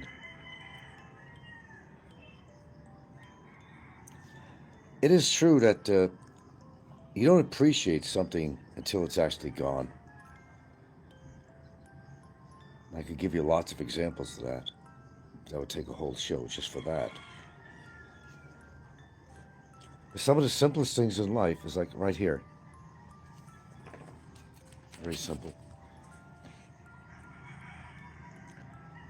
Everybody goes on with their life, and maybe it's uneventful for some people, but sometimes it takes an event, a situation, a problem, a bit of stress, to realize that you do got blood pumping through your veins, and that's what keeps you alive. The blood of life. That's what it is. That's what your blood is. It's life. I don't know. I've always figured that people actually don't appreciate what they do have, and a lot of people see things differently. Well, you know, it's what I do have. Well, actually, they're thinking what I don't have, pardon me, actually a little different. It's what they don't have. When there actually is something that you do have. You're alive. Some people have financial problems. Some people have problems finding a mate. And they live through their own pain. Some people feel unwanted, unloved. And then some people, you know, maybe some philosophers might say, you know, without love or somebody to love you, you have absolutely nothing. And there's a lot of truth to that. The average Joe of working age gets up every morning, washes up, brushes their teeth, shoves down a breakfast, goes to work and punches in a clock every day. Repeat and rinse next day, the same thing. Go home, give a kiss to the lady, pat the baby on the head, turns on Netflix. Goes to bed a certain time, wakes up in the morning to do it all over again. But sometimes it might take an event to wake you up. It might take you doing something a little bit differently to get out of that pattern, to make you feel, well, what we call human. Whatever that might be, your definition of mine might be different.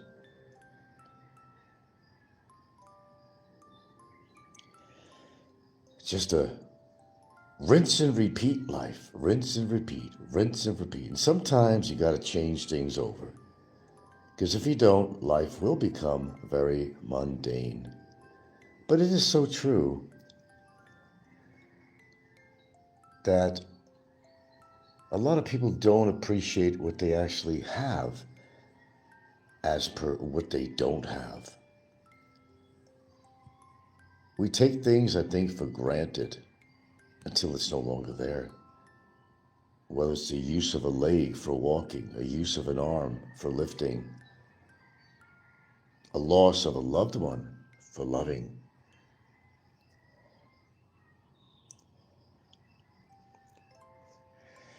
I don't know, I guess I've always been a philosopher at heart.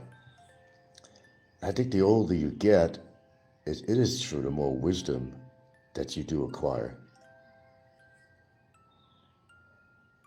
You got to shrug off all the negativity in life, because there's plenty in life, whether you want it or not. Whether it's through your job, whether, I don't know, a bad relationship or the lack of having somebody to love,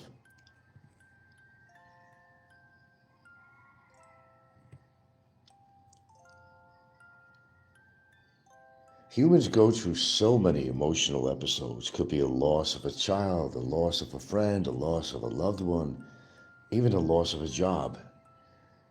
The job that you've always hated, perhaps. But then when you don't have that job anymore and you bitched about it for a long time, now you're unemployed. Now you wish you had that job. Now you're suffering because you have financial losses. There's always a pain in life. There's always a loss in life. There's always an emotional downfall in life. But the strong overcome it, and the weak succumb to it.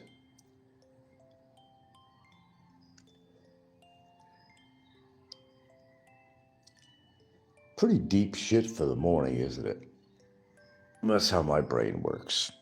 But it's working. That's the whole thing.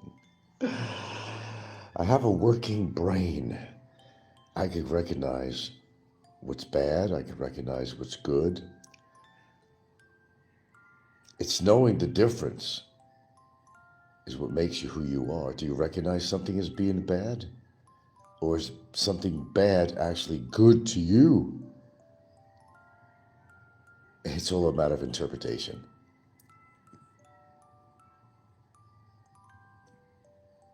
But it is true. You take for granted something that's there right in front of you. It's no longer there. Then you realize how important it was, such as food, such as a loved one.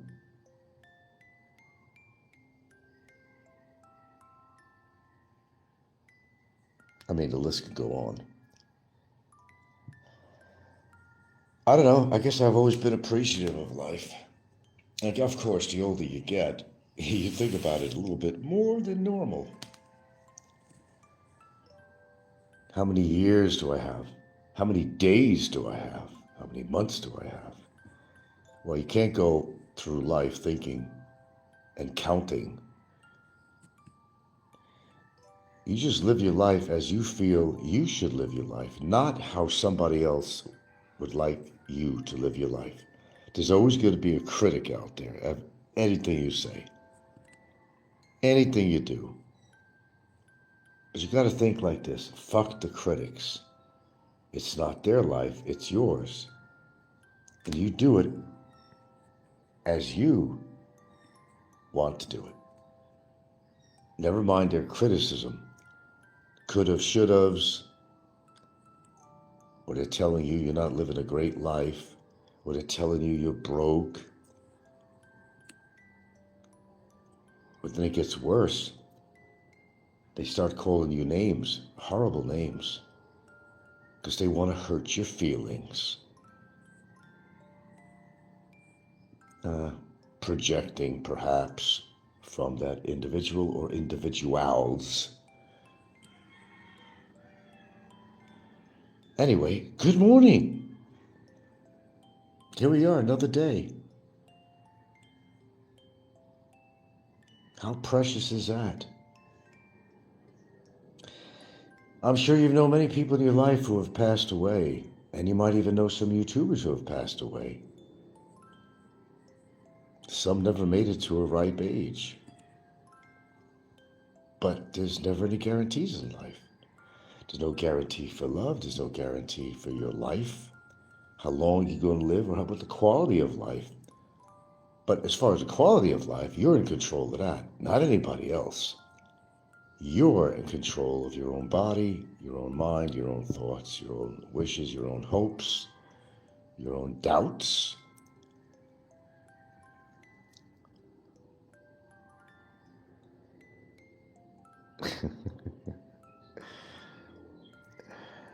Yeah, well, you can't bank on that, could you?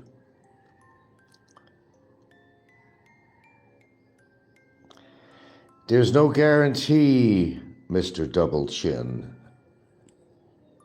You can't go by some quotation Because there's too many factors involved. There's genetics, there's lifestyle and all that. Fuck the mathematics on there. That's been proven over and over again. It's just like someone said that my relationship in the beginning wouldn't have lasted 6 weeks, Mr. Double Chin. But it's been nearly 10 years, so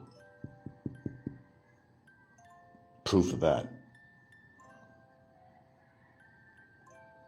Well, there's other factors too, Mr. Double Chin. Your lifestyle, your diet. And, of course, throw in 25% on genetics. Because all you're going to get out of genetics is 25%, and that's even a large figure. I don't think it's even that much.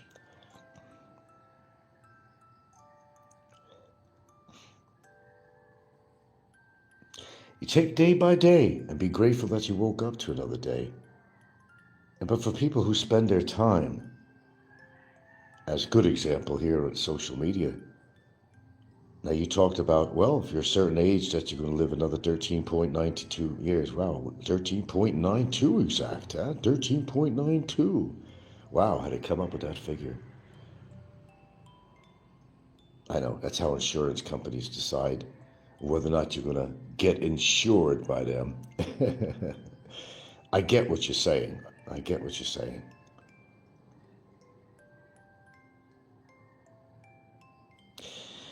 But you can't go by these mathematical figures, because that's all they are. It's just, it's speculation at best. And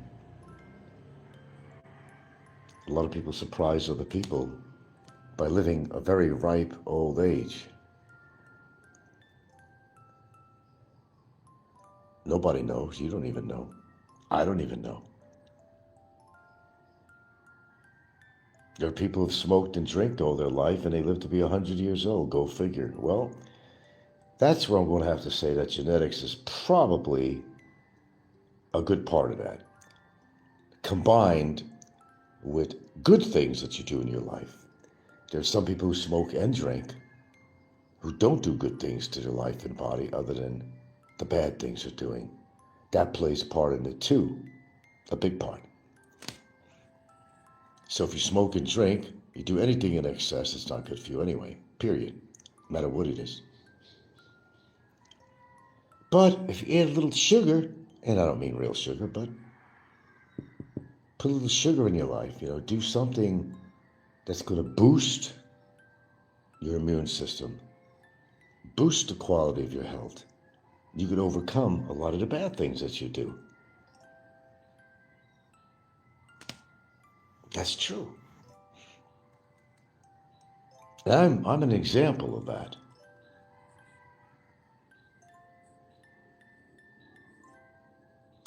But nobody likes to have something control you. You don't want anybody to control you, and you don't want a drug to control you. You don't want alcohol to control you. You don't want nicotine to control you. But it does. It does. We all have a weakness.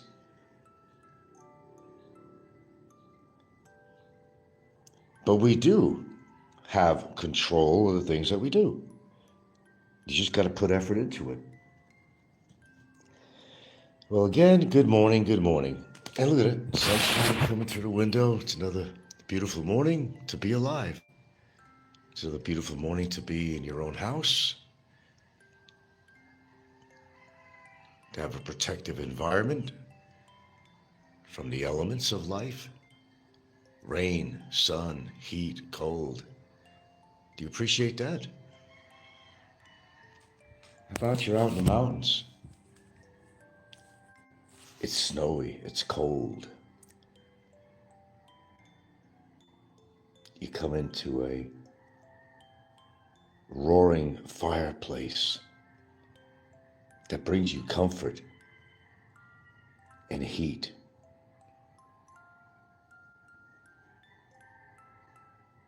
It's little things you appreciate. The comfort of home, the comfort of companionship.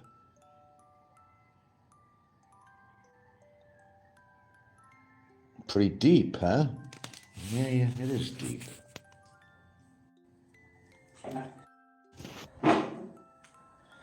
I've always been a proponent of things like, companionship. I've always been a proponent. I think those who live a life that's void of having somebody at your side, someone to talk to, someone to love, someone to care about or be cared. How many take that for granted until it actually happens to them and they're not loved anymore? They're not cared for anymore. We have a situation where foreigners come to Southeast Asia and they seem to come well prepared, but maybe not enough. If some event happens in their life and they find themselves on the street where nobody cares. I've seen a video recently of some foreigner who actually lost his mind, literally. Looks like skin and bones. Not many people want to help him. They're afraid to approach him. Do you know you could actually lose your mind from loneliness? I have personally seen that when I used to work for a parks department and I used to do my routes. And of course I worked in parks. I've come across numerous people who were sitting on a bench talking to themselves. They were even arguing with themselves. How does society let that happen? How did they let that happen to themselves? That's even a better question. I don't know. I can't answer that. But I've seen it up close and personal.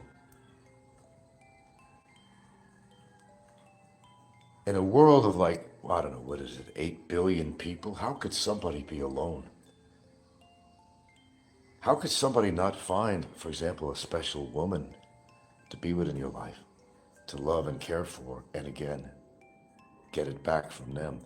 With 8 billion people on this earth, how could anybody be lonely? How is that even possible? But it is. It's very possible, and it does happen.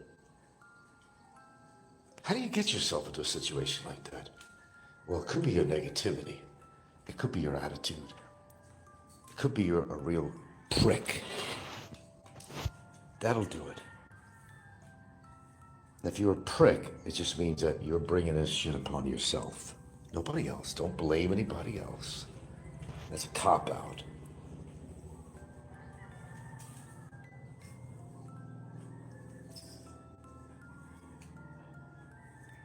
Everybody makes excuses for something. There's always an excuse for your behavior. Well, he said this bad thing about me. Well, people say a lot of bad things about people, but in my book, it's according to what they say. And what the effect is of what someone says. People try to hurt each other all the time with words. With words. And generally words shouldn't hurt, but it's according to what they say. How far they go to make their point. Yeah, words can hurt. They can. Words can hurt. It could have a cataclysmic effect too on what people say about you. And who are these people I talk about? Well, these are all the lonely people.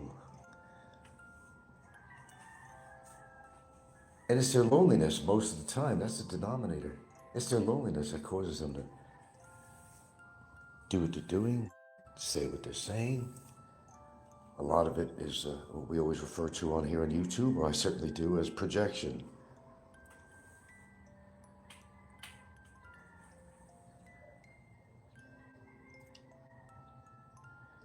There are few positive-minded expats living in the Philippines. Far and few. Come on, look at the dastardly things people will do just to get views and subs. They'll talk about people. They try to hurt people. They'll clickbait you. They'll attack you just to get the attention. All for money. It's such a tired statement to say that, but money is the root of all evil. And I think sorry to say, but I think there's a lot of to that. Fucking cares about your goddamn algorithms, for God's sakes. Algorithms. Fuck your algorithms. Live your fucking life and don't worry about the fucking algorithms.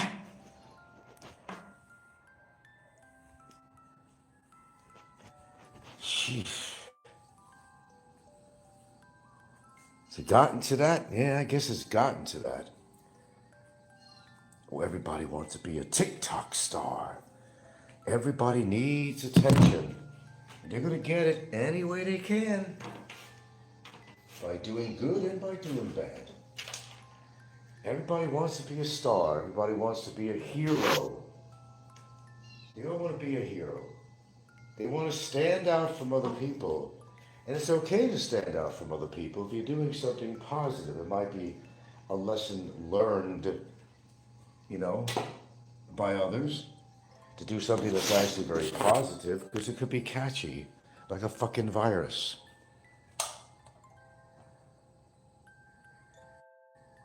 Greed and corruption, absolutely. There you go. That's never going to go away with the human race. There's always going to be that.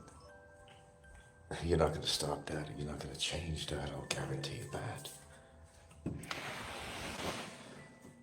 Yeah. My morning show and my morning philosophy. Good morning, dear Gilda. Morning. Morning, baby. Are you alive? I'm talking. That's right. There you go. That's proof. Am I alive? Yes, you're talking. I'm talking. Exactly. There you go. There you go. And that means it's a glorious morning. That's what it means. And to have this wonderful woman to talk to and greet me in the morning, what is that worth? What is that worth? You know how many lonely people are out there right now? And nobody should be lonely. There should be no reason in the world that anybody out there should be lonely. There shouldn't be. How could there be? How could that be possible? Are you that much of a louse that you find yourself alone in this world? Wow. Love is better than ice cream. Yeah, even chocolate ice cream with nuts and sprinkles and whipped cream. Yeah, that's lovely stuff, isn't it? But I'll choose love over an ice cream sundae anytime. Anytime. Pick a card, any card, I pick the card of love. As I get older, and as anybody gets older, you're going to realize more and more and more and more and more and more and more every year that goes by. That if you don't have somebody there at your side, it could be a good friend. It doesn't have to be a lover. It could be this dog. It's part of your family. Get love wherever you can. I just couldn't see myself aging like that and not having somebody in my life. I couldn't. Believe me, I've had, or maybe I boast about being lucky enough to have had many, many companions in my life. Some short term, some longer. Some maybe just overnight. That's all shallow. It's numbers. It's a number game is all it is. But your little short-term and,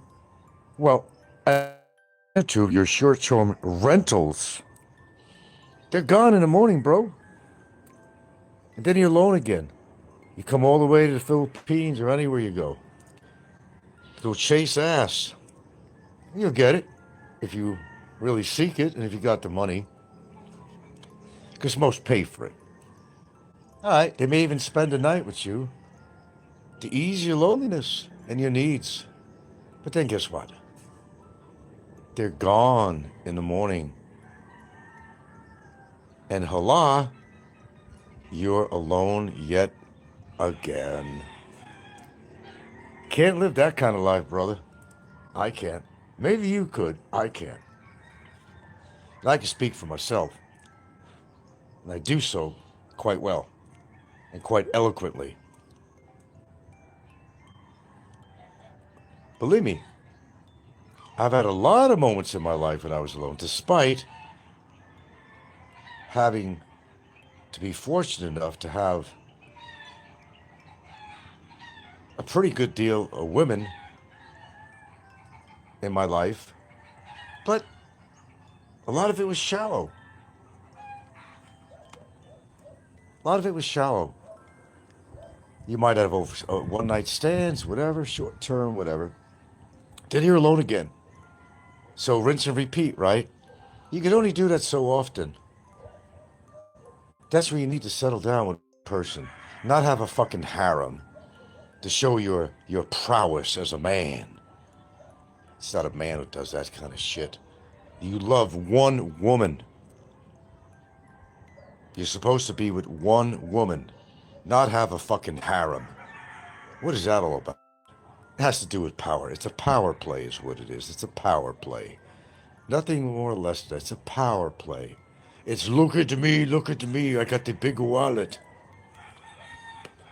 And I got more than one woman. And I'm babies with more than one woman. What does that say about your character? I won't even go into that no more. Say what I'm going to say. You make your own analogy of that. I'm not.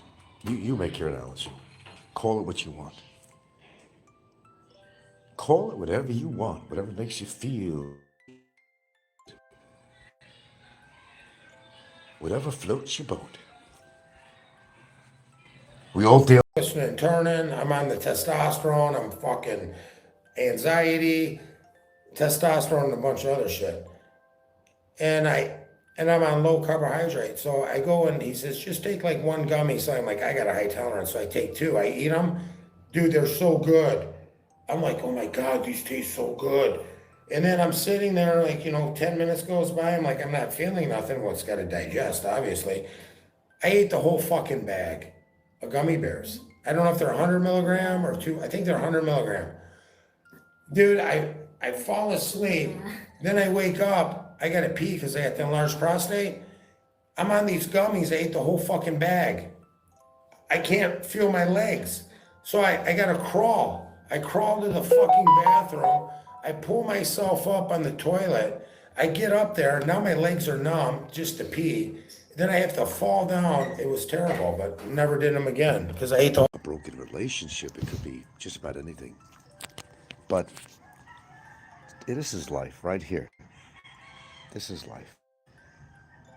A gentle touch to your animal, your family member, of the joy this animal gets just from being given attention, and the human touch to this animal right here gives so much joy to her.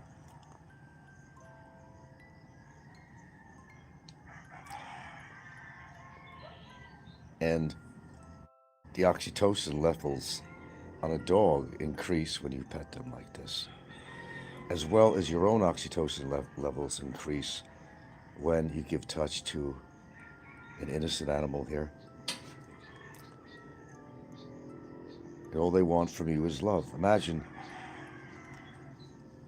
unlike people, this animal just expects love and wants to receive love, and it gives it back. But the human condition, well, they expect a lot more than love. Some people expect money, special favors, special treatment. But a dog, as a great example, is indeed man's best friend, really, when you think about it. It's not just a statement.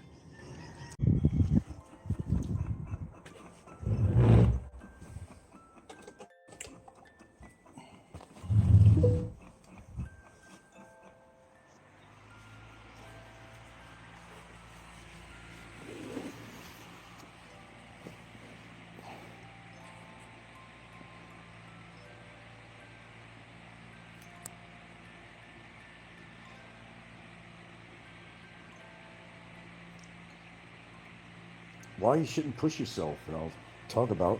And we've been doing a lot of shows lately and putting up a lot of uploads, but there's a reason for that. Self-awareness, basically showing people what not to do, as some of these YouTubers do, what gets them in trouble, why they shouldn't do certain things they do. But this is more on a level that you could take personal. And I think we'll wait a couple of minutes for a few people to show up here. Although I could just leave the damn thing on. Okay, well, as the title says, don't push yourself. Don't push yourself. And what I mean by that is physically. Now, the thing is, you got to understand and learn what your limitations are. I think a lot of people, and we can use a prime example, we're not mocking him, Jim, we talk about him a lot, and he's doing everything wrong. I mean, everything wrong. Now, here's the thing. About myself, I'm not really concerned about putting on all this mass muscle, because I've not been trained historically to be working out a lot. Your heart has to measure up to your physical conditioning. For one, they say, oh, Frank's doing a Jane Fonda workout. Well, it's not a Jane Fonda workout, but, you know, God bless Jane Fonda. She's very successful what she did with her Jane Fonda weights. But understand something. When you're pushing the envelope, when you're just pushing it, and you're loading yourself with steroids and testosterone, you're doing just everything wrong. When you're taking 10,000 milligrams of sodium per day, okay, need I say much more? We've discussed that, okay, so we'll kind of get away from that. You have to know your limits. Now with me, I'm not trying to really bulk up. I'm not trying to be a big muscle man. At my age, what I'm trying to do is reasonable, it's smart, it's intelligent. I'm trying to maintain the muscle that I do have, trying to strengthen him a little bit, because as you get older, you're going to have a need to be able to operate your arms and legs and so forth, and your hands.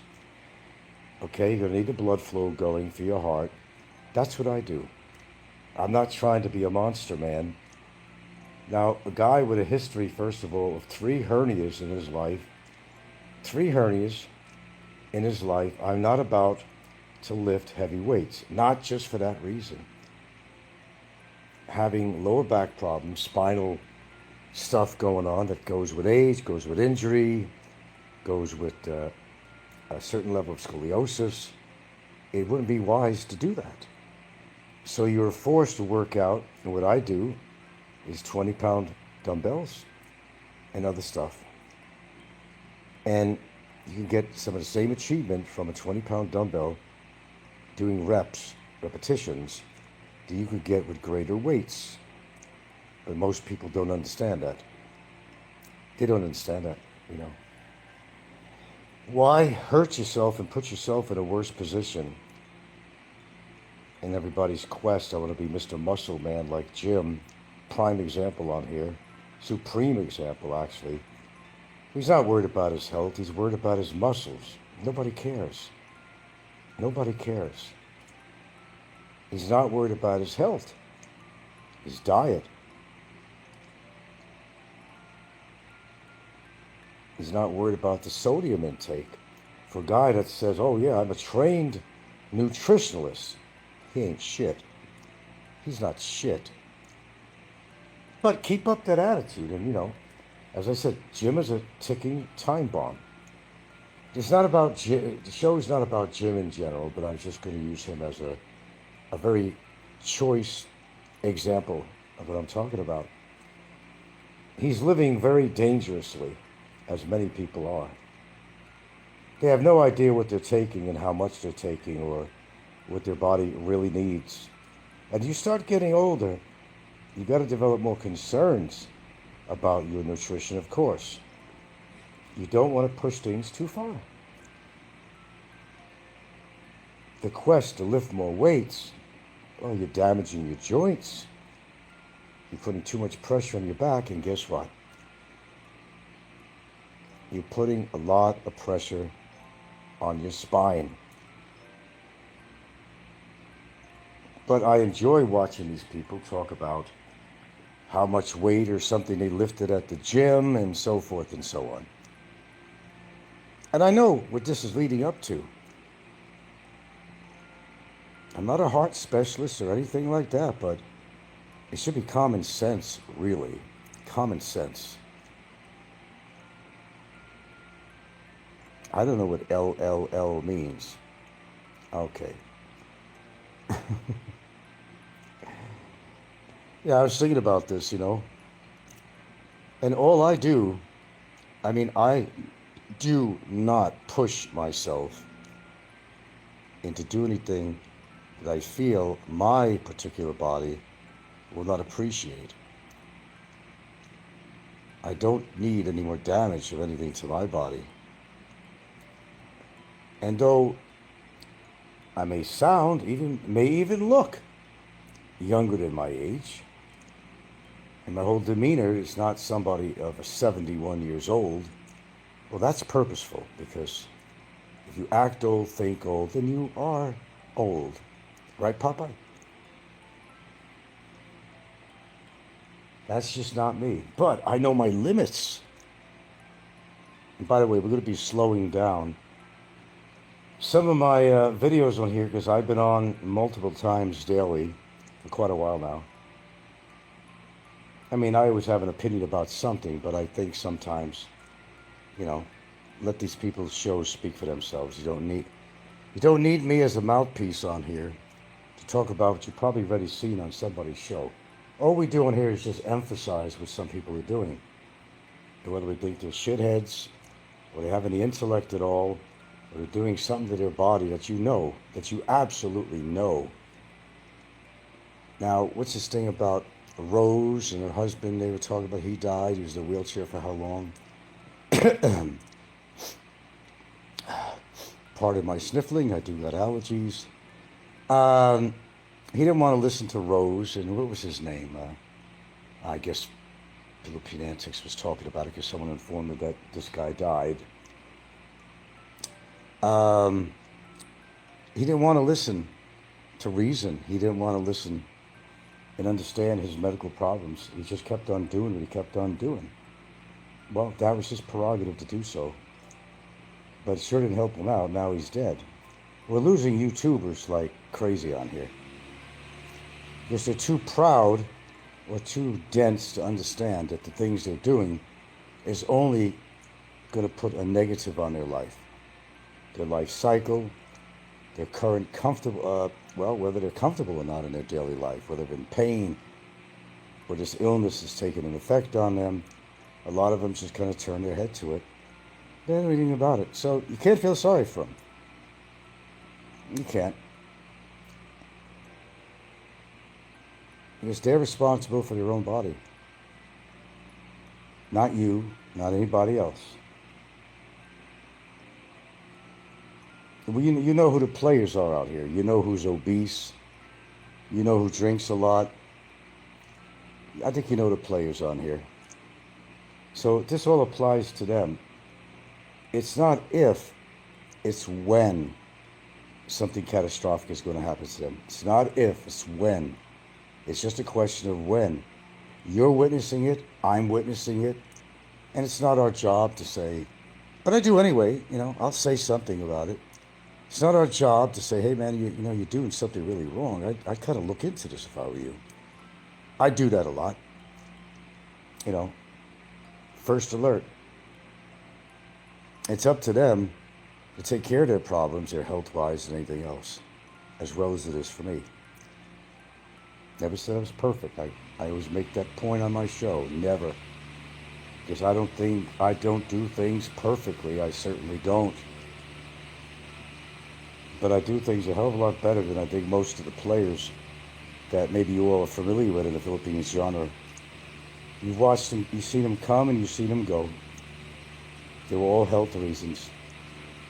They love drinking and, you know, well, what do you think's going to happen when you drink that much? You come here to this country just to drink? I mean, seriously? You could have done that in your own country. Oh, but I don't. I know. Liquor's cheaper here. I know. No excuse. But there's more that's going to be fading out pretty soon.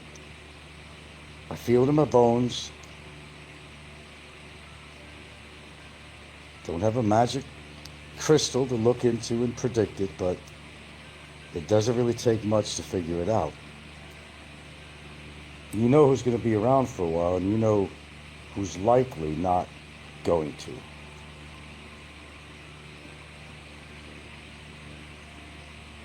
And there's going to be fewer and fewer YouTubers on here, and fewer trolls on here, as most of them are trolls. So, the point is, don't push yourself.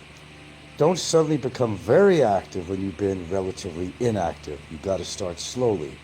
But there's still a cutoff point. Even if you build yourself up for a while, you get your blood flowing, you're getting that cardio going, there's a limit. You might say, okay, I'm doing this much, I'm going to do a lot more. No. You got to know when to stop. Not necessarily stop, but keep within your heart and body's limitations. That's the word. L for limitations. There you go. You got to know your limitations, or else you're just going to mess yourself up big time.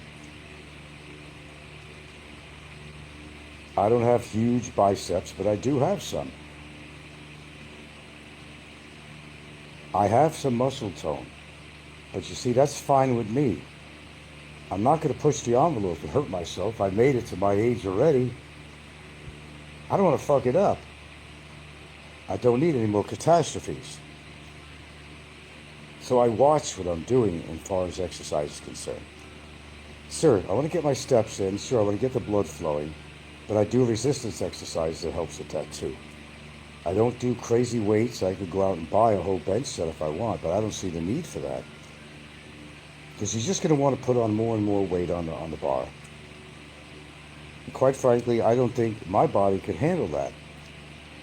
Or do I want to try or give it a chance or take a chance? I'm happy with my shitty old rusting 20-pound dumbbell, my Jane Fonda dumbbell, as some people call it. You're actually talking about the pink ones, actually. I do things within my comfort level and my limitations, having to do with past endurance, a lack of a big history of working out with weights and all that stuff. I do it within limits so I don't hurt myself. There was a guy I seen on a couple of weeks ago. He was 50-something years old, had a family, and he was in a gym lifting weights. Probably about 160 pounds, they estimated it was. And it's not that he couldn't lift bench press 160 pounds. He could. Pretty good. That's even pretty good for his age. I mean, that's not bad. But what happened is he didn't put his thumbs right on the thumb bar, which is suggested that if you lift weights, you'll probably know that you want to secure your thumbs underneath the bar. In case there is any slippage, you'll have a chance to at least grasp it or push it away or something.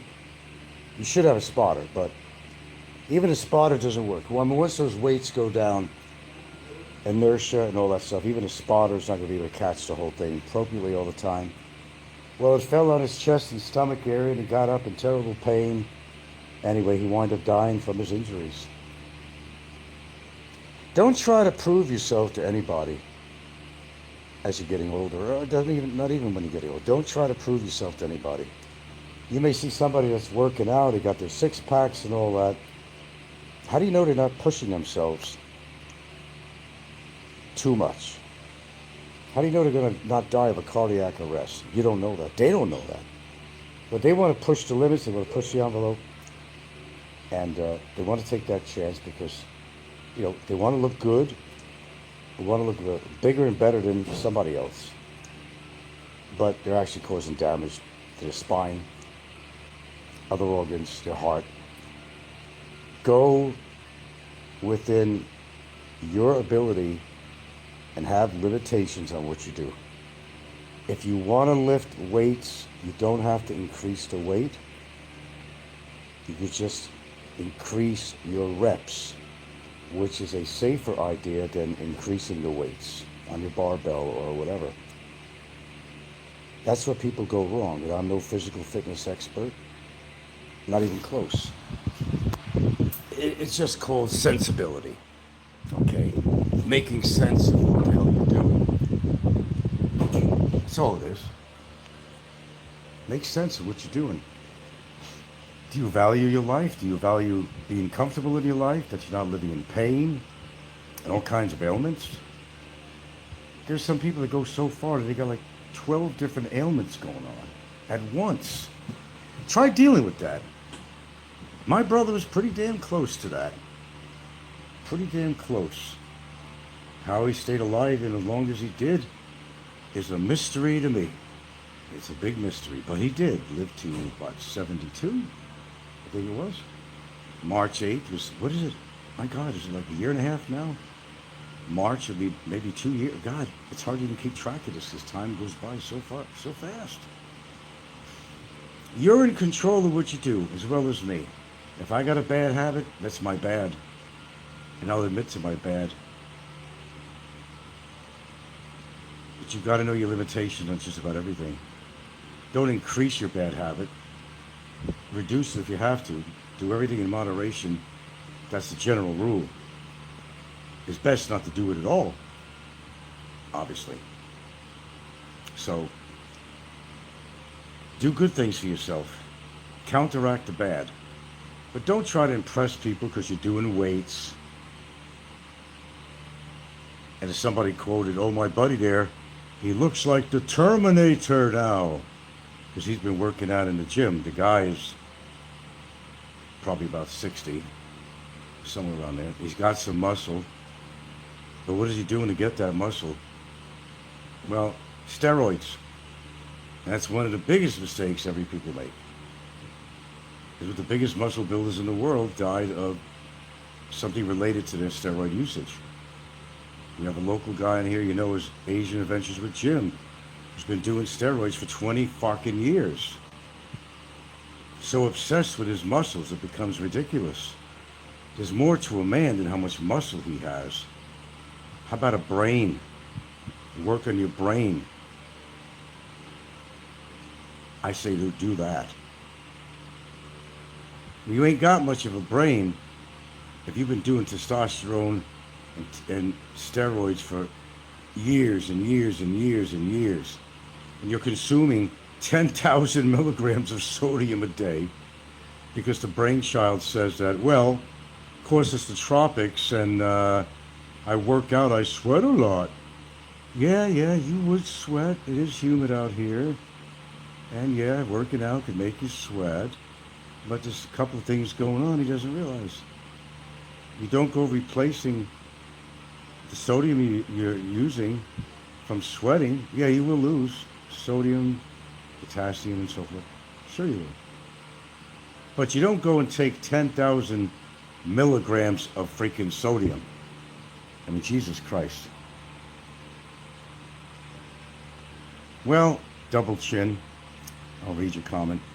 Our bodies are strongest and healthiest when we force them through exercise to work harder. That's a generally true statement, but it's not a complete statement. If you worked up to that all your life, okay, you didn't just start lifting weights or doing something. You've had, from when you were younger, you acclimated yourself, your heart, to build up to that level of doing heavier weights and working out regularly. But your heart goes under a lot of stress, even at a younger age.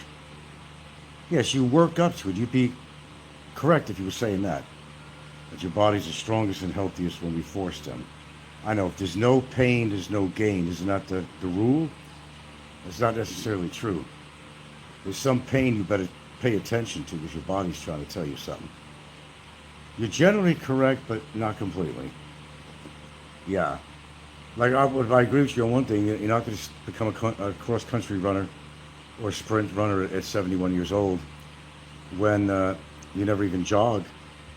And when you don't do it every day and you haven't done it for years and years and years, that your body, and of course your heart, has acclimated to such kind of a stress on the body, stress on the bones, stress on the joints.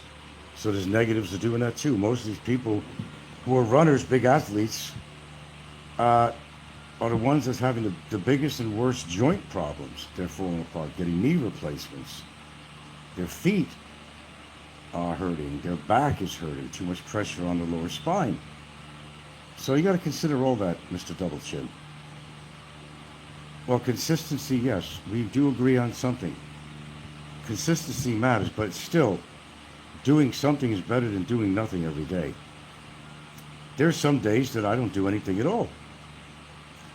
But I pretty much can count on myself at least doing maybe anywhere from 50 to 100, I always talk about it, 45-degree push-ups. Because I do find it hard, because maybe I haven't been trying enough. I find it hard to do standard push-ups, but these are still good too. I don't want to put a strain on my heart.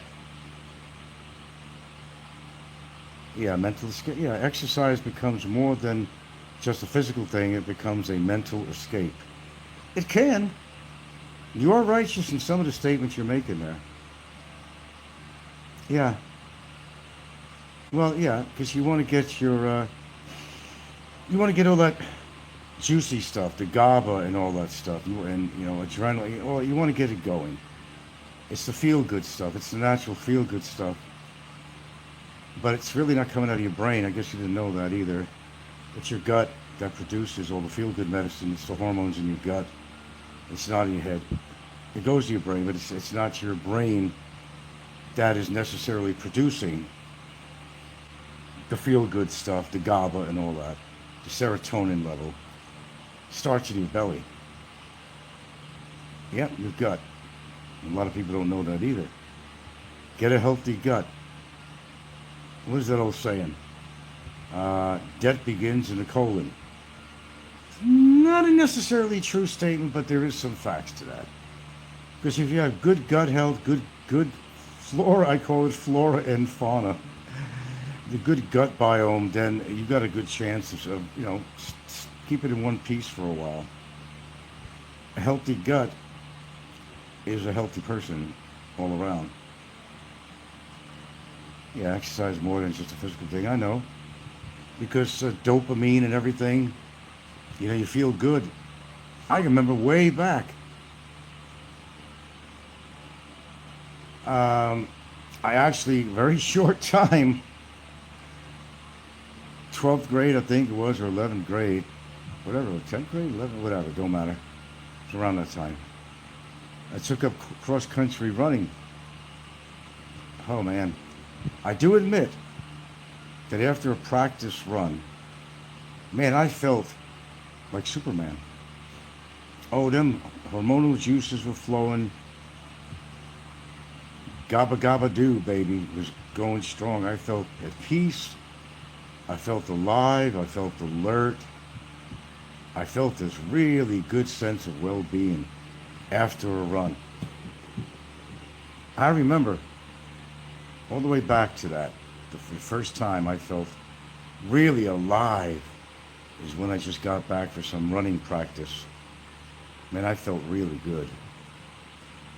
Double Chin says, healthy gut means a balanced gut macrobiome with more good than bad bacteria. Yeah. Well, you know, I want to get a probiotic supplement, but I want to get a pre and probiotic supplement.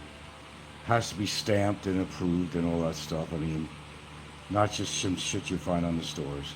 I mean, we do buy Yakult a lot, but it only gives you, what is that, lactobacillus. It doesn't give you much else than that, and you need more than that. I mean, it's better than a kick in the ass, you know. Yeah. We do eat that, but I want to, even for my dogs, I gotta, because, you know, one of my dogs has allergies. She's always has skin issues and scratching and all that crap, and, you know, between her paws is red, her chest gets red, all this shit. not everything works, you know. But it's the same thing. It begins in the gut. So I do know of a pet store in Van Tyen. I have to go down there next time and try to see what the best product they have, or just order it on the side or something. A pre and probiotic for the dogs too, because what you put in your body makes a big difference. You may have allergies to certain foods and wheat and different things. I wouldn't even know that. I don't even know that to be true. I never tested for that. I don't know. I really don't know. I haven't tested everything. Maybe I'm afraid to test everything. Man, it gets scary sometimes. A new symptom of something. Okay, what was that? I want to give you an example just this morning. I want to give you a perfect example of something just this morning. Yeah, I do get fiber, a lot of it. Initially this morning, all I had was a cup of tea, and I had some lemon in it. I didn't put any turmeric in it, or all these other shits I put in there.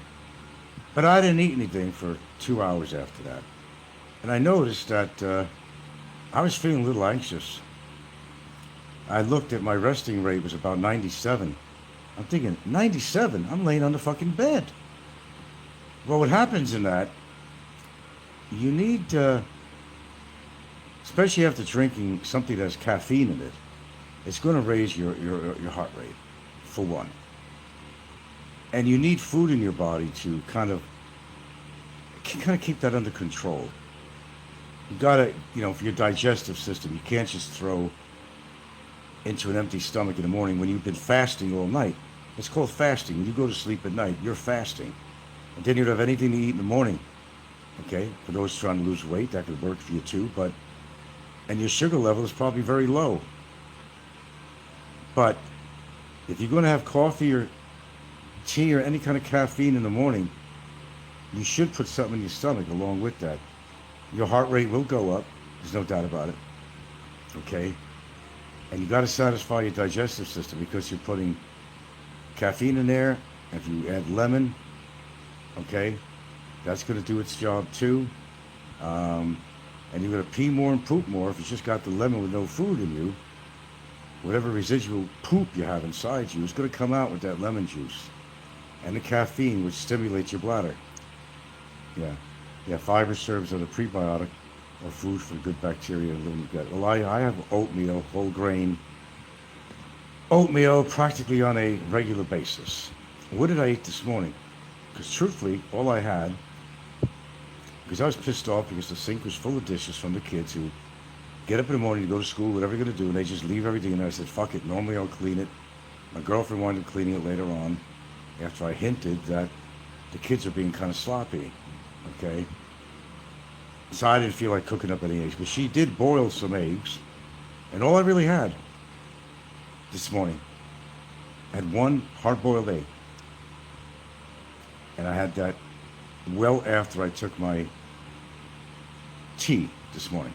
Because normally I will have oatmeal, or I make a couple of eggs, make an omelet perhaps, whatever. I'll even add, I did have a small chunk of cheddar cheese. Okay, I did take that. That was good for the protein. I did take that before it went bad. It was a chunk of it, which I'm going to need to buy more cheese. That's where I'm getting my calcium from. That's where I'm getting my calcium, not from a supplement. And calcium is really important in the form of food to get. Even having to do with your kidney stones, you say, well, isn't it calcium that forms it? Yes, generally, it's one of them. But it's according if you take a fiber with it. I don't want to go into all that medical shit, but there's a whole point to this. So yeah, I do take my oatmeal on a regular basis. And sometimes I get more adventurous. I may even cook up some broccoli. Or I may have some left over or open up a can of kidney beans. Lots of fiber, lots of protein. Or I may just wind up making a couple of scrambled eggs, put a little cheese in it. And I don't go crazy with salt. I generally don't put salt in anything, but lately I have been adding just a tiny tinge of salt to my oatmeal for taste. Because quite frankly, oatmeal is not that tasty unless you have fruit in it. And I still got strawberries. I'm out of blueberries. My goodness, that's the one thing I forgot. So I do have strawberries left, but I've been too lazy to defrost them. Fruit. I don't care what you got, add it to the oatmeal. You got bananas, get your potassium, a little bit of potassium anyway. They're not full of it, but they got a lot of potassium. Put it in there. What else do you got? Got any mango left over? Do you have any papaya? Put it in there. It's all good. It's all good. Good source of fiber include fruits, vegetables, and whole grains. Exactly, double chin. And do you have a double chin because you're overweight, or where did you get that handle? If you don't mind me asking. Double chin. Some people on there have triple chins. Don't let me start naming them, but there's a few. It's the chin. I can imagine in real life off social media or something. They always give people pet names, you know.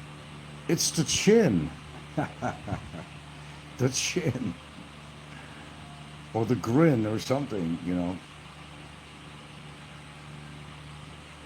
Little affectionate names to describe something of your physicality. And by the way, a little hint, you could eat those cans of vegetables. I don't suggest. You know, you got the peas and corn and carrots and all that stuff. You buy that in a can. They're super loaded with sodium. And what you need to do is soak them in water for a while, rinse, soak them again.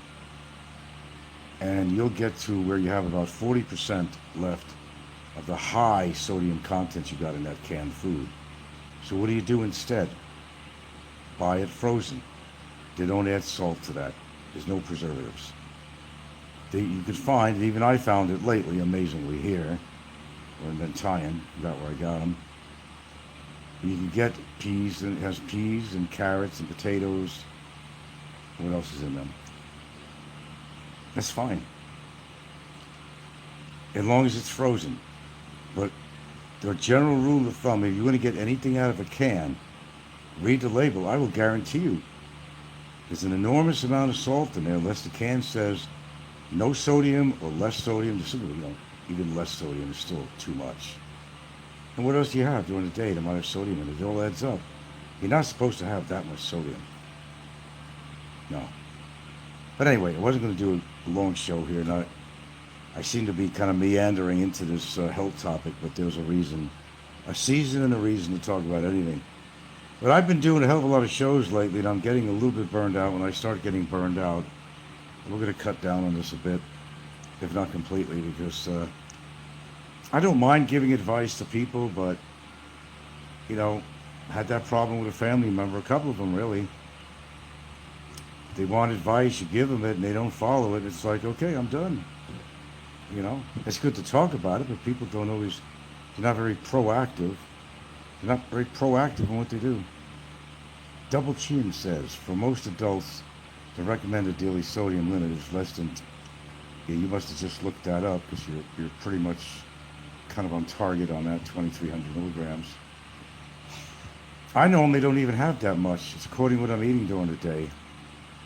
You know, there might be a situation where maybe I'm not getting enough salt. I don't know, have I ever tested my sodium level in my blood test? I'm trying to remember. Have I done that? Did it show up on there? I'm not even sure. I gotta test my sodium levels. Maybe I'm getting too much of something and too little of another. I don't know. That's what you gotta test, and you gotta act upon that. But like I was talking about Jim, he's a bullshit artist anyway, but old Jimbo there, who's now temporarily residing in Cambodia, who's become a war hero now because they're, you know, the borders of Cambodia being bombed, and he's not exactly on the front lines, but he certainly acts like he is.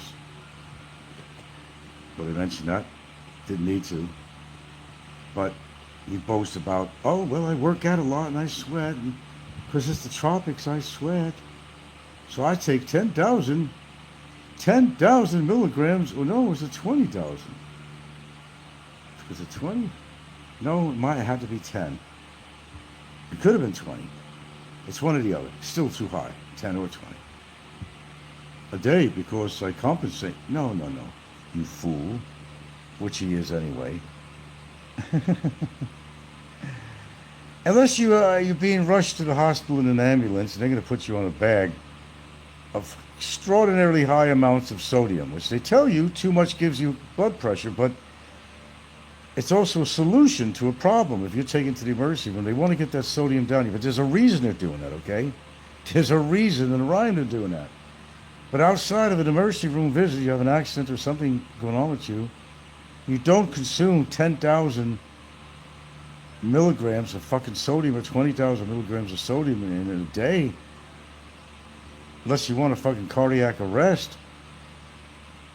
That's why these guys are idiots. They're morons. They act like they're experts in everything they do, but they're not, because they're doing things the wrong way. The steroids for 20 years. Go on and on and on about this. For most adults, yeah. Billings Flying Circus. They're saying John Blaze died in a motorcycle accident around Thanksgiving.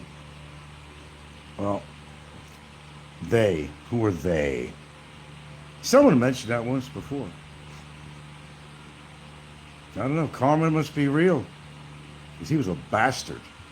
But I don't believe it unless I know it is a fact. Unless you could back it up with a obituary or something like that. It's just hearsay. Oh, if it's on Discord, it must be real. Everything's the truth on Discord, isn't it? I wouldn't know that. And how would anybody else know for that fact? How would anybody else know to even be put on Discord? Get my point? You can say all they want about me, and they do. It doesn't mean it's all true. I can say anything I want about people on here, but it is usually true. That's a difference. Dennis Adams. Well, I haven't seen Dennis Adams. Dennis Adams, that's a name I haven't seen on here for a while. Dennis Adams, he was a troll. And Dennis Adams was supposedly in touch with Larry Evans. Well, we'd have to see more proof than that. There's a lot of people spread it. That's interesting news, actually, if it was true. Anybody out here who could verify this that's listening to me? I know we only got 7 people on here, but anybody else who could verify this? Oh, and you said also Scott Del Fuego said it too? Well, he could have learned it from somebody else who just got word of a supposed death. Motorcycle accident, did he hit a Mack truck head on?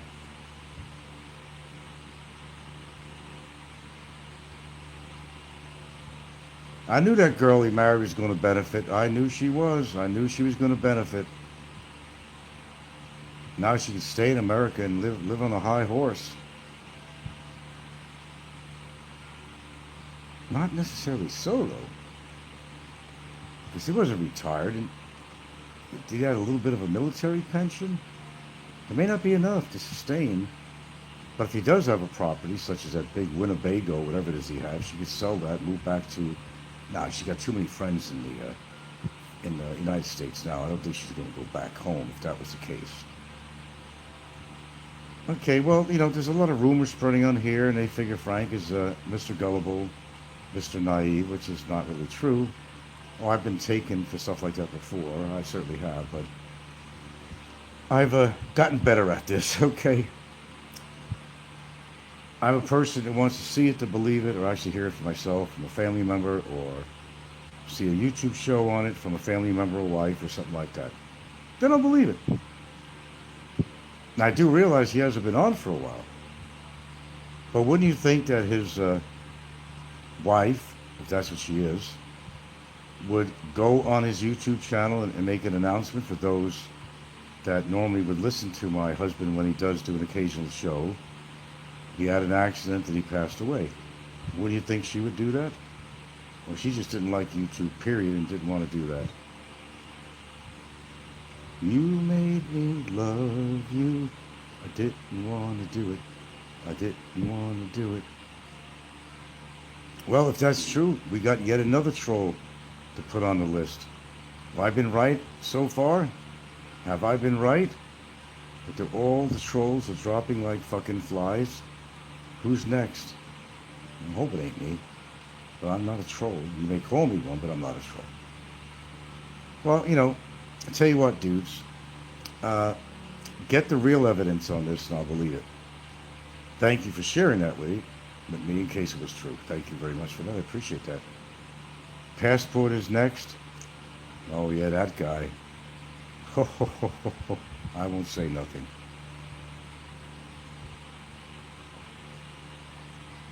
Donate to Ben Newton. Are you Ben Newton? Is that what you're saying? That donate to Ben Newton? Is that who you are, Ben Newton? No, I wouldn't say it was Passport TV, but that's a possibility. But no, he wouldn't be on the top of the list.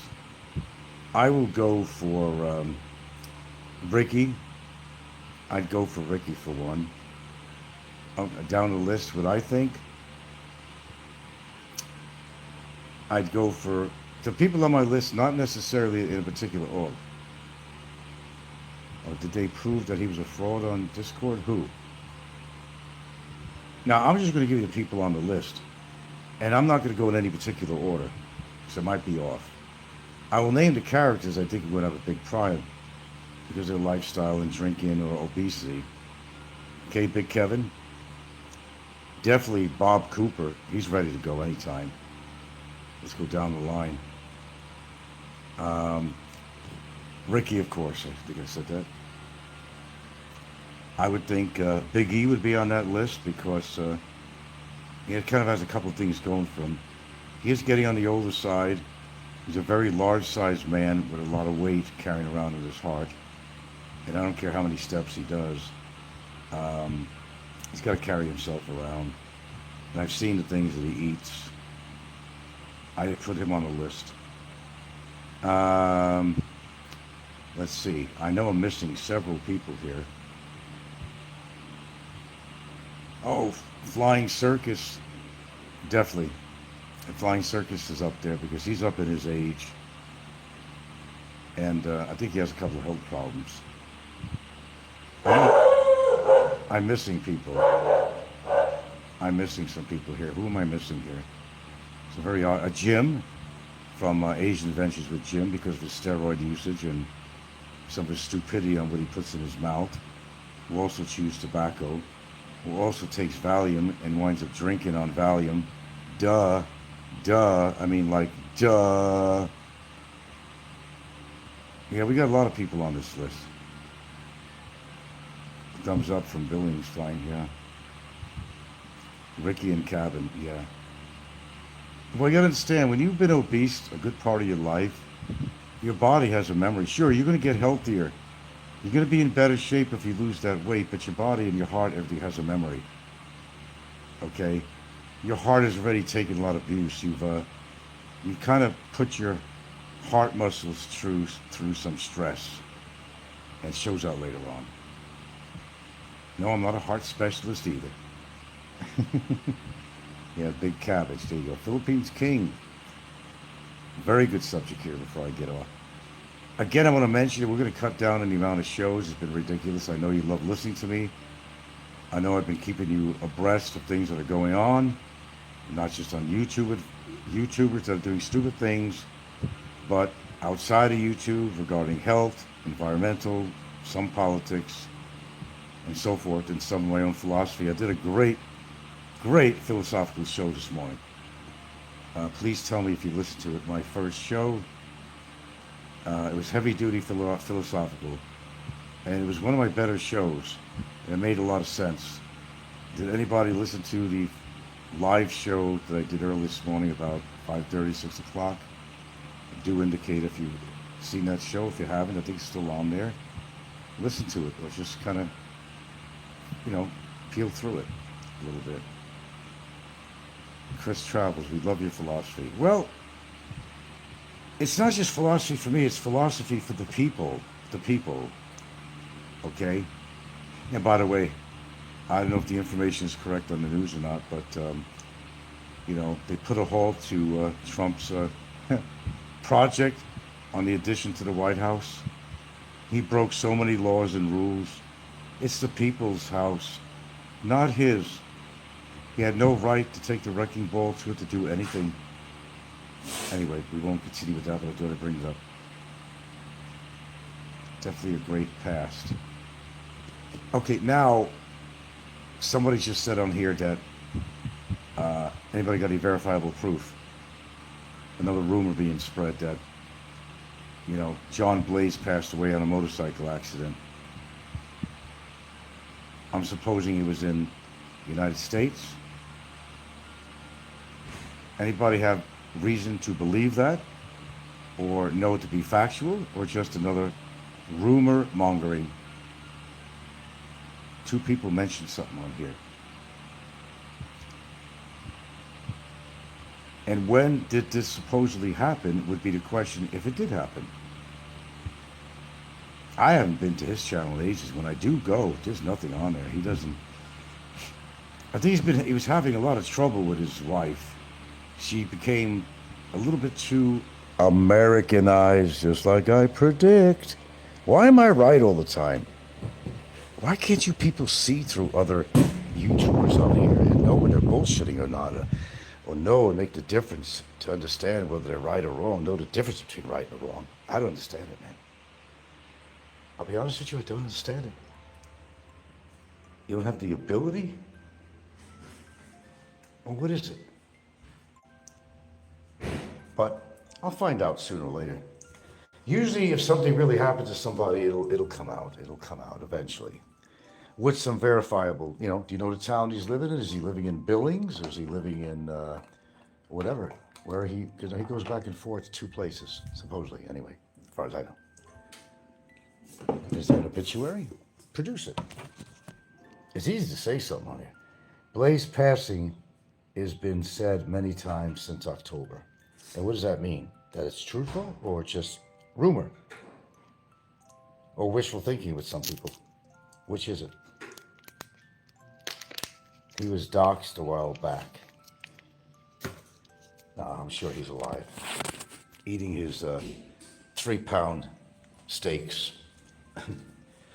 Anyway. Anyway, what? Anyway, what? I like your WTF shirt here. What the fuck shirt? I like that. Can I show you a shirt? At least your shirt. Where's the fireball? Okay, WTF. That's all you're going to get to see, folks. Keep your hands in your place, please. He was doxxed a while back. All right, so what does that mean? Okay, how do we substantiate this claim of getting smashed to pieces and bludgeoned on a motorcycle accident? His brain all over the fucking ground. He was definitely a maintenance mechanic, not a pilot. Yes, I know that. You're not telling me anything I don't really know. You're not telling me nothing I don't know. He was. He was certified. He wasn't flying no helicopters either, like he claimed he was. And if he was in a helicopter, he had the opportunity to do so because he was doing any flight mechanic work on the ground, doing A&P license he has, and it's not out of the question that he would be up in the aircraft, whether it was a helicopter or an airplane. There's always a better than good chance that he would have to go on some of these flights. Perhaps he was trained to do all the flight checks and all that shit. That could be real. He was like Doc M. Filled the planes with gasoline. Maybe, I don't know, man. Chris Travels, aren't you? I know you're a troll. Because I heard your name. I know a lot of people attack you all the time. No. That's right. You're a fan of Popeye. Popeye always welcomes you on the show. And we got Chris Travels here today. And we got Don C here today. And he always mentions you. And I see some of your comments, dude. You're not exactly pro-Frank here, bud. Why do you want to grace or disgrace my channel? I love how you people all wind up on my show. Oh, you hate me and you go along with the big boys and you knock me. You go on Popeye's show, make all these. You think I don't see you on there? Do you honestly think I don't see you on there? Chris Travels? Do you think I don't see your comments? You thought wrong. I know who talks about me on the sly. Oh, Fazio worship John Blaze. Oh, yeah. When money's involved, you're going to worship anybody. Isn't that the way it works? Got the dollar sign involved, they all worship you. But notice with Fazio that his regular donators, when they stop donating, he'd get pissed at them. Oh, he'd get pissed. He turned on people just because they weren't donating. You remember when, who was it? Was it Dodds? Somebody, or Big E or somebody stopped on a membership on Fazio's channel. You know, the monthly shit. And Fazio was used to getting a couple of bucks every month from a few people. Remember that? Oh yeah, he's just livid about, you know, what, you're not sending me no money anymore? Fuck you then. Get off my channel. Yeah. Well, Fazio's gone. So. Blaze will go down as the number one. Yeah, he's pretty much up there, but I would say that Big E's a pretty big fence jumper. He's not that athletic, really, but I would say he was one of the biggest fence jumpers. I have to disagree with you. Because he'll talk shit behind my back all the time. He'll still talk about me on his show. I'm living rent-free in his head. But they all fence jump. I mean, if you want to really get critical about it, most people on here are fence jumpers. It's like this dude here that came on my channel, who's a fucking... I'm going to get rid of the fucker. He'd come on again with a different name. They all do. But Chris Travels is always on Popeye's show, cheering Popeye on for all the horrible comments he makes about me. So, he's gone.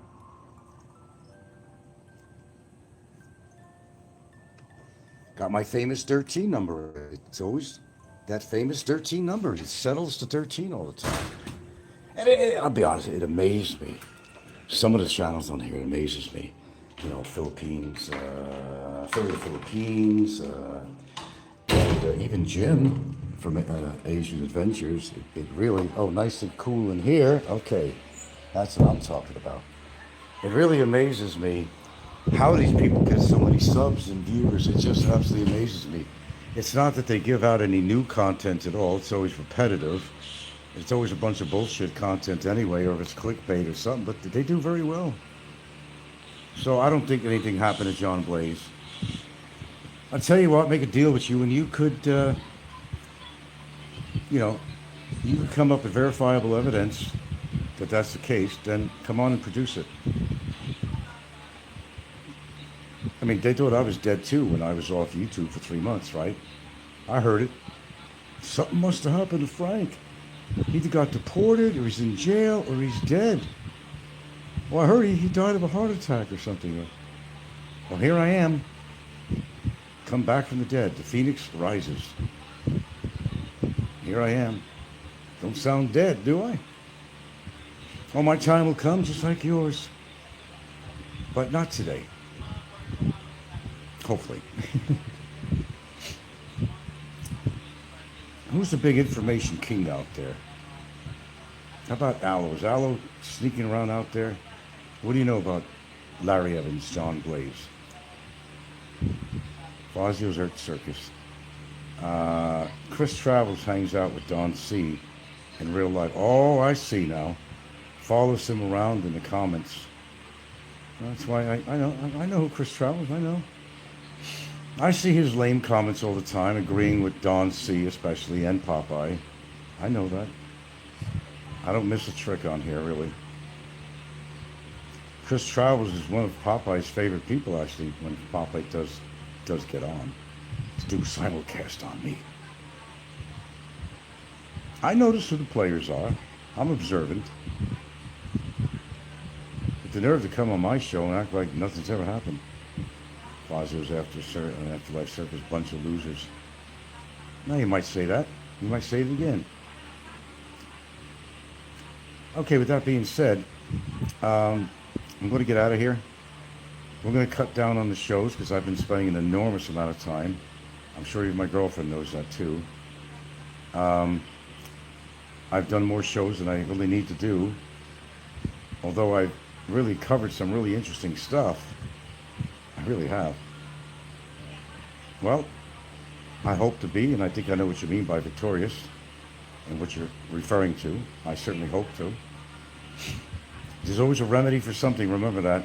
There's always recourse for something too, remember that too. Especially those words, there's always recourse to something. Keep that in mind. You can take that any way you want to take it. And whoever's listening can take it any way they want to take it. There's always recourse. It may not be in their favor. Do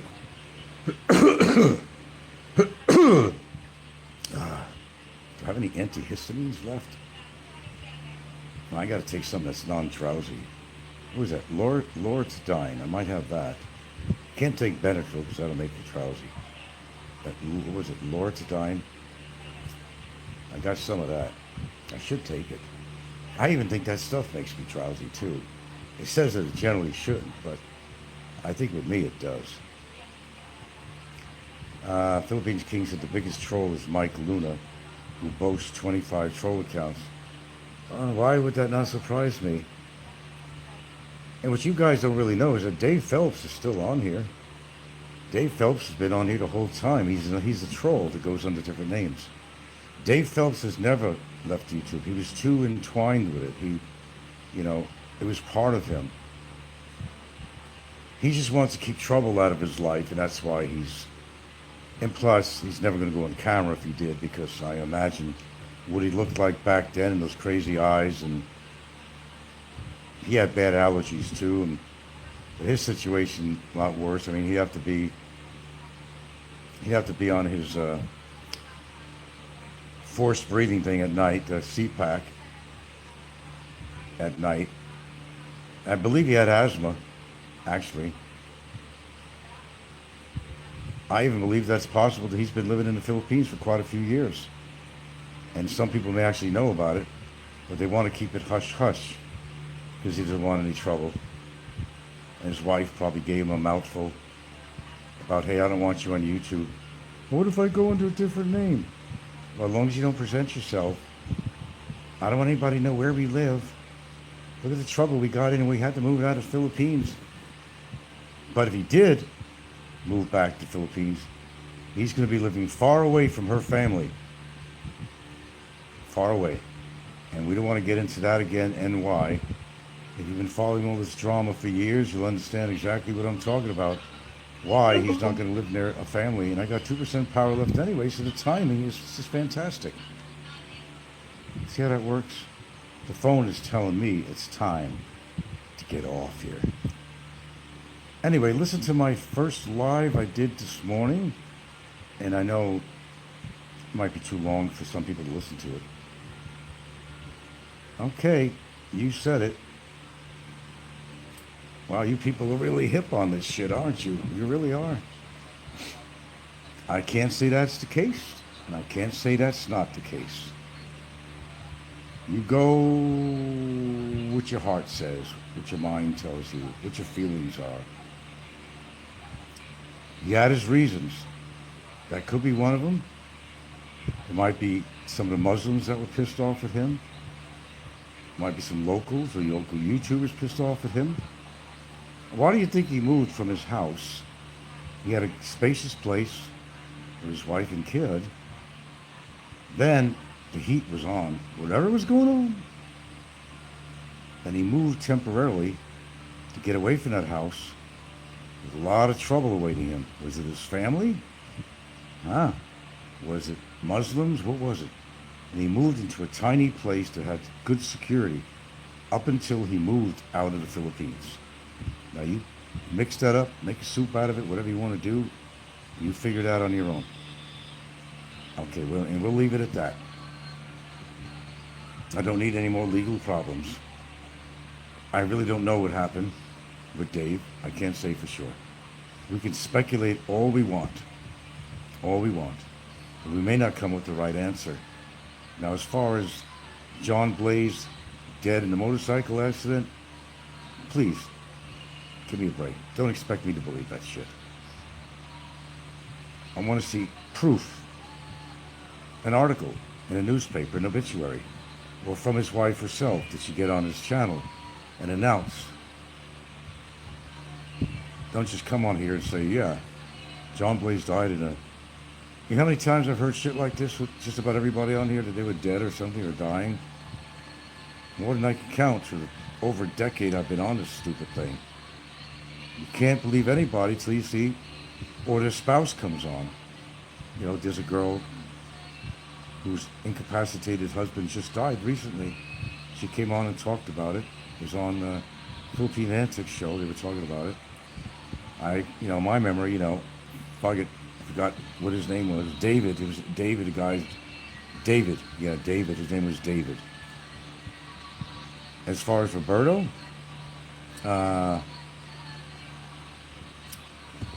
that's all speculative too, but the one thing I did take notice of is that a while back, when this was all speculative about having Alzheimer's, I did take notice that on his Facebook, and somebody showed me a copy of it, that he was putting some supportive little advertising on there about supporting the Alzheimer's Foundation.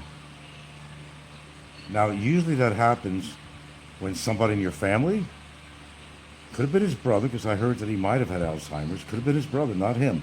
I don't know. But it seems awfully suspicious that, because usually you hear the stars and everybody else, when something happens to them, support this foundation so we could prevent that from happening to other people. Or hopefully you can find a cure for me, goddammit. Because that's what it's really all about. Just get money in this foundation because maybe they can find a cure for me. It's not always good of heart that they're doing that, but something is happening to them personally. Personally. If he did die, that's another troll gone. Don't expect any tears from me. It's not that I'm heartless. I'm full of heart. But when it comes to certain people on here that are not important to me, they don't serve my life in any positive way. In fact, they've been on the attack of me for years. Please don't expect me to shed a tear or do a special show and say, rest in peace. All I'll say is you got an RSVP to hell, and say hello to the devil himself for me. Sorry, I don't go that far. Hey, look, it's a shame that anybody dies, but we all have to, whether we want to or not. But some people are so worthless they don't even belong on this earth. They shouldn't be walking this earth. They don't contribute to society or anything. They harm other people, and that's their job, is to harm other people verbally, physically, morally, financially. I'm not feeling sorry for these people. Sorry. Oh, sorry to you. Well, I'm not sorry. Anyway, I gotta go. We're gonna cut down on my videos here. We've done some fun things on here with Jimbo and other people and Slim and all that, but you can make your own assessment for yourself what they're doing that's so ridiculous or dangerous or infantile. Scotty, who's 40-something years old, who has the mentality and emotional capacity of a high school teenager, chasing ass with his video camera on Angela City. You know the players. I don't have to review everything he's... We're exhausted. I can't even conceive of 3 more years of this. It really is. What's happening to our kids? Their brains are already being scrambled by social media and everything else we didn't even talk about. But this is their role model? A guy who calls someone a retard? A guy who calls someone a piggy? This is our role model, the President of the United States? Then Governor Newsom says that Donald Trump is the most destructive president and human being, frankly, in our history. Play this clip. I think Trump is one of the most destructive presidents and human beings in my lifetime. I think this republic is at real risk, this country being unrecognizable. And I have no patience for people that want to indulge it. I can't stand the crony capitalism. I can't stand all these supplicants that are sitting there bending the knee to this president. I can't stand the universities that have done that, the law firms that have done that, the individual corporate leaders that have done that, the other governors, maybe Democrats and Republicans that have been complicit at this moment.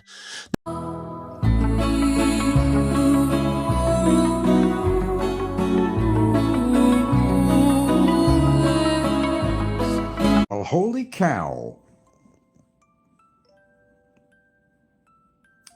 Boy, the similarities we have on some people on here. You got to check this guy out. But you have to watch one of his videos to get the comparison, actually. This guy, Ray in the Philippines. Both come from Alabama. Both drink excessively. Has the same voice as Barry, especially when he tries singing the groggle, and you would swear if you didn't know whose channel you were watching, that you were listening to Bummer. Ray in the Philippines. I'm not trying to promote his channel, but check this guy out. Seriously. Catch him when he's singing. He's got a lot of videos on there. Catch him. He's always drinking. You know, he doesn't have much hair on his head. He'll wear a baseball cap a lot. Same tone of voice. The same tone of voice. Oh, Breadstick Brevis had a live on? Oh, do tell. I told you, Barry's out there still. He's got use of his phone.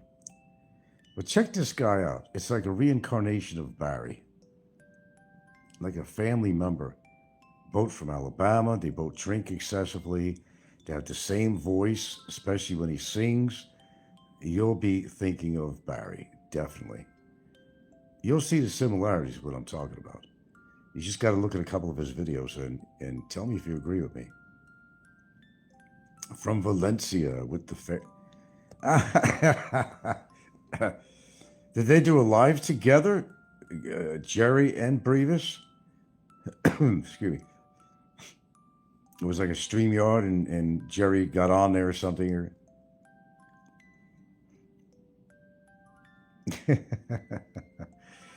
Oh my goodness. This gets better and better on here. I'm sure they were bitching about me. I'm sure I was included in there. Or maybe I was the whole show. Yeah, well, I don't subscribe to Brevis, so I wouldn't know when he does the show, and I'm not on every minute. And I'm not always checking Brevis's channel either. I did recently, just showing some pictures of some fucking little shithole, little piece of waterfall or something. I don't know what the fuck.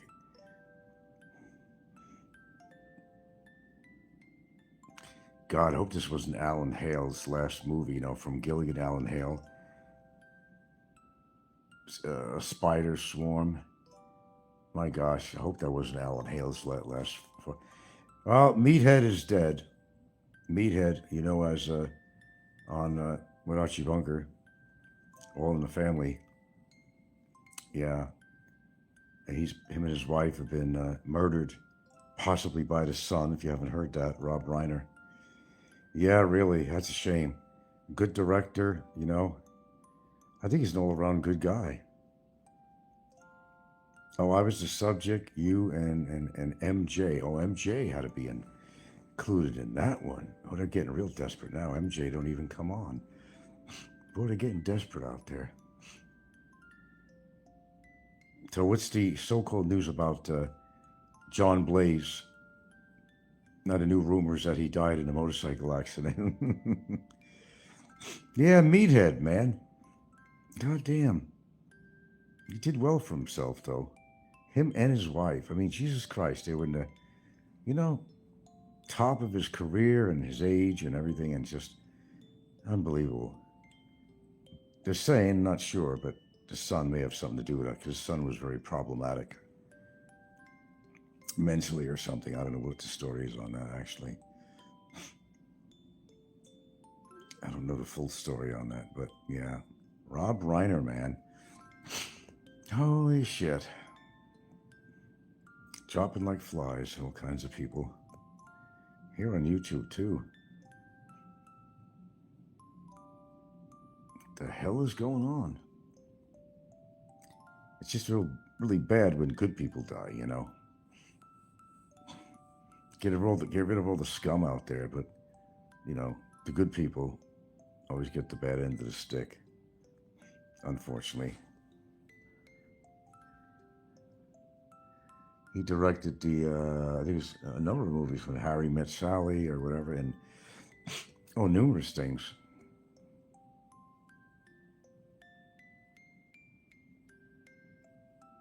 You hear what? Oh.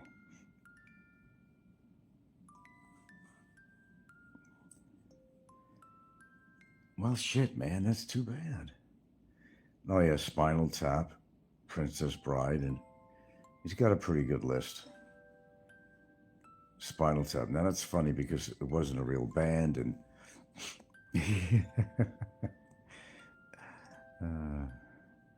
and filming one of those things, they used a whole phony audience out there that was cheering on the band. Well, the Monkees weren't really a real band, okay? Remember the Monkees? It wasn't a real band. But they sold albums and shit, and, they kind of became a band, But we liked the Monkees, so. God, Lynyrd Skynyrd? I think every single member of that band is dead now, totally. We know there was a plane accident many, many decades ago, and I think they're all dead now. There's no surviving members of Lynyrd Skynyrd. God, they're dying off. Well, I think that's bullshit about John Blaze. Just trying to spread another rumor on here. And like I tell anybody, show the evidence of it and we'll believe it. That's what I do here. Show the evidence and we'll believe it. Talk is cheap.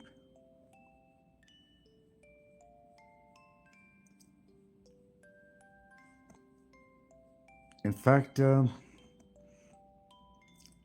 was this? And Sally Struthers, she also died. Sally Struthers, I believe, died too a while back. Who played Meathead's wife on All in the Family.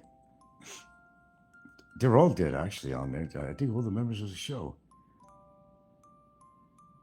I think even George, he used to make appearance on there. George, the black guy, played the role of George. I think he's dead. And Winnie, George's wife, I think they're all dead. Damn. I think they're all dead. Jesus. I was watching something on the internet about how people are saying, geez, retire all these old bands. Retire Rod Stewart. Retire everybody on there. They shouldn't even be on stage playing an instrument or singing. It's like The Walking Dead or something, Because they still need the money. She's still alive, Sally? I know she got fat, I know that. Sally's still alive, huh? I thought she had passed on a while back. And the only surviving member of the Beverly Hillbillies is Jethro. Jethro became a successful real estate man. He did very well. And he's still alive. Jethro Bodine. Jethro Bodine. Which is Max Baer. He's done very well for himself, actually. He wasn't as stupid as his part in the television series. Some people did good with their money, they invested. You got people that are like on songs, one-hit wonders and, go, man, we made it with that one song, and you go out and buy a mansion or something and cars and stuff, and then they can't sell any more music. They're a one-hit wonder, and they weren't able to go beyond that, and they lose everything. They get ahead of themselves. They don't invest in anything, and they don't look for the future. Philippines King says Engelbert played at the waterfront in Cebu. Engelbert was in Cebu, really? Engelbert Humperdinck. You got a good voice. I always compare him with Tom Jones because they, at the time, and at the height of their success, were kind of like competing singers, really. They both had a very strong voice, and you can't think of Engelbert without thinking of Tom Jones. Really, they're out doing. I mean, yeah, he's not giving up. That guy. I've seen on the internet. I've seen a lot of things with him on there, singing or appearances and stuff like that. He seems like a good guy. Oh man, that was Barry, not me. That bombing in the background was Cambodia.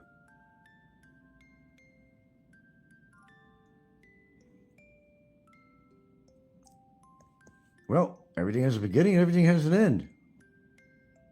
There's something small flying around in this fucking room that I want to get. I don't know if it's a little skeeter.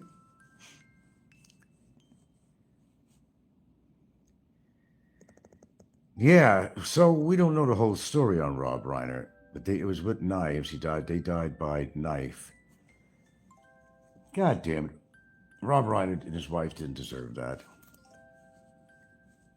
But then again, we don't know anything more than what these Hollywood people will have you know. But I really don't think Rob Reiner and his wife would ever do anything to deserve being knifed by somebody, especially if it's a son. But I don't know. That's sad. There are people you don't give a fuck about who drop dead, and there's people that have contributed to society, and done good things that these things shouldn't be happening to, but they do happen.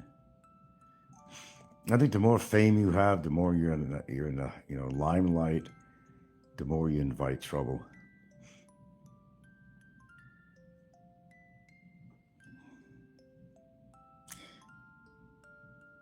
I never gambled at the waterfront either. Since I've lived in Philippines, I've never been in a casino. And that's because I know that the house always wins. Don't mind Ricky saying he won, 20,000 pesos, 50 to 100,000 pesos at a casino. He's full of shit. Well, he's always full of shit, but yeah. If you just want to go there and have a good time and you bring X amount of money, that's all. Play the slots, whatever. And it's fun. I love playing the slots. As I said, I haven't done that since I lived in Washington State, actually. That's a long time ago. At the Indian casinos, the Indian reservations, yeah. Rivas said he is heading to Angeles. Well, what about his girlfriend and kid? Has he ever mentioned anything about them? Or it ain't his life anymore? I know, he just goes from bar to bar to bar. My God. What a life, man. What a fucking life. How horrible is that? How horrible is that? There's something, I've always said there's something wrong with that guy, and I'll still stick to that statement. And I know from experience. Oh my, oh my. We have such winners on YouTube, don't we? And we got the new alcoholic guy on there. I swear to God, he reminds me of Barry so many ways. You have to listen to this guy when he laughs or sings for about a half a second or something. And when Barry tries to sing, how bad he sounds and his voice gets groggy kind of. And you got to listen to Ray in the Philippines because it's R-A-E, Ray in the Philippines. I don't really like promoting him, but he's always drinking like Barry. And, when he takes his glasses off and puts them on, he has the Barry look. And they're both from Alabama, Coinky Dinky. So, the characteristics are there, okay? Yeah, I think might be R-A-E, all one word in the Philippines. Ray, go look at a couple of his shows, skim through them, see when he's singing or drinking or, and all the guests he ever has on his show are all alcoholics. He likes drinking together, just like, but it's so similar to Barry. I mean, this guy is so similar to Barry. You just have to listen to a couple of his shows. I think you'll agree with me. You'll see what I'm talking about. I guarantee you will. You'll see.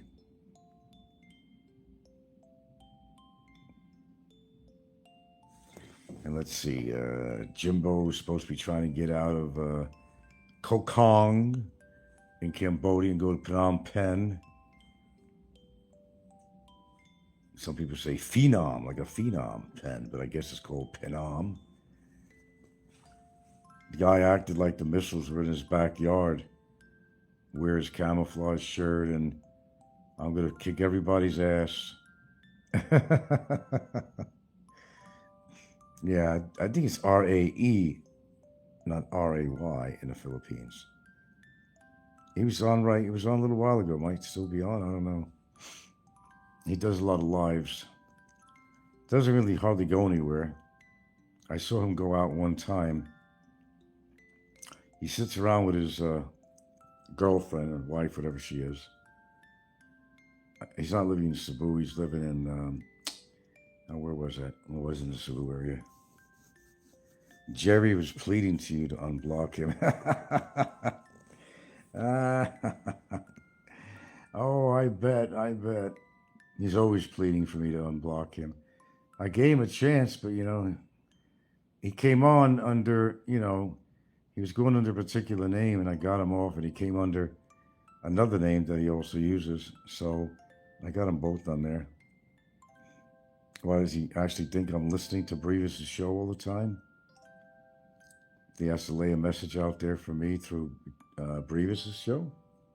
I really don't go to Brevis' show. It's a rarity that I go over there. Bummer had to leave the chat to get his food delivery.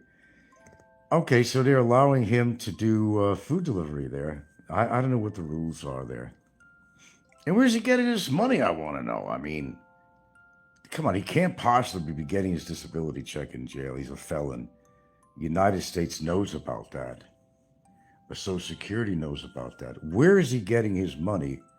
Where is he getting his money to order food? That's what I want to know.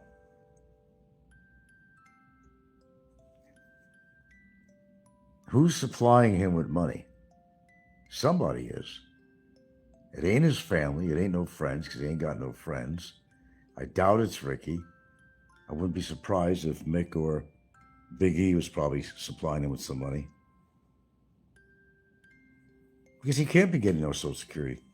It's impossible. If he gets incarcerated in another country, they stop the payments.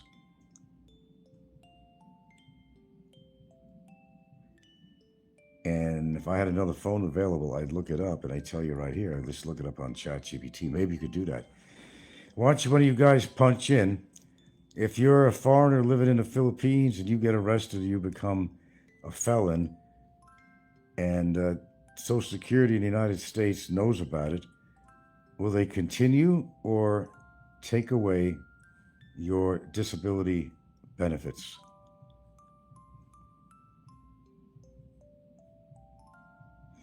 Let's see what it says.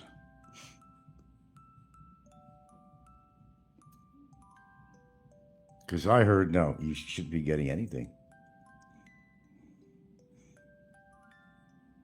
I'm not totally sure how that works, but that was my understanding. That he cannot be, well, if he's in jail, he cannot be collecting on a disability.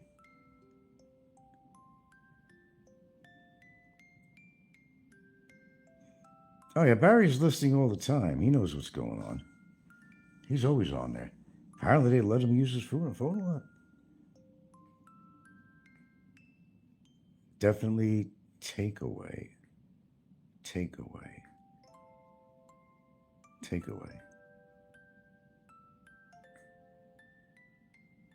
You're saying that Social Security would have taken away his benefits if he's imprisoned in another country.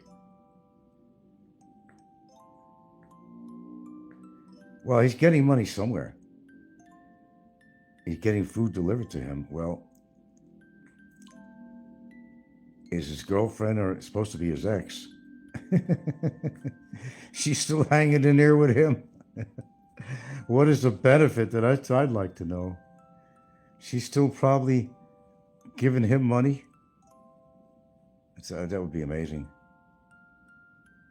Recorded.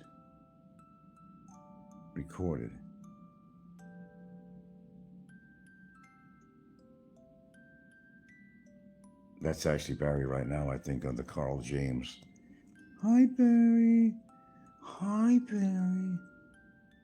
Hi, Barry. Bummer said, for the 100th time, you will be in Bickytown very soon. Yeah, I kind of heard that for about 2 years.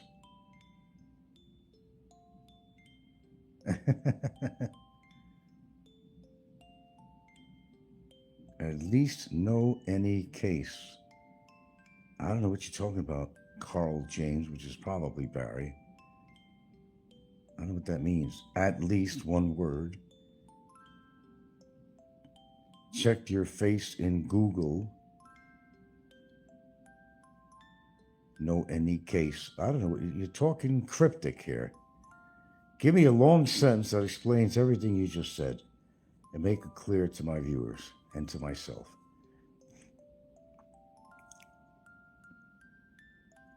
You're being cryptic. I know what her name is. Thanks for reminding me. I'm not that old. People know my name on here. What are you, new or something? Are you new? Checked in Google, easy to find his name. Sure it is. It must be new. No, that ain't Barry then. That's not Barry. Philippines King says Abe was flashing 1,000 peso bills on her latest short. Oh, did she find somebody else or something?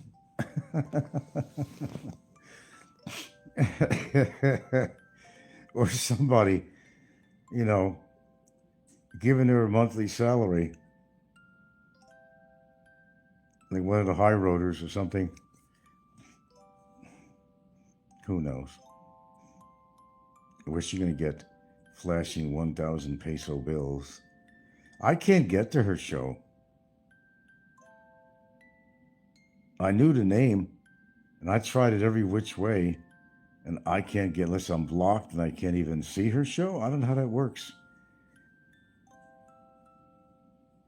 Is she supposed to still be with Barry, or did she mention Barry or anything like that? Or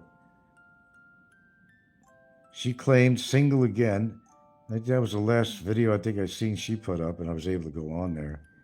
Single again, which was either a ploy or something, I don't know.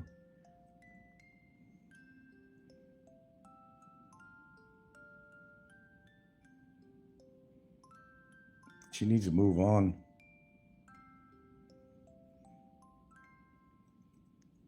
There's no future with gorgeous George over there in prison.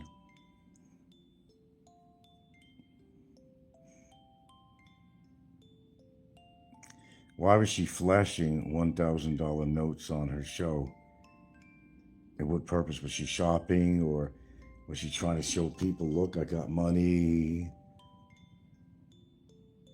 She never mentioned a cockroach. Wow. Well, somebody is allowing Barry to order food, and you got to have money for that. The question is, where is this money coming from? Somebody's obviously giving him money. Brevis, perhaps. He's the only person I could think of that probably would. Oh, she was showing it off. Yeah, I guess it ain't too often she has 1,000 peso notes.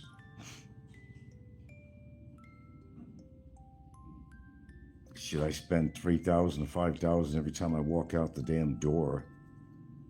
Literally.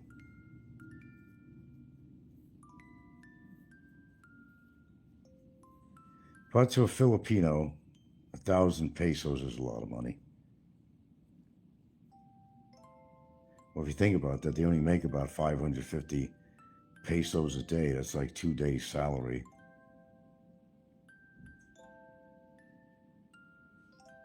And give me the name of the show again. Was it Life of a Filipina or something like that? I don't even research it anymore. Personally, I don't even like looking at it, to be honest with you, but, you know. She got the same title of her show.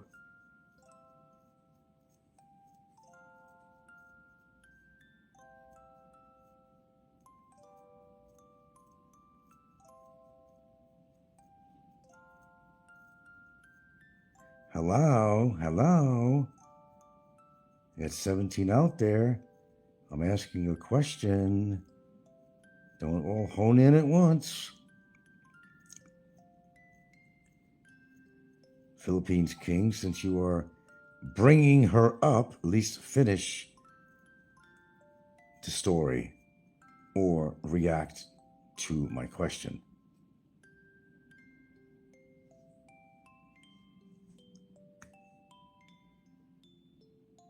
Okay.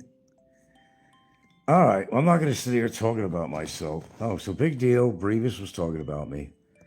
Oh, that's real. That's the real new news. Yeah.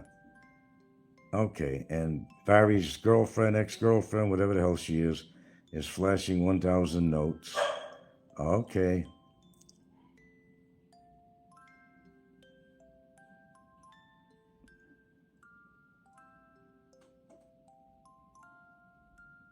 I saw her short on Facebook. Yeah.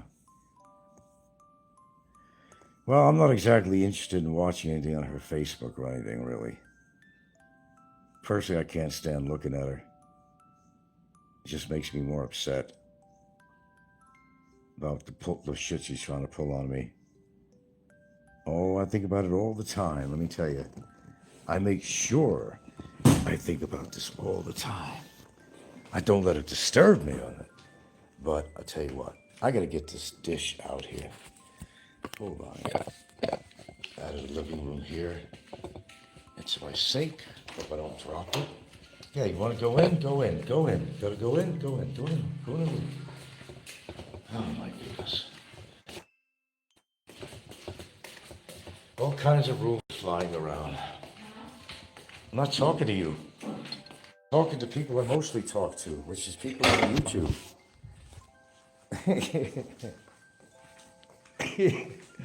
Who do I talk to? Really? Really? Who else is to talk to around here? Except my loving fans on YouTube here. Oh, what a travesty. I buy the battery for it. What'd you buy all those batteries for? Blood monitor. For the who? Blood monitor. Oh, the blood pressure monitor. Wow, we needed batteries for that? Yeah. Okay, that's probably a good idea. Well, use it now and then. Because this one is sale. Yeah. The sale, buy 4, get 4. See? Buy 4, get 4. Yeah, but they just charge you double the price, make you think that you're getting something for free.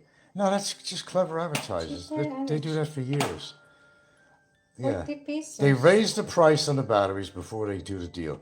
So you buy How much 4 the batteries. battery? I don't know. This one is 40. 40 pesos? Yeah. For the whole pack. Well, they're also the cheapest batteries, too. They don't last long. So you wind up spending more money. See how that works? Sure, you could get something that's cheap. Spend cheap, but then if the batteries don't last long, folks, you know, you just have to buy more batteries again. You're spending double the money, you know. Double jeopardy there, you know.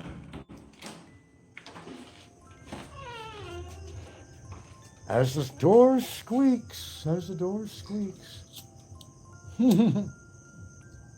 Yeah, Barry always shows up. He will get use of his phone, and he'll be going through all the shows. He'll even go under a different name and make comments, too.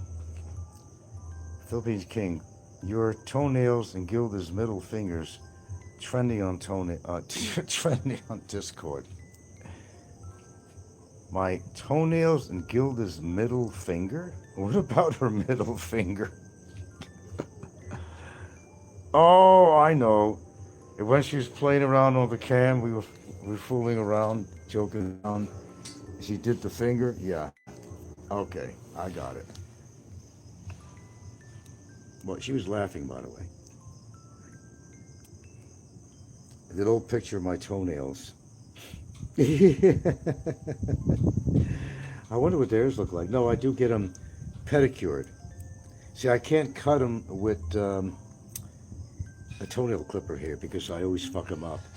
And if you fuck it up, it doesn't grow right. So we have somebody that actually comes over here, give us pedicures, manicures, to do it right. In fact, I need to have them cut now, actually. I'm overdue for that.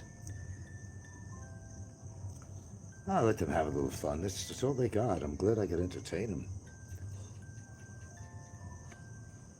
They're all going to meet their fate. They all are. If it's true about John Blaze, he would have met his fate too. It seems that every YouTuber that's dropping dead was a troll. Is it Coinky Dinky? Is it fate? You know, is it karma? What is it? Why are all the trolls dying? They're all dying off. Every one of them was a troll.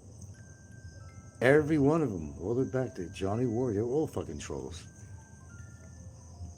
Fazio, everybody.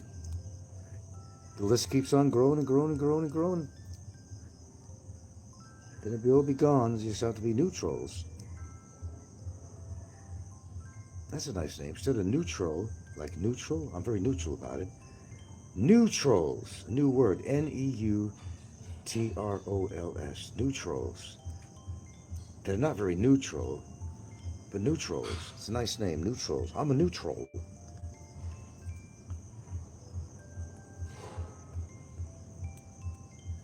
In fact, Coinky Dinky, I was watching Trolls Part 2 on TVSC. It's supposed to take place in Norway and the legend, you know, the trolls and all that.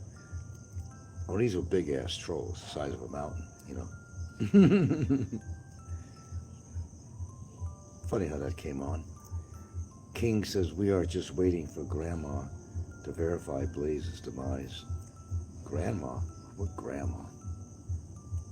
Who's Grandma?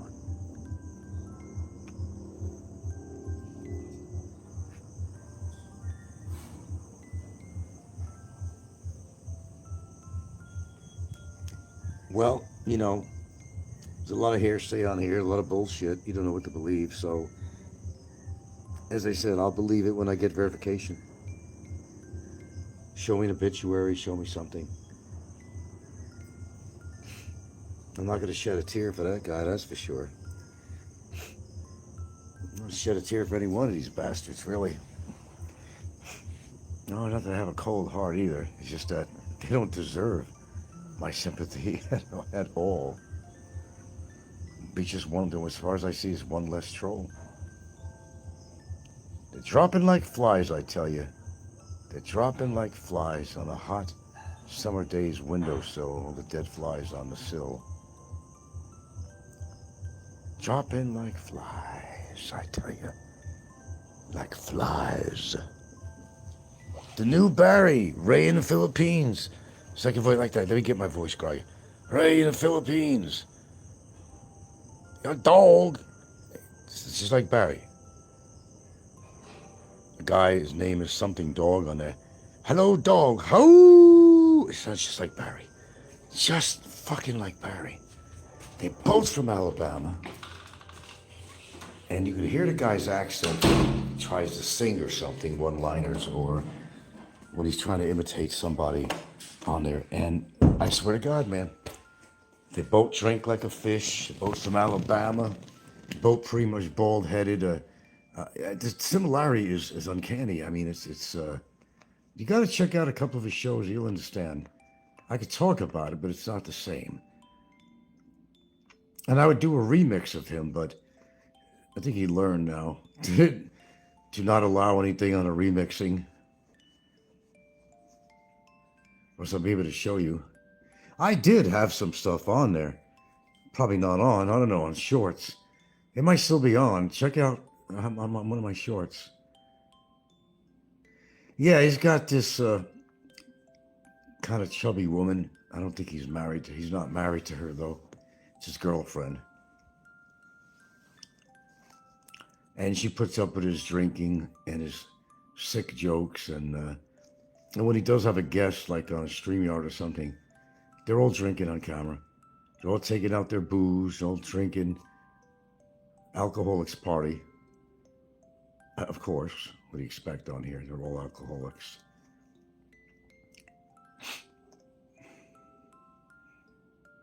And we got quite a bit of alcoholics on here. What is the... Why is there such a denominator on here? Well, they're all losers to begin with. They were losers in their own country. They come over here. They become even bigger losers. All have that in common. They all drink. They're all alcoholics. Oh, Jay is on my list for the next to croak. As I said, I don't got them all in order, but I have my list of who's going to croak on here and why. I won't go over that again, but yeah, Jay, I forgot to include him on that list when I said it on a show the other day. Jay's definitely on the list. Jimbo, of course, Asian Adventures with Jim, he's definitely on the list. Big Kevin is definitely on the list. You know, Ricky is certainly top of the list, probably toward the top of the list.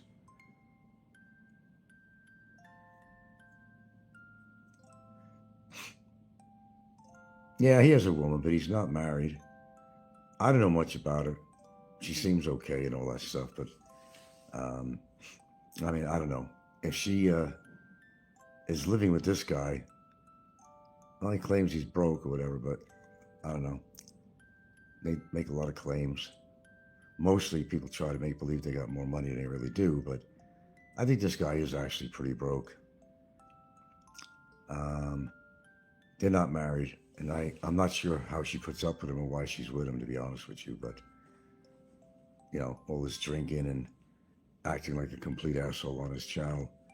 But, you know, everybody has their reason why they're with somebody, I guess, you know, and everybody's their own taste. Doesn't have to be our taste, but it's theirs. It's their own. All right, deep down to my famous 13. I got my famous lucky 13 here. These are the same people that watch me all the time. I know who most of them are. Let's say hi to Barry. Hi, Barry. Hope they're treating you okay in there, man. We wouldn't want you to get hurt. I'll bet you anything, folks. He's got beat up several times since he's been in there. Because he's in there with a lot of Chinese. A lot of Chinese. And they won't take shit from anybody. Seems like all the new vloggers are mooching extra hard. There's a lot of scams going on. There's one guy on my feeds, and he supposedly has cancer, lung cancer. He had a big old tumor on his lung that's kind of hitting against his heart. He gets a lot of pain. And he just comes right out with it. Instead of people starting a GoFund for somebody, he pushes it himself. And don't forget, I got to go GoFundMe. And the way he's talking, like the guy's ready to die. But he always seems to come back. Oh, I'm not breathing well. My oxygen tank went out. And he always comes up with something. Then he has this one clever little saying that's getting very old. Remember, folks, look out your window. What he's saying is appreciate life and all that, you know, over and over again. He don't really know what to talk about, but he's always pushing. And don't forget, folks, I got a GoFundMe that's going to help fund me and my pregnant girlfriend. And then when he's only trying to raise maybe $7,000, then it goes up, he's trying to raise $13,000. Then it'll go up from there. He comes on there just to remind people of the GoFundMe. Generally, other people do that for other people. Generally, in a situation like his, if it's real or not. Which makes me question, what is his real medical condition, this guy, and what is he really being treated for? There's a lot of scammers out there, I mean real scammers, that make believe they're sick, and they may be going in for some procedure or something that has nothing to do with cancer. They're not going to die, they're not terminal. They make you think they are, and they get a GoFundMe together and make all this money. Oh, they're all mooching really hard right now. No, absolutely. I don't know. There's an air of change going on. I think they sense it. Now, the economy, inflation, and everything, they're sensing it. Yeah, with Trump and everything. Oh, yeah. What was the newest thing with Trump? Oh, every time he goes on somewhere, he's making a fool of himself. God, just get rid of the bum once and for all, man. Jesus Christ. The governor of California came on, and boy, he really lashed at Trump, I'll tell you that. He said he's the worst president in history, calling people piggy, calling people retards. And as a guy said, the governor of California, I don't remember his name, he said it pretty eloquently. I mean, he painted a picture of Trump that was so true. Never we had a history of anybody like Trump in office. And people are turning sides. There's going to be the midterms coming up. See what his ratings are. There's going to be, and then he'll come out and say, oh, it's fake news. If it doesn't go his way, it's fake news. It's fake news. Oh, shut the fuck up, Trump. Croak, do something. Go away. Go away. God. I've been on this earth for 7 decades. I've never seen a president like this. And as the governor of California said, how he's negatively influencing these innocent children. Hey, we got a Muslim guy that saved the day over in Australia when these 2 anti-Jewish gunmen were shooting people down on Bondi Beach, over a very famous beach, Bondi Beach, B-O-N-D-I, in Australia. And 17 people were shot or something. I don't know what this. And this brave guy, and he had kind of a Muslim name, and he ran up to one of the guys behind him and grabbed him and stopped him, threw his rifle on the ground. But he wound up getting shot by the other guy. He's okay. Shot by the other guy who was on this little bridge. He's okay, though.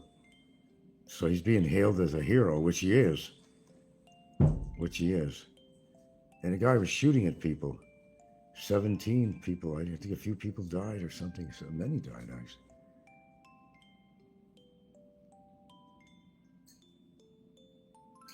How am I doing what?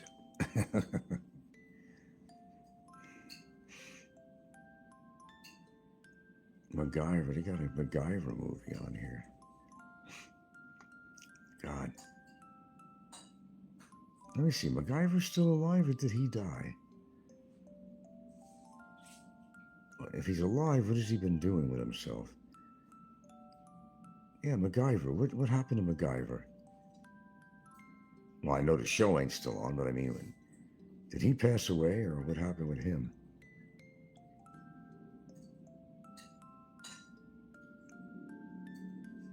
Rayo Marino, is that buddy who came on his show? Boat drinking, of course. Well, I'll put it this way, Mr. Rayo Marino, it's my show. And I'll talk about whatever I want to talk about. How's that for an answer? Go away.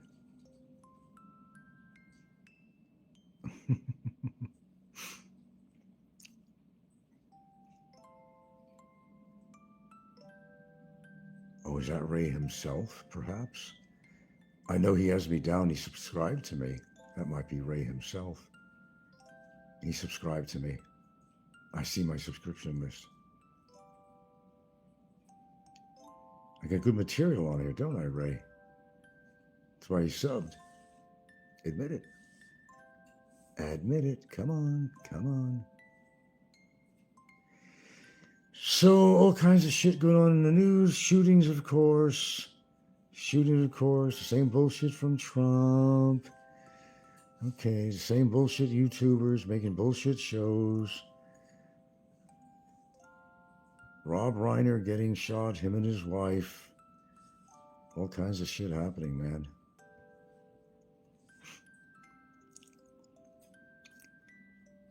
I think your personal habits should be off camera. Even if you smoke. I don't smoke on camera, and I don't smoke in the house. I don't like blowing smoke out of my mouth on my camera. I think it's rude. I think drinking on camera is also rude. Because then you do become a lowlife when you do that kind of shit. Nobody always wants to see smoke coming out of your window, but nobody wants to see you drinking, although some people love it because most people do drink. I think about 80% of the population probably drinks, and that pertains to probably every country. It's widespread. Doesn't mean it's good because everybody does. It's just widespread. People like to drink and cover their emotions, or, you know, the only way they could, you know, kind of deal with society or their own problems.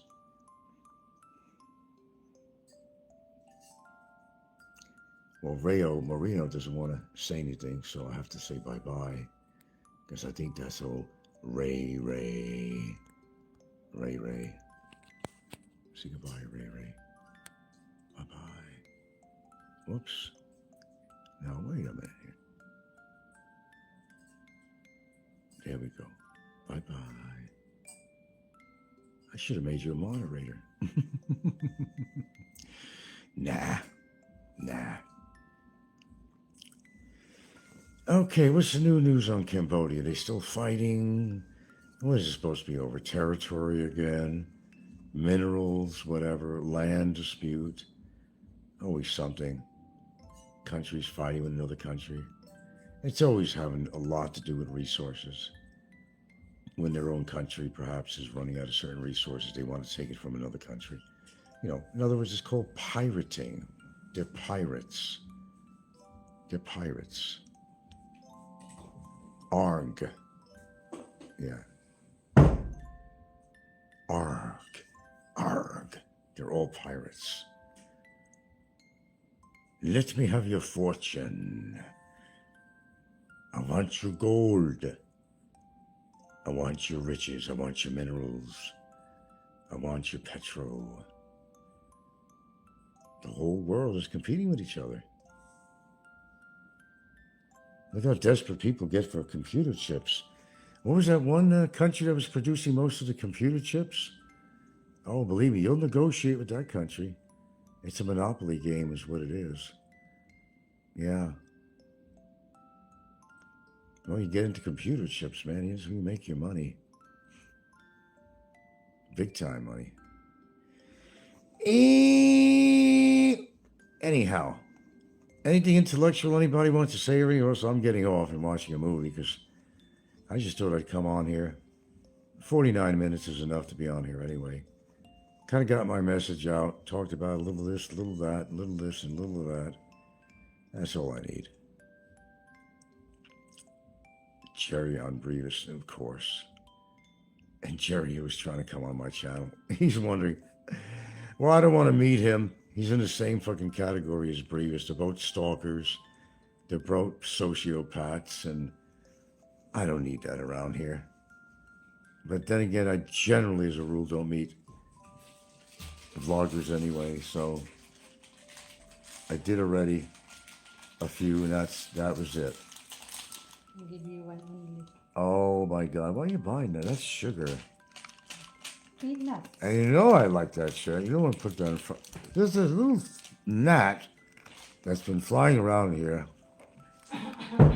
I can't get him. It's too small and too fast.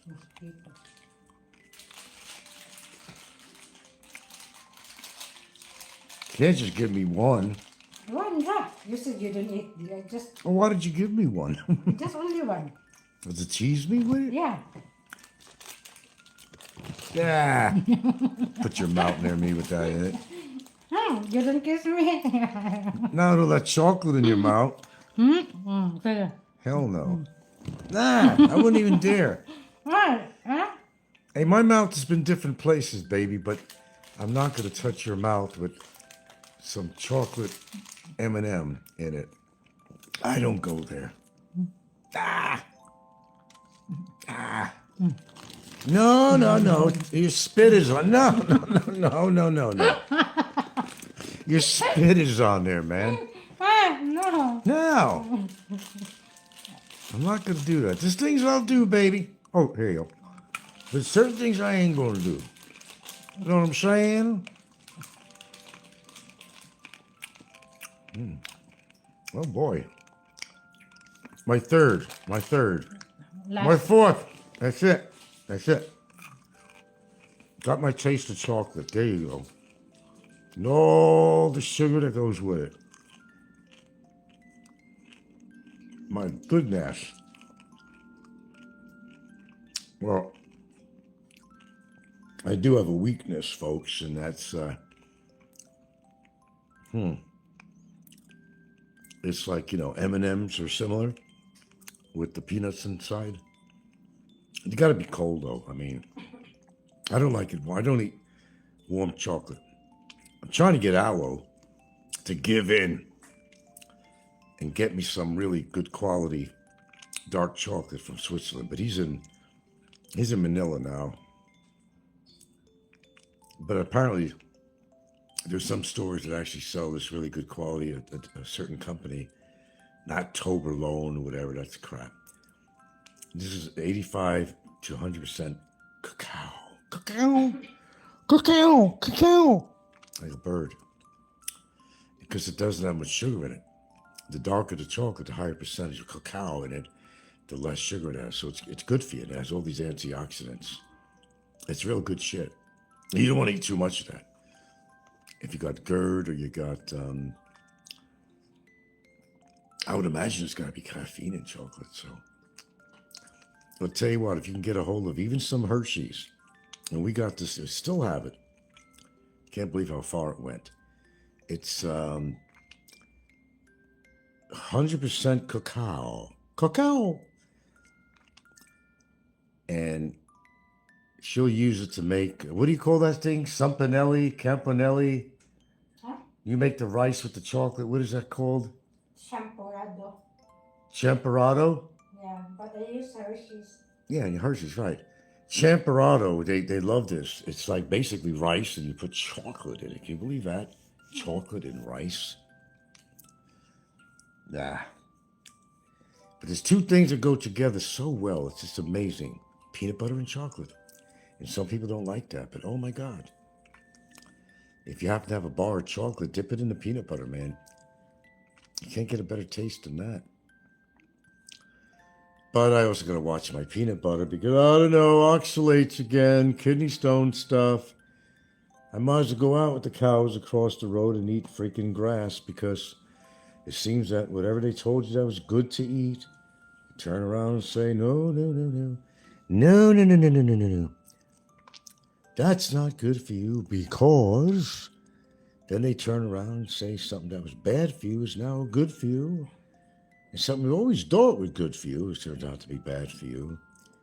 You don't know who to believe anymore. So what do? You take their word or you just go ahead and eat whatever the hell you want? Well, I can't eat everything I want, I'd be in bad shape. For example, right now, it'd be too much of a temptation if I had some Rocky Road or something ice cream and had covered with whipped cream and Ice cream there, but they didn't have and nuts. Too much sugar. I don't want to be a diabetic. Too much sugar is along with a diabetic. You get heart disease, all kinds of shit. I hit those pre-diabetic numbers. So I'm trying to get them changed around. I'm not diabetic, but if I kept on eating, well, it seems even impossible, Jesus Christ, because there are people that drink 8 cans of Coke a day. And this guy on the internet was showing this picture. He said, if you drank 1 can of Coke for 3 days, there would be like something like, he showed this whole dish piled up with sugar cubes and how much is in that Coca-Cola. And even in one bottle, 1 can, I said, what? But that guy didn't drink Coca-Cola, but they drank Pepsi. No, same shit, man. It's all loaded with sugar, man. Yeah. And on top of that, folks,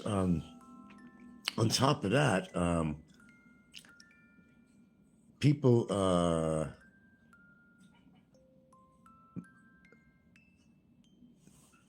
How did that happen? I didn't delete any messages. How come it said message deleted by Paradise Twice? I didn't delete anything.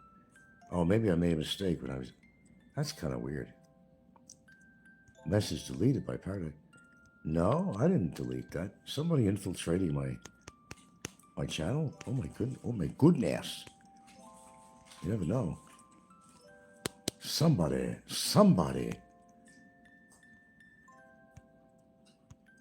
Oh, I didn't make anybody a moderator on here, I can tell you that. That was weird. It said message deleted by Paradise Twice. It says view deleted messages. So I press on that. I can even go to my so-called deleted message. I didn't delete any of my own messages. I don't know, maybe somebody infiltrated. I got a hacker. I can even see the old messages here. What? Like, what the fuck? Seriously? I don't know. I don't know what's going down in Funky Town. Let's see. No. That's kind of weird. What's going down here? Message deleted? No. Yeah, that's kind of funky. Hide live video? No.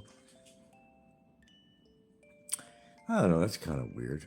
I must have hit a button on here. Relight off? No. Retouch? Yeah, that's kind of weird. Yeah, I must have hit it. Anyway, that's all the news that's fit to print, I'm afraid. Now, if somebody could provide information on John Blaze and verifiable proof, then I'll believe that. And I could add him to the punch list of trolls. And Barry, since you were on Brevis' show earlier, as I heard, I know you're probably on now. So, hi, Barry. Oh, I know you want me in there so bad, don't you? But let me give you a secret. You really don't. You really wouldn't want. Trust me on that. Okay. I don't know what's going on with this phone. But I gotta go. I want to watch a movie or something. Ladies and gentlemen, a little late night show here before I'm kind of sleepy tonight here. Wasn't shit on TV making me fall asleep. I gotta tuck in my audience here because every now and then they kind of need a tuck in. Look at an instant thumbs up. Oh my goodness. So Brevis and Butthead were on live, huh? Jerry. Unblock me, Frank. Unblock me, Frank. No, Jerry, I'm not. One of your best buddies is Brevis. I'm not going to give you that opportunity to come on my exclusive show. I got bit on the neck from something here. I got a nice welt. Yeah, I felt something today. Something bit me. Oh. How do we sum up today? I don't know. Stuff on YouTube, stuff going on. Measles is back, apparently. Numerous states. I thought measles was supposed to have been gone. They said 25 years ago. Well, measles has made its way back. And what's so bad about measles? Well, that'll fuck with your immune system, give you pneumonia, give you brain encephalitis, all kinds of goodies. And you think you got diseases under control. I don't remember if I ever had the measles. I remember I had chicken pox. It always come to my mind. My mother used to put, what do you call that salve on me, that pink, oh, I even have some of that here. Oh, what do you call this? It was for itching, yeah. But making a comeback, measles. And of course, you know, Rob Reiner and his wife, in a sad story, were killed. And you know, Rob Reiner, of course, from, you know, as being Archie Bunker's son-in-law. And, I don't know. They said maybe it's his son that did it, and I didn't catch up on it, but I guess there was a little more information's been released.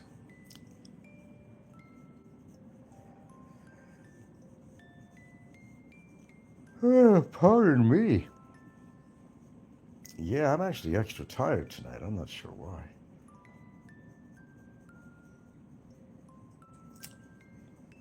Oh, let's see what's going on. Okay, Brevis and Budhead, they were on. Barry was on Brevis, was making some comments. So Barry's very active.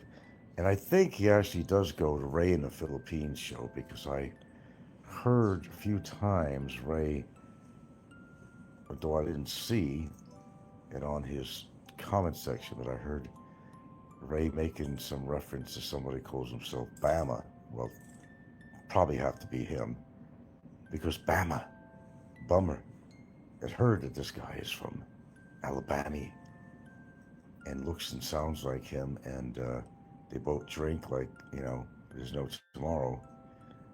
So there you go. In fact, Ray in the Philippines subscribed to me. Oh yeah. Oh yeah.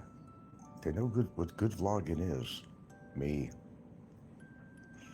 Okay, then we were given a lot of hearsay and bullshit that John Blaze met his maker. I could add that to my list, but, well, unproven. As I said, I need to see documentation of that before I'm going to believe that. I always figured he hasn't been on because he's embarrassed. I think his wife probably left him, if that actually happened. She just became too Americanized. I always say on my show, don't bring your Filipina to America. She made all these Filipino friends. She didn't need them anymore. Got a driver's license, bought her a truck, supposedly, all this shit. She don't need his ass anymore. See what happens? Sometimes you guys just don't think. But you don't listen to me. Enough, anyway. That kind of shit happens all the time. Bring him to America, which is where they wanted to go anyway. And you gave in. This was more convenient for you to live in America. And you got her to come with you, and she probably wanted to go the whole time. Got her wish. Probably left his ass in the cold and took what she can and began her life out there, and friendships with other Filipinos she's made, and there you go. That's the way to go, girl. Leave old Larry Evans in the dust.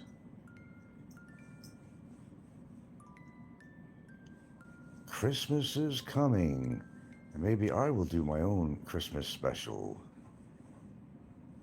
for Barry. Why not? Why does it have to be Popeye? Well, I'll certainly will do a live show on Christmas Eve. And why not? I don't see why not. Okay, other than that, well, anyway, nobody's conversing here, so I'm not gonna. I'm tired. Anyway, I didn't plan to do a long show here. And then, no, Jerry, I'm not gonna unblock you, you bastard. He was Humphrey as the show. Come on, Frank. Unblock me, man. Unblock me. I don't know why Jerry feels he has to come on my show anyway. I don't understand it. He don't like me. Doesn't talk very well about me. And if he's friends with Brevis, that's all that matters.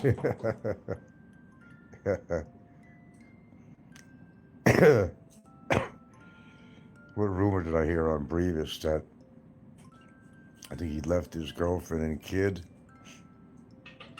to go, fuck around in the bars and pick up women and shit. Boy, the quality people that move into the Philippines, it's unlimited, isn't it? Lots of quality. They're all fucked up. They're alcoholics. They're women abusers. Trolls. Antagonists. Troublemakers. a history of criminal history, or being chased out of America or whatever country they come from. And that's why they come to the Philippines. And yes, Filipinos too, is always a reason. They heard that they were so easy.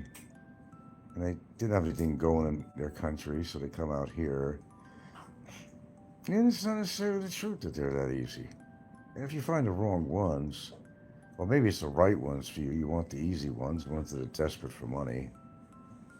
Isn't that what it is? Doesn't mean you're a real he-man or, a woman's man. It just means you're desperate, and maybe you found one that is desperate. That could be bought and sold. Oh, what else? I think that sums up today. I'm thinking here today as a day's summary. The same characters. And I noticed something else too. Yeah. I felt pretty funky making a lot of shows. And it turns out that I see a lot of the regulars are getting on more so now. They're making multiple per day shows or going on every day when normally they wouldn't. That money, is attracted to that money, Yeah. Things are tightening up in the economy and they're realizing it. I better do more shows. They're thinking I better do more shows. And of course, Trump is in the news all the time, making a total buffoon out of himself. And what did Brevis? I still got my MAGA hat, but he wasn't wearing it. Well, he wasn't wearing it there, but he had it with him. So it means he's traveling around with his MAGA hat. But unfortunately, Brevis, your MAGA hat has no value anymore because the president you're trying to support has no value, never did, making a total fool of himself. Come on, how could you support a president that calls people retards, calls reporters piggy, or you have no talent, or horrible things he says to people? Not that Brevis cares about children's welfare, but, he makes an awfully bad impression on children. Presidents used to be children's heroes. I want to grow up to be a president. Now it's like they want to be a pop star, but more so, but still, the leader of the so-called free world, like a little baby, spoiled baby, calling people names. The guy's like almost 80 years old, calling people names, insulting people, insulting news stations, reporters, threatening death to other people that don't abide by what he wants. Anyone that's against him, remove their jobs, threaten their life and livelihood. Oh, that's a real swell president, isn't it? Shit, I wouldn't even go near your MAGA hat, Brevis. Now it's an embarrassment. And I knew it would turn out that way. Wait till the midterm comes up. Wait and see. Wait till the midterms come up. That's going to be interesting. Okay, so we lost Meathead. And so many other things going. And measles making a return. It's a matter of time what makes it back over here. It's supposed to be gone about 25 years ago. How is it making a recurrence? I don't know. I know I need a flu shot. Don't need a pneumonia shot. I got that a little over a year ago. And you shouldn't have to get a pneumonia shot. 5-10 years or something you don't need. Supposedly. I'm kind of wondering when I got my shingles shot. If I was in Hawaii when I got that, or was I in the Philippines when I got that, when I came back? I don't know, but you don't want to get the shingles, I'll tell you that. I did get it. I did get a vaccination for that, but I just don't remember exactly when it was. Yeah, my mom had that one time. It was, when I heard, it was pretty painful. Anybody's ever had that? Well, you'd think everything would be here in the Philippines in spades. But apparently the measles hasn't made it this way. And I hope it stays that way. I don't know if I had it. I had chicken pox. I remember that, so.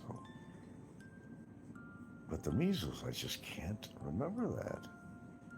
I got good long-term memory, but I don't remember that. Yeah, so don't want that. Okay, short show. Got a few people's attention on here, but I gotta wind down for the night, okay? You all have a good sleep, have a good morning, have a good day. Wake up and smell the coffee. Appreciate the sunrise. 'Cause it could be